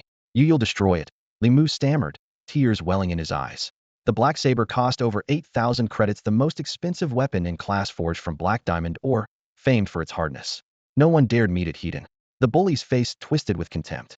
Li Mu, paupers like you should stick to wooden swords. Stop pretending you can afford better. Yeah, someone chimed in. If you give up the wood, who are we supposed to bully? Haha, come on, let's smash them together. The bully swung the saber and slammed it against Li Mu's longsword. No, Li Mu howled. Steel clashed, sparks burst, and the entire room rang with metal. The longsword trembled, singing sharply. The bully's wrist went numb. He was sure the edge must have chipped. The crowd pressed closer, stretching their necks. How the blade looked pristine. After squinting for several seconds, they found a chip so tiny it barely qualified as damage. Boss, did you hold back? Shut up. The bully barked, staring at the sword as if it were cursed. Why is this thing so tough? Li Mu stood frozen. He hadn't expected his father's gift to be this formidable. Dad totally lied. A sword this strong has to cost at least 5 grand, he thought, a surge of mixed emotions flooding him. Boss, pour your blood key into it, and try again, someone suggested. Fine. The bully channeled his blood key into the sword's array. Only 5 runes lit up along the blade. A standard grade 1 weapon carried at least 20 to 30 runes. For a heartbeat the room fell silent. Then laughter exploded. Knew it, no way Li Mu could afford a decent sword. It's defective. Probably some rookie's failed practice piece stitched after carving 1/4 of the runes. Or maybe a trash blade he rescued from a dumpster. Ha ha ha. Li Mu's face darkened. He clenched his fists. Shut up. My dad bought this for me. The laughter grew louder. So his dad shops in dumpsters? That was the last straw. Li Mu's blood key erupted, his eyes turning crimson as he stared the bully down. I want a dual me weapon against yours. Do you dare? The bully blinked, then burst out laughing. Challenge me with a defective toy? You really don't know what dying means. Answer me. Do you dare? Li Mu growled. Afraid? Please. He'll break that piece of junk, and make sure you go back to wooden swords for life. He tossed the long sword at Li Mu's feet, and picked up the black saber. This didn't come from a dumpster. Li Mu roared. His blood key surged, and the long sword shone with a ghostly blue light, sharp enough to cut the air itself. The classroom was too cramped, so Li Mu and He Pengzi moved to the larger training hall. Their classmates followed, chattering excitedly, afraid to miss the spectacle. Only the class monitor slipped away, head down, racing to the office with footsteps that sounded like a drum roll. Li Mu's best friend clutched his sleeve all the way. Li Mu, don't be impulsive. That guy's carrying the strongest weapon in the class. A wise man knows when to retreat, don't act recklessly. A weapon doesn't define a warrior's skill, Li Mu replied without slowing. His friend stamped his foot in frustration. You couldn't beat him before, and with the weapon gap you're even less of a match. A blaze burned in Li Mu's chest. Striding to the center of the hall, he thought, so what if I lose? Even if I go down, they'll take a piece out of He Pengzi first. Realizing persuasion was useless, his friend gritted his teeth, drew his own sword, and shoved it into Li Mu's hands. My blade isn't as good as his knife, but it's decent. Use mine, please. The pale blue scabbard and silver hilt gleamed under the lights. Li Mu had once coveted it, but no longer. He met his friend's eyes, his voice quiet yet firm. You think the weapon my dad gave me is junk? No, of course not. His friend blurted, then muttered, I just don't want you to lose because of your weapon. Li Mu glanced at the handsome sword, then gently pushed it back. Thanks, but I trust what my father gave me. Fine then, I'm getting reinforcements. The friend sighed and sprinted off. At the hall entrance, He Pengzi waited with hands behind his back, his black blade etched with runes that flickered like twisted flames. Ready to die, Li Mu? He sneered. Li Mu drew his sword. A sharp whistle split the air, blue lines rippling across the blade, simple, yet lethal, far more refined than the showy black knife. Yesterday had been too excited to name it. Now inspiration struck. He would call it First Light. It was his first sword, and the first time he drew a blade to defend his dignity. Come on, he growled. He pushed off the floor like an arrow from the string. First Light, carving a crescent toward He Pengzi. Courting death. He Pengzi roared, his black knife cleaving upward. Stop. The homeroom teacher bellowed from the doorway, but momentum had already taken over. Blue and black shadows collided midair. There was no metallic clash, only a crisp crack. Li Mu's wrist shook, his heart sinking. Did it break? The spectators gasped. Li Mu's sword is broken? A beat later, someone shrieked. Wait, it's the black knife. Half of the black blade and several shards clattered to the floor, ringing through the hall. He Pengzi froze, eyes vacant. A thin red line slanted across his face, droplets of blood falling from his chin. The teacher strode between them, his roar rattling everyone's nerves. Are you two insane? He Pengzi jolted, then pointed at the broken knife. Teacher, Li Mu bullied me. He ruined my blade just to show off. Li Mu's anger flared, but the teacher raised a hand to silence him. I know the whole story, the teacher said coldly. A warrior protects, he doesn't oppress. Bring your father this afternoon, I need to decide if you still belong on a warrior's path. He Pengzi's face turned ashen. Sir, I was wrong. Please don't tell my dad he'll kill me. Unmoved, the teacher told the class monitor, have 2 students take him to the infirmary. Then he turned to Li Mu, or rather, to the sword in Li Mu's hand. The homeroom teacher, who also taught the weapons course, knew exactly how hard a black blade was. When Li Mu and the heavy-set boy swung at full force, he instinctively assumed Li Mu's longsword would snap. After all, Li Mu came from an ordinary family and couldn't afford expensive gear. But the very next instant, it was the heavy-set boy's black blade that sheared clean in two. The teacher's pupils contracted. He froze on the spot. Li Mu, may I see your sword? He asked at once. Yes, of course. Li Mu hurried to hand it over. The teacher raised the weapon for a closer look. The lines were unremarkable. He wrapped the blade with a knuckle and judged the alloy by its ring. Ordinary tungsten steel, forged in a common style. His heart skipped. Could it be? Clutching the sword, he strode to the testing station in the Cornera weapon enhancement analyzer everyone recognized. Li Mu and the entire class swarmed after him, eyes glued to the readout. The long sword was set gently into the chamber. As the machine hummed to life, numbers flickered across the screen. 1123. Everyone knew the enhancement tiers. Below 40 common. Above 40 fine. Above 70 superior. Above 100 epic. 150 perfect. It's past 40 fine grade. Someone whispered. That was the level most students owned. Yet the digits kept climbing, faster and faster. 6,978. Over 70 superior. Voices rippled through the room. The class' only other superior weapon had been the black blade, now snapped in two with a mere 72 rating. The ordinary-looking longsword was already eclipsing it. The numbers still soared. The teacher clenched his fists, palms damp. At this rate, it would top 120, outstanding even among epic weapons. But the workmanship was so plain. Could this be one of those muck-talked-about minimalist weapons? 93, 97, 104. Epic. Each jump drew an explosive gasp. For students in this small city, epic weapons existed only in brochures and videos. This was their first time seeing one up close. Li Mu stood rooted to the floor, stunned. Only one thought echoed in his mind. How could my starter sword be epic? The price is astronomical. My parents are just average wage earners. How could they afford it? I must be dreaming, he muttered, pinching himself hard. A sharp sting shot up his nerves, yet nothing in front of him changed. Li Mu rubbed his eyes hard and stared at the climbing figures on the monitor, his breathing quickening despite himself. In moments, the exclamations that had filled the lab fell silent, as if someone had hit the mute button. Everyone gaped at the pulsating red digits. 109, 123, 138. The rise had slowed, yet it kept creeping upward, each update landing like a hammer on their chests. Then the screen let out a sharp beep and the number shot past the 150% ceiling, finally stopping at a staggering 152. Sir, is the machine broken? The class monitor ventured. Heads bobbed in agreement in the face of it. That was the only sensible explanation. After all, 150 was already labeled a perfect grade weapon. What came after that? A beyond perfect weapon. The idea sounded absurd, and only a malfunction seemed to make sense. But the charred, severed black blade the tester had just sliced through told a different story.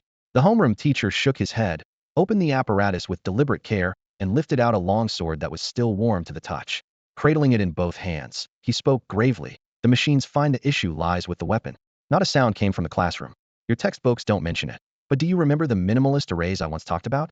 Recognition dawned on the students, and they exchanged looks. When the so-called minimalist weapons burst onto the scene, they set the whole country ablaze. News outlets ran story after story. Even people who weren't warriors had at least heard of them. Yet after a wave of corporate suppression, the concept faded from sight, drifting into rumor and myth. That was why no one had made the connection until now. Every gaze snapped back to the sword resting in the teacher's hands. Could this be the legendary minimalist weapon? The homeroom teacher slowly channeled his life force into the weapon. The blade flared with crimson lines. The runes were sharp and simple, yet they exuded an undeniable aura of refinement. That's right. Unable to contain his excitement, he announced, "This is a minimalist weapon, a grade 1 minimalist longsword." The classmates who had mocked Li Mu's humble sword shut their mouths at once, their faces flushed. Others stared at Li Mu, eyes glittering with curiosity. Maybe Li Mu's father isn't an ordinary man after all. Could he belong to some weapons institute that let him get his hands on a minimalist weapon? In an instant, every gaze in the classroom locked onto Li Mu. His mind buzzed. Even he hadn't expected the sword head brought on a whim to be so extraordinary. Did his father have a secret identity? The headline shock, "I woke up and discovered him a warrior's heir," practically flashed across his forehead. The teacher handed the sword back, his tone serious. "Second-generation warrior Li Mu, where did you get this weapon?" Snapped back to reality, Li Mu answered honestly, "Sir, my dad bought it yesterday. He said a new shop was running a sale, so he picked one up for me." The teacher frowned. "I've never heard of a shop selling minimalist weapons, let alone at a discount.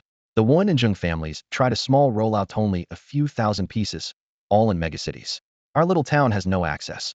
Li Mu scratched the back of his head and laughed awkwardly. "I don't know the details. I didn't ask. Should I call my dad?" Exactly what I was waiting for. The teacher pulled out his phone and handed it over. The call connected quickly.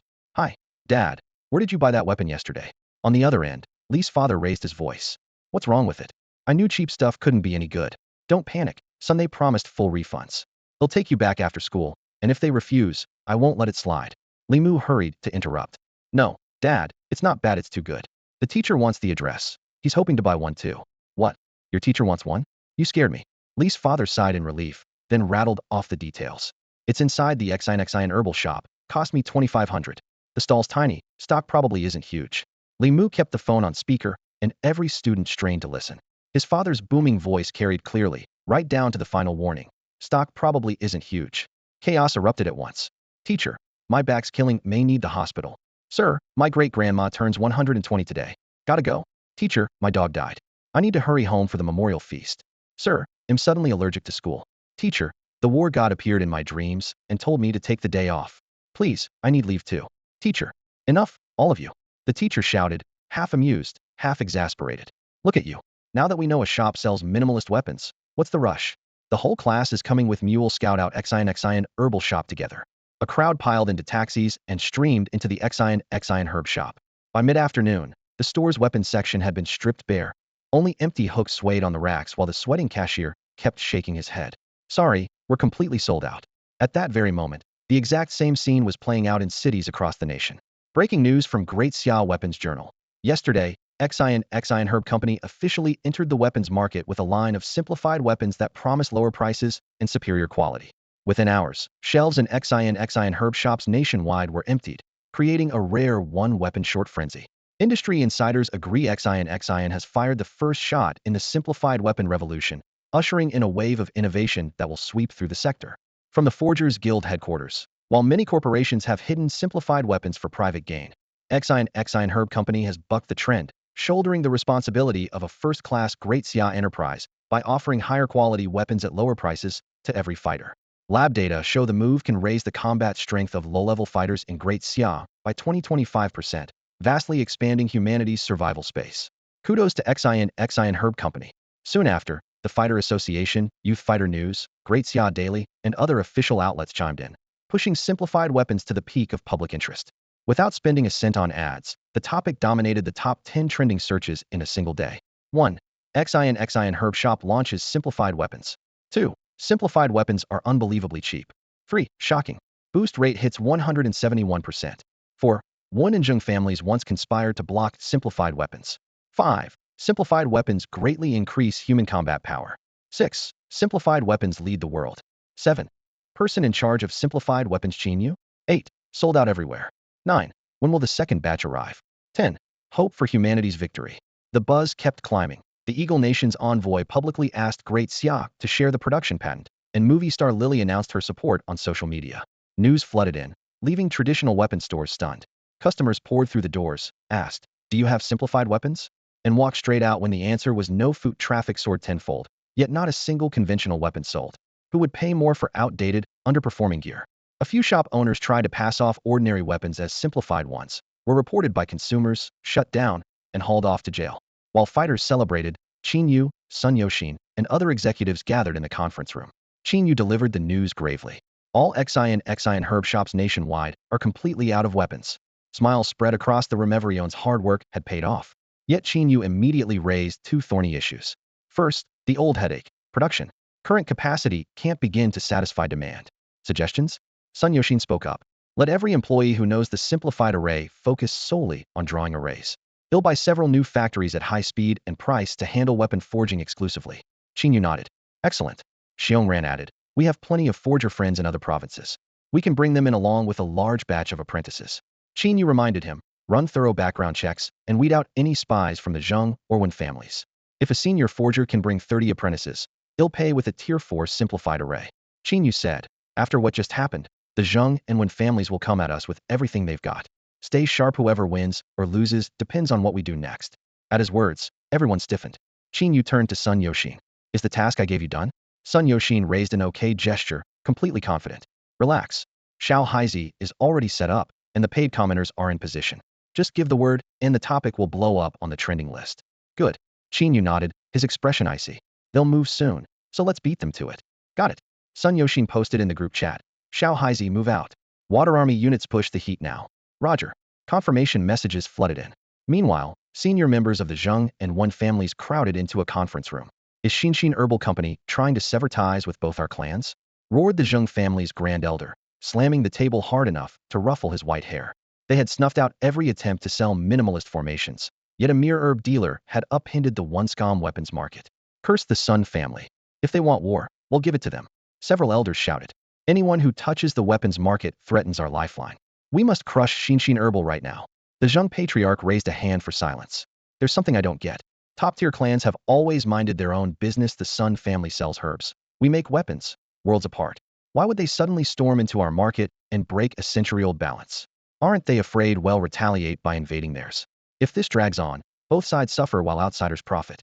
You're missing the point, old Zheng. The Wen patriarch cut in firmly. The Sun family is only providing funding and channels. Someone else is driving this operation. Who? He clenched his jaw. Qin Yu. The Zheng patriarch froze. So it's him, the creator of level 3 minimalist formations. A troublesome foe. But debating his skill means nothing now. If we want to steady the situation, we must release our own minimalist weapons ahead of schedule. Exactly, the Wen patriarch agreed. Our master smiths have the method, and we've stockpiled plenty. Once we launch, we'll reclaim the market fast. A factory director spoke up. The web is accusing us of hoarding minimalist weapons. Lots of consumers are boycotting our products.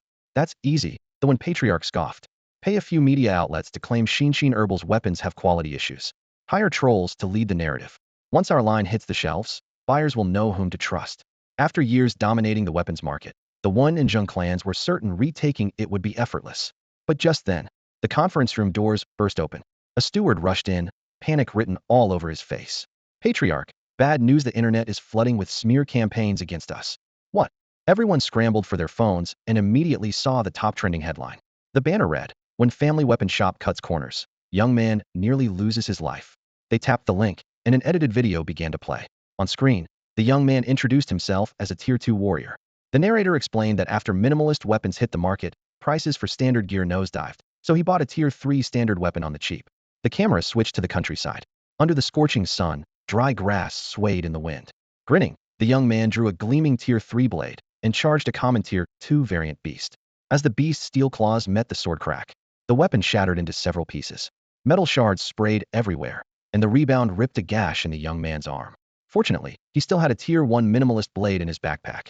With shaking hands he drew it, cold light flashed, and the ultra-sharp minimalist weapon just managed to kill the beast, saving his life.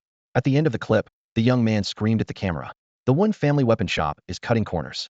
A Tier 3 standard weapon isn't even as good as a Tier 1 minimalist blade." When the video ended, the comment section exploded. Highlighted comments rolled by. 1. Haha, minimalist blades are out, and you're still buying standard weapons? Too much money to burn. Likes 9,999.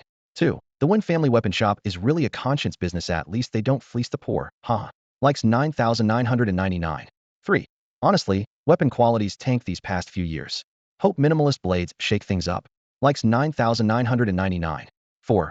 Heard the Wen and Zheng families have been hiding minimalist tech to milk profits. Without Qin Pharmaceutical Company, we'd never see it. Likes 9,999. 5. I work at the Wen family forge. The plant manager banned anyone from learning the minimalist array. Likes 8,889.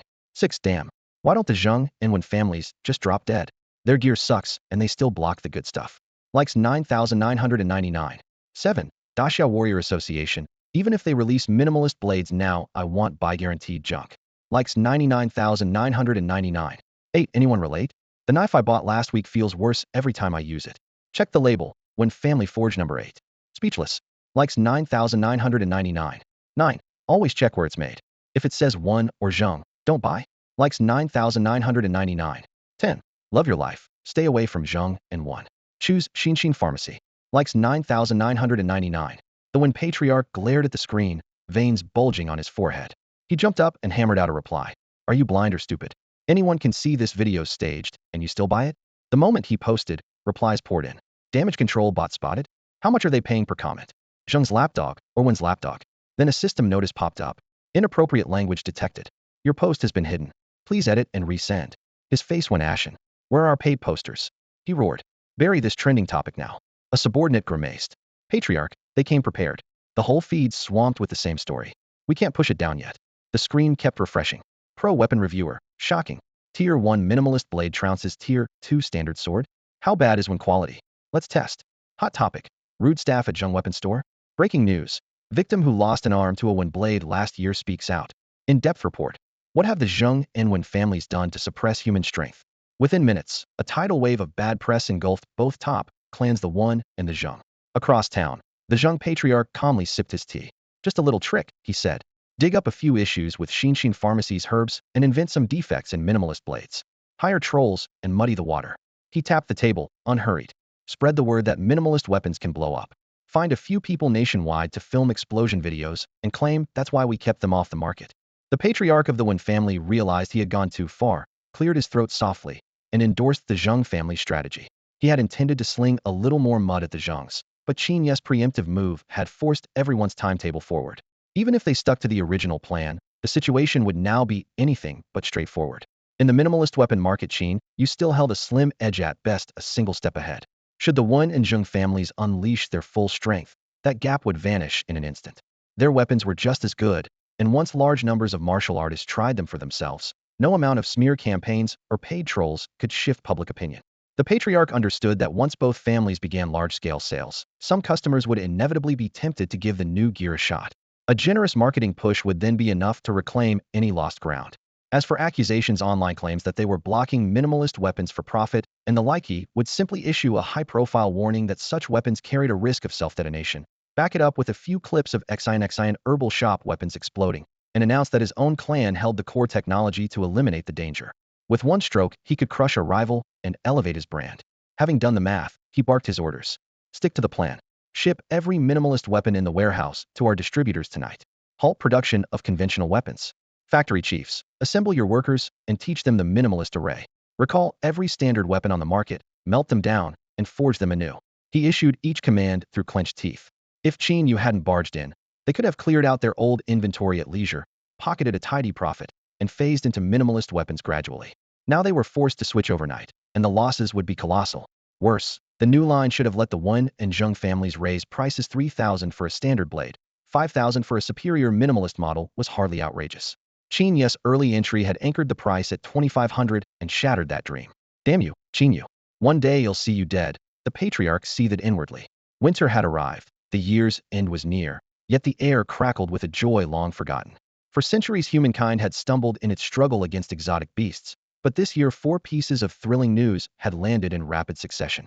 1. The Lingnan beast domain, one of the 4 great beast domains, was wiped out, and the Class 9 beast Tao Tai was slain. 2. Beast Heart Sect, the terrorist group that had plagued Daxiao for a millennium, was taken down in one sweep, its leaders captured alive. 3. Deposits of spirit stones were discovered. Used properly, they could boost array performance by 30%. 4. A new generation of armaments had arrived, the minimalist weapon. In just half a year these bombshells came one after another, and for the first time the populace truly believed that victory over the beasts might not be far off. Students set off fireworks in the streets, adults clustered in small groups to debate national affairs, every face lit with smiles. Daxiao had not felt this vibrant in years. Once minimalist weapons hit the shelves, the Zheng and Wen families quickly followed suit, flooding the market and whispering that Xine herbal shops products were prone to explode. Almost immediately, Wang Bin used the Formation Masters Association's official account to refute every claim, stating unequivocally that self-detonation was impossible and branding the rumors a naked cash grab. Stock prices for both clans plunged again. Even so, they clawed back a slice of the market for one simple reason: Xine herbal shop was perpetually sold out. New shipments vanished the moment they arrived. Supply couldn't keep up, and manpower was the bottleneck. It was not a problem that could be fixed overnight. Tier 1 through Tier 3 minimalist weapons had merely secured Qin Yu's foothold, and that objective was already achieved. His real ace was the Tier 4 minimalist weapon. Qin Yu had now gathered a hand-picked team of employees and was personally teaching them how to inscribe the Tier 4 array, with plans to launch after the new year. Once the holiday passed, Tier 4 minimalist weapons would officially enter the market. The profits Qin Yu had earned from selling level 1 to level 3 weapons were already staggering. Even so, they were nowhere near enough to raise 300 billion in such a short span. After consulting an economics expert, he received the most direct and efficient plan. Once Xinshin Weapons Foundry went public, he could pledge part of his shares and secure a bank loan. Luckily, the IPO had been set in motion long ago and was now expected to ring the bell before the year's end, far earlier than Qin Yu had first estimated. On the 25th day of the 12th lunar month, the senior class began its winter break. With the foundry running smoothly and little on his schedule, Qin Yu drove to the gate of Qin Tian's school. At exactly 5 o'clock, Qin Tian emerged, joking with several female classmates. Backed by the Sun family's endless resources, his strength had soared, and he now held the undisputed top spot on campus, enjoying a leisurely life. Qin Yu waved from the car. Qin Tian hurriedly said goodbye to his friends and jogged over. Bro, what brings you here? I happen to be free, and it's the first day of your break, so I thought I'd give you a ride, Qin Yu replied with a smile. Once they were seated, Qin Yu told the driver, don't head home yet. Let's stop by the department store and pick up New Year supplies. Qin Tian's eyes lit up. Great. This time we have to stuff the sausage casings. Mom and Dad already bought chicken and fish, but we still need a pile of fireworks. I've only ever watched other people set them off, I've never lit one myself. Oh, and did we get the couplets and window paper? I heard there's a molten iron fireworks show at the downtown market. After we shop, let's go see it. The car swung toward the city center. Winter nights fell early. The cold white streetlights spilled across asphalt that gleamed like ice. Red lanterns and colored lights hung outside the shops. Children's firecrackers snapped in sharp bursts, and fireworks bloomed overhead. Shoppers carrying bulging bags moved with a spring in their steps, exchanging New Year wishes as if the coming days could only get better. I've never seen the holiday spirit this lively in my whole life, the driver exclaimed sincerely. Staring out the window, Qin Yu gave a faint smile. Since the system descended, it felt as though new energy had been injected into the world, and everyone believed humanity would soon defeat the exotic beasts. Yet the more he learned, the more he sensed undercurrents. The treacherous Eagle Nation, beasts far stronger than humans, the unknown world beyond the sky rifts, and the dormant reaper inside him. Behind these flourishing lights might lurk an even more terrifying crisis. 5 days later, New Year's Eve arrived. Fireworks soared above every household in the imperial capital, turning the night into a jubilant spectacle. Meanwhile, on the opposite side of Blue Star, the nation of Moj faced an existential threat. Moj lay south of the Eagle Nation, sharing a border with it. The Eagle Nation, bolstered by formidable combat power, had driven masses of exotic beasts toward the south, putting Mog's frontier under mounting pressure. Even with continuous aid, Moj was barely holding the line. At this very moment, sirens wailed at a major military district on the Moj-Eagle border. Before the soldiers could fully deploy, 3 8th-rank exotic beasts burst from the primeval forest and slammed into the fortress walls. The district had only one 8th-rank fighter in command. The defensive array could not withstand a combined assault from all 3 creatures.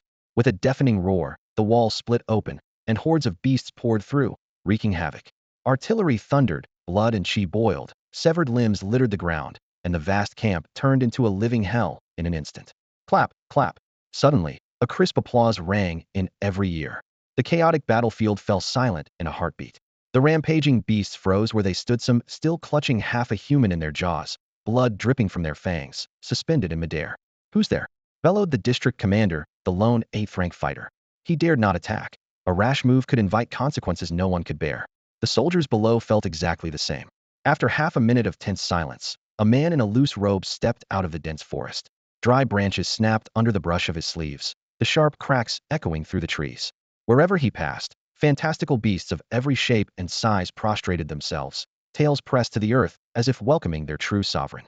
The Supreme Commander narrowed his bloodshot eyes and, by the flickering torchlight, recognized the newcomer.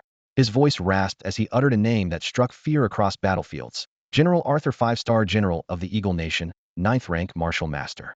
Arthur lifted his gaze to the dust-covered commander and spoke with glacial indifference. "Submit, or die?" The commander let out a bitter laugh. "So the Eagle Nation has betrayed humanity after all. You're nothing but a lackey to these beasts, traitor to your own kind. Broadcast this to the world. The Eagle Nation has turned on mankind and can control the monsters." A signal officer fell to his knees, voice trembling. "Commander, our equipment's been destroyed. We can't transmit, but news of the beast tide has already reached the outer lines. The Imperial capital knows." "Good." A flicker of hope crossed the commander's eyes before he glared at Arthur. "You think wrecking a few radios will hide your treachery? Dream on. The world will learn what you've done." Arthur tilted his chin, contemptuous. "Hide it? Hardly. Humanity is no threat to me. One last offer: submit, or die." "Submit, my a." The curse was cut short as Arthur casually slammed a palm through the commander's chest. In the ensuing spray of blood, 3 8th-rank beasts pounced, shredding the body in seconds. "Flatten everything. Leave no one alive." Arthur flicked blood from his sleeve. At his command, the beast tide roared forward, plunging the war zone back into chaos and screams. Warm air hummed through the apartment. Qin Yu exhaled a long breath, palms slick with nervous sweat. That morning had mortgaged every share he owned and secured a 70 billion loan. Added to the previous 230 billion, he finally had 300 billion in hand. Outside, fireworks burst in rapid succession, splashing the window panes with color. Laughter from a spring festival sketch drifted from the living room TV. Seizing the moment when families everywhere were gathered in celebration, Qin Yu called up his system interface. Upgrade Divine Healing Technique. Spend 300 billion. Advance from LV8 Dao Master to LV9 Supreme. Upgrade successful. Yes. His pulse pounded in his throat. Everything hinged on this. Taking a deep breath, he sat cross-legged on the bed, formed the hand seals, and tried to circulate the freshly upgraded technique. Nothing. His dantian remained a dead void. He snapped his eyes open, veins throbbing at his temples. Damn it, no blood key at all. How am I supposed to run a healing art without fuel? He vaulted off the bed and charged out of the bedroom. Moments later, his younger brother Qin Tian was dragged inside. Qin Yu rubbed his hands together with a mischievous grin. Raise a brother for years, use him in a pinch, right? Bro Qin Tian kept glancing toward the living room. Whatever it is, hurry. They're almost done singing, and the comedy sketch is next. Qin Yu gripped his shoulders, solemn. This is big. You can watch the replay tomorrow. Qin Tian's face fell. He tried to bolt, muttering, "At least let me finish the show. Now. Immediately. Transfer your blood key to me." Qin Yu yanked him back. Reality sank in, and Qin Tian froze. "But, bro, your meridians are shattered. Quit talking." Qin Yu sat on the bed and struck a ready pose. "Just do it." Realizing that Qin Yu was not joking, Qin Tian grew serious. He knew his elder brother was never as simple as he looked, so he pushed aside every doubt, took Qin Yu's wrist, found the exact acupuncture point where their meridians met, and began feeding his own vital blood into it at a gentle pace. Like Qin Yu, he practiced the divine grade breathing technique, meaning the essence flowing through him was pure, God-tier energy. With that, Qin Yu no longer had to transform anything. He could launch the divine healing art directly. The withered meridians drank in the vital blood as a parched riverbed greeting a sudden flood, yet the Reaper aura clinging to them swelled at the same time. Because the channels were shattered, some of the blood leaked out, and the two forces reached a fragile standoff. The Reaper aura expanded only to a certain limit, then stopped. Eyes shut tight, Qin Yu guided the incoming blood into the divine healing art, silently urging himself. Everything comes down to this. The art converted the blood into a healing energy, and he edged it toward the lingering Reaper aura. The moment they touched, the blood hissed like water on red-hot iron. The aura convulsed, its shock waves ripping at the broken meridians and stabbing him with needles of pain. Qin Yu's whole body shuddered. Qin Tian instantly withdrew his blood. Are you all right, brother? I'm fine. Qin Yu shook his head, gritted his teeth, and spat out. Keep going. The blood poured in again. Qin Yu probed carefully. Had the Reaper aura weakened a shade? The change was tiny, barely noticeable. Driving it out would take far more than one pass. He had to grind it down bit by bit. Drawing a deep breath, he launched the divine healing art once more, wrapping the vital blood around the aura and ramming forward. Again and again and again.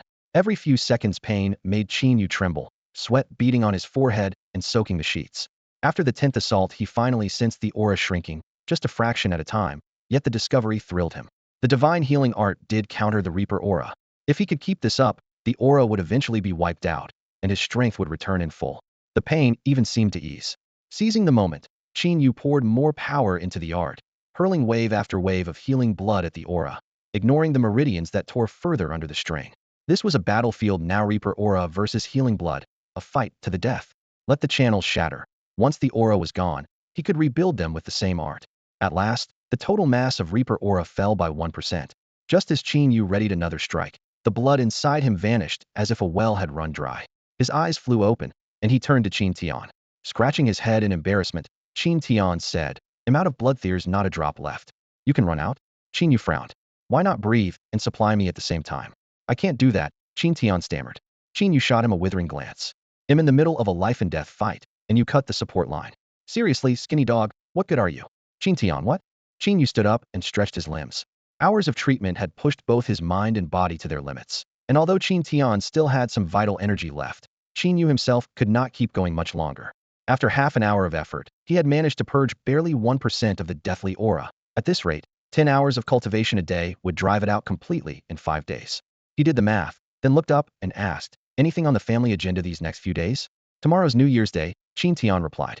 Mom and Dad want to hit the temple fair. On the second day, the relatives from back home are coming over. They already bought plane tickets just for the fun of it. A few airline tickets meant nothing to Qin Yu. He recalled the old rule that the second day of the holiday was reserved for visiting their grandmother. But since they dared not leave the capital, he had simply persuaded the relatives to come to Beijing instead. No one turned him down. Everyone knew the second son's boy had become a top scholar and was thriving in the capital. Better yet, this chance to see the big city cost them nothing. Before long, even the most distant cousins wanted a piece of the action. Father and Mother Qin handled the details. Qin Yu only had to foot the bill. The temple fair is a must. The rest of the relatives we can take or leave, he decided. Tomorrow we head out together. The day after that, come with me to the plant, and we'll be busy for 4 or 5 days straight. Qin Tian agreed at once. He had no desire to wrangle a bunch of rowdy kids anyway. First, restore your vitality, Qin Yu said. When you're back to full strength, we'll resume. He pulled out his phone and told a subordinate to prepare several bottles of pills for replenishing blood and easing pain. With that, everything was set. That night, the brothers worked in their room until dawn. At first light, the family headed to the liveliest temple fair in the capital. The Sun clan sent their stealthiest 6th elder to shadow them, focused mainly on protecting Qin Yu. The fair was a sea of people. Hawkers shouted on every side, their stalls packed with brightly colored trinkets and fragrant local pastries. Stinky tofu and sizzling squid delicacies drawn from Qin Yu's previous life had a place of honor here as well. Fresh candied hawthorn. A vendor steered a pushcart through the crowd, skewers of glossy red fruit packed tight, the sweet and sour scent sending children rushing forward. The Qin family joined the crush, yet the usual flavors held no appeal. Qin Tian called out, Boss, got any candied chili peppers? They'll take candied scorpions now. Make it candied centipedes. He added. Father Qin tossed in, any chance of candied ice cream? Mother Qin peered around. Where's your candied bitter melon? The vendor froze, then waved this band of mischief makers away.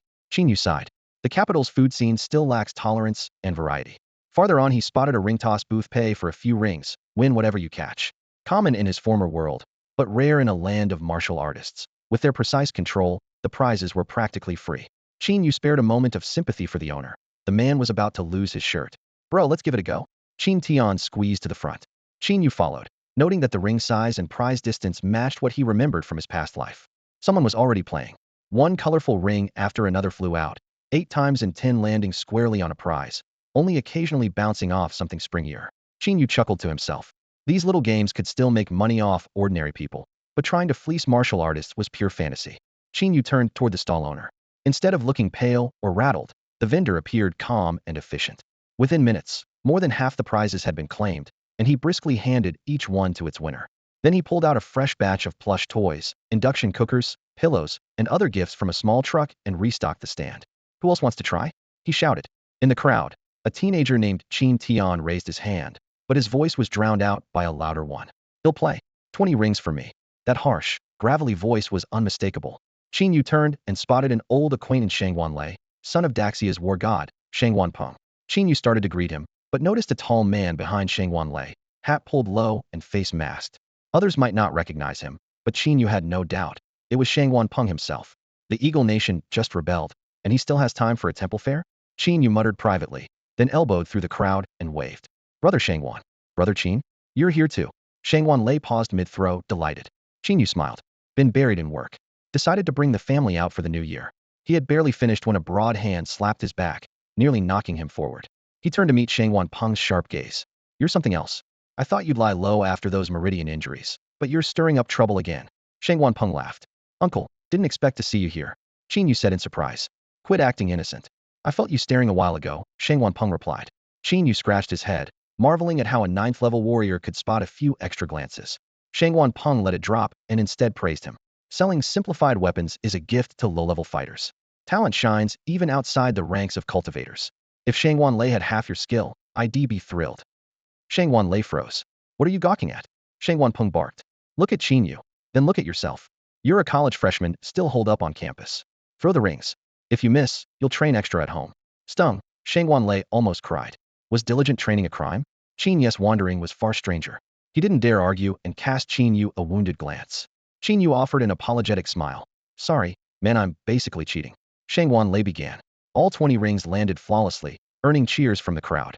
The owner carried the prizes over, handed them to Shangwan Lei, then noticed Qin Yu. He froze, excitement blooming. Top scorer Qin? Qin Yu nodded, tugging his mask higher. Even half a year after the college entrance exam, top scorer Qin still carried weight. The owner stuffed the prizes into Shangwan Lei's arms and produced a marker. Could I get your autograph? As Qin Yu signed, Shangwan Peng's phone rang. His face tightened. What? Brother Mo? Got in my way. He hung up and patted Qin Yu's shoulder. Something's up. We're leaving. Understood, Qin Yu said. Before departing, Shangwan Peng warned him, you're only selling 1st through 3rd grade simplified weapons, so you haven't touched the Zheng or Wen family's core interests yet. That's why they're playing by the rules. Go higher, and be cautious. Top clans are dangerous when provoked. Have the Sun family post more guards. He glanced right exactly where the Sun clan's 6th elder was concealed, then added, call me if necessary. The Shangwan clan can protect you too, but well charge for it. Will do. Thanks, uncle. Warmth filled Qin Yu's chest. Shangwan Peng laughed, grabbed Shangwan Lei with one hand, gathered his true qi, and shot into the sky. In an instant, both men vanished from sight. It wasn't unusual for Shangwan Peng to have something come up, and Qin Yu didn't give it a second thought. The temple fair was bustling. Every so often a martial artist streaked across the sky, but in the capital this was commonplace. The crowd could barely be bothered to look up. Boss, give me 20 rings, Qin Yu said casually. Coming right up. The stall owner counted out 20 plastic rings and slapped them onto the counter. How much? 10 apiece. Qin Yu scanned the code, 200 yuan transferred, and handed the rings to Qin Tian and his parents. Here, see how they feel. Colored lights flashed over a crooked pyramid of prizes. Cheap fans, low-grade plush toys, electric mosquito swatters, nothing of value. Qin Yu landed one ring. His parents missed every throw, and Qin Tian nailed every target as if head activated cheat mode. This game's a bit tough on regular folks, Qin Yu said, scooping up the last few rings for his parents. A moment later the owner carried over the prizes. Everything you want is right here. Learning the man was his fan, Qin Yu waved him off. Keep them. We don't have room at home. We were only playing for fun. Grinning, he probed the stall's business model. The game feels too easy. How do you make any money? Easy. No way. The owner lowered his voice. If you miss, I pocket the full 10. If you hit, I still clear at least 3. These prizes look impressive, but the costs are dirt cheap. I fish them out of trash cans, clean them up, slap on new wrapping, and they're good to go. Qin Yu froze for a beat. So he's the shark here, and I was worried he'd go broke. After the fair they caught a movie. Entertainment in this world lagged far behind Qin Yu's previous life, and theatrical releases were scarce, almost all about repelling exotic beasts. Today's film told the story of the first 10th level martial artist who single-handedly crushed an invasion. Night fell. The family strolled through the Lantern Festival, lights reflecting off their smiling faces, ordinary, yet heartwarming. At that very moment the capital's conference hall blazed with light. Every 8th and 9th level martial artist was present, brows tightly knit. It's confirmed, Mogo has been destroyed. The words seemed to suck the warmth from the air. Mogo had never been a weak nation, surviving thousands of years, yet it vanished overnight. Before its fall, the royal family managed to send a single message: an extra-large beast tied, at least 2 9th-level beasts. Everyone remembered the last incident at the Lingnan settlement, 2 9th-level beasts as well. If Qin Yu hadn't produced a teleportation talisman, half of Great Xia would have fallen. That tide was orchestrated by the Beast Heart sect, whose 9th-level sect master commanded the monsters. Controlled beasts and wild beasts were worlds apart. This time, though, there was no sign of manipulation. 2 9th-level beasts were terrifying, but not enough to stop Mogo from requesting aid. The lone message felt like a final gasp, implying the kingdom was obliterated within minutes. Mogo has stood for millennia. Could it really be that fragile? Doubt rippled through the room. The moderator shuffled his documents, voice grim. Eyewitnesses say Eagle Nation's 9th-level martial artist, General Arthur, appeared during the tide. Rage and frost spread in equal measure. Eagle Nation has betrayed humanity and drawn first blood against its own. Even worse, they seem to have mastered control over the beasts. The next morning Qin Yu, sighting work, took Qin Tian to the factory. Official shifts didn't start until the 6th, so the workshops were empty except for a few patrolling guards. They pushed into the office. On the desk, subordinates had lined up bottles of blood replenishing and pain relief pills, their glassy surfaces glinting coldly. Qin Yu inhaled, met Qin Tian's gaze, and both understood what awaited them now was relentless, sleepless work around the clock. Day 1, Day 2, Day 3, 10%, 30%, 50%. During those days Qin Yu lost count of how many times he unleashed his divine-grade healing art. All he knew was that death's aura was fading, little by little. As time passed, his body adapted to the relentless pounding of spellcraft, and even without painkillers he no longer convulsed from agony. At the same time, Qin Tian, caught in a cycle of draining his life force and replenishing it with elixirs, accidentally pushed through to the next minor realm. On the morning of the 5th day the last trace of death's aura vanished. Qin Yu felt the weight lift from his chest and immediately channeled the divine healing art to mend his meridians. With no evil energy blocking the way, the severed channels snapped back together like perfect puzzle pieces, the joints as good as new.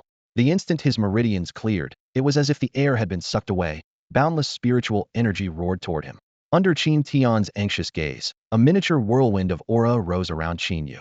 Standing steady at its eye, he opened the divine breathing technique wide, converting the surging energy into blood essence that flooded every channel. Cells long parched by drought drank it in like fresh rain. Moments later Qin Yu stood up. The torrent of blood essence burst outward, and his muscles swelled with solid lines, like batteries suddenly charged to the brim. Joy at regaining his strength made him clench his fist and throw a punch.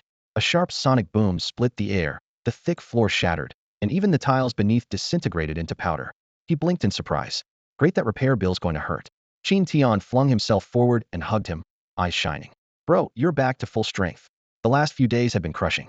By selling weapons, his brother had offended the elite Zheng and Wen families. They were safe only because they'd taken shelter under the Sun Clan's wing. Yet Qin Tian knew outsiders could never be relied on forever. Only their own strength could keep the family standing. As the household's lone cultivator, he had planned to train like mad and hold the fort himself.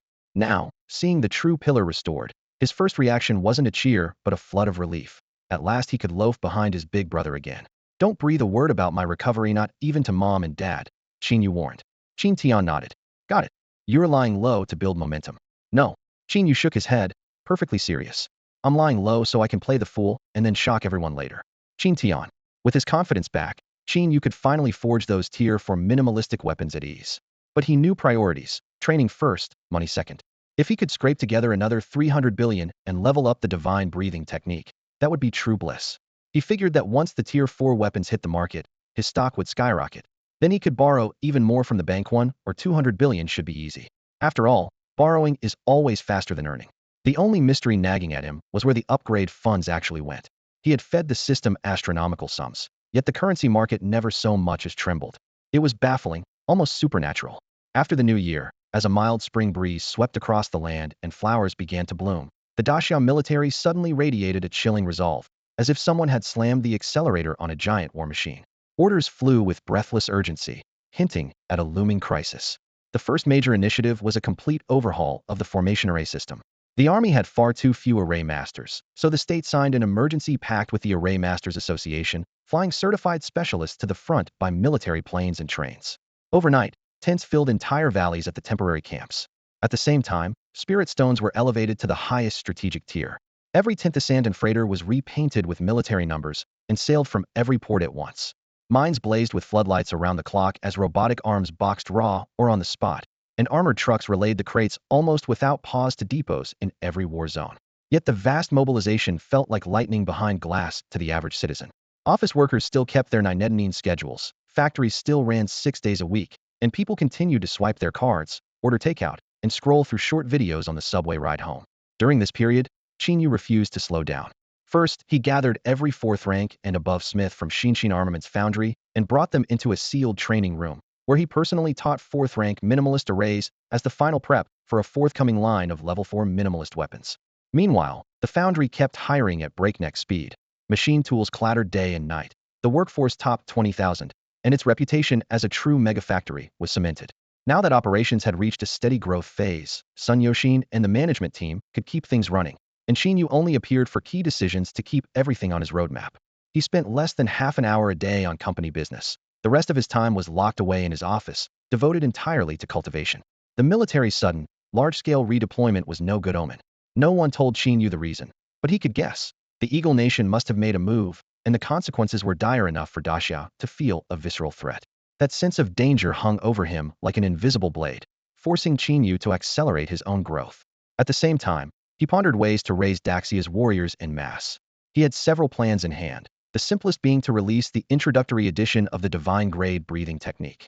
It was useless to him and Qin Tian now, so selling it for funding made sense. Once martial artists mastered it, Daxia's combat power would leap a win-win outcome. More importantly, the Eagle Nation clearly possessed its own special breathing technique. If Daxia stuck with ordinary methods, the gap would widen rapidly. Qin Yu had even considered releasing a higher-tier Divine Grade technique, but that would have to proceed step by step, and first he wanted to observe the impact once the intro version spread. After all, once it circulated, the Eagle Nation would try every means to obtain it. Whether that would be a blessing or a curse remained unclear. Even if the intro version landed in their hands, it would only level the playing field, still to Daxia's advantage. In fact, Qin Yu had always intended to market the introductory Divine Grade breathing technique. He just had not found the right moment. Now, Qin Yu felt the moment had finally arrived.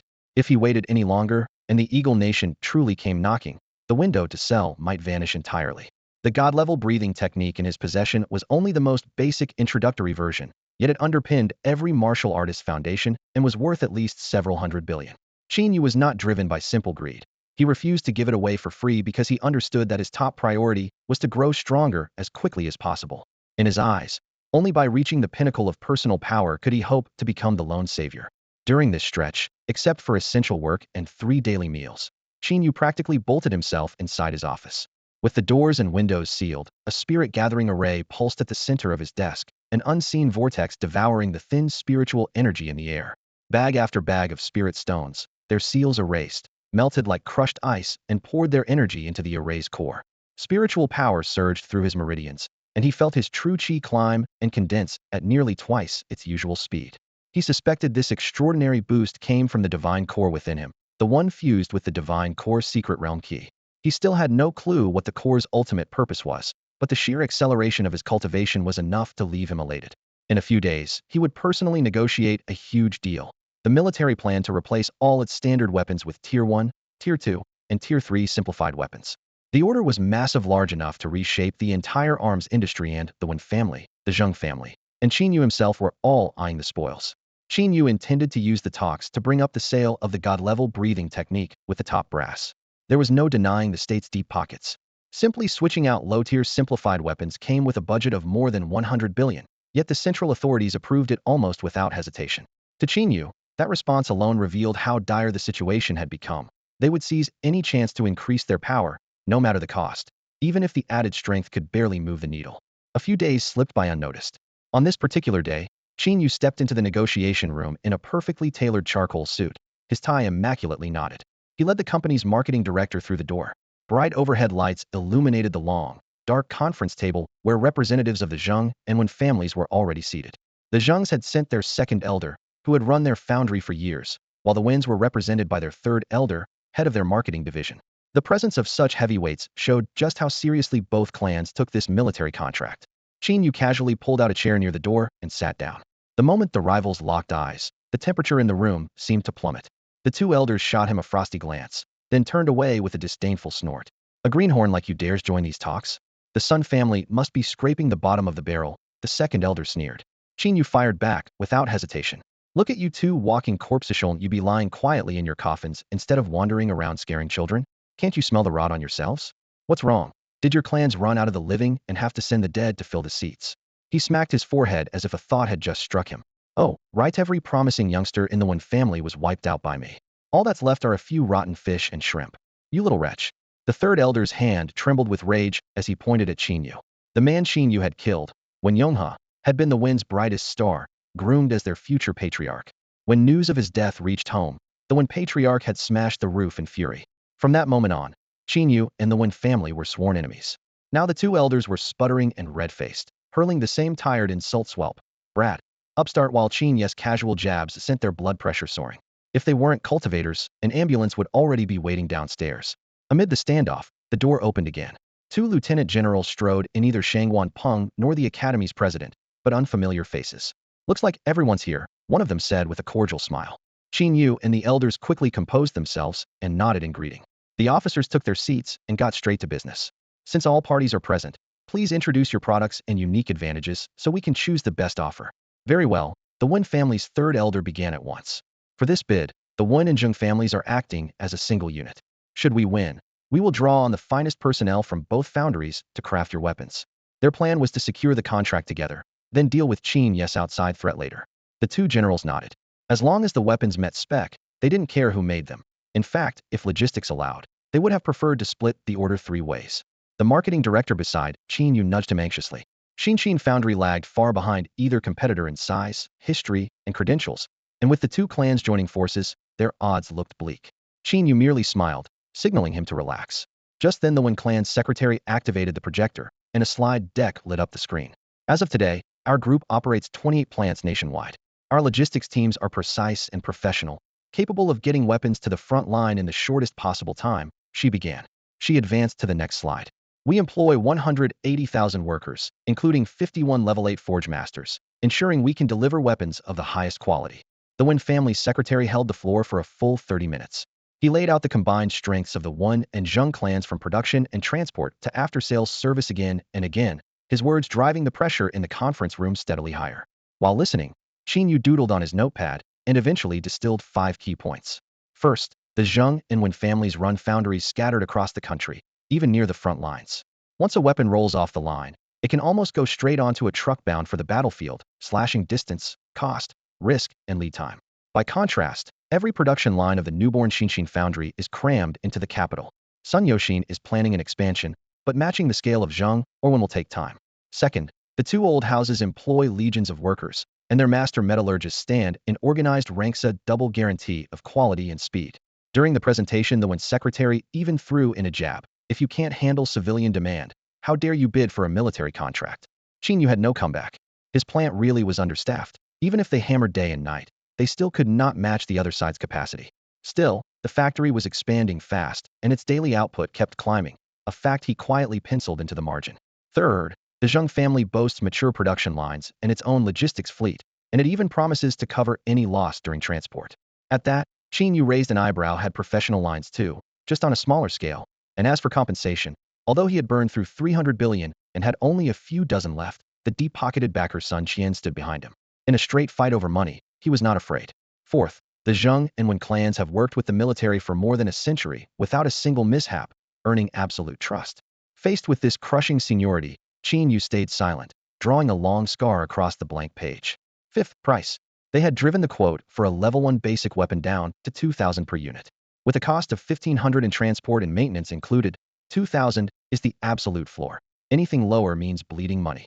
Qin Yu understood that their price cut was meant to pull the rug out from under him if he followed suit. Both sides would just bleed. When the secretary wrapped up, a brief silence fell over the room. The two major generals turned their eyes to Qin Yu, signaling that it was his turn. Qin Yu looked up and met the marketing manager's slightly dazed stare. Boss Qin, say something. Where's our deck? The manager whispered. Boss, I really can't. The man's voice was barely audible. They've rubbed our entire slide deck into the ground. We have no advantage left. Not even one. Qin Yu pressed. The manager gave a wry smile and shook his head. The one elder opposite caught their whispering and curled his lip in disdain. A fledgling workshop dared to covet their place. The young elder lounged in his chair, relaxed and sure of victory. The one secretary, brimming with confidence, believed every point he had chosen pinned Qin Yu down. In his eyes, the opponent had no chance. Xinshin Foundry, you may begin, one of the major generals reminded. Resting his forearms on the table, Qin Yu cleared his throat. We didn't prepare slides, so we'll speak off the cuff. In fact, we have only one advantage. The two elders scoffed in unison. One advantage, and you think you can compete? Go home and play shop. The one secretary sneered as well. He was eager to hear what advantage they could possibly claim. Before we discuss our advantages, let's start with pricing. Qin Yu sat calmly at the conference table, his voice steady. Every one of our weapons is 99 more than the one family's quote. The statement hit the room like a stone in a pond, and the marketing manager nearly jumped from his seat. They were already at a disadvantage. Now was the time to cut prices, not raise them. He glanced at his boss, only to see Qin Yu's placid profile. Elders Wen and Zheng exchanged a mocking look. Where did he get the nerve to say that? Even if he wanted to bow out, he didn't have to self-destruct so thoroughly. Qin Yu went on, unhurried. They can underbid because their foundries are spread nationwide, keeping shipping costs low.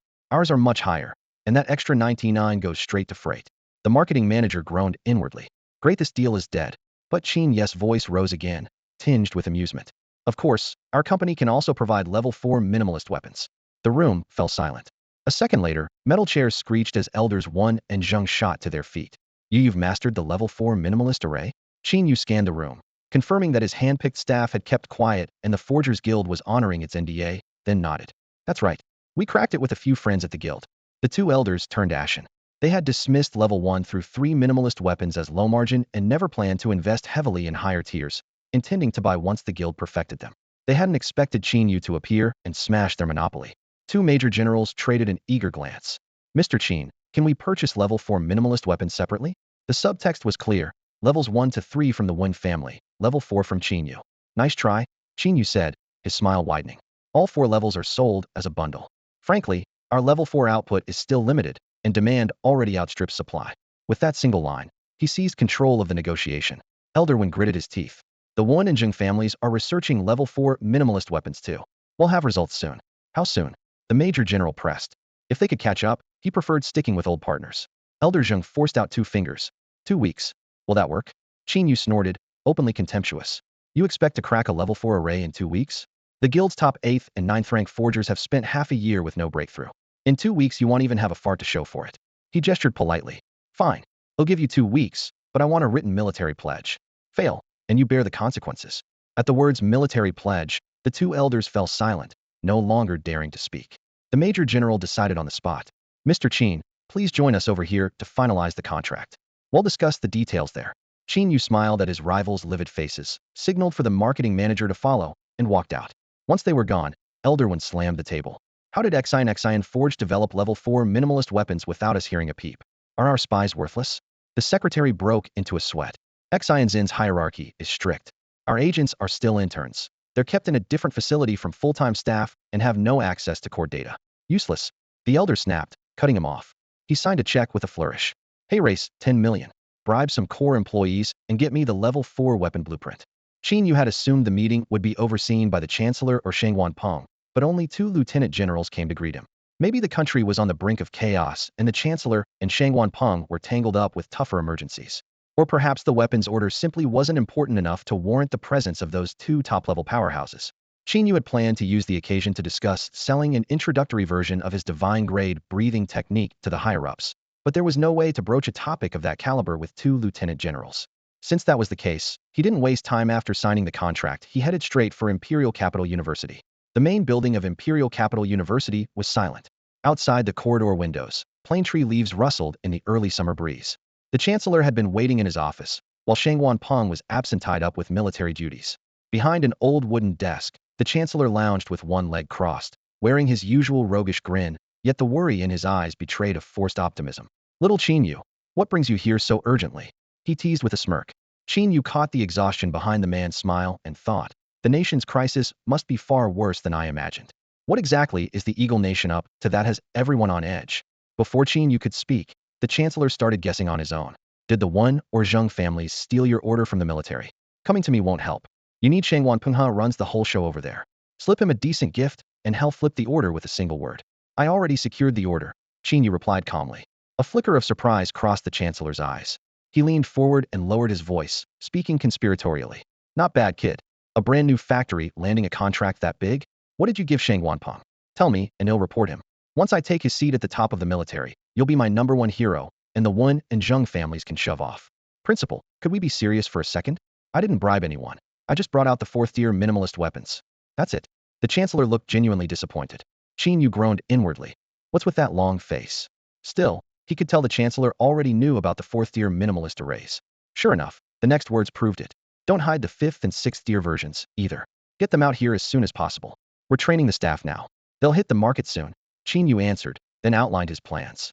When he finished, he changed the subject. I came to sell something good to the state. The chancellor's eyes lit up. What sort of good thing? A breathing technique, one far more advanced than anything we have. Qin Yu handed over the introductory version of the divine-grade breathing art he had prepared. The chancellor unrolled the scroll. A diagram of human meridians filled the parchment, mapping every pathway of the technique in meticulous detail. One glance was enough to make him exclaim, this breathing art is extraordinary.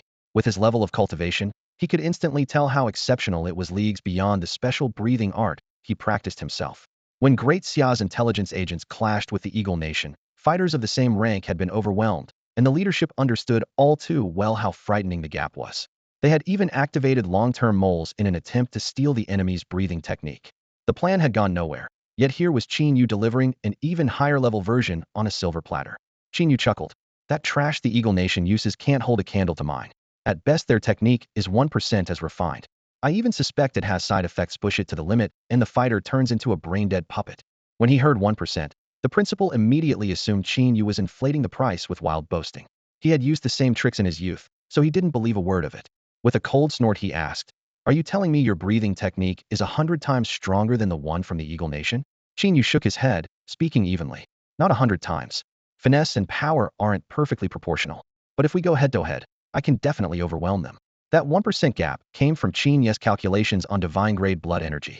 The introductory chapter of the divine breathing technique can convert every drop of blood energy into its divine form, while the Eagle Nation's method manages, at best, 1%. Their warriors can only hit their peak by burning that sliver of divine blood, whereas practitioners of the divine breathing technique fight at their peak all the time. Once the opponent's burst ends, they're left defenseless. There's no point talking. Why don't you try it yourself, Principal? Qin Yu suggested. The principal hesitated. Me? I'm already near my limit. What I need for a breakthrough is enlightenment, not a breathing exercise. In his mind, breathing techniques merely accelerated cultivation.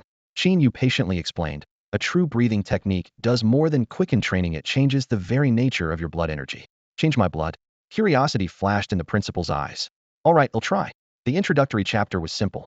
After 2 quick glances, he had it memorized, sat down cross-legged, and began circulating the technique.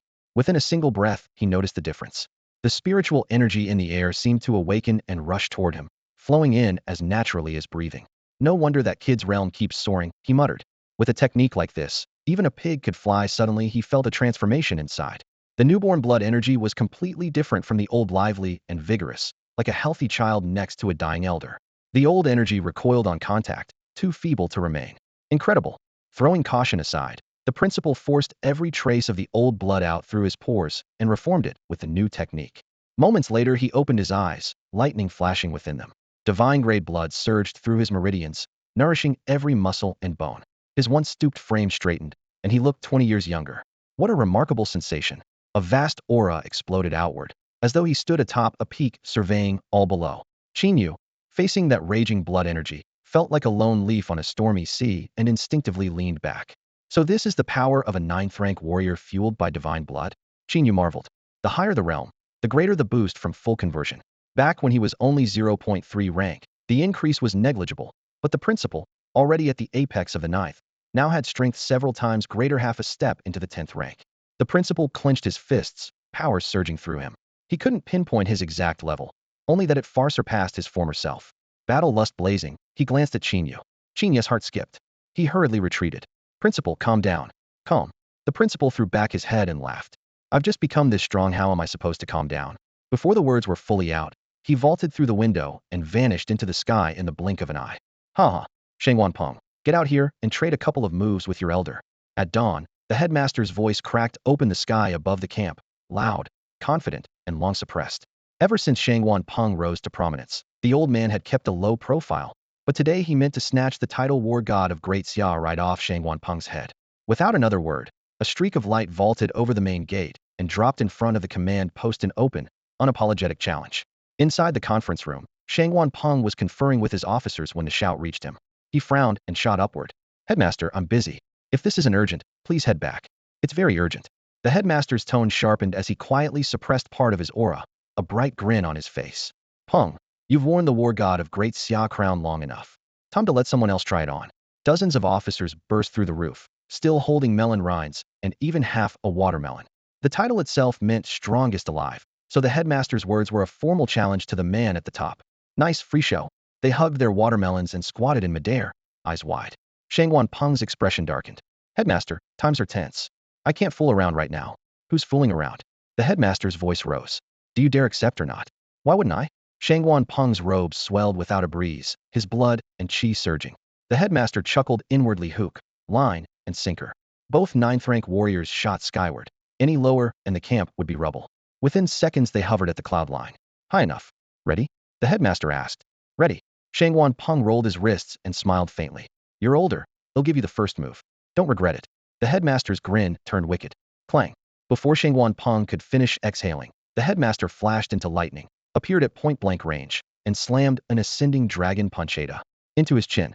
The strike was so fast it left no afterimage. Rocketing backward, Shangwan Peng curled to bleed off the force, but the headmaster didn't follow. He hovered, intent on overwhelming him. Had to enjoy this before Shangwan Peng mastered that god-tier breathing art. Stabilized, Shangwan Peng opened his mouth to ask about the sudden speed boost, but the headmaster vanished again. Damn. Shangwan Peng whipped a fist behind him, catching only an afterimage. Too slow. The real headmaster whispered at his ear, grinning. Have another ascending dragon punch. Same spot. Same force. Shangwan Peng shot upward another dozen meters. Before he could steady himself, a mocking voice floated above. Down you go. Bang. A boot met his face, kicking him right back down. Heh. Ascending dragon punch. Down you go. Ascending dragon punch. Down. Bang. Bang. Bang. Bang. Fists and feet drummed in rapid-fire cadence, turning Shangwan Peng into a yo-yo. Below, the officers stared, watermelons slipping from numb fingers. They'd imagined a clash of 9th-rank titans would unleash hurricanes, lightning, and explosions of spiritual energy blades flashing, the sky torn apart. Instead, the headmaster simply flickered around while Shangwan Peng bounced up and down, the only soundtrack a rhythmic series of thuds echoing through the clouds. Are we sure this is a duel? One officer muttered, and not the headmaster playing airplane with him? Under the principal's overwhelming assault, Shangwan Peng had no choice but to go all out. Lightning exploded inside him, and a pair of azure thunder wings nearly 6 meters across unfurled from his back. In an instant, thunderclouds billowed, lightning cracked, and a storm descended. Tens of thousands of fine arcs streaked across the sky as he drew the world's lightning into his chi and blood. Pale blue bolts whipped about, blanketing the heavens in a heartbeat. With the sky saturated, even the principal's speed left no room to dodge. As expected, the headmaster's continuous control was forcibly broken. Seizing the moment, Shangwan Peng beat his thunder wings and pulled away. Yet as he retreated at full speed, the principal vanished from sight. Where had he gone? A bead of cold sweat slid down his temple. Since reaching Tier 9, he had never faced such a suffocating fight. Despite his explosive power, he could not even brush the edge of his opponent's robe, his fists forever punching empty air. Pale arcs wound around him, fully awakening the surrounding electric elements. His strongest scouting art, a web of lightning that would flag any life form the instant it entered, mosquito or man alike. The moment the net snapped into place, he fixed the principal's position, barked a low shout, spun, and drew back his fist. The blow fell like a meteor, making heaven and earth pale starfall. Its terror lay not in raw damage but in its passive effect, inevitability. Once locked on, a massive pull shackled the target, and anyone at the same level had no hope of breaking free. No matter how fast, speed alone could not win this exchange. Confronted with this world-shattering punch, the principal merely raised a hand, yawned, tossed his empty lemon tea bottle behind him, and let his withered palm float up to meet it. Boom. When the two titans finally collided head-on, their chi and blood surged out at the speed of sound, followed by a tidal shockwave. The clouds high above were punched through, leaving a perfect circular hole. Down in the military camp, the 8th rank officers shouted, "Defense now?" They dropped their half-eaten watermelon and raised a shield of chi that covered the entire base. The howling wind cut their ears, and the ground shook. Outside the camp, yellow sand spiraled dozens of meters high, blotting out the soonest sudden apocalypse that showcased the true lethality of Tier 9 warriors. Cold sweat drenched the officers. Even the skies would be unsafe next time they had to push battles of this caliber into uninhabited zones. When the shockwave faded, everyone looked up, eager to see the victor. The scene froze them where they stood, making them doubt their own eyes. Shangguan Peng had held back, believing that in a mere spar the headmaster could no longer remain so nonchalant. Yet when fist met palm, it was as though he had struck an immovable mountain. Even 10 times his strength would not have budged it. How was that possible? The next instant, an enormous backlash blasted Shangguan Peng hundreds of meters away. All they saw was the principal standing motionless while Shangguan Peng, the one who attacked, was sent hurtling backward. Is the principal cheating? This doesn't look like two fighters of the same level, more like a 9th rank warrior crushing an 8th rank. Someone in the crowd blurted out the thought on everyone's mind. The two combatants were no longer in the same realm. High above, wind roared. Rubbing his aching arms, Shangguan Peng waved weakly. I'm done. I can't win at all. Haha. The principal laughed midair like a triumphant child. From today on, I am the war god of Great Xia. Peng, let me hear you say Lord War God. Shangguan Peng frowned, but the principal planted his hands on his hips and added a hint of menace. If you don't say it, I won't tell you why I'm so strong. Lord War God. The words slipped out before Shangguan Peng could stop them. Excellent. The principal nodded in satisfaction. I'm this powerful because I broke through again into an entirely new realm. Shangguan Peng's eyes widened. He had suspected as much, yet it still sounded impossible. How? 1,000 years ago our ancestors concluded that 9th rank was humanity's ceiling. They said going further was impossible. I've been at 9th rank for 10 years, the principal said, gaze distant. I tried countless methods, but whenever I pushed forward, an unseen force shoved me back like a lock overhead, keeping us out of that new world. That's exactly what it feels like, Shangguan Peng agreed. He too had smashed into that wall countless times. There really is a lock, capping humanity, the principal said. Then how did you break through? Shangguan Peng pressed. I found a fragment of the key, the principal replied calmly. Through that fragment I could draw in a strand of foreign power. I call the new realm half-step 10th rank. The key is? Shangguan Peng's eyes shone with longing. Come to Imperial Capital University with me, and he'll explain it all. With a sweep of his sleeve, the principal descended. On the way, the principal recounted everything. At the university's conference room, Shangguan Peng ignored everything else and dove straight for the page labeled Divine Grade Breathing Art Introductory Chapter. Moments later his chi and blood surged like a tide, his aura climbing rapidly. Clenching his fists, he gasped, amazing. My power has soared, and my realm rose with it. Thus the second half-step 10th rank warrior in human history was born. The principal and Shangguan Peng had doubled their strength, but the onlookers gained little. Their stagnation lay in personal talent and accumulation, whereas the two 9th rank elites were blocked only by the human limit. Once they obtained the divinity-infused chi and blood produced by the divine grade breathing art, reaching half-step 10th rank came naturally. For everyone else, the art merely refined their chi and blood. It couldn't shatter their bottlenecks. 9th rank is the summit of mortals. 10th rank belongs to gods. The godly chi and blood from the divine grade breathing art gives mortals a trace of divinity. Two peak 9th rank warriors could therefore cross into half-step 10th rank easily. Yet half-step is still a mortal level, much like a half-immortal remains worlds apart from a true immortal. Principal, try burning your chi and blood while running the breathing art, Qin Yu suddenly suggested. See if you can replenish it instantly. The principal tried it once, then shook his head. No good. If we could consume and replenish at the same time, we'd have a perpetual motion machine. Shangguan Peng joked. If that really worked, alchemists making recovery pills would be out of business. Qin Yu's heart skipped a beat. Could do exactly that. Was it because of the system? How much do you want for this breathing technique? The principal asked. Qin Yu raised 3 fingers. 300 billion. No problem. The principal agreed without bargaining. Qin Yu froze. This old fox usually haggled every last cent. His mind raced. Had someone taken over the principal's body? Or was his price actually too low? With the principal's stinginess, even if Head asked for 100, the old man would have tried to knock it down to 80. Could this really be an imposter? As if reading his thoughts, the principal waved him off. Stop overthinking. The state has money now. When we find something worthwhile, it's worth paying for. Qin Yu stared, bewildered. Had he misjudged the principal all these years? Back to business, the principal said. We need to decide who'll receive the breathing technique. Hearing state secrets discussed in front of him warmed Qin Yu's heart until the principal shot him a sharp look. Why are you still standing here? Huh. Qin Yu was stunned. Go out, turn left, and file the paperwork with finance. You think you're cleared for state secrets? The principal pointed at the door. A single line flashed through Qin Yu's mind. So, does love really get betrayed? All that emerged from his mouth was a helpless pause.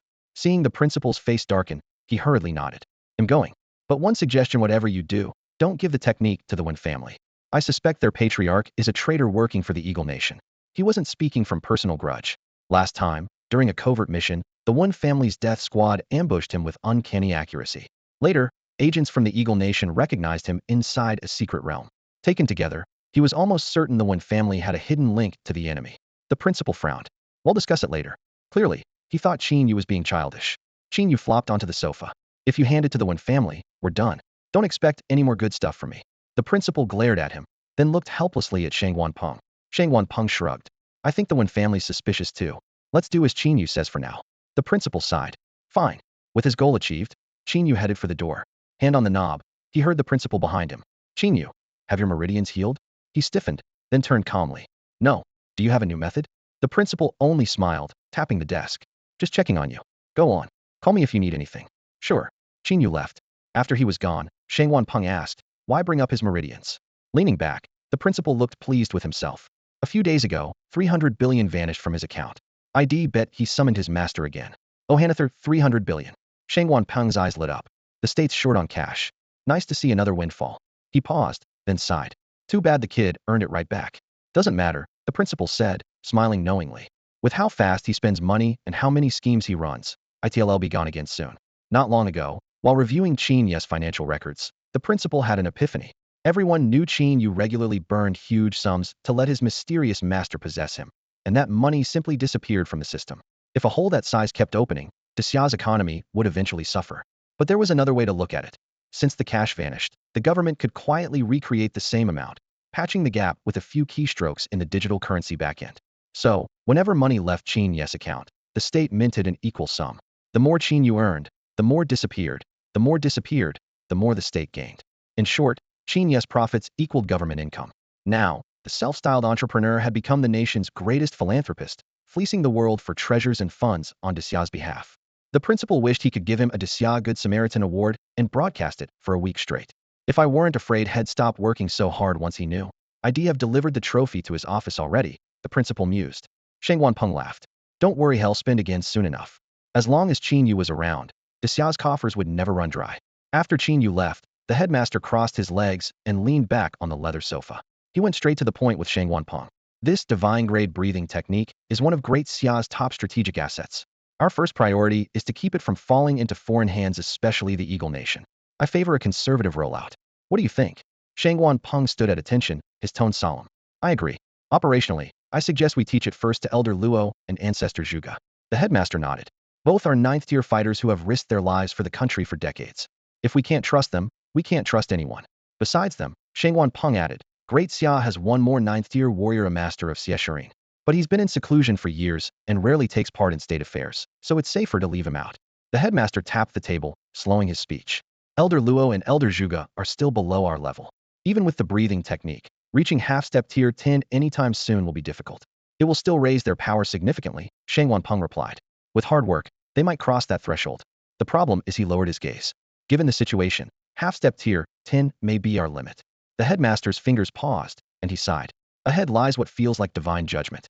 If tier 10 is a 100-meter track, we've only run 10. The other 90 separate man from God.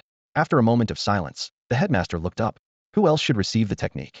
Limiting it to ninth-tier fighters alone would waste its potential. Distribute it by merit, Shang Wanpeng said decisively. Priority goes to those who have bled for Great Xia. As for the Wan, Zheng, Sun, and Ouyang clans families living off inherited prestige, can review them later. Agreed. The headmaster nodded, signaling for someone to take notes. With business settled, Shang Wanpeng suddenly grinned. There's one more pressing matter, a title, War God of Great Xia. Shouldn't we decide who gets it? Whoosh. The headmaster bolted without hesitation. Shang Wanpeng sprinted after him. Moments later, the headmaster's shriek split the air. Not the face. Ah, fight fair, kid. Show some honor. Qin Yu pushed open his front door, brimming with excitement. System, upgrade the divine grade breathing technique. 300 billion spent. Divine grade breathing technique upgraded from LV8, Down Master to LV9, Supreme. Qin Yu did the math. There seemed to be 10 levels in total. Both the breathing and healing techniques were now at level 9, only the final tier remained. But that last step required 30 trillion, roughly the GDP of 2 large cities for a year, more than all his previous spending combined. Brutal, he muttered with a wry smile. Even so, he sat down to meditate and test the new technique. Spiritual energy surged. His meridians burned and tingled as if being scoured clean, and his cultivation speed skyrocketed dozens of times over. Worth it. Qin Yu's eyes lit up. Roughly speaking, in a month he could challenge an 8th tier warrior, in another 6 months, a 9th tier. 1.5 years to reach the world's peak. And after 2.5, Qin Yu clenched his fists, heart pounding. If I train for another 2.5 years, just how strong will I be? After landing the order, Shinshin Foundry's valuation soared once again. Partnering with the military officially elevated the company into the ranks of major manufacturers, giving it the clout to stand toe-to-toe with the Zheng and Wen families. Per the military's request, 4th-tier minimalist weapons were withheld from the market and supplied to the troops first. At the morning briefing, Qin Yu opened his notebook and got straight to the point. What's our current output of 1st, 2nd, and 3rd-tier minimalist weapons? The production chief replied, output is rising steadily. The civilian market is nearly saturated, but we can still meet both retail demand and the army's order. Qin Yu nodded and made a note of approval. The processes for tiers 1 through 3 had been made public to all employees, but tier 4 remained classified, known only to a handful of core staff, so its production was still low. Qin Yu raised a hand. Pick another group of full-time workers for the tier 4 line. Speed up construction of our out-of-town branches and recruitment. For ordinary positions, headhunt directly from other large factories. Also, we need Shinshin weapon stores in every city as soon as possible to build the brand. For now, the factory's products were still sold through the Shinshin herb shop. When they displayed only a few dozen weapons a day, a single counter sufficed. With output surging, that same storefront had become cramped and unprofessional, making dedicated stores a priority. Qin Yu surveyed the table. That's all I have. Anything to add? The administration manager raised his hand. Boss, there's something we need to report. Last night an employee said someone offered 10 million for the tier 4 blueprints. Qin Yu's eyes narrowed. Had expected the Zheng and Wen families to make a move. Make it clear to everyone. As long as they're on Daxia soil, the Sun family can put any traitor behind bars for life. His tone was calm, but a chill ran through the room. Anyone tempted to sell the design can try, but consider whether you'll ever get to spend that money. The manager hastened to clarify. Our core staff are well compensated. No one wants to ruin their future. We're just worried the other side may resort to coercion. A cold glint flashed in Qin Yu's eyes. If they play by the rules, I have nothing to say. The moment they cross the line, they lose their right to exist. Report any such incident to me immediately. The temperature in the room seemed to drop. Everyone knew the boss was now an ordinary man, yet his presence still shook them to their core. Any other questions? No, sir. Good. Meeting adjourned. Back in his office, Qin Yu shut the heavy soundproof door, sat cross-legged, and began his morning cultivation. He practiced until nightfall, grabbed a quick bite, and then immersed himself in studying the array scroll. Time slipped by. In the brightly lit hall, keyboards clacked and blueprints rustled as everyone drove their tasks forward with military precision. At the array workbench, Qin Yu sat upright, his chest heaving while chi and blood surged visibly through him. Pouring his mind power into the brush, he traced stroke after stroke until each array scroll glimmered jade green. In just a few days his cultivation had soared, and at last he achieved a critical breakthrough: the level 8 array scroll, its crystal runes sparking like tiny arcs beneath the lights. Meanwhile, repeated attempts by the Zheng and Wen clans to bribe lab employees had failed, their entire spy network uprooted. Forced to lie low, they rushed to form an ultralight weapons task force, dumping every resource into designing and mass-producing level 4 weapons. Even so, Qin Yu's team flourished. Busy yet unflustered, everyone knew exactly what to do and simply awaited large-scale results. The tranquil scene around Qin Yu contrasted sharply with the grim news abroad. After Moj was obliterated by artillery, the Eagle Nation's scythe never stopped. Within 5 days its northern neighbor, Canada, surrendered outright, giving the Eagle Nation control of an entire continent. War then spread like wildfire. Almost daily a country was wiped out or swore allegiance, and smaller nations vanished before they could even call for help. South America was hit first. Puppet governments that had capitulated were handed rifles and ordered to assault their resisting neighbors. The defenders, worn thin, ended up gutting one another while the Eagle Nation claimed the spoils. Beast tides tore gaps in city walls, mutants flooded the streets, and every refuge echoed with frantic cries. Refugees scattered blindly, most ending as food in a monster's belly. Ironically, the Eagle Nation conquered the continent without committing a single conventional division. Only a handful of states now clung to life in the cracks. Once South America fell, the Eagle Nation would be free to reach for Dacia, the Bear Union, Sakura, Bangwa, and the rest. The spread of the divine grade breathing technique had strengthened Dacia's top tier, yet Principal Zhang, Shangwan Peng, and the other leaders remained alert. Without a true god-tier combatant, even the strongest warrior would eventually tire. People must rest. Qi and blood can be spent. Qin Yu was the lone exception. Should the Eagle Nation strike Dacia, the logical entry point was the north. In the Military Commission's emergency war room, a three-dimensional map glowed on the electronic sand table while grim-faced generals ran invasion routes again and again. The biggest threat was the world's largest beast enclave, the Siberian Beast Zone, directly bordering Dacia's northern provinces. This frozen wasteland covers 10 million square kilometers, larger than Dacia itself, and is wholly occupied by mutant beasts. No human force risks penetrating it, making it one of the planet's deadliest dead zones. Even a level 9 warrior would not survive a single day inside. Satellite imagery and scant data from forward outposts suggest the zone may hold more than 100 level 9 beasts and thousands of level 8 beasts. Since the Eagle Nation can control mutants, it will surely exploit that nest. Fortunately, the number it can tame is limited. Intelligence indicates it could field 10 to 15 level 9 beasts at most. Counting its own level 9 powerhouses and assorted defectors, a full-scale invasion would confront Dacia with more than 20 level 9 opponents simultaneously.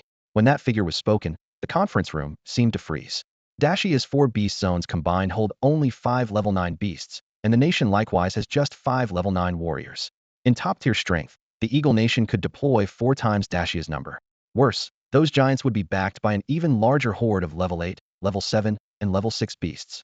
Even level 1 beasts, charging in the billions, could smash any steel defense line. Enough ants can kill an elephant. Although the odds are stacked against us, we still have a chance to win. In the war room, Shangwan Peng, the renowned war god, spoke in a deep, steady voice. The principal and I can hold off 10 9th-level beasts. Elder Luo and Ancestor Zhuge together can handle 5 more. They'll also try to persuade the Lord of Mount Tiannin to join us as Xia Xian's master and the 5th, 9th-level warrior of Great Xia. As for the remaining beasts, they'll count on all of you to delay them with the formation. Once the principal and I finish our battle, we'll reinforce you immediately. Before his words had fully settled, Shangwan Feng clenched his fist and exclaimed, War God, give me 1 more month, and I might break through to the 9th level. Shangwan Feng was already at the peak of the 8th level, and the divine breathing technique had given him a glimpse of the next realm. Excellent. That would give Great Xia another pillar of strength. Shangwan Peng nodded, though he sighed inwardly. Reaching the 9th level depended on a mysterious flash of insight, not raw talent. 8th level warriors filled every major clan, yet only 5 people had reached the 9th level in the past century. Breaking through within a month was nearly impossible, but he encouraged the young man anyway. After a brief silence, a staff officer spoke up. We can't focus solely on the north. Given the situation, the Sakura Nation and the Stick Nation will likely surrender and help attack us. We need coastal defenses as well. Curse the Sakura Nation. Another officer shouted, slamming the table. Don't they realize that even if they surrender, they'll just be cannon fodder for the Eagle Nation? It's ordinary citizens who become cannon fodder, someone replied coldly. The decision-makers won't be on the front line. A general's eyes suddenly lit up. Why don't we take the initiative? Detonate that volcano and wipe the Sakura Nation off the map. I'm in favor. Agreed. Voices rose in unison. If the volcano erupts, the Sakura Nation will have its own crisis and won't threaten us. If the Eagle Nation intervenes, they'll have to divert forces. 2 birds with 1 stone. Shangwan Peng made the call. Approved. If Great Xia didn't need me here, I'd go blow it up myself. Shangwan Ouyang Tian, take the necessary weapons and equipment and carry out the mission. Yes, sir. The 2 men's eyes gleamed with excitement. But before you trigger the volcano, Shangwan Peng warned, we must have ironclad proof that the Sakura Nation has betrayed humanity. We will not strike a friendly force. Understood. He raised his hand for silence. Our main task remains the construction of the defensive formation. Secure enough spirit stones and be ready to fight at any moment. Roger. At the same time, inside Star Weapon Corporation. Boss, we've finished the entire military order for level 4 minimalist weapons. Should we start the commercial launch? Qin Yu stood by the floor-to-ceiling window, gazing over the factory complex. Stick to the plan, he said without hesitation. Begin the marketing campaign. The rollout schedule had been prepared long ago, but the huge military contract and limited capacity forced a delay. Now that the backlog was cleared, the plan was back on track. For Qin Yu, this was the first move against the Zheng and Wen families, and it would deliver a second, seismic shock to the weapons market. That's all for today. Thank you so much for watching. I hope you guys enjoyed. If you wish to have another part of this recap, please give us at least 1,000 likes. Please don't forget to comment and subscribe to our channel for more content like this. Until next time.